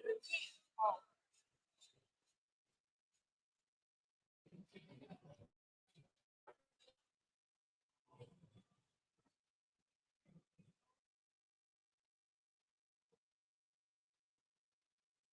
Ladies and gentlemen, as I've said before and I've been saying all day, it is a busy day here at the BlerdStation booth and really all over BlerDCon 2026. However, keep this show running. We got bills to pay. So, are you looking to bring the magic of BlerDCon and Comic-Con straight to your door? Well, look no further than Otaku Noir collection, where blerd culture takes center stage. Our theme mystery boxes are inspired by anime, comics, gaming, and pop culture, packed with exclusive art, apparel, books, and collectibles, all made by talented BIPOC creators. Go to otakunoir.com this weekend. Use code BlerdStation and get 20% off your first order. This isn't just a box. It's culture, it's community, it's us. The Otaku Noir collection. Experience the fandom reimagined. And if you could look at the bottom of the screen and at the top right corner, there's a logo from them, and the code along with the website is there at the bottom. Feel free to take advantage of that. It is live all weekend. I'm going to play a couple more trailers from some of our sponsors. Thank you to Kappa ENT, Niemacop, Aerial Night Games, the team over at Gravity's Edge as well. So stay tuned. I'm going to play a couple trailers for y'all till we get the next group of people in here.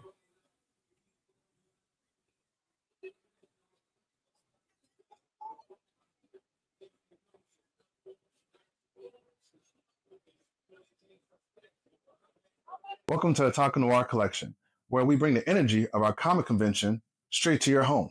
Our themed mystery boxes are inspired by, in part, anime, gaming, sci-fi, pop culture, but each box is packed with apparel, collectibles, books, artwork, all produced by BIPOC creators. So if you're a fan of mystery boxes or enjoy supporting the Black nerd community, go to otakunoir.com.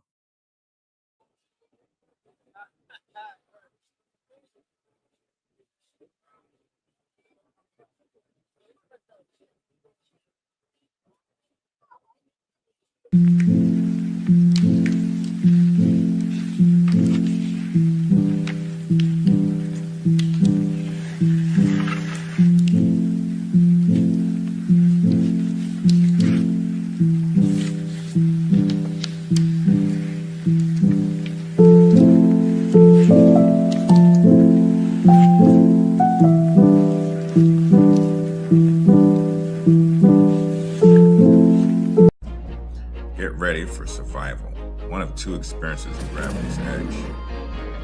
To beat the odds, we first recommend you find all the pieces to build you some sturdy armor. Need to heal? Find some vital roots to keep yourself in the game. Ability ambles are scattered throughout the map. Use them, and fight back from the enemy.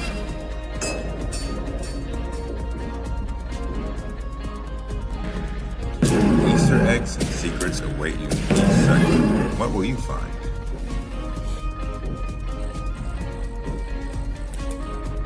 fight will be grueling, so if you can make friends, do so, even if it's just for moral support. And if you're getting overwhelmed, set off some traps to thin out the horde. Keep playing until you figure out the mystery of the ominous space station. But that's not all. Currently, you can play solo or co-op, and even more importantly, as you might have noticed, with Twitch chat integration.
Turn her home. Anything else while we're there? Ooh, that Asante gold mask would be great to have. Okay, how do we get in? You can go through the front door, sis, but you need to be quick.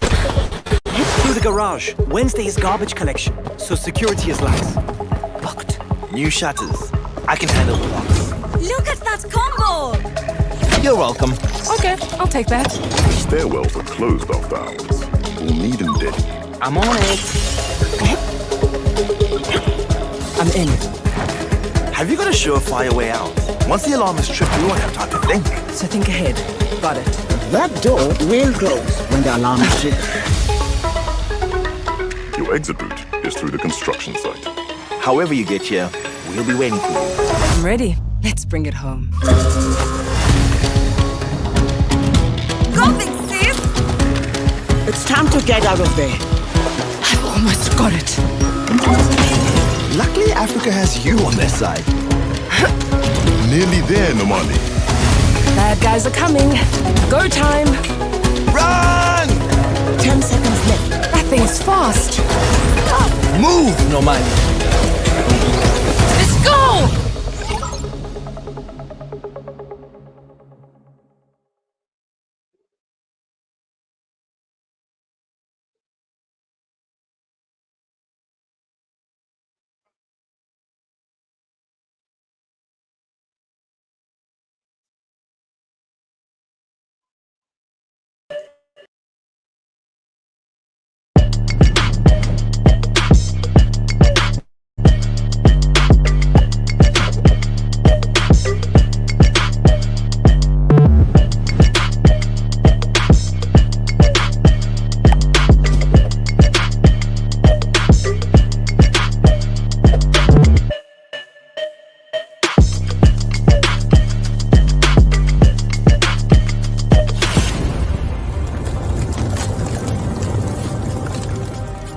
Welcome to the Super Breakdown Podcast, where cosmic tales unfold.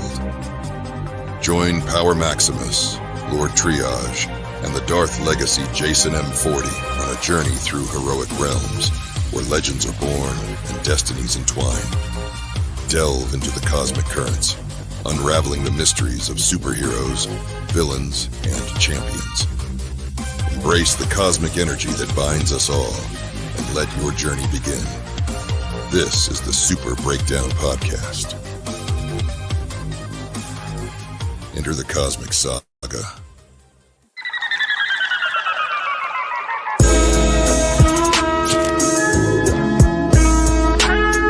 What? Yeah. What? I understand I got a lot on my mind, a lot on my chest. Starting a war with these stars, you won't get far. This is the way you play a game of life, a Death Star. So far removed from the drama, we don't notice harm, but won't hesitate to shed a light like a Patronus charm. With mischief managed, troubles at a disadvantage. Must be something in the water, dip your toe because you know it's warm. Where can you find another show with such a fine cast? And if you try to box them in, they playing Minecraft. Basically, the sum made up like a define math. This was the best, and figures like a line grab. I'm everything like the website do. I know headed, you don't have to have absurd IQ. They know you can't relate because they're nerds like you. You'll see the world from a blur's eye view. You are now tuned in to Blur's Eye View. And without further ado, we out. Yeah.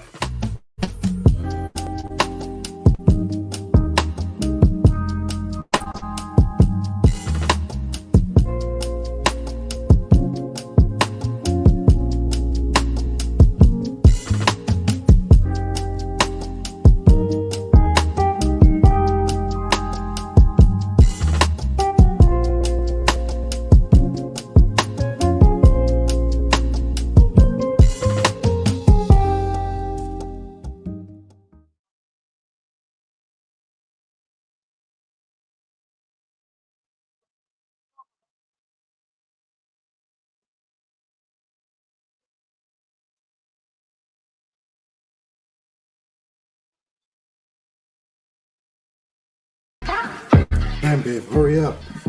Hurry up. Babe? Oh my God.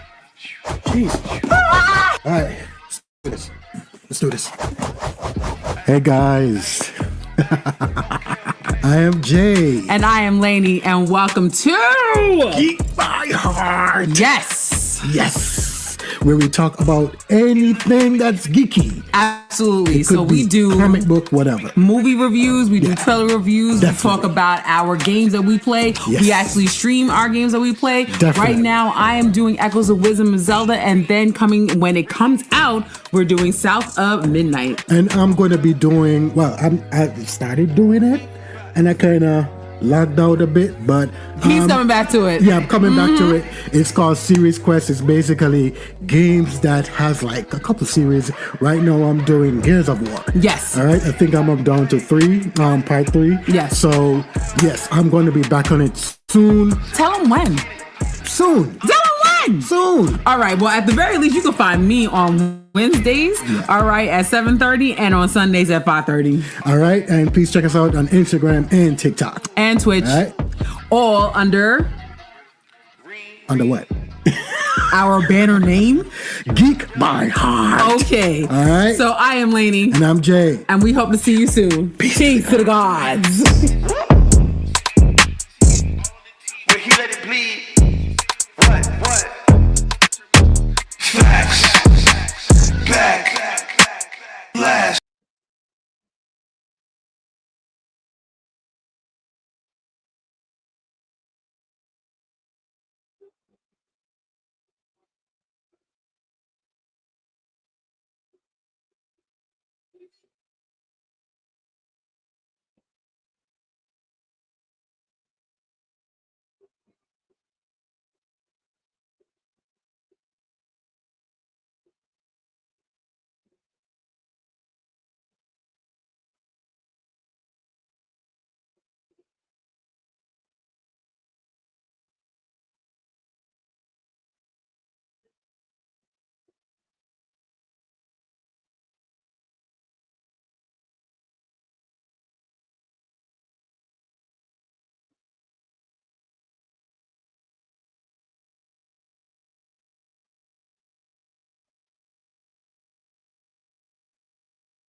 BlerdStation. We're in partnership with BlerDCon. BlerdStation? Yes. Okay. Hi, we're saying things. Yes, this is our first collaboration. Absolutely. With Roomful of Blerds and Noir Neon Vibes. Okay. So, Hi. what are the questions? So, do you want to start? Well, we wanted to first just ask what brings you to BlerdCon, or why you chose to premiere your game here at BlerdCon. So I am Janelle Monet, one of the founders of the Wonderland Art Society, and I am also part of the gaming community. Along with Steph, we have launched our first card game called, you have it? Yes. Kaboom. Kaboom. Like this is the premier game. This is our first card game at Wonderland. We are Black owned, and it felt so natural to come to BlerdCon to be with our people and to launch it here first, and mirror all of the many moments that we have at Wonderland where we're playing this game with our friends and our family. We wanted you guys, because we consider you friends and family. This felt like the right one to do it at, and a lot of you guys have followed my music career since the beginning, since Metropolis, since ArchAndroid. I also premiered the first chapter of the ArchAndroid graphic novel here as well. So it just felt right to just do everything here, because you guys have been so amazing to me, and I think this is a community worth nurturing. I love everything that Hilton has done with just facilitating real community. Yeah. I am thoroughly impressed with the fact that you put not only a graphic novel together and you have a tabletop game. In this community, we have so many ideas that have the potential to bring so much more community together, which is your goal. Are you open to being a hub for people to come to as a developer, as a distributor, for indie comics and for brand new games amongst us? Is that something that you ever thought about? Absolutely. Wonderland, that is why we started. We want the best, the brightest, the most innovative, the idea nurturers and thinkers, and we love curating experiences, and we always want to partner with other people that get the power of an experience. I tour, that's an experience. We create albums, that's an experience we're gifting. And with gaming, that's an experience that you can share with. We had a 9-year-old in here today playing this game. We played this game with a 95-year-old, and we want to be able to have more of those moments with more people. So if you have ideas, come to Wonderland. We would love to help facilitate, know more about it, and figure out how we can really get people to talking more. That's what I also love about tabletop games. Like, you find yourself talking to people that you may not have ever talked to. You know what I'm saying? Like, you're understanding the human experience more while playing this game, and it's bringing joy. It is so much fun. We were having so much fun playing it. Yeah, I won 3 times. You did? Yeah. We need to give you a trophy. That's amazing. Yeah, I can't wait to share this with my students, because this is playing games, whether it's like a video game or a card game, is a great way for us to bond and just have that connection. And I will show no mercy, and I will make sure that I will beat you. Ruthless. You're like me. Ruthless. I'm competitive. Very. But thank you guys so much for having us. Thank you. This is a pop-up. We decided yesterday. We had it with us, and I was like, we're gonna do it. We're gonna do it. This is I'm changing my flight. We're gonna make it happen. Oh, thank you so much for doing this. I feel at home. Like, this feels like family, and that's a special thing. So thank you for gifting me the experience of feeling seen and heard and loved. Yeah. Thank you so much, man. Thank you. Come on. We had one more surprise. Our founder, Hilton,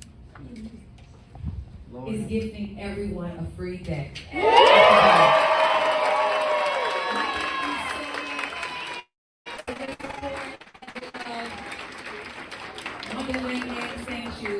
And let's keep playing Kaboom!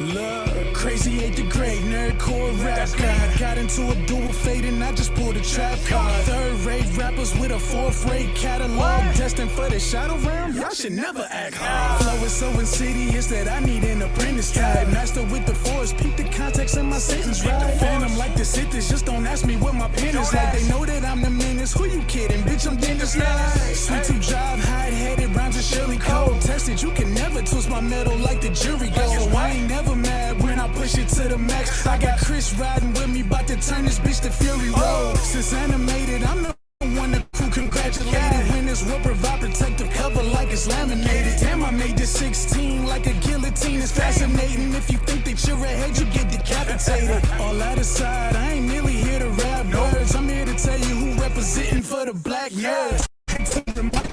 One of these bad words, biggest living mirrors, they just choose to see it backwards. Who be the leaders of discussion when a topic trends? Dissections got the culture under microscopic lens. Who got the type that you can miss it from the start and make you feel like an expert on the subject by the time it ends? Check the stat, Louis, viewership is mad nice. All these other shows don't seem to cut it, that's a bad slice. Off the books with unscripted jewels you can't write. No vampires, but these interviews don't end right. Yeah, this is the best part. Rhymes on Mandalorian, independence made the best score. Starting a war with these stars, you won't get far. This is the way you play a game of life, a Death Star. So far removed from the drama, we don't know this harm, but won't hesitate to shed a light like a Patronus charm. With mischief managed, troubles at a disadvantage. Must be something in the water, dip your toe because you know it's warm. Where can you find another show with such a fine cast? And if you try to box them in, they playing Minecraft. And basically to sum it up like you define now, this crew's the best and it figures like a line graph. A merry band like the words I do. Level-headed, you don't have to have absurd IQs. They know you can relate because they're nerds like you. With their help, you'll see the world from a blur's eye view. Yeah. You are now tuned in to Blur's Eye View. And without further ado, we out. Yeah.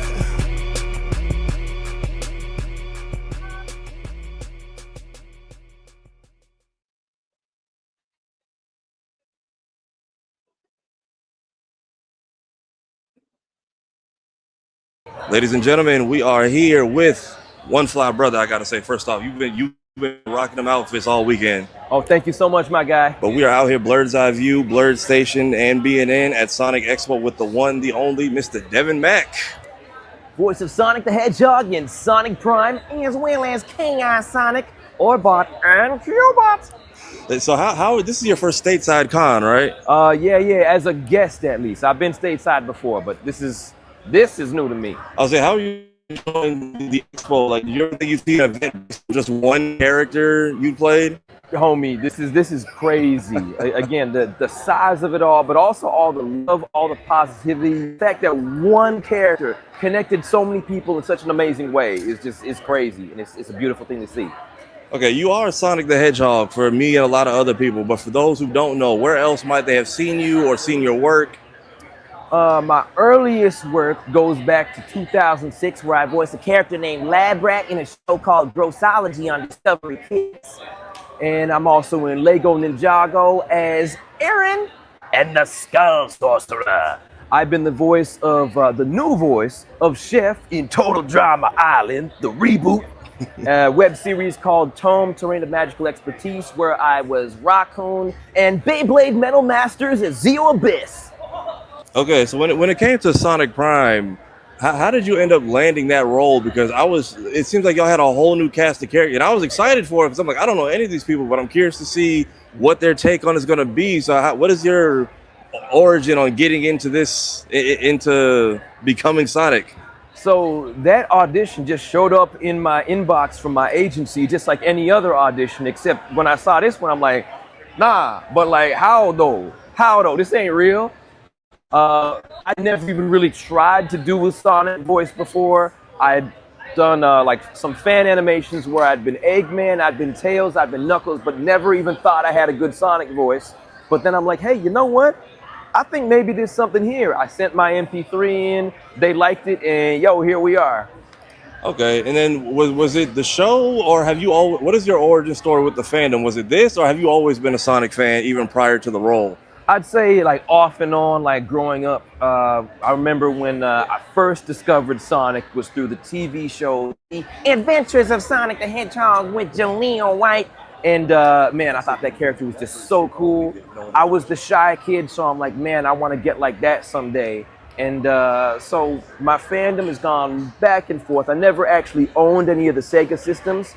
So when I finally had Sonic Adventure 2 Battle on the GameCube, that's when I got to really deep down play a game for the first time. Really enjoyed it. And I've been kind of back and forth on the series until finally getting the role. And now I'm just committed for life. When you're in, you're in. Yes, sir. All right, everybody kind of has their own like flavor, style that they bring to the character with this Sonic over the years. What would you say that is for you, maybe? You know, for me, I know a lot of people associate Sonic in Prime with being like really silly and falling down a lot. Whoa! But my whole thing, honestly, what I appreciate the most is his really, really personal, subtle, low-key moments. Those moments where he's talking to Nine. He gets to be that bigger brother, that comforting figure. Nine, hey, I want to be your friend. Everything's going to be okay. We've had our share of ups and downs, but when we stick together, we never lose.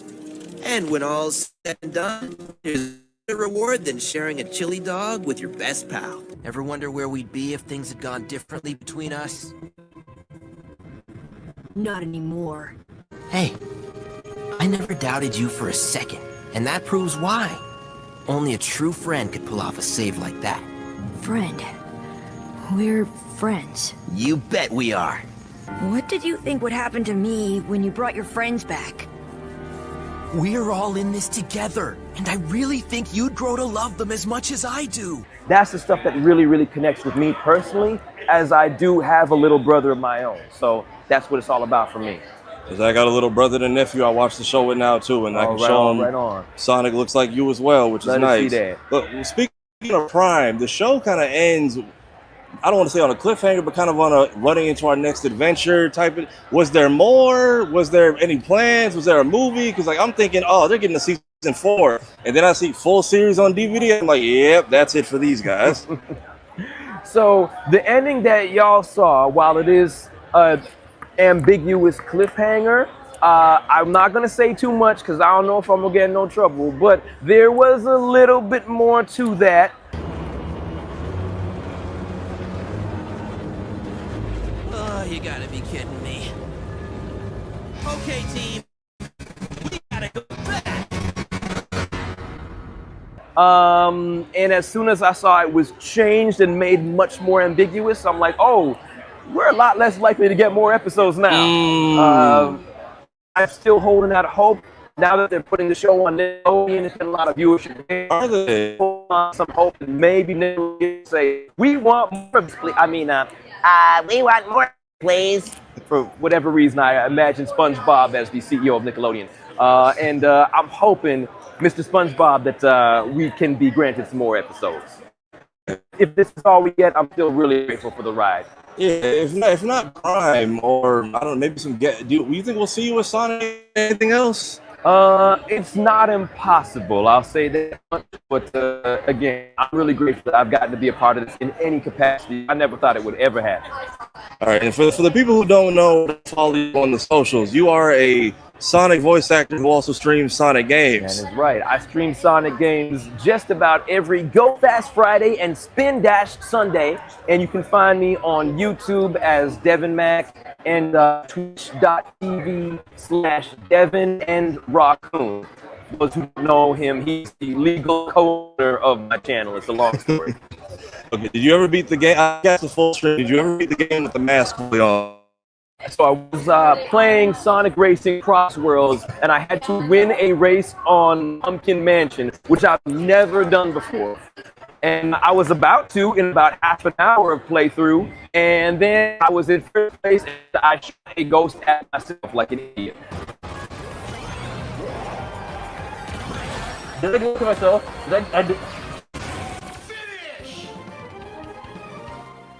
There's a part of my brain that said, you don't want to take this mask off. There's a part of my brain that said you're gonna have this on your head forever. You know, at least I can tell myself that I have a moral history. I think I did that to myself. And then it took me 3 hours to finally actually beat it without the self-sabotage. So finally I was able to take the mask off because I thought I was gonna have to wear that all the way here. I'm gonna let you do it. I'm gonna do it. Generic car! Generic car! Oh, I love you, generic car! I'm free! I'm free! Oh, oh, oh, oh, oh, oh. I can breathe. I can see. I'm blind. Oh, this is what the world looks like again. There is color. There is light. Thank you, everybody, for believing it. This is too much oxygen. I'm not supposed to have this much oxygen. Man, that's the roughest track for me, honestly, because like the first 3 laps don't matter. It's that last stretch of curves, and you can go from first to 8th. And I'm just like, I'm not saying it's built bad, but like this is not built for the turn. And then you gotta guess which way it's gonna open up. It ain't built for me. I can tell you that much. My sense of direction is bad enough already.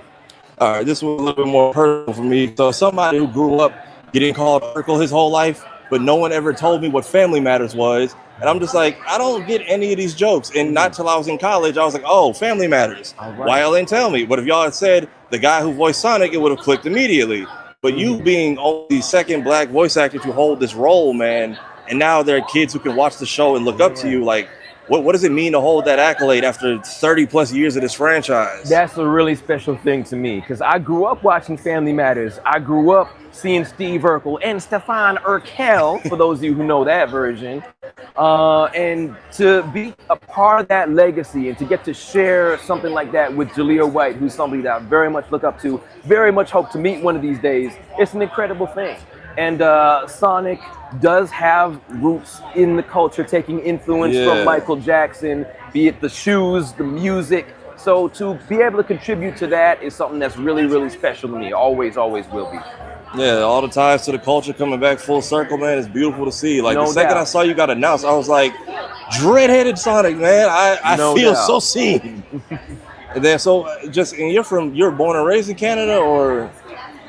So technically yes, although my background is more Caribbean American. So me a Caribbean man, me can't do the call me can't do the call real good. So me like to bring this every time I get to bring the Caribbean dialect into a role. I always try to put it in there.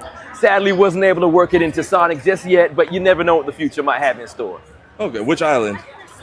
Me father from St. Lucia, me mother from Grenada. Dad's from Jamaica. Okay. I've got grandparents from Jamaica, so there's still a connection there. Cousins. Right on. So either growing up either Caribbean or Caribbean in Canada, man, what is the Blerd Black Nerd experience like for you growing up with that background? Oftentimes, it's changed more in recent years. I'm seeing more people who look like me, more have immigrated from the islands and whatnot. But oftentimes, I was the only one oftentimes in classes. And so people like didn't really get what I was about. They're like, why is your hair like that? Can I touch your hair? And I'm like, come on, y'all. So, I mean, there's always, doesn't matter what part of North America you're in, you're going to have some of those experiences of feeling like you are the other. But as more things have come to the culture, more people have started to understand what we're about and what we contribute, there's a lot more respect that's given over time. Still a lot of work to do, but I like seeing the steps forward that have happened. So it was the same growing up with you, like, oh, you like comic books and video games, and they just couldn't process it. And I had people making all the kind of jokes about like, oh, you're either going to be a rapper or a basketball player. And granted, I did want to be a basketball player. And my little brother is a rapper. But there's so much more to us than that. We're able to, you can still be into stuff like sci-fi and video games and still like be part of the culture. There was oftentimes some people thought, oh, you can't like that stuff. Black people don't like that stuff. What, are you serious? But nah, people walks of life can connect with something like this and can connect with Sonic. Yeah, now a black man is Sonic the Hedgehog once again and the headliner at this event. All right, so I do see we've got a line forming up. I'm not going to take up too much time. Just other stuff you got coming up, man. What can people look forward to from you? What projects? I know you do directing work as well. So what what has Devin got his hands on in the future, man? So we got more episodes of Ninjago Dragons Rising coming up where I'm voicing a bunch of characters, heroes, villains. I'm everywhere in that show. Also been working on directing for a PBS Kids cartoon called Lila in the Loop, something I'm very, very proud of. It is about a Caribbean American family that runs a restaurant, and it teaches kids about computational thinking, and just a really, really sweet, wholesome show. The kind of thing that I wish I had growing up. Because as someone who grew up with Caribbean aunts and uncles who ran a restaurant, I look very much forward to seeing that. And yeah, that's you know how it is, brethren. You understand? I mean, me feel at home just hearing it. Everything I read. All right, ladies and gentlemen, that is Sonic Expo 2025. This has been Devin Mack. Yo, much love, y'all. It's been real. Lady from Geek by Hearts. Lady Mandalore, also known as Roomful of Blerds. Chris Fury. We'll be watching media. And you are watching Eyeview.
Superheroes.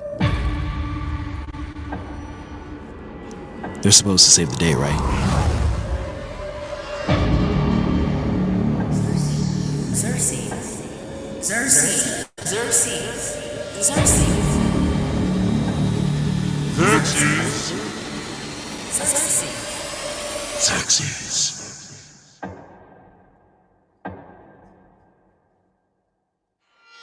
You're a joke to them. A spineless, pathetic excuse for a hero. Stop it. They're all looking. Stop it. Laughing. Stop it. At you!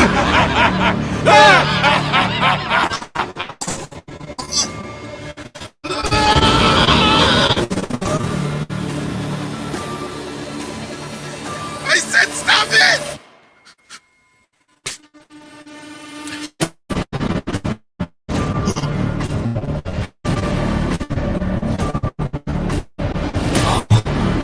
Who are you? They're better questions. Who are you?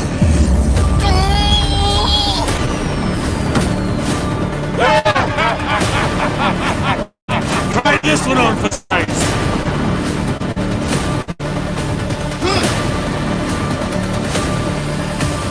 But who's gonna save me when I need saving?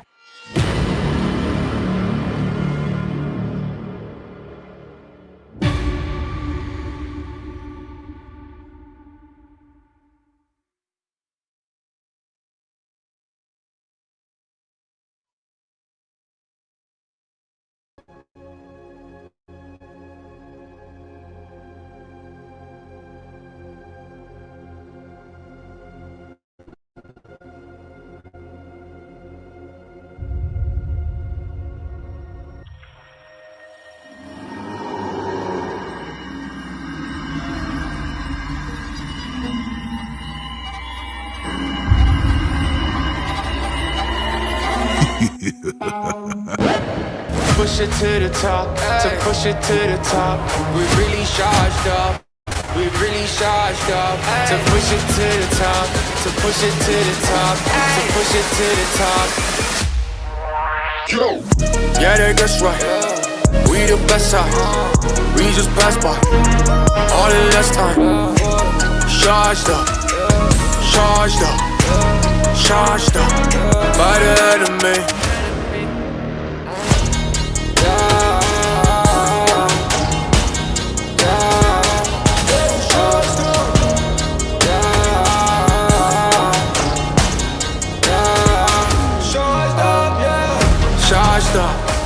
Charged up, yeah, charged up to push it to the top, to push it to the top, to push it to the top, to push it to the top. We really charged up.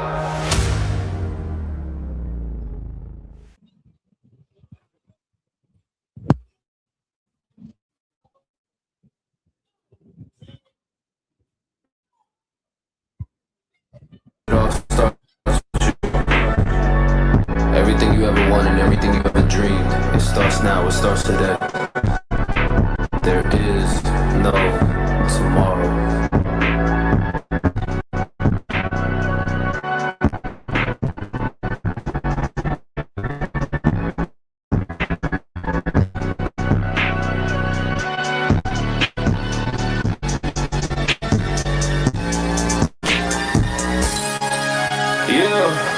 My social meter ran out, so you know I'm finna dip.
Thing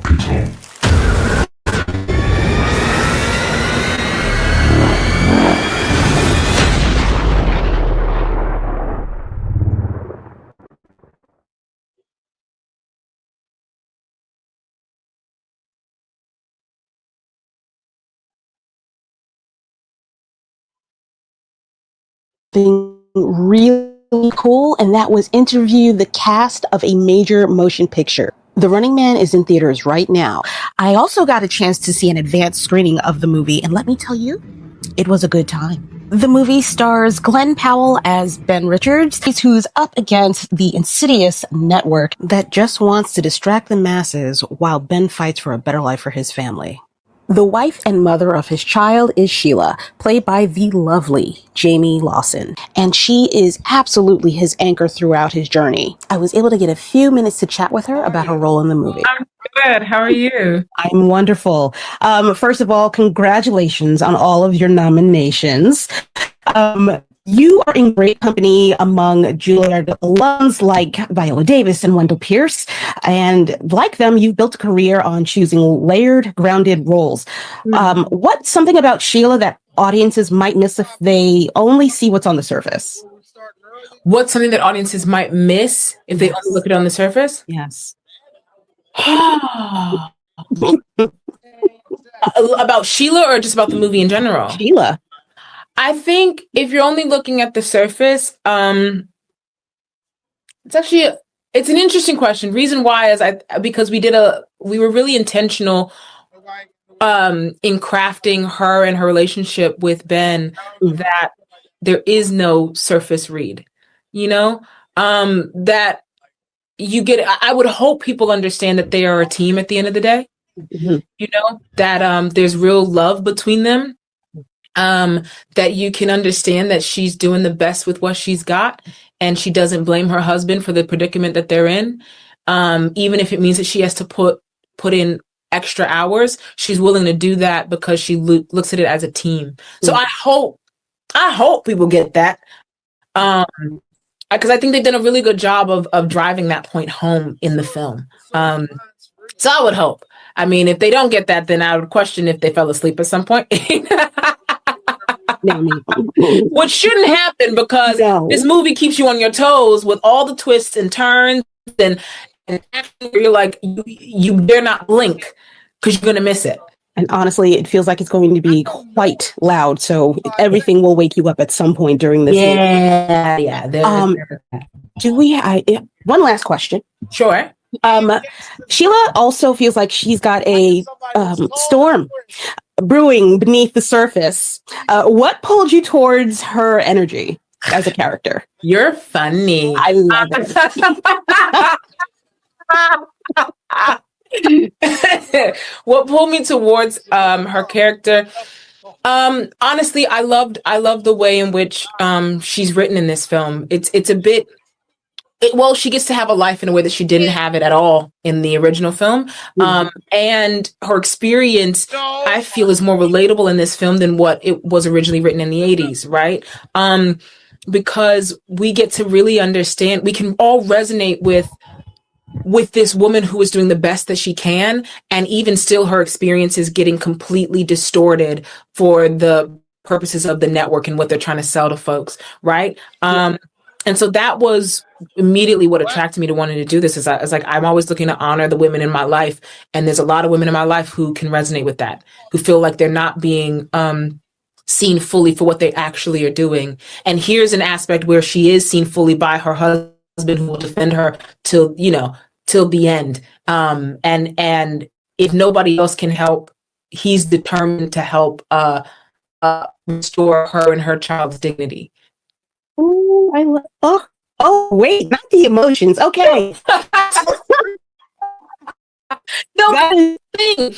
I really, they're going to come for the action, as they should, but I hope are captivated by all of the characters and the storylines that are really baked in this film, which is a testament to what Michael and Edgar wrote. Like, it is a full experience beyond just an action film. Okay, I'm excited. I'm very excited for this. Actually, I was around for the original, so I'm super excited to see. And Jamie told absolutely no lies with that description. This movie is way more than just another dystopian, futuristic action movie. This remake, I don't know if you would call it a remake, actually. Remix? Let's call it a remix. This remix of the original movie is much more entertaining, a lot more thoughtful, and genuinely had a good time. I highly recommend everybody go out and check out The Running Man. And I want to say thank you again to Anthony of the Movie Blog and Paramount Studios for allowing me time with Jamie and Daniel. See you guys at the movies.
Running low on energy, long days and even longer nights, tired of all the other energy drinks and bars promise you a lot and never delivering.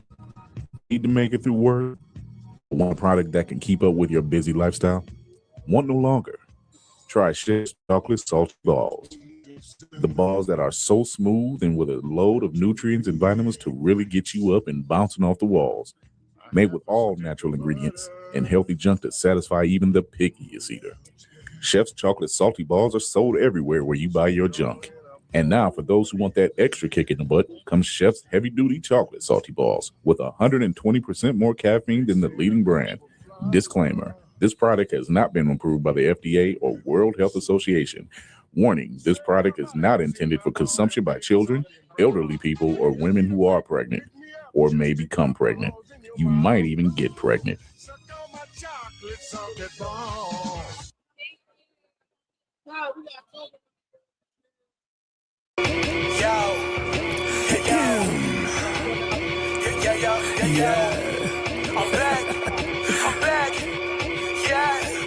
Look, crazy, ate the great nerdcore rap guy. Got into a duel fate and I just pulled a trap card. Third-rate rappers with a fourth-rate catalog, destined for the shadow realm. Y'all should never act hard. Flow is so insidious that I need an apprentice type. Master with the Forrest, keep the context in my sentence right. Phantom like the Sithis, just don't ask me what my pen is like. They know that I'm the menace. Who you kidding, bitch? I'm dangerous now. You can never lose my name. I ain't never mad. To the max, I got Chris. Like to turn this bitch take the cover like it's laminated. Damn, I made this sting like a guillotine. It's fascinating. If you think you go ahead, you get decapitated. All out aside, I ain't merely the rap birds. I'm here to tell you who representing for the black nerds. And to remind you, neither one of these are bad words. Biggest living mirrors, they just choose to see a bad word. Who be the leaders of discussion when the topic trends? Dissections got the culture under microscopic lens. Who got the type that you can miss it from the start and make you feel like an expert on the subject by the time it ends? Check the stat, little viewership is mad nice. Don't seem to cut, that's nice. Split up, choose you can't. Yeah, this is the best part. Rhymes on Mandalorian, Independence made the best score. Starting a war with these stars, you won't get far. This is the way you play a game of life for Death Star. So far removed from the drama, we don't notice harm, but won't hesitate to shed a light like a Patronus shine. With mismanaged troubles at a disadvantage, must be something in the water. Dip your toe because you know it's warm. Where can you find another show with such a fine cast? And if you try to box them in, they playing Minecraft. And basically to sum it up like you define math, this crew's the best and it figures like a line graph. A merry band like the words I do. Level-headed, you don't have to have absurd IQs. They know you can relate because they're nerds like you. With their help, you'll see the world from a blur's eye view. Yeah. You are now tuned in to Blur's Eye View. And without further ado, we out. Yeah.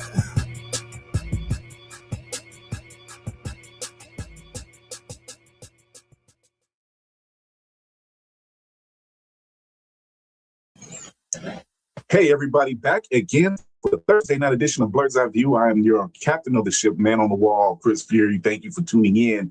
And we already have people in the building ready to go. What's going on? Mal is in the building. What's happening, Mal? Our very own Chaos Demon is under the wings waiting. Wolfie's off in the building as well. Where's my man at? Hey, there you go. Bama is in the building. What's happening, Bama? So thank you, everybody, for tuning in. For those who are new here, we are Blerd's Eye View. We are the podcast and streaming show that talks about everything nerd and entertainment from a Blerd's point of view, of course. And we cover everything in between. And we have fun doing it.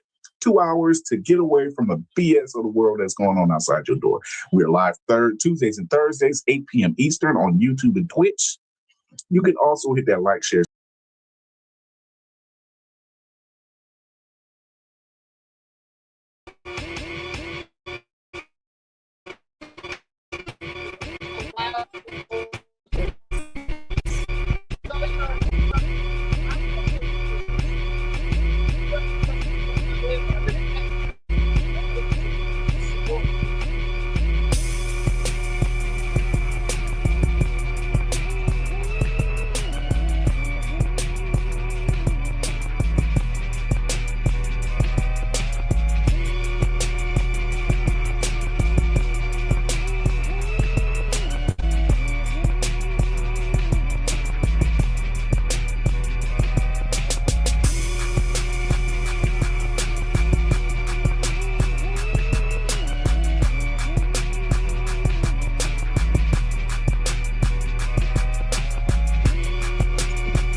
party they this night. Yeah.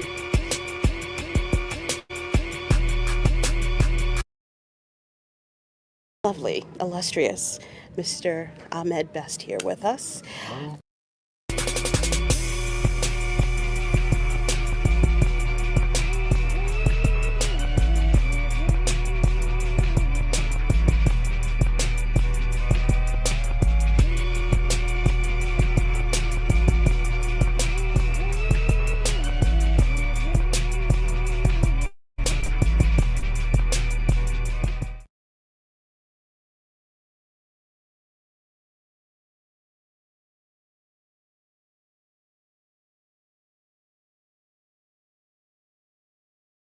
Mandalore. Lady Mandalore, Mandalore. yes.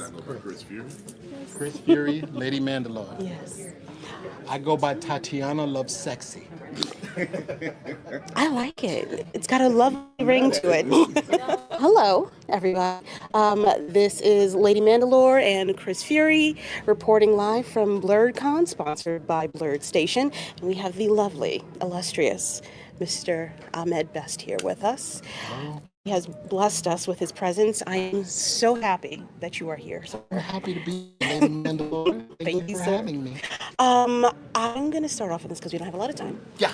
I know that you enlightened everybody with George Lucas's premise about the Force. Yes. My question to you is, do you think also that the Force, the extreme spectrums of this Force, the dark and the light side, are more influenced by the people in the middle? Like, let's say you have somebody that's on the light side and somebody that's on the dark side. They're both born, and they're right on the end of the spectrum. I feel that maybe a lot of the people in the middle actually influence which way they go throughout life. This is the infamous Greys. I love a gray theory. Jedi. The Gray Jedi theory. So I can't really speak on the Greys. Okay. Because it's not official yet, or will it ever be? I'm not quite sure if it will ever be official that the Greys are actually a thing. Okay. There are a lot of people on the inside who are trying to get rid of this whole Greys thing because they don't like it, and I'm not naming no names. Okay. But, here's the thing, from my point of view. Whether they be gray or not, I do not think the middle is in between dark and light. Okay. The dark side of the Force is kind of misnamed, right? The people on the dark side are dark side people who are Force users, right? The strongest part of the Force has always been the light. Right? So when you're in the middle, you're on the light side being tempted, right? And it's whether or not you are led into temptation that pulls you to the dark. Everyone who uses the Force is tempted by the dark side. Every single person, right? Do they give into it? Do they give into hate? Do they give into corruption? Do they give into taking the easy way out, right? That's what pulls you towards the dark side, right? So there's always a middle, but the middle is not, from my point of view and from talking to George, like the middle is not between light and dark. The middle is light, and there's temptation from the dark to take your Force, and bring to the dark side, right? So George's idea of the Force is this unseen love, right? Some people call it God, some people call it universe, and people have a name for it. George calls it the Force, right? And so the Force is really about togetherness. It's about unity. It's about practice. It's about the things that we do that on the journey may seem challenging, but it's a decision that we make not to take the easy way out. So when you do take the easy way out, that's when the dark side pulls you over. Right? Okay. So gray, maybe. It's up to them. Okay. I'll let them fight it out. The gods that be. No. Daddy George and stepdaddy Filoni. I'm not saying any names. No. That's totally fine. I said nothing. We always say let Filoni cook. Yes. So, you were originally one of the voice actors for Jar Jar Binks, and you spoke about the time, the very dark time of cyberbullying that yourself had taken on, but now you've come to become Kelleran Beck, and for us, it was we deemed it as the redemption, the redemption for yourself, the redemption for your character, saving Grogu and being that one piece. How do you correlate? Did you correlate that character with what you did in your personal life? No, I never did. I mean, I never felt like I needed a redemption because I was very proud of what I did as Jar Jar. I mean, everyone who had a problem with Jar Jar, that was not me, you know, and that took a long time for me to learn. Like, honestly, I thought for me, the pain wasn't from people's criticism. The pain was, I felt like I let George down. You know, like I felt like I didn't do a good enough job to stop this from happening. You know, so it wasn't really about whether or not I liked what people were saying about me. It was like, for me, it was about the work, and it's always been about the work. And I was like, was it a mistake? Like, should he have hired Michael Jackson? You know what I'm saying? Like, maybe Michael was a better fit than me, and I was a mistake for this. So I never wanted to let him down, and that's where I started spiraling. Was just like, did I do a good enough job? Like, was hiring, you know, I'm a skinny kid from the South Bronx. You know, I didn't come from, you know, everybody in that movie had more experience than me, even little Jake, you know. So gambling on me was a huge gamble, you know. There's nobody else really as a black person, as a main character. You know, Hugh Quarshie was in the movie as well. He played Captain Panaka, but he's British. You know what I'm saying? Like, I was black American. I was the only other black American aside from, like, as a main character. You know, Sam Jackson was also there as well as Mace Windu, but he was Sam Jackson, right? I'm nobody. You know what I'm saying?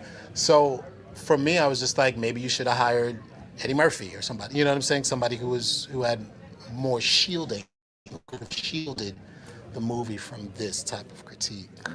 So for me, it was more about that. Like, did I not do a good job?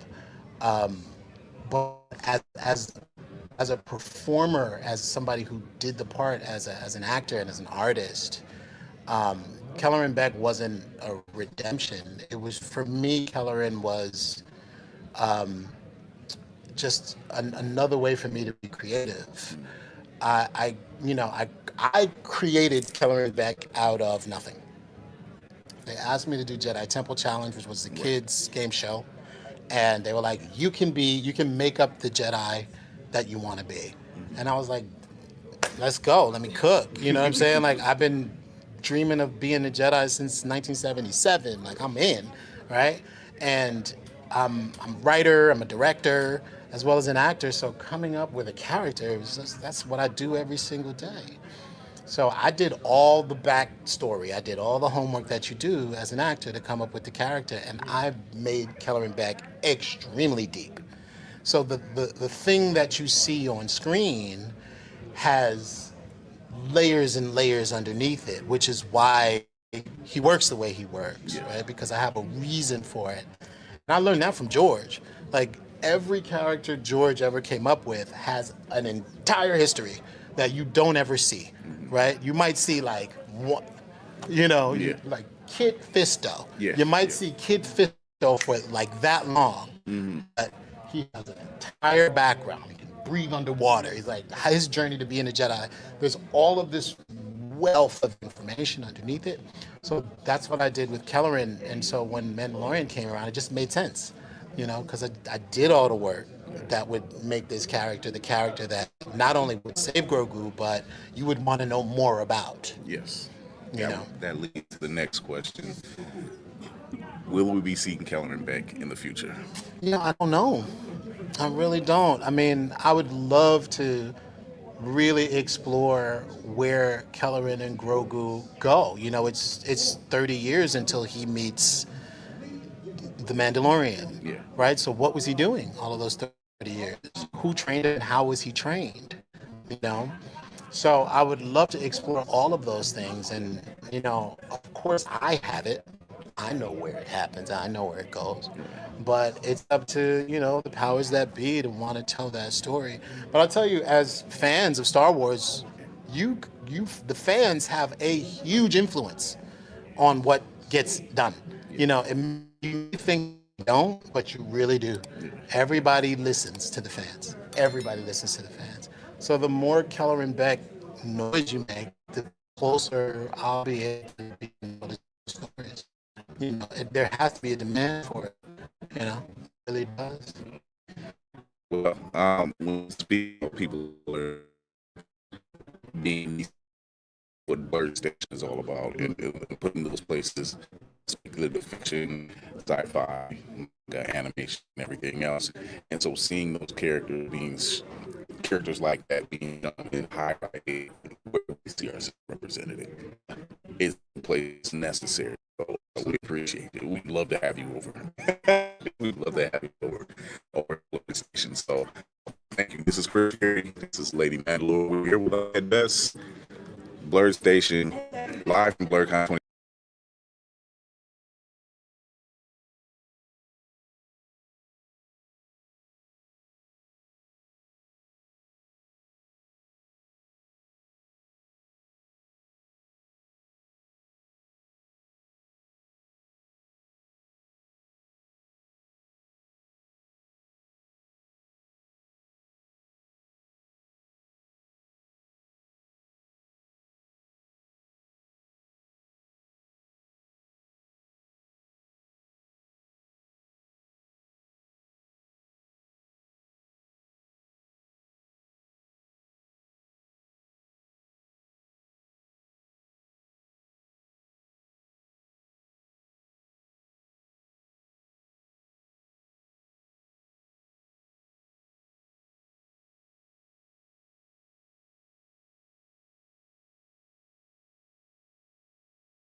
BlerDCon is a primarily anime but a pop culture event. It brings in thousands of people every year, and everyone has the chance to explore the different fandoms that they love. They come in cosplay. They also have a chance to check out the different vendors, the creators, Artist Alley. There's also celebrities who come in and you can get a chance to talk with them, maybe get some things signed, and importantly, enjoy yourself.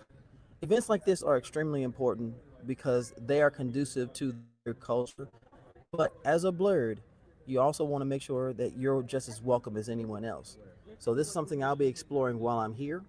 And hopefully I get a chance to talk with some people and they can give me their genuine vibe on how they feel being a Blerd in a space that's not necessarily created for them, so to speak.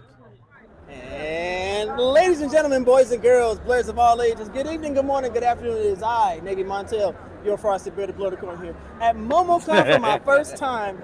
And let me tell you, I am here with family, cosplayers, talented actors. I am here with 6 Rokage 6. Afro Cocoa Puffs. They are so dope. Oh my God. We aight. They are literal family to me, let me tell you. This is my niece and my nephew, and they found that love, and it's amazing. Thank y'all so much for everything that y'all do for this community as cosplayers, as Blerds, and as royalty. Because a lot of people see what y'all have done, and you give hope. If you don't think of nothing else, y'all give hope to that, so thank you for that. So how's the experience been for y'all this weekend? It's been great. Yeah, it's been great. We've been really busy this weekend with everything that we have, between the panels and everything, but it's worth it. We're still getting compliments on our first cosplaying while black panel. Yeah, that went all three of our panels went amazingly. Yeah, our panels did really good this weekend. So I heard it's been great seeing all the black cosplayers show out this weekend. And yes, I love that more than anything. They came full force this weekend. They did. They ain't gonna play. Atlanta got it. Right? Atlanta got it. Means y'all need to be the Dragon Con too, because you think this is wild. Yeah, just trust me. Oh, we're gonna get there eventually. Yeah, we haven't been to Dragon Con yet. Yeah, but we're gonna get there We eventually. will. We're gonna do it. We will. I'm gonna be 60 before you get there. That gives y'all 4 years. But we gonna be there though. Oh, okay. We gonna be You there see me though. in my wheelchair looking like Yeah, right. Professor X permanently. Hey, I'm gonna push you. I'm right there and say, come on. You gonna be Wolverine to my, come on, Professor. Yeah, right. Dang, what a ramp. All right. So, since y'all been going to conventions for years, what is something that you would change about your experiences throughout the years? For me, I feel like cons will be a little bit more accessible for the handicapped. Okay. Yes. Yeah, that's one thing I've seen, and I've tried to help people who I've seen like here, like the handicapped people just getting around and everything. The elevators, you know, I think that's one thing they need to focus on a little bit more. But everything else it's just been great. I've seen the evolution of each con, and you know, them making it more diverse and stuff like that. MomoCon's have done a great job with diversity, even though with the logo. But my whole goal is now disabled. As far as me, I wouldn't say change, but I would let my mind's kind of go blank right now. I had one too. It was a good one too. Yeah, it was really, really good. Really? It was really, really good. Oh. But I think there needs to be like more on-site activities, like after activities. Oh, yeah. Like activations on the outside. Yeah, Okay. yeah. And then in addition, I remember what it was. There needs to be a daycare. Oh my God. Spot on. So, Yes. So those who have children, they can bring their kids, but drop them off in a little section where they can play with the other kids. And they can be protected and Yeah, safe. they can be protected. Yeah. You know, you need your ID to pick them up, so nobody will just take them. And then the parents can go have fun and then have family fun later. That's a great idea. Yeah. I love it. Bring our Momo, kids. if you're watching this, that is a very fantastic suggestion. Yeah. I think that would be beneficial to all con-goers, and especially if you have little kids and you have to worry about finding a babysitter and you you end up missing out, but you spent the money to be here. Right. So I totally get that. Set one big panel room out just for the kids. Yeah, Yeah, exactly. they're big enough. That'd be dope. And just have it run between a certain amount of hours. Yeah. Yeah, or just section off part of the exhibit hall so that way they can come and see if their kids are okay. Yeah. Yeah, Get that exactly. visual. Okay. Yeah. I pick up what you're putting down. Yeah. Okay, I'm doing this. So, final question, and I don't normally do questions, but y'all are so dope. What can I say? Each of you, name 3 anime that you would suggest to someone getting into anime for the first time. First time anime. And don't make this difficult. I will. Yeah, you go Watch first. You. I will. Okay. It depends on what your niche is. So I would say Spy Family. Okay. Oh, yeah. It's a good, wholesome, family friendly. I mean, there is like some adult stuff in there, but it's good for family to watch together too. Okay. I would say also.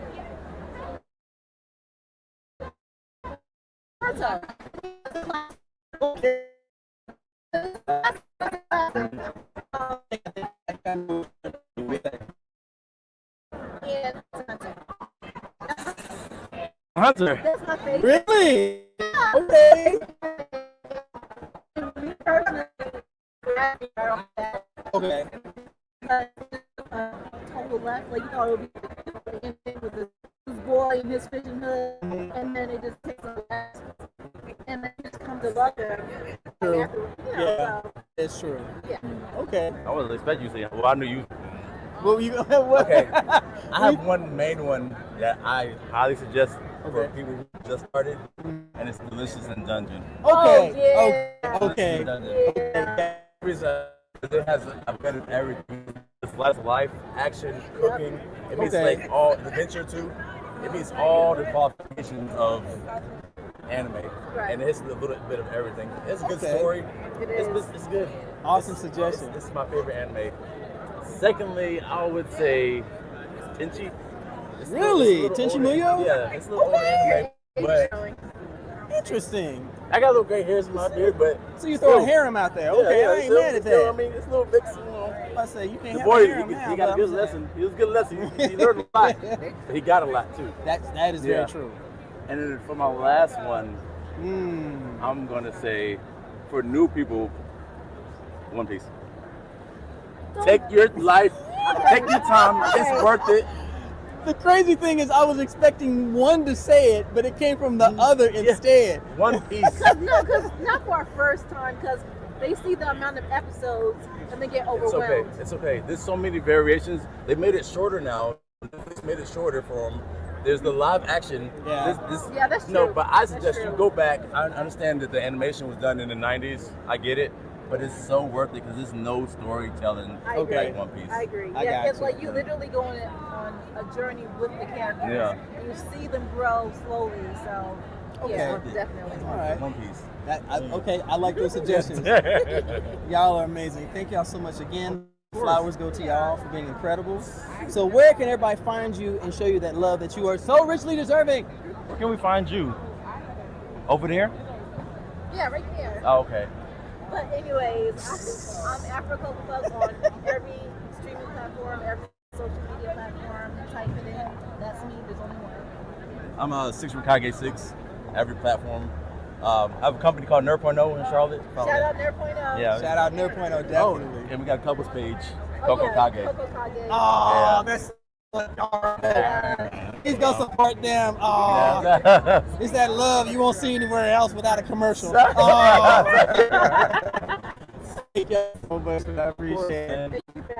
Everybody, don't forget, stay nerdy, stay geeky, and like these beautiful kids, stay sexy. I'll see you later. Yeah. Lady from Geek by Hearts. Lady Mandalore, also known as Room Full of Blerds. Chris Fury. We'll be watching Mayhem Media. And you are watching BlerdStation.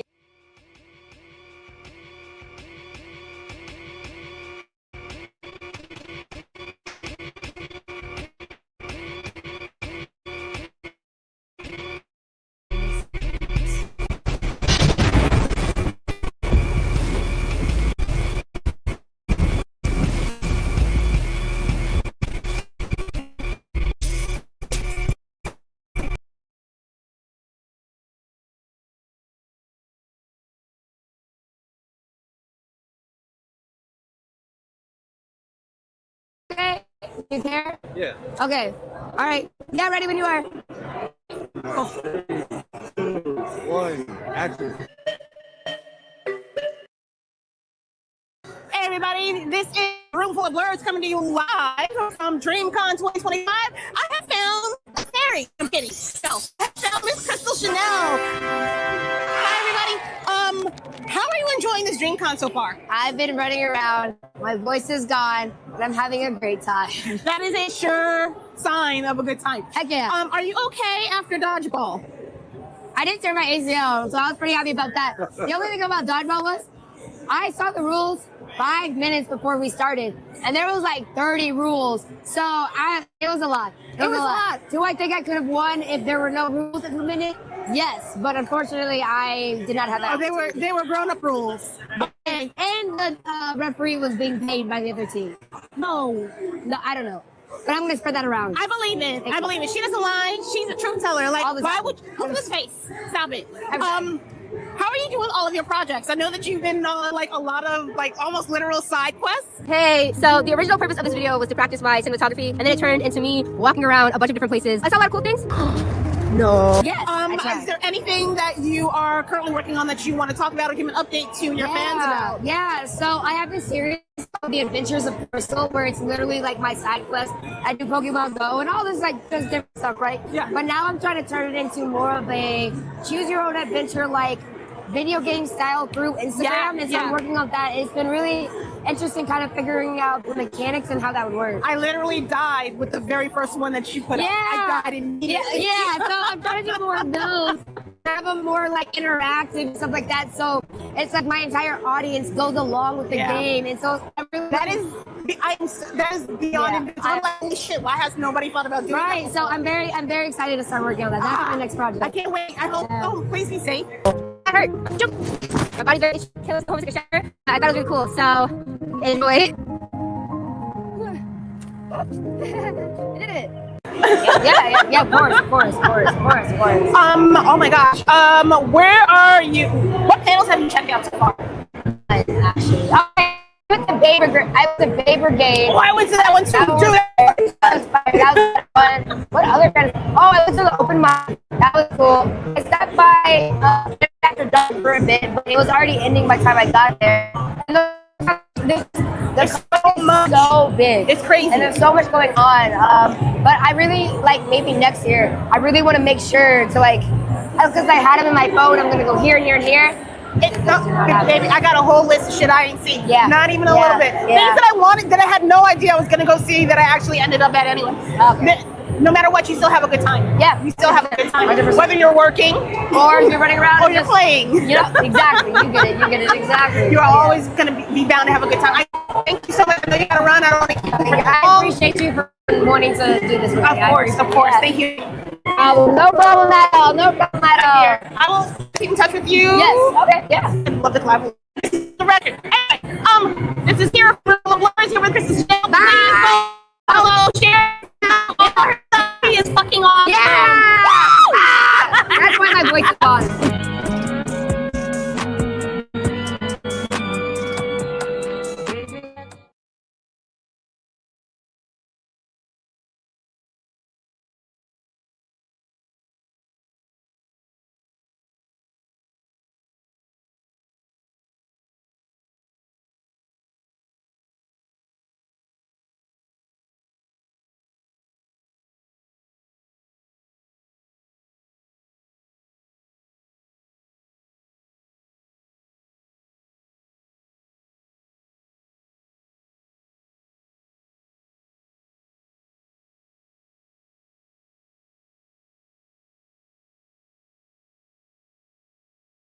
To me, to be honest, I've got more opportunities through connections than I ever.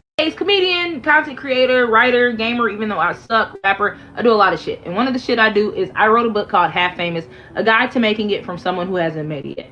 I want to read you an excerpt really quickly. This is from People Are Not Pokemon Cards, Creating Networks That Last. Networking has opened more doors for me than traditional submissions ever have. I got to write in development with Nickelodeon through networking, not submitting. To be honest, I've got more opportunities through connections than I ever did cold sending work. The thing is, networking isn't about collecting famous people like Pokemon cards. It's about building relationships that turn into trust and then into work.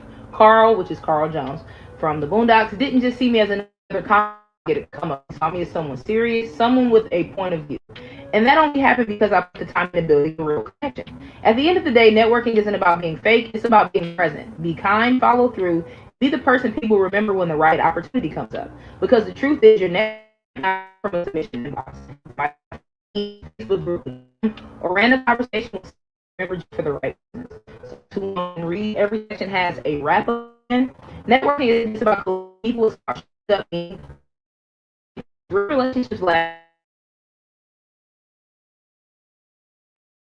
And if you want to purchase this book, you can check Amazon.com, Roxy's.com, and it is a limited bundle where an autograph, a paperback version of the book, as well as a bookmark, photo cards. So check that out. Thank you so much.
All right.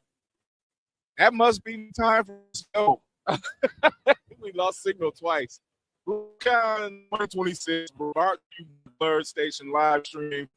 As you see, it is getting bananas around here. It's becoming the after party now. So far, got a recap for the day.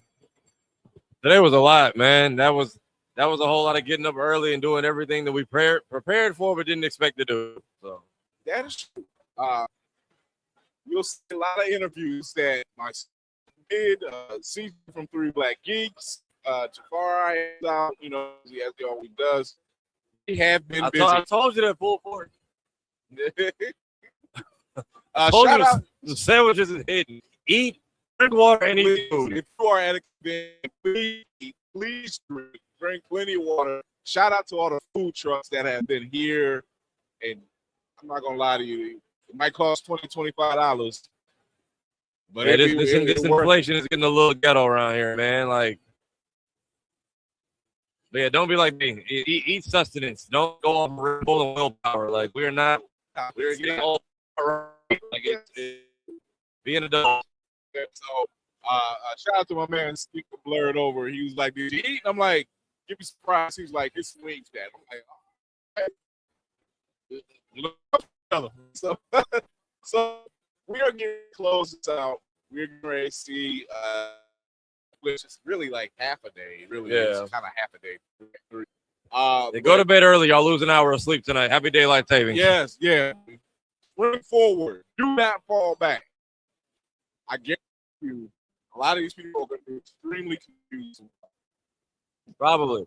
To the freaks downstairs in the viewing room, I'm sorry you're losing an hour of your bench session. Yeah, today's been a day, man. Shout out to everybody who came through. Zach Beast was in the building. Shout out to Love of Marshall Blueberry Free. Hey, man, I can't wait for that footage to come out. That Marshall Blueberry panel was crazy. I'm gonna have to call talk. Yeah, y'all want there, man. We got to see a new animation on cool Q&A. Got reminiscent about the legacy of the Boondocks. Asheru, who did the theme song, pulled up. Asheru's in the building. We had him on the panel. That was a great panel. Yeah, that was a great panel. So shout out to that entire squad. 3 Black Geeks. They had Sassy Beats, Flo. I think Flo is a beast. And we've been riding it today. So try to save my voice. You can hear it. If you hear everything behind me. Mine came back somewhat. I don't know how. I truly don't know what I've done. For those who savor their voice or have voice acting jobs like I do, drink tea and water and rest. It's helpful. Even when you're at a convention, rest. Get some. It's necessary. Don't just go all out and then gotta call off work Monday or Tuesday. I'm going back to work Tuesday, so I'm fine. But we are getting out of here. We're gonna close out the night. You'll probably see one of our sponsors at best. Shout out to Taco Noir. I still got to make it to them. They're probably going home now. Yeah, I still got to check them out in the vendor hall. Go to the vendor hall if you haven't already, man. There's some cool stuff down there. Support. If you're here at the con, go show support. Especially on Sunday. Sunday is discount. I ain't trying to take it home day. So shout out to Battle Chi Comics. He sold out. Did he? He sold out of. Congrats to him. His first convention here. His first time in BlerDCon. First time in Virginia, and he sold out in 2 days. And congrats to him. So shout out to Battle Chi Comics. Oh yeah, shout out again to y'all in the BlerDCon community. Again, our man Trey hit his Kickstarter after we played a couple of the trailers yesterday. So thank y'all for that, man. Shout out to everybody see walking around, see Rizza Islam downstairs. Everybody getting connected into the Blerd space. Everybody's just smiling, laughing, eating, and drinking, munching. Other words I'm not going to say. It's beautiful. There you go. He said it, not me. My man OzzyOz the Vyrus pulled up. He's got the custom Red Man print. I saw Dwayne and Jazzy Guns walking around here earlier. Barefoot Tasha. Shout out to It's Kiro Bits and the Sonic Squad who had some dope panels. They had a squad's in the building. Yeah, shout out to everybody, man. All weekend. Yeah, she said she'll be at the dispatch shoot tomorrow. So if you are a fan of the game, that is the place for you to be. That's right. That's right. So I think there's a bunch of other stuff that happened. It's all what's going on out here. takes the time to turn the process. Because Oh yeah, I got engaged earlier today. There was a whole proposal. Got engaged today. There was another one? Yeah. At the cosplay. Okay. Yeah. So All right. 2 people got engaged, and yes, they did. Funny here, the entire room, like all 3 floors stopped. It was like cheering for them. Man, that was beautiful stuff, man. There's no place like it. And the fact that so many people, like all the guests downstairs, are like, I didn't notice was here this whole time. It's surprising how some of the people that you find in neighboring businesses or hotels, they don't know. Yeah. That this thing, like you notice the conglomerate of black people in one area for 3 days. Yeah, man. Shout out Game Mastermind down in the Hilton holding it down for the I heard the Uno tournament is going That's a smooth. block away. I'm saying, I heard the Uno tournament, ain't nobody punched each other out yet, so I think it's good.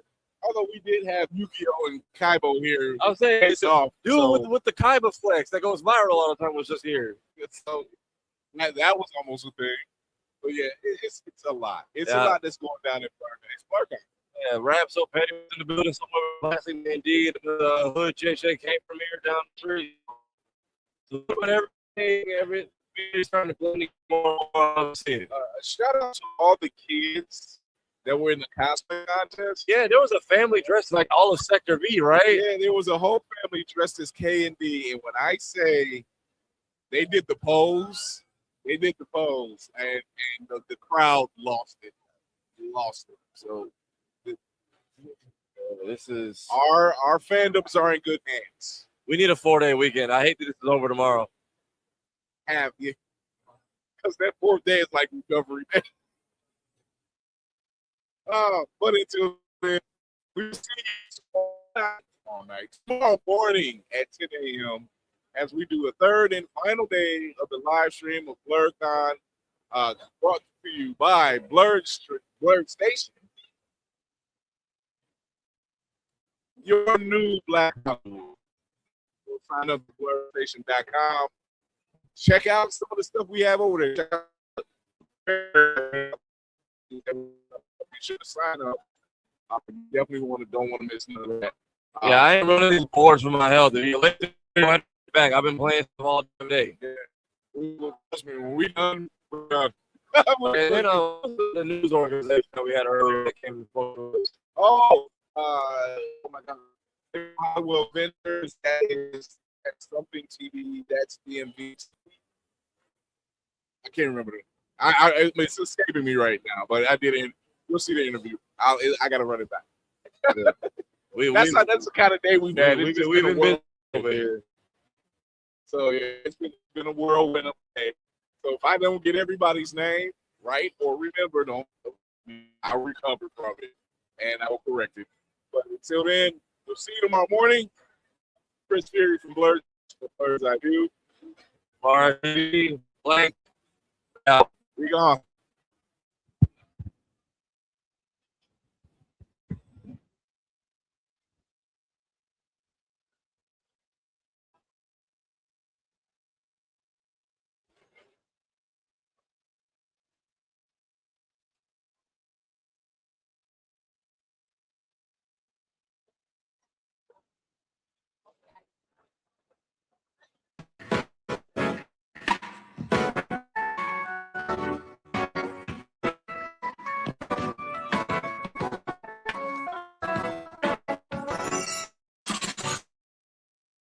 Greetings, and welcome to the official live stream BlerDCon 2025, brought to you by BlerdStation.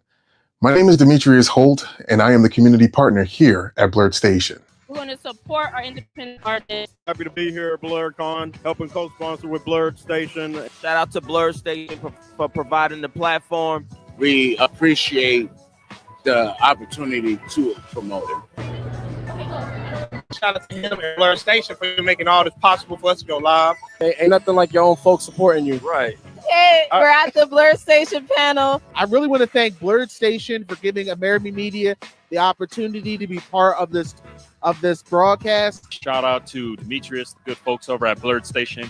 Love your guys' channel. Love what you're doing, and thank you for having me on. You see how you guys glowed from that conversation? What you're witnessing today is not just another live stream, but an expertly produced event by a dedicated press team capturing the very essence of the BlerDCon experience. I appreciate you. Yeah, man. Appreciate you. For anything black,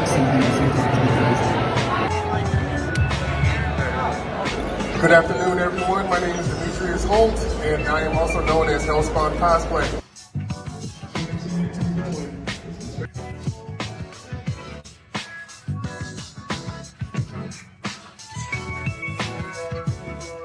They predicted the future more than Simpsons in the last decade.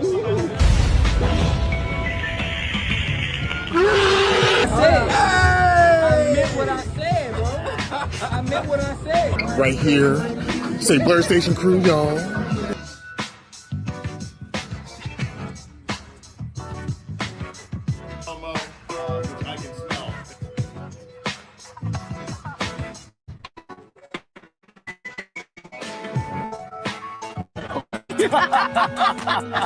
Created the black version, then I know him everything. This is Fury. This is Lady Mandalore. We're here with Marquez.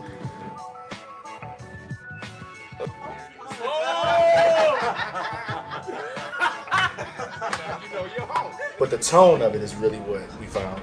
BlerdStation? Yes. Okay. All right. Apologies, sir. I wasn't really familiar with the game. What? Is your favorite CEO, Miss Flo, and I'm here with a new legendary Arlen Jones.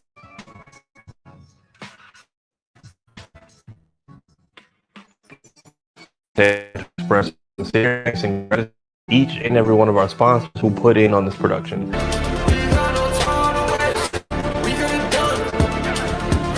You'll also get an inside look at exciting projects by our esteemed sponsors, alongside original content produced in-house at BlerdStation.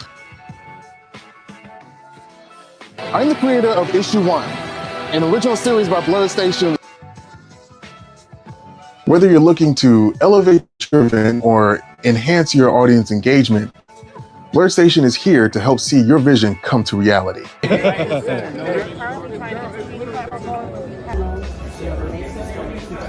That's fine.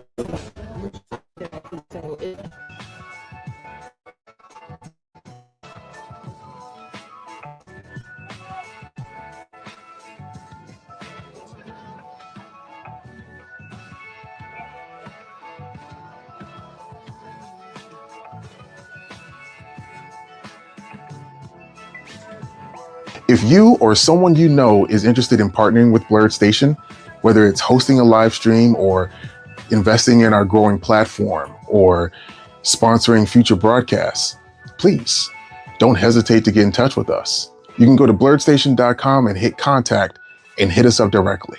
And please don't forget to like, comment, share, and subscribe so you can keep up with all the information and content that we're bringing you. Help us spread the word. For your team support, and stay tuned for moments ahead.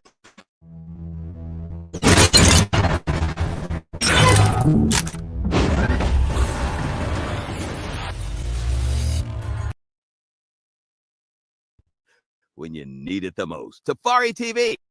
So, you want to go to an anime convention, but you're not sure how. Fear not, friend. Over the next few minutes, I'll give you a guide that'll get you going. Do your research. Grab that phone or laptop and find out when the convention is, where the convention is that time you have off or can free up, when do tickets or badges go on sale, if you want to attend in official capacity, what forms do you have to fill out, and when do applications open and close. Most, if not all, these things can be found on the convention website, with updates regularly posted in their social media pages. Plan your travels properly. Conventions are entertaining, but they also cost money and require a lot of planning, so make sure you have the funds to have fun and prepare accordingly. Create an itinerary. How long is the trip? How many people are going? Is there anything specific you want to do during the weekend in that city? And so on. And be sure to build a budget, which can include but is not limited to cost of entry, travel fares, which is always cheaper when splitting with a friend, transportation, food, and what I like to call fun bucks. If you see a cool trinket in the vendor hall, maybe some convention merchandise that you like. It never hurts to plan to have a little extra. However, be sure to leave a little room in that suitcase for whatever you buy. And most importantly, add the con to your schedule. Put it in your calendar. Make a note in your phone. Don't let it sneak up on you. Plan for any house, baby, or pet sitters you may need. And be sure to put the PTO request in on time. For the officials. Were you approved as a guest? Press? Placed on a panel?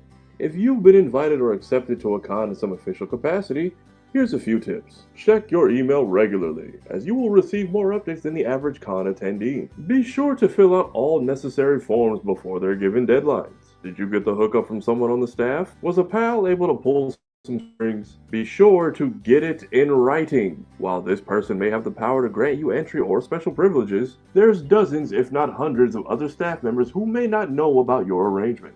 Establish a point of contact. Depending on your level of approval, the con will usually have a department or person appointed to you should you have any questions or need any assistance. Don't be afraid to follow up and make sure all your info is collected and correct. After the con, be sure to provide feedback.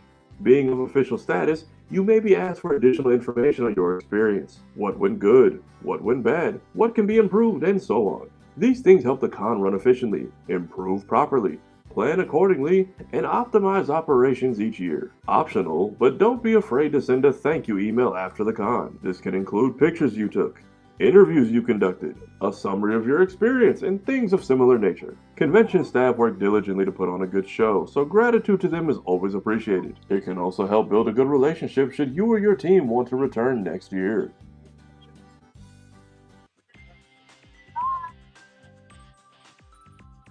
The venue. It can sometimes be overwhelming, especially somewhere you may be for up to an entire weekend. But don't be afraid because you can plan for this. Try finding a map of the venue. Most of them will have it on their website. Did you get a pamphlet or any paperwork from the con? It usually has the layout, locations, and convention schedule contained inside, so be sure to study it thoroughly and carry it with you throughout the weekend. If you're lost or in a hurry, don't be afraid to ask a convention volunteer or venue staff member. In these days, most conventions do have an information booth that can answer most general questions and get you pointed in the right direction.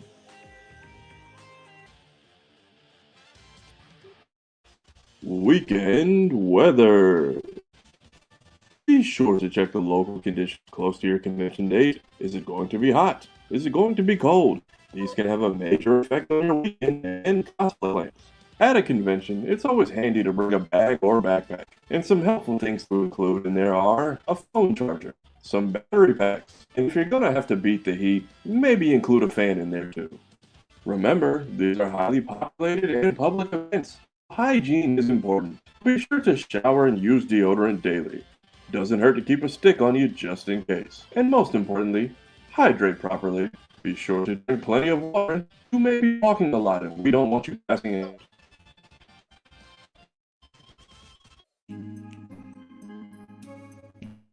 Oh, we all love cosplaying our favorite characters.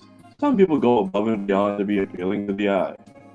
Is that cosplayer catching your attention? Is that a character from your show? Are you gonna sneak and take a picture when they're not looking? Put the goddamn phone down.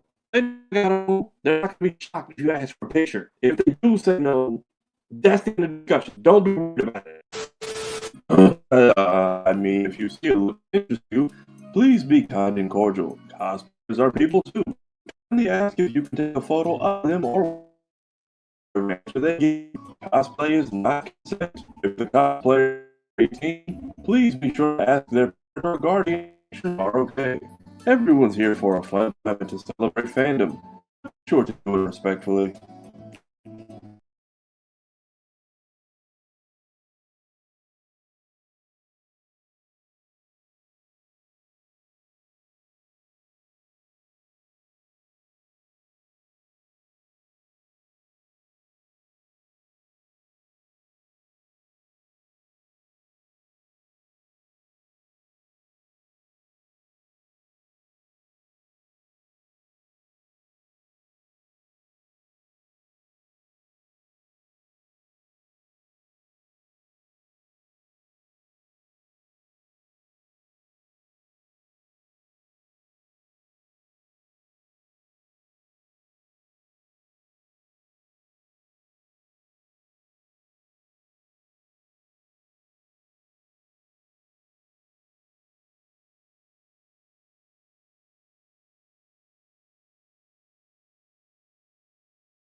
favorite characters, some people go above and beyond to be appealing to the eye.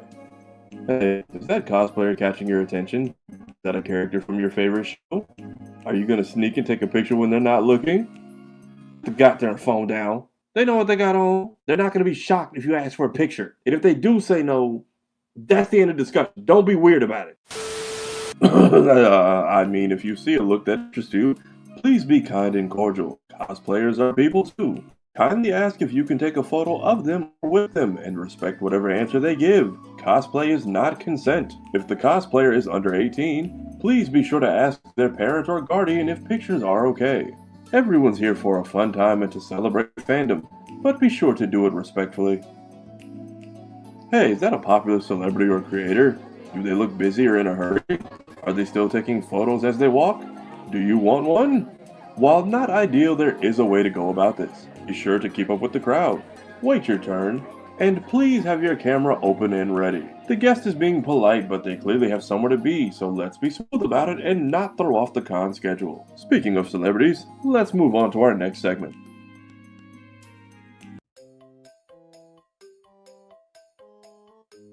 Shooting your shot. Is there a person, celebrity, or featured creator you'd like to pitch an idea to? A collaboration? A podcast invite? Well, here's a few pointers. Timing is everything. Wait for a good moment to speak to them. During their free time browsing the vendor hall or during the rush of them getting from panel to panel? Probably not the best time. Find their table. Most convention guests will have a table or booth designated by the con. This can usually be located on the app, website, or whatever pamphlet and paperwork given to you. Be kind and cordial. Say hello. Introduce yourself. Shake hands if they'll allow it. Say who you are and what entity or team you're with if applicable. Then proceed with your pitch. Most importantly, if the guest says yes, great. However, they are very busy people. Afterwards, ask for their manager or handler. They usually have one, if not both, with them. This is the person who will secure and schedule your collaboration. Same rules apply. Be kind, introduce yourself, shake hands, let them know you got a yes, and exchange contact information. Above all else, be patient. A yes today does not mean nothing tomorrow.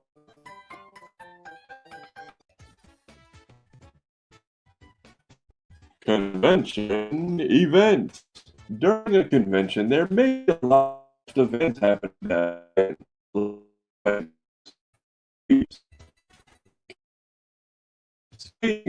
But to assure here's a few tips. Check if it's legit. There may be other entities trying to cash in on all the commotion that weekend, but aren't affiliated with the con, so do be careful. You can always verify the validity of an event on the con website. Has any of the official con accounts posted about said event? And again, don't be afraid to ask a volunteer or staff member. They can usually help you find some clarification. Last but certainly not least, please, if the only find is the name of the logo, if the only influence won't even be at the con, for Christ, the first you need to DM someone for the address, stay away. I mean, you should be clear of that event. And now that the did you have a bad time? Was there a non-canon interaction you'd like corrected? Was there an incident that negatively impacted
Hey,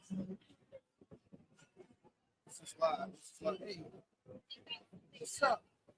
It is currently 8 o'clock. It's 8 o'clock. It's late right here. It's 8 o'clock on the dot in our drop top. Cruising the street. Hey, Chris, let's make sure the thing's still going. We have so many pretty geek women around here. Yeah. Yeah. Ladies and gentlemen, it's 3 Black Geeks. And we're just like, we're doing what we do best, talking like a motherfucker. Chris, what's up, man? Lost my voice. Yeah, I know. We all did. I lost my voice. What's up, nigga? Hey, shit. I'm happy to be here with y'all, man. Yeah, it's fun. You know, it's evening. It's 8 o'clock. Everybody about to get some food and go buck wild. Buck wild for some taking their children home. Some niggas already go to bed. Oh, there was a lady at the cosplay contest that literally was like, her child walked across the stage, and then as soon as the children's cosplay was over, she's like, all right, time to go to bed. We're out. Like around 11 o'clock with my son, I was just like, look, my knees and my legs, I'm like, look. And plus, on top of it, and the best way to go ahead and get out of here is because he's only 12. So all the shit that he couldn't do, it was right around the time when it was all right, man, we're going home. I'm tired. That's why I'm personally scared. Next year, actually this year, I'm going to be working my sons with 3 Black Geeks at OzzyOz this year. I'm putting that press badge on them and telling them little niggas, it's time. You want to be your daddy. It's time to be your daddy. Like the same let them niggas work for what they want. My son literally was begging me, like, yo, when we going to BlerDCon? When we going? Nigga, you realize how much these tickets cost? I got a question. Does he just want to have fun here? He wants to do everything, and my thing is this. On Friday, I let him do whatever the fuck he wants. If he wants to go out there, he want to go ahead and go on the panels, he want to go the video game, because he went to the Smash Brothers tournament yesterday. Got his ass mollywop, but I mean, hey, he got the experience. I mean, hey, he built character over that shit. See, this is why I don't have kids, because if I had a son and he got his ass whooped in the Smash Brothers competition, you're not coming home. No. Like, yeah. Walking home. No. It's not even walking home. It's you're jogging in front of the car like Little Mac from fucking Punch Out. We're gonna make you better, little nigga. No. You good there, because this is what I do. For my sons, I got them to fight games very early. And I have a very good rule. When it comes to third strike and Alpha 3, I get to wreck your shit. Any other game, you're fine. Any other game, you're fine. I'm gonna do the little you beat. Second, I'm gonna let you cheat and beat my ass. Third strike, Alpha 3, no. Your team pushed it. And you know what that cost them? To be in tournaments at age 10. Both. That's why. I can't do no. So fun. I'm gonna teach these little big drills like basketball. White behavior. She was like, stop yelling at him like that. But with Street Fighter, I can go and act like Joe Jackson. And it works. So yes, little back, little nigga. That's how you act. My dad started me off with fucking mad. Like to go ahead and he can start whooping my ass. I can't post the him. He just whoop my ass. Then I played him on second. Nigga, Eddie was the fucking Eddie Gordo. It was a wrap. Pops only could beat me in football. Tecmo Bowl and that was it. See, my father ain't know shit about video games, so he was a whack nigga. He would make me put it to the hardest settings and then try to give me commentary on what my football strategy should be. And it's like, oh, you got to run the ball. Now you got to play action. Your stupid ass ain't play action. That's why you losing. It's like, nigga, but you don't even know nothing. You ain't played a video game in your life. No. Hey, what's his name? Fucking Tecmo Bowl with Bo Jackson. Literally just that shit was crazy, man, back then. No, like the CB actually did Mortal Kombat. It was Mortal Kombat 4. That's that's when I really spazzed out on his ass. Like, I not only was I whipping his ass, I was whipping his friend's ass, my cousin's ass, and all that. I was like, all right. Then I started fucking playing Trey and because I thought that I could just go ahead and beat him because I beat everybody else. Nope. Now, my dad could only beat me in football because he had all adults have that edge over children. And this is what I tell you, Saturday night, man, these kids are orphans. Understand? They're kids. What's wrong? Want to share my word down? Silver is dead.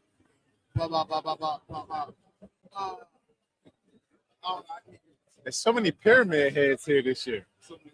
Pyramid heads here. They said there's so many women cosplaying as pyramid head this year. That shit is crazy. Who's asking? Huh? Who's asking for that? I don't know, but I like it. Are you? I didn't ask for it. Come on, man. Pyramid head, titties. Come on. Pyramid head, titties. Okay, it's not. Oh, we go. Come on, pyramid head. It's been like 10 pyramid heads this whole. It's been crazy. I mean, they all been like in bikini bottoms too. Yes. And it's just like you are conjuring some feelings that I didn't know I had, ma'am. But I like it. Is it a blood? Is it a blood theme? Just the blood? Like, oh my God, look, I have distressed skin. So I gotta ask y'all, did y'all see the Lady Justice Laura Crawl today? With the pyramid titties? Are you talking about the big girl? Oh yeah, she had PS1. Are you talking about? Yeah.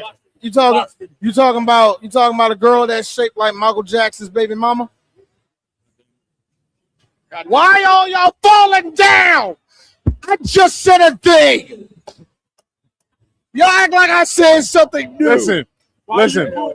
So I got here a little late today, and then I parked my car and I was walking over, and I saw her walking back to the Hilton, and I was just like, man, she got the Laura Carl box titties, but also she built like something that I don't really like. I don't. So I'm sorry, everybody, but like that's not my thing. Please don't cancel me. And look, man, look. Vending machines are beautiful. Stop putting your heads down. There's category. I'm here. For I'm here. all I'm with women. you. I'm with you. That's hilarious. They're all category. Look, go on the hub. Go on the hub. There's categories for all of them. And they're all popular. I'm about to say, I mean, you're absolutely right. X videos is broken down into categories, so it is what it is. There's a level of the specified X videos. Hey, we all have our thing. Hey. We all have our thing. Since we're in debauchery territory, spank bang is like. No, it's not. It is ghetto trash. And I'm tired of you niggas. They don't organize they don't organize the stars. They don't have the right videos. Come on, nigga. Come on, nigga. You know they don't.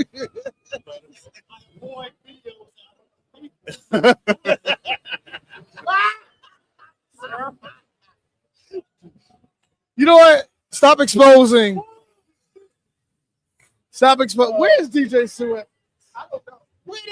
Where are you at for this part of the conversation? He's like, no, I'm gonna let y'all niggas cook. No, bring your monkey ass over here. Now watch this. Watch this. Hey, DJ Sue. Speak. You call me over here. What is it? What's the best place? What's the best place? Baby Bop. What's the best? What's the best site? What's the best site?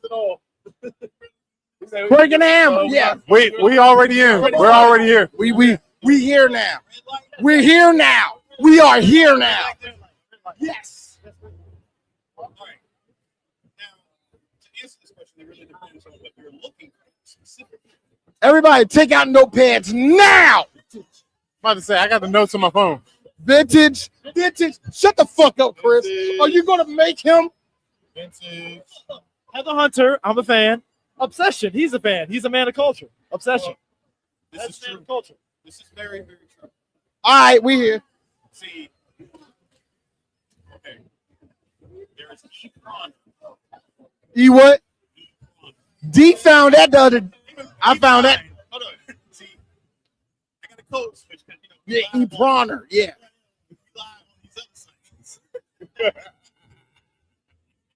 Listen, we made a 7-day ban for a silhouette. We show it wasn't even a side of a boob. Live on air, it was like, hey guys, we're going on YouTube. No, we had. It was a. So that's the thing. That's the funny part about that is like YouTube. You got away with it on YouTube, but let you put some music on YouTube, and that shit is getting nuked. They put us in the headlock all the time for that shit, man. E-Bronner.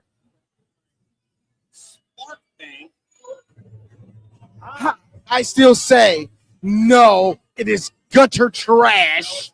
Yes, it is. Johnny Cochran over here.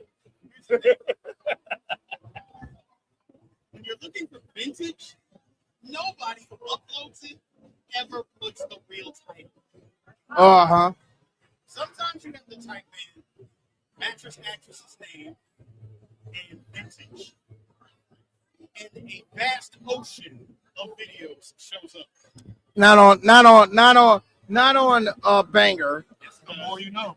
Right. Not on Banger. And also, depending on where your locale is, sometimes you might get smacked with that, hey, age verification. Take a picture of yourself on your ID. No chance. Immediately exit out. Well, I mean, like, yo, the fact. Okay, so the fact that a certain site that is super popular started doing that, and everybody's like, sites. No, but one in particular that is of the fans, so to speak. Yeah, of the fans, so to speak. Apparently they added age verification, and it was dead in the water at that point. Rhymes with lonely. Yes, I stick to the. See, I don't even know how to say the website that I say. To the rivers and the lakes that you used to. Blue. That's all I'm gonna say. The site is blue, and the other one is doom. So I can give you guys another one. And I would say this is kind of an underrated source. The icon is orange and white and rhymes with credit. I mean, it is a very degenerate spot. Listen, if you type in the right type of you type in the right type of prompts on this site, all right, and you find everything that you need. We're talking to somebody who has spent a number of years with the lowlifes of the internet. Listen, not 4chan? No. Come on.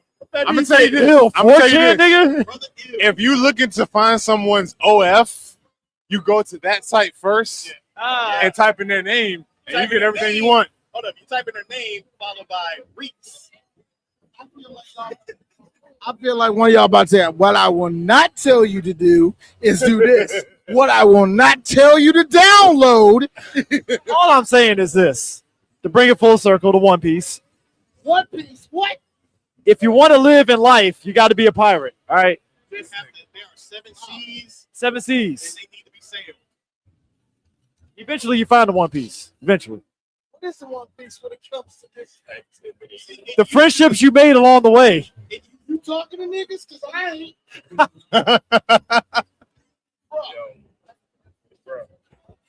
No, real story. Me and this one, right? Young, 2 bachelors, 21 years old. We decided to go inside of a store. These white men tried to sit and have a conversation with us while we both got a stack. But look, while we got Obsession's booty hanging in our face, we're like, hey, bro, we got somewhere to go. And y'all talking. Get up. The look on Harris's face, you laughing, nigga. I'll be like, if you don't get the fuck away from me, dude, like, go. Yeah. So, yeah, did you see that one scene? That's where your life is at. Sir. That's why I say I'm not talking. I'm not talking to no one. Look me in the eye. You got place to be. You ain't about to look me in the eye and say, so in that cut scene, did you see how I just rotated or something? Walk away from me. Nah, the worst one. Hey, all right. You remember that scene after they were done? It was still on her face, right? And she did like, dog, I don't. The windows are blacked out. This is not the time to play. So there used to be a certain, let's say, adult store in Beltsville off of Route 1. Chris knows what I'm talking about. That was one. Okay. For the, no, you got it. No.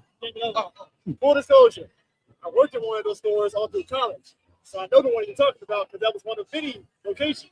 This I know that store because I knew a nigga that got jumped in that store.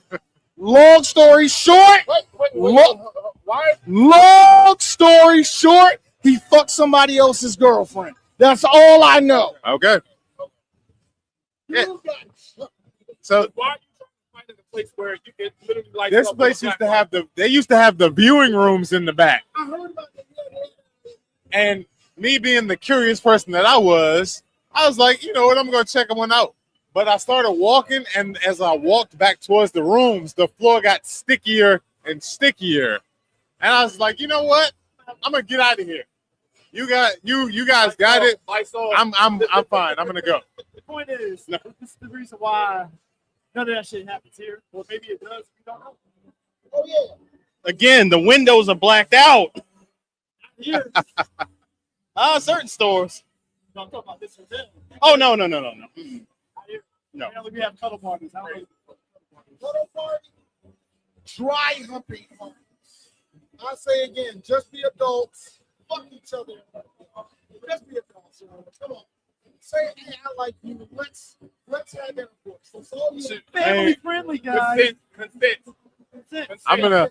That's why I say, hey, I like you. You like me. Let's try not to make a baby. That's all you have to do. I'm gonna tell you this. Listen, my pullout game is strong. Look, I got a vasectomy, so I'm good. I'm married. And by I'm married, and by the rules of being married, I'm allowed to say I cannot. The game. You gotta have that. You gotta have that Madden 05 Mike Vick vision. Yeah. For you to claim that your game is like 100%, your vision gotta be like that. I like that. No. So, like all sides. So if you talking about the vision cone, my shit is on the Peyton Manning from that game. The whole field. The whole field. It was this. Yeah. It was.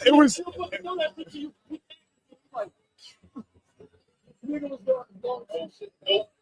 Look here. That's why I got the game while I could. That was my birthday gift to myself. Fuck all that. I'm too old for this shit. I'm 40 years old. What the fuck do I look like as a 40-year-old with a little ass face? I got 20 years of my job right now. And I'm getting ready to fuck. No. I'm saying this. I'm 42. I may or may not have kids. No, where is the if I have another baby, the window is closing. Oh yes, the window is closing. I'm telling you this. We about to tell you. You are past 40. Yeah. The window is closing. I'm gonna tell you like this, bro. I don't think you're gonna be that 50-year-old dude with a baby that's running around. You are not Al Pacino, bro. Stop this shit. It's not about that. Stop that shit. No, nigga. I'm telling you, I'm 42 right now. By the time that kid is 18 years old, we gonna be fucking what? 62? 60? No, you don't want that. You talking about a high schooler? Fresh out the second year in college, and you want to be 60? 20-year-old? Hey, Chris. Nigga, you crazy? Hey, Chris. I'm telling you, the next kid that I have, that motherfucker's gonna be Jesus. Okay? No. Hell no. It's gonna be the immaculate conception. It's just not happening. Hell no. I can tell you this. I'll put it to you this way. My third child, I was like, oh, I guess birth control does work. That's how that happened. That's how that happened for me. I don't want you to be that person. like shit. So it's not. It's How many kids you got? How many kids you got? 0. Yeah, that what's his name? 3 o'clock in the morning. Shit happened. And you gonna be here that 6 times a week? And yo, You like, oh, nigga. And Chris, you got long legs, so you're gonna be hitting everything. You may be busting your shit on everything, stepping on Legos. You know Hey. what? You be better off doing anything. And I say this on the side. You better off adopting a 3-year-old right now. And his thing, I have nothing against that. My brothers are adopted. I love them. I love them more than anything. I'm talking about a baby, my nigga, a newborn. Hold on. 42. And 42. And hold on, you're not saying the important part. There's going to be a time. There's going to be a time where that baby, that thing is going to look at you years later. It's going to be between 7 and like 15. They're going to do something, and you're going to be like, that little bastard look just like me too. Motherfucker, it's going to fuck with your head. John, it's actually the Boy. John Tiffany where he's just staring off like. You ever see that? You ever see that meme where they said, "I'm my own worst enemy"? It's like a dude stand there, and it's like the same dude without it with a gun. Yeah, that's how it is feeling when your kid says or does a thing that you do. All right, remember in God of War, where they showed Atreus and he kept on saying, "Yeah, whatever." That was throwing back in Kratos' face because that's his attitude, throwing back in his face, nigga. Do you know how that fucks you up when you having a bad day and you told that little bastard to take his ass upstairs? The worst fucking villain in the world. And I mean, you laugh at it later on. That same bullshit that you was trying with right before she got pregnant, and he pulls that same shit off on you when he's 12. Oh yeah, reality. Snap back to reality. The whole thing goes gravity. So enough about babies and wedlock. Let's get. Speaking of which, we gotta talk about this one because fuck it, why not? It's well now, though. People get dumped for 30 years, just taking money. It's always people. That plane ride from whatever that is, just like, Get her back blown out. There's several plane rides where she was fucking her assistant. There wasn't like. First off, the fact that this bitch got a government position when she wrote about killing a puppy in a book. That is Eris's favorite factoid about her. Her shooting that puppy in the face is one of the funnest things for. Michael Vick got a bid in fucking jail. Right. He That's went to what I'm saying. Leavenworth. This nigga lost $100 million because his cousins couldn't keep their mouth shut. Meanwhile, this bitch confessed about it in a book, and it's like government promotion. However, confessed about it in the book, yes. Asked her about it in person, she has no idea what you're talking about. You know what that is, right? That's OJ. That's OJ. You know what sound like it? If I did do it, I would have did it like this. Hey. See, it's worse. She can't even be bothered to do that. Instead, she would just look at me. She'll look at you and just go, "Oh, you're crazy," and keep it pushing. Yo, OJ talked about it. You said this. These are your words. However, I don't know what you're talking about. The person that she's saying you're crazy to was asking you a yes or a no question, and that's your response. Bro, What are listen, I need to go to her and the Pam Bondi school of avoiding questions. Like, you ask me a direct question, and I'm going to trail off into some shit. Pam Bondi is my girl because she sat there. The Dow. Stop laughing. The Dow, motherfucker. No, it's not. No, bitch. We talking about your agent. This is why we are not political media. I swear to God, I will be in that fucking room. Me and D would laugh our ass off. Like so it's funny that you mentioned that, right? The motherfucker that replacing Christy Noam McMullen or whatever, he challenged the Teamsters head to a fight a couple years ago. Yes. And I was just like, see, this is why I couldn't be a politician or the head of anything. Don't put me in charge of shit. Because if a nigga challenges me to a fight, oh. We already got the shirt off and everything. Oh, shit. He still want to fight with Brock Lesnar. Yeah, I will beat the shit out of Brock Lesnar right now. But he's scared of shit of her daughter. His daughter's fucking terrified. Hold on for a second. It is a lot of black people in here. If we hear the song, so because of the trauma that WWE has put us all through, I expect for 60%, 60 to 75%. If Brock Lesnar's music hit right now, they're gonna scatter and run. I'm gonna lead that other 25% I'm going right at his big white Viking ass. Like that nigga. Now, look at that nigga's calf muscles. Fuck him. I will beat his ass. Listen, Alistair Overeem gave us the key. You ain't lying, no. You right. You right. Kick this bitch in his obliques, and he's fucked. He's right. He's not lying. He's right. No, here's the thing, though. I respect your answer because you got to realize he fed his daughter nothing but horse meat all her life. I am not fucking with none of that. Okay, so I gotta go ahead and talk about our old show that we saw. We had a conversation about it was what's his name when Dwayne's daughter came into WWE. So then when we was like one of our guys in the conversation was like, yo, look up Brock Lesnar's daughter. And we was like, wait, he has a daughter? Then all of a sudden he picked up. I've never seen this nigga in my life be terrified of anything. Picture popped up. He's like, oh my God, what the fuck is that? Because that's not a person. She's not a Brock Lesnar's daughter is not a person. It's AI. I get right. Right. She's a Terminator. She's a T-1000 from the future. So my question is this. Hold on. And before you go any further, she's dating one of the No. You said she's fucking married. Oh, she married a center in the NFL. Oh yeah. So can you imagine what that baby gonna look like? That T-1000?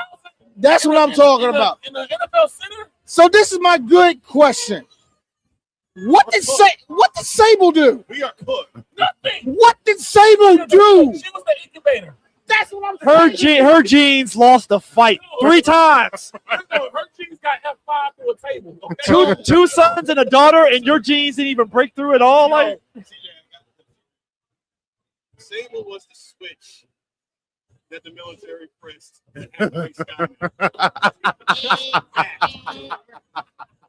Do you want Sable genes or do you want Brock genes?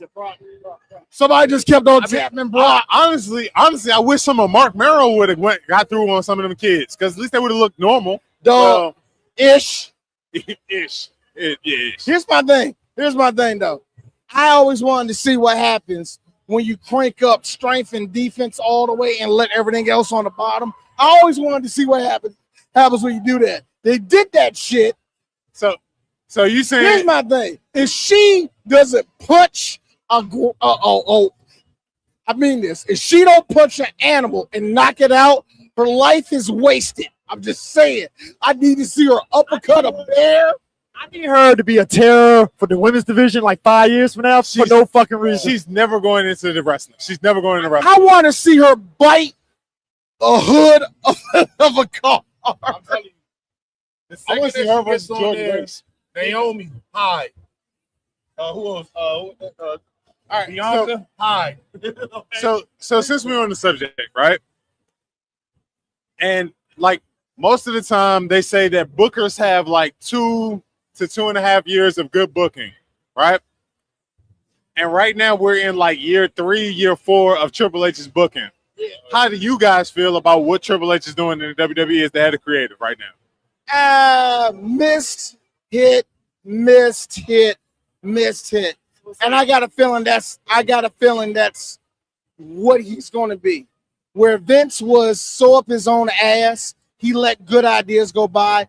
I think Triple H will be one of those dudes where like, all right, I didn't listen to nobody for a whole 2 months and look what the fuck happened. Maybe it's now time. But we don't know. I still don't know what Triple H really is. But I will say C.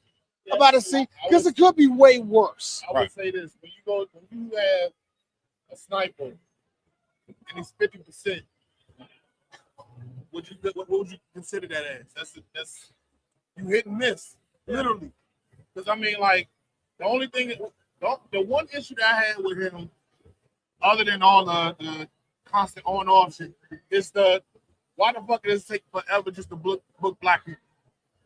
Now you have Shawn Michaels to go ahead and you have Shawn. Here's the thing. Here's the problem. Shawn Michaels, I feel that's reparations what he's doing in NXT. I also He gave you 4 top billing stars. I mean, look, I'll say this. Somebody said it, and I kind of agree with it. They feel tricked, what's his face? Carmelo? Oba. Like the groups, rock a little bit. Oh, Carmelo or Carmelo and Trick are basically rock and I can see that. I can see it. I'm like, all right, I gotta see how this goes, but I can see it. Well, I mean, they were teaming up on NXT. Then they had that falling out. It was Trick Mello game. So it's like who's up first. So That's really the issue. So CJ, I kind of agree with you on that. Like right now, I feel like there's too much top talent, but also I feel like Paul, because I'm not calling him Triple H no more, because Triple H had a heart. Right, Triple H had a heart. Paul has a pacemaker. Like I feel keep that accent for Vince. You need. No, so people ask him, Vince, you guys are weird because Vince shit on a woman's head while he was sex trafficking. Look.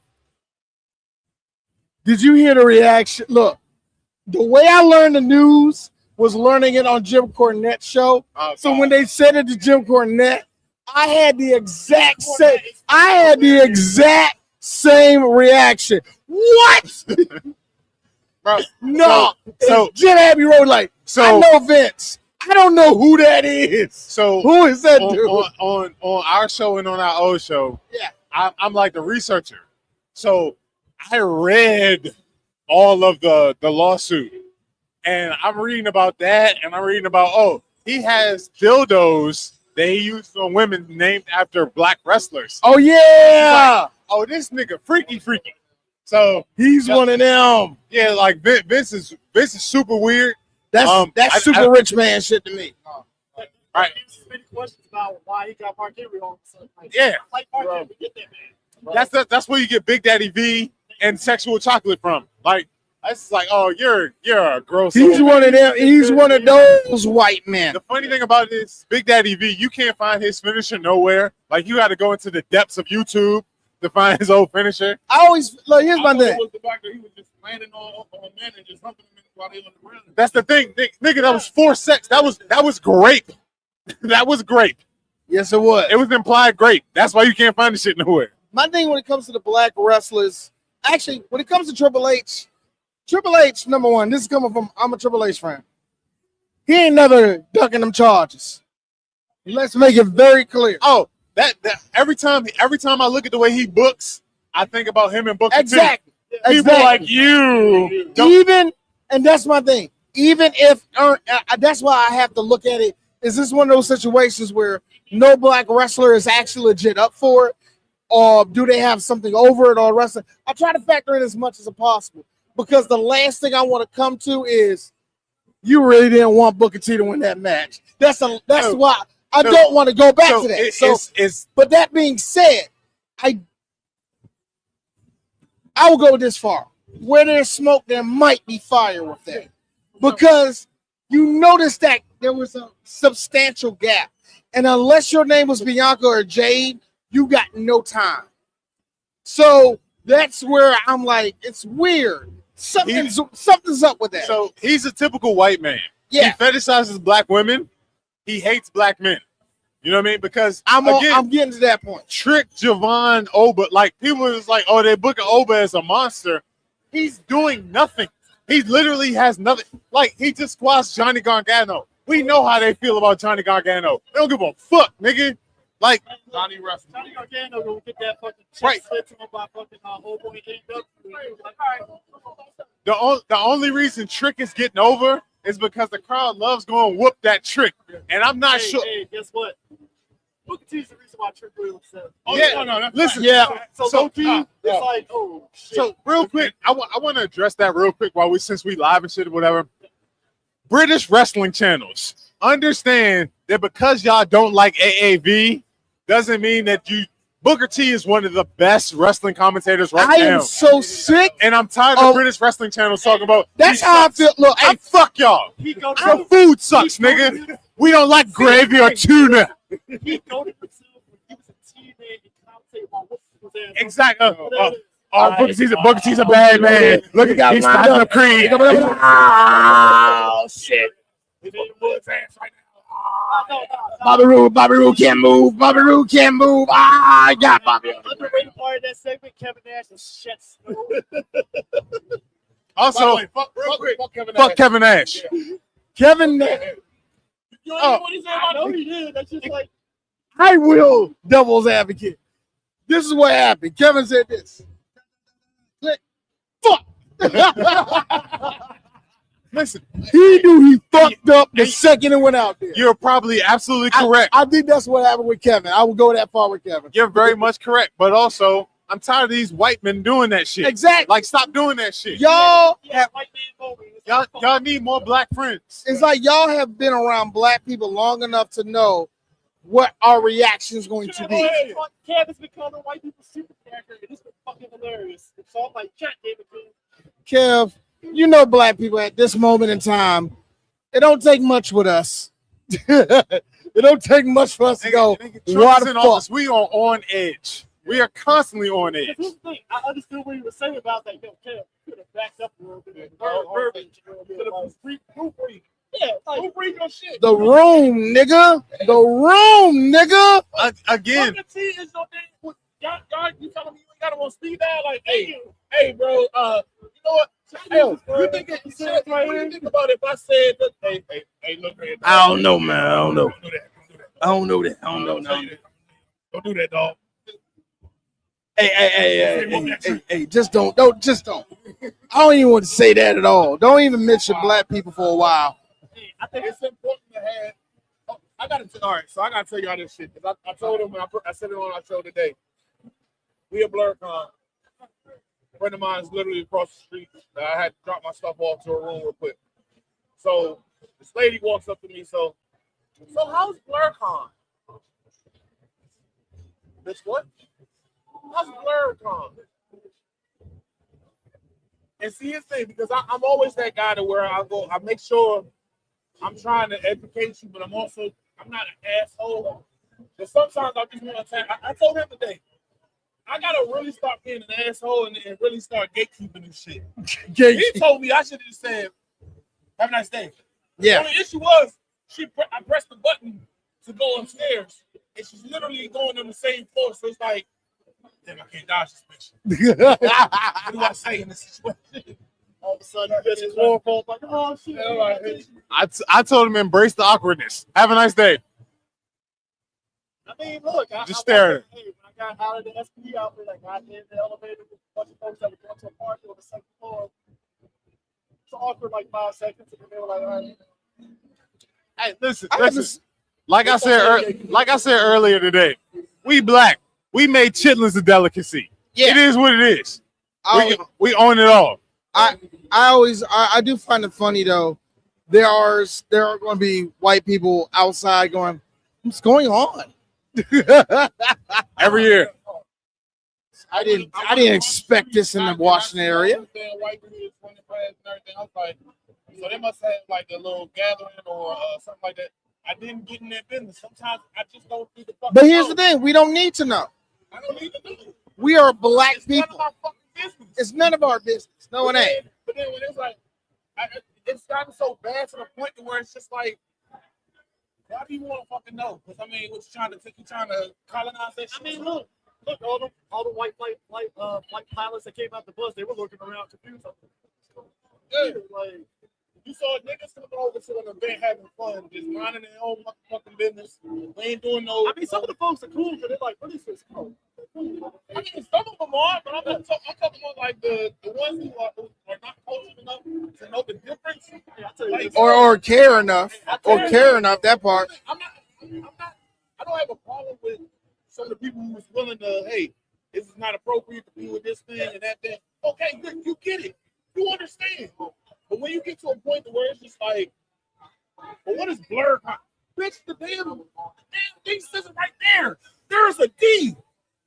How the fuck you get you, bitch? My collar says it right here. This literally says it on it. BLERD. Well, can you dumb it down for me? Could you dumb it down for me a little bit? I like how you looking at me like I didn't say that shit, nigga.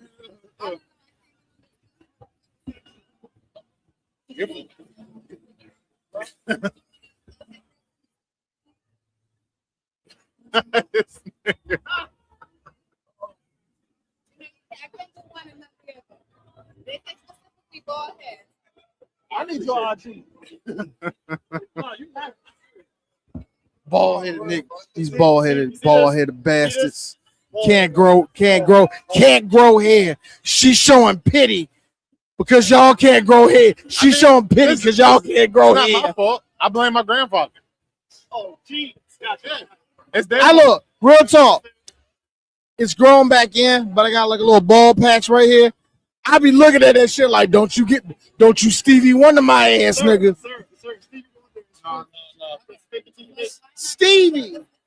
Stevie should have said no a long time ago, and he kept going. Yeah.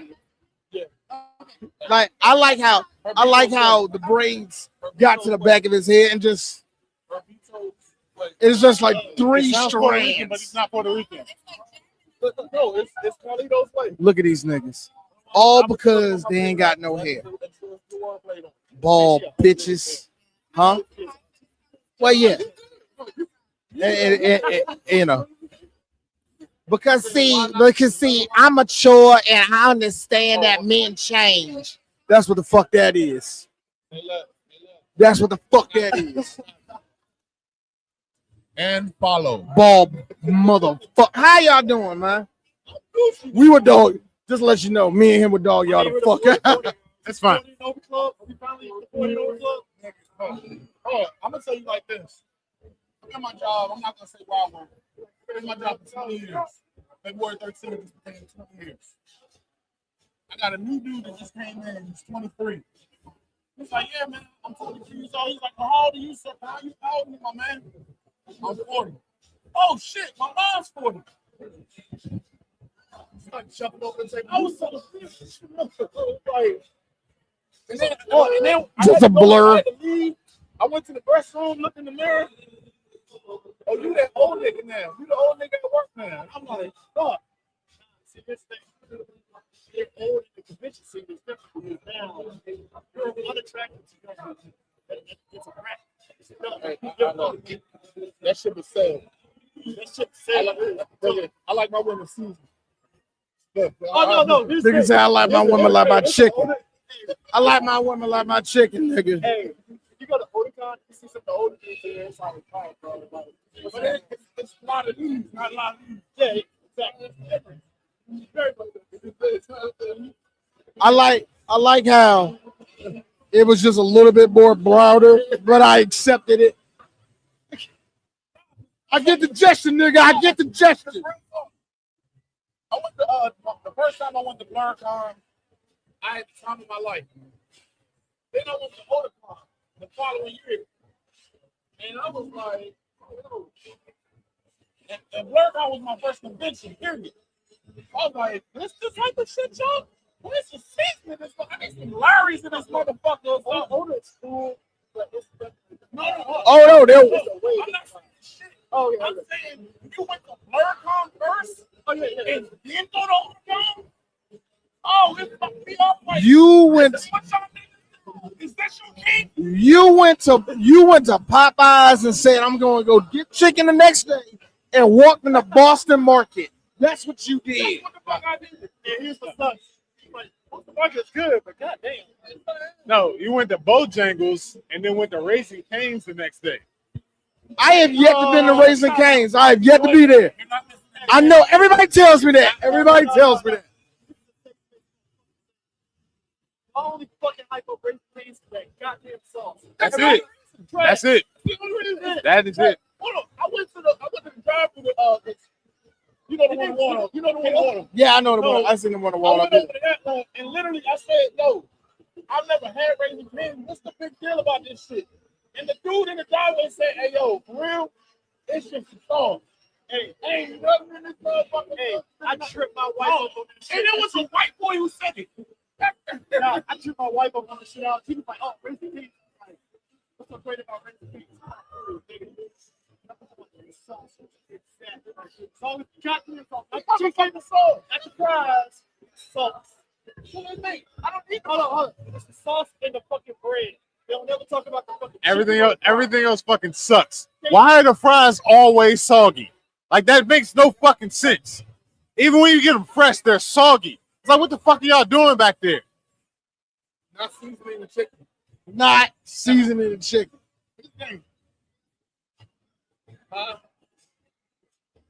What's up? What's up?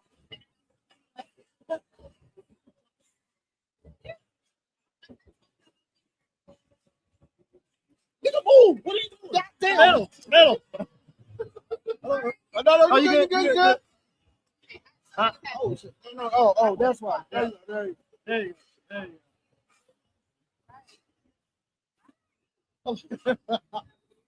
How are you today? Hi, first of all. All right, introduce yourself, man. All right. You want me to introduce myself? All right. So first of all, my name is Keisha. I'm the owner of Commersive. Commersive hosts anime and paint events, mostly in Austin. But yesterday was here. I did a panel called 3, 2, 1, Let's Paint. It was a kind of a like live painting and debate session here at BlerDCon. I've recently interviewed some big creators on my Anime and Paint Cocktail Hour podcast. So I just wanted to say what's up. Just wanted to let y'all see who I was. My friend Demetrius, he said that he wanted me to stop by here and do a live stream on here. Yeah. Yeah, I know. I came here earlier because he was like, hey, I want you to go up there and get on the live stream. So shout out to him. I interviewed him like a few weeks ago on my podcast. Real cool. Yeah. What's your name? Herb with an H. So like actually say the H. Everybody says Herb. I'm like, no, I'm not. Okay.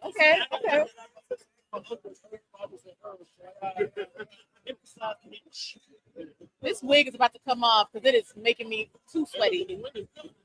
Oh, okay. Beyonce style? Amen. What's your name? Chris. Ooh, Chris is in trouble. Yeah. Yeah. So I know DreamCon would be Oh, yeah. A lot of people said that Austin isn't necessarily Black. not black friendly. Black. Like the nightlife isn't necessarily like black people ain't really there and the nightlife is that. Now, yes, it's accurate. So, like I said, I do anime and paint events. The one like huge focal point of why I even started that business is because nightlife in Austin, period, is just bland. It's just bland. I was like, man, we need a lane for the nerds, for the anime people. That's literally why I started my business. Well, I know because I know they do construction. No, I enjoyed but it doesn't even make a difference because even when it was in Austin, it wasn't even a lot of Austin people there. But I think the team, I'll say this, I know some people on the DreamCon team, and I know that they do a really good job of creating like an incubator of DreamCon so that it's kind of separate from normal Austin nightlife. So of course, no, well, so what they do is like they'll utilize Austin nightlife, but they will definitely still like they'll still curate a space based off of DreamCon Black culture. I definitely want to go on the DreamCon. Oh man, got to. DreamCon is definitely good. Since I know how hard show it is. I'm going to put that on the list. What was y'all talking about before I got on this couch? Nonsense. Nothing. You want to talk about nothing? Okay, so this is BlerdStation. So Herb, what do you do for BlerdStation? I am a guest. I am being a man working with me. We have our own show with two other co-hosts for Game of Blerds. I've heard of that. I've heard of that. Shout out to y'all. I love a link up. What do y'all like? Kind of what have been the talking points lately? Everything from blurred culture to political culture. Like we have conversations about anything you can talk about. Yeah. You know what I mean, like whatever's hot at the moment, or whatever is in the cultural zeitgeist, we're going to talk about it. You know what I mean? Like that's pretty much our show. We're irradiated about life. Yeah. You know what I mean? So we're going to talk about the shit. So whatever anybody got going on that's like in the moment, we're going to talk about it. So yeah. We talk about gaming. At times we've been on situation wrestling, comics, DC Marvel. Yeah. Today we talked Snow White. Yeah. Today we talked about the Lanterns trailer, and we also talked about how DC Comics hasn't had a mainline black character in over 1,100 days. In over what? 1,100 days. Okay, I thought you said years. I said, excuse me? No. Why did you exaggerate so seriously? Okay, no, misheard you. My bad. I won't pretend to say that my blurred identity is in comics. It's definitely not. Yeah. I got Vyrus. I'm adjacent to comments. Yeah, like what? I'm not heavy on anime. Okay. I appreciate it. I introduced my son to what's his name? Demon Slayer. He came here yesterday. It was like, okay, so the Pokemon, he literally started the first episode as soon as he got home. Okay. So, okay. So I got okay. I'm gonna talk about Demon Slayer in a moment, but your son. So we gotta pay homage. Your son heard that I wanna be the very best. There was no reason. I was 9. There was no reason for that theme song to be what it was. For what? For what? To be as much of a banger as it is. This is literally the most inspirational 80s montage song. You want better. They mixed that song with what's the name? Back that ass up to the beat. So just imagine the beat. I wanna be the very best. That don't work for me. No, do it work? I'm sure it works. Because it's back that ass up. It's just always gonna work. It's a Negro spiritual. The ancestors gonna make it work. But I just can't hear it right now. You go home. This is the instrumental on YouTube, and you see, I wanna be the very best. That's where is. You know what? I feel more inspired because those words, like I'm talking about inspired. When you hear that, gotta catch a Pokemon, and you just want to get up and make your dreams come true. Period. So yeah, no, the ass probably might, you know, ass might bounce a little higher with more precision than it did before.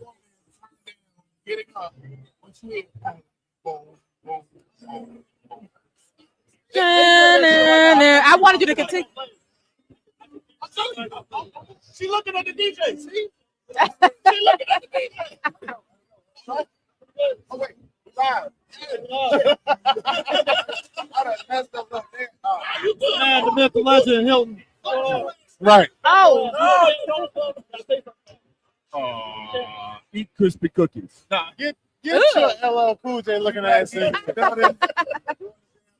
AKA Big Ellie. I know, right? I'm trying to be incognito at some shit you created. That don't work, nigga. Like you wasn't go walk by like we ain't gonna recognize you and shit. Nigga, don't you know we can see you? See you right now. Okay.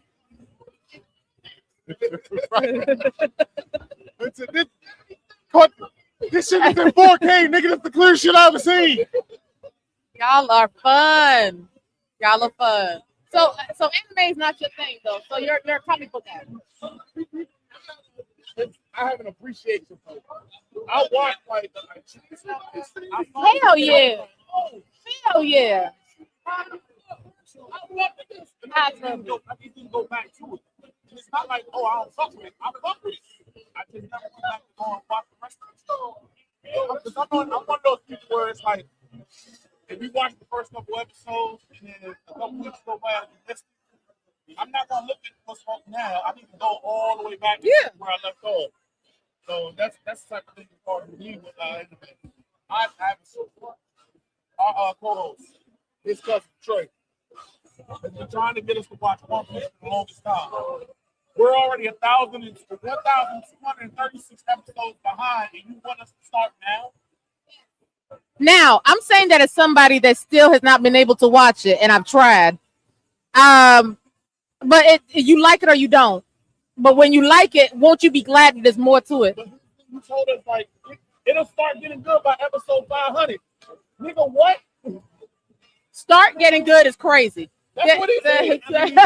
Start it. The operative word "start" is crazy. CJ is a One Piece apologist, so go ahead, let him speak.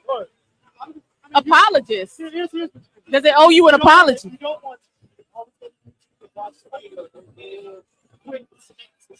But every single time I bring that up, you always be like, "Oh, you ain't original." That's what do. No, you may not be, but the other people that speak for you do. I was like, how you gonna get framed for something you didn't do on a live stream at that? Listen, Cam said it best. Shout out to hashtag Camism. Cam said it best. One Piece fans are the Jehovah's Witnesses of anime. Okay, because listen. Because no, I'm not watching that old ass animation. Right. And if I do, I'm gonna have to. It's just gonna have to be. Listen, let me get in the anime where I fit in. I love One Punch Man. I love Chainsaw Man. Yes. All that other stuff, I'm not going. I am not watching One Piece. You can kiss my ass. How dare you? You know why? How dare because I grew up watching Animaniacs and it resonates with me, nigga. That was better animation. Oh, drop the mic. Drop the mic and leave. Get your bald ass back here and answer the fuck. Okay. Oh my God. Get back over here and answer the fuck. Listen, I came back. Stop it. Don't be mean. Listen, no, I tried One Piece multiple times. And One Piece actually has a live action that I actually was able to watch all of in like 2 days. It was everything. But down like literally like 2 story arcs. I acknowledge that. But I actually like in my desire to watch One Piece and I couldn't for the longest, but because of the fact that I wanted to, I was like, maybe I should watch something else that's old. I started watching Dragon Ball Z last month. And I'm on episode 212 or some shit already. And I literally own a business. I record, I edit my own shit. I got 2 kids, 16 and 2. I don't know how I'm this far. Those are my children. I just got done with Cell. I think I'm moving into Majin Buu. Yeah.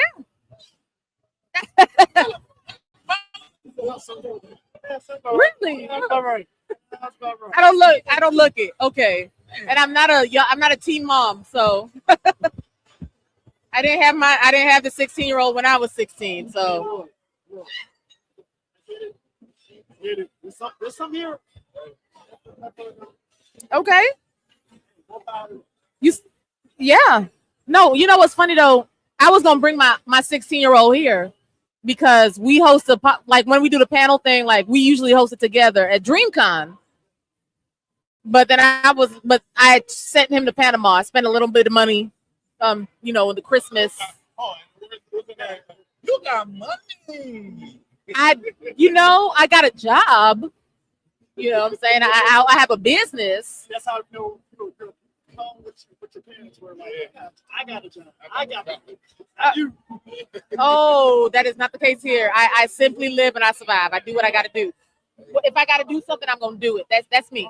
But I will DoorDash for 48 hours straight if I got to get what I need to get. Oh, no, that's not. I mean, I admire that. The shit that I want is not only do we do podcasts as far as Game of Blurs, I do a football podcast. Okay. For the Commanders. I actually got last year. I went to Atlanta to see them play. I actually I want to go ahead and start traveling to see other things. I don't want to just stagnate. I want to go ahead and travel. So I'm going to work all that overtime. I'm going to start busting my ass to go ahead and do what I want to do. And I'm not going to just be sitting out. No. I want that other shit. If I got to hustle, I got to hustle. Right. By any means If I necessary, got not to by sell any ass, means. I'm going to sell ass. You know what I mean? It just happens. Did you sell ass to get here today? Huh? Huh? No, I make 6 figures. I'm fine. Okay, that was your old ways. That was the past. Yeah, that was Okay. that was in the past. When Amen. I used to have to sell for Miss Gladys and got a. Hey, look, man, that was the theme of the pandemic. Selling ass. 2020 was like folks were like.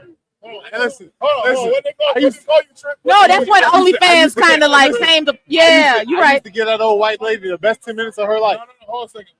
I'm sure she enjoyed it very much. I'm sure she still talks about you. Old show.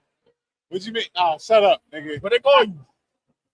Mr. 3850. That's 3850. See, I'm a little nervous. If I take more sips of this, I might ask more questions. Okay.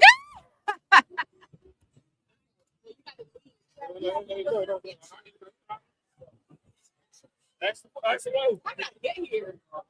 Ask away. You walk down the city. You gonna say you know? I'm gonna let the sips. I'm gonna let them marinate in my liver and my spirit. Oh, let's try this something. So. You look like Cleo Thomas. Anybody told you that? Cleo Thomas. Say Cleo Thomas. Yeah. Hector Zeroni. Is he Holes. this year? You've got to go and dig those. Nobody told you that? Hey, that's a new one, CJ. And You not heard? Why did you get quiet? Can I see it now? Can I see it? But am I right? You seen a little bit, right? You want to hear that?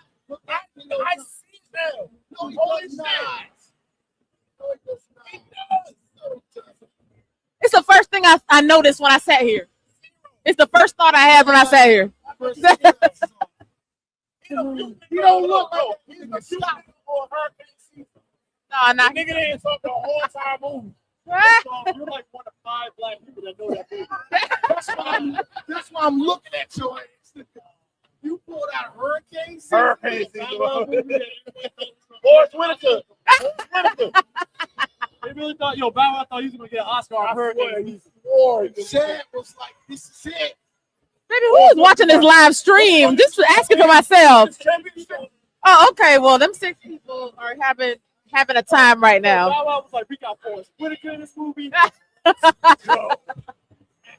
Star power, different generations. Come fuck on. We making history. DVD sales. I'm not here to compare people, but it feels like you are giving me Funkmaster Flex. Oh, no. Huh? You are giving me Funkmaster Flex. Y'all worship him. I really wish I had the looks to go with it. Y'all worship him. That was the explosion. Like that was real motherfucking balls. That's that nigga inspiration. Okay.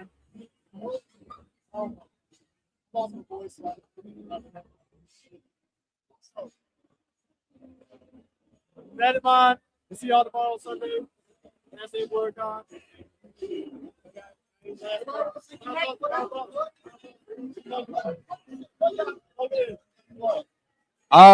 Yeah, you can catch us at Gamma Blerds on YouTube, Gamma Blerds on Instagram, Gamma Blerds on Blue Sky. I keep forgetting that we have a Blue Sky like everybody does.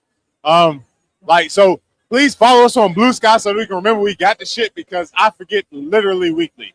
So, and if you want to follow me, it's Just Rick Williams on Instagram, Just Rick Williams on Blue Sky. You're gonna figure out where the underscores are because I'm not telling you. So there you go. My name is Big Herb. You can follow me on IG, Herbitos_way. Like the homie said, you can find us on Gamma Blerds, on YouTube, Instagram. Find us, follow, give us a like, subscribe, all that other shit. All right. Hey, so real quick, I'm gonna ask y'all: are y'all going to post this outside of the live stream, or is the live stream just for in the moment? Okay. I mean, I don't mind. I just wanted to ask. Okay. So with my last words, I wanted to ask that. Also, you can find me at Madara's Old Lady. That is MADARAS_old lady. One word. My business is called Commercive. So you can find me on YouTube at Commercive Presents. Actually, I think it's just Commercive on YouTube. Scratch that. Commercive. KEMMERSIVE. Where you can find episodes of Anime and Paint Cocktail Hour, where I speak to anime creators, especially anime creators of color. Really big on talking to the black men because I really feel like we need that guidance right now, especially in content creation. But thank you so much for having me. Yes. And you can find us on all the platforms, Freak Like Geeks, follow BlerDCon, IG. Yeah, that's it. All right. See you. Peace.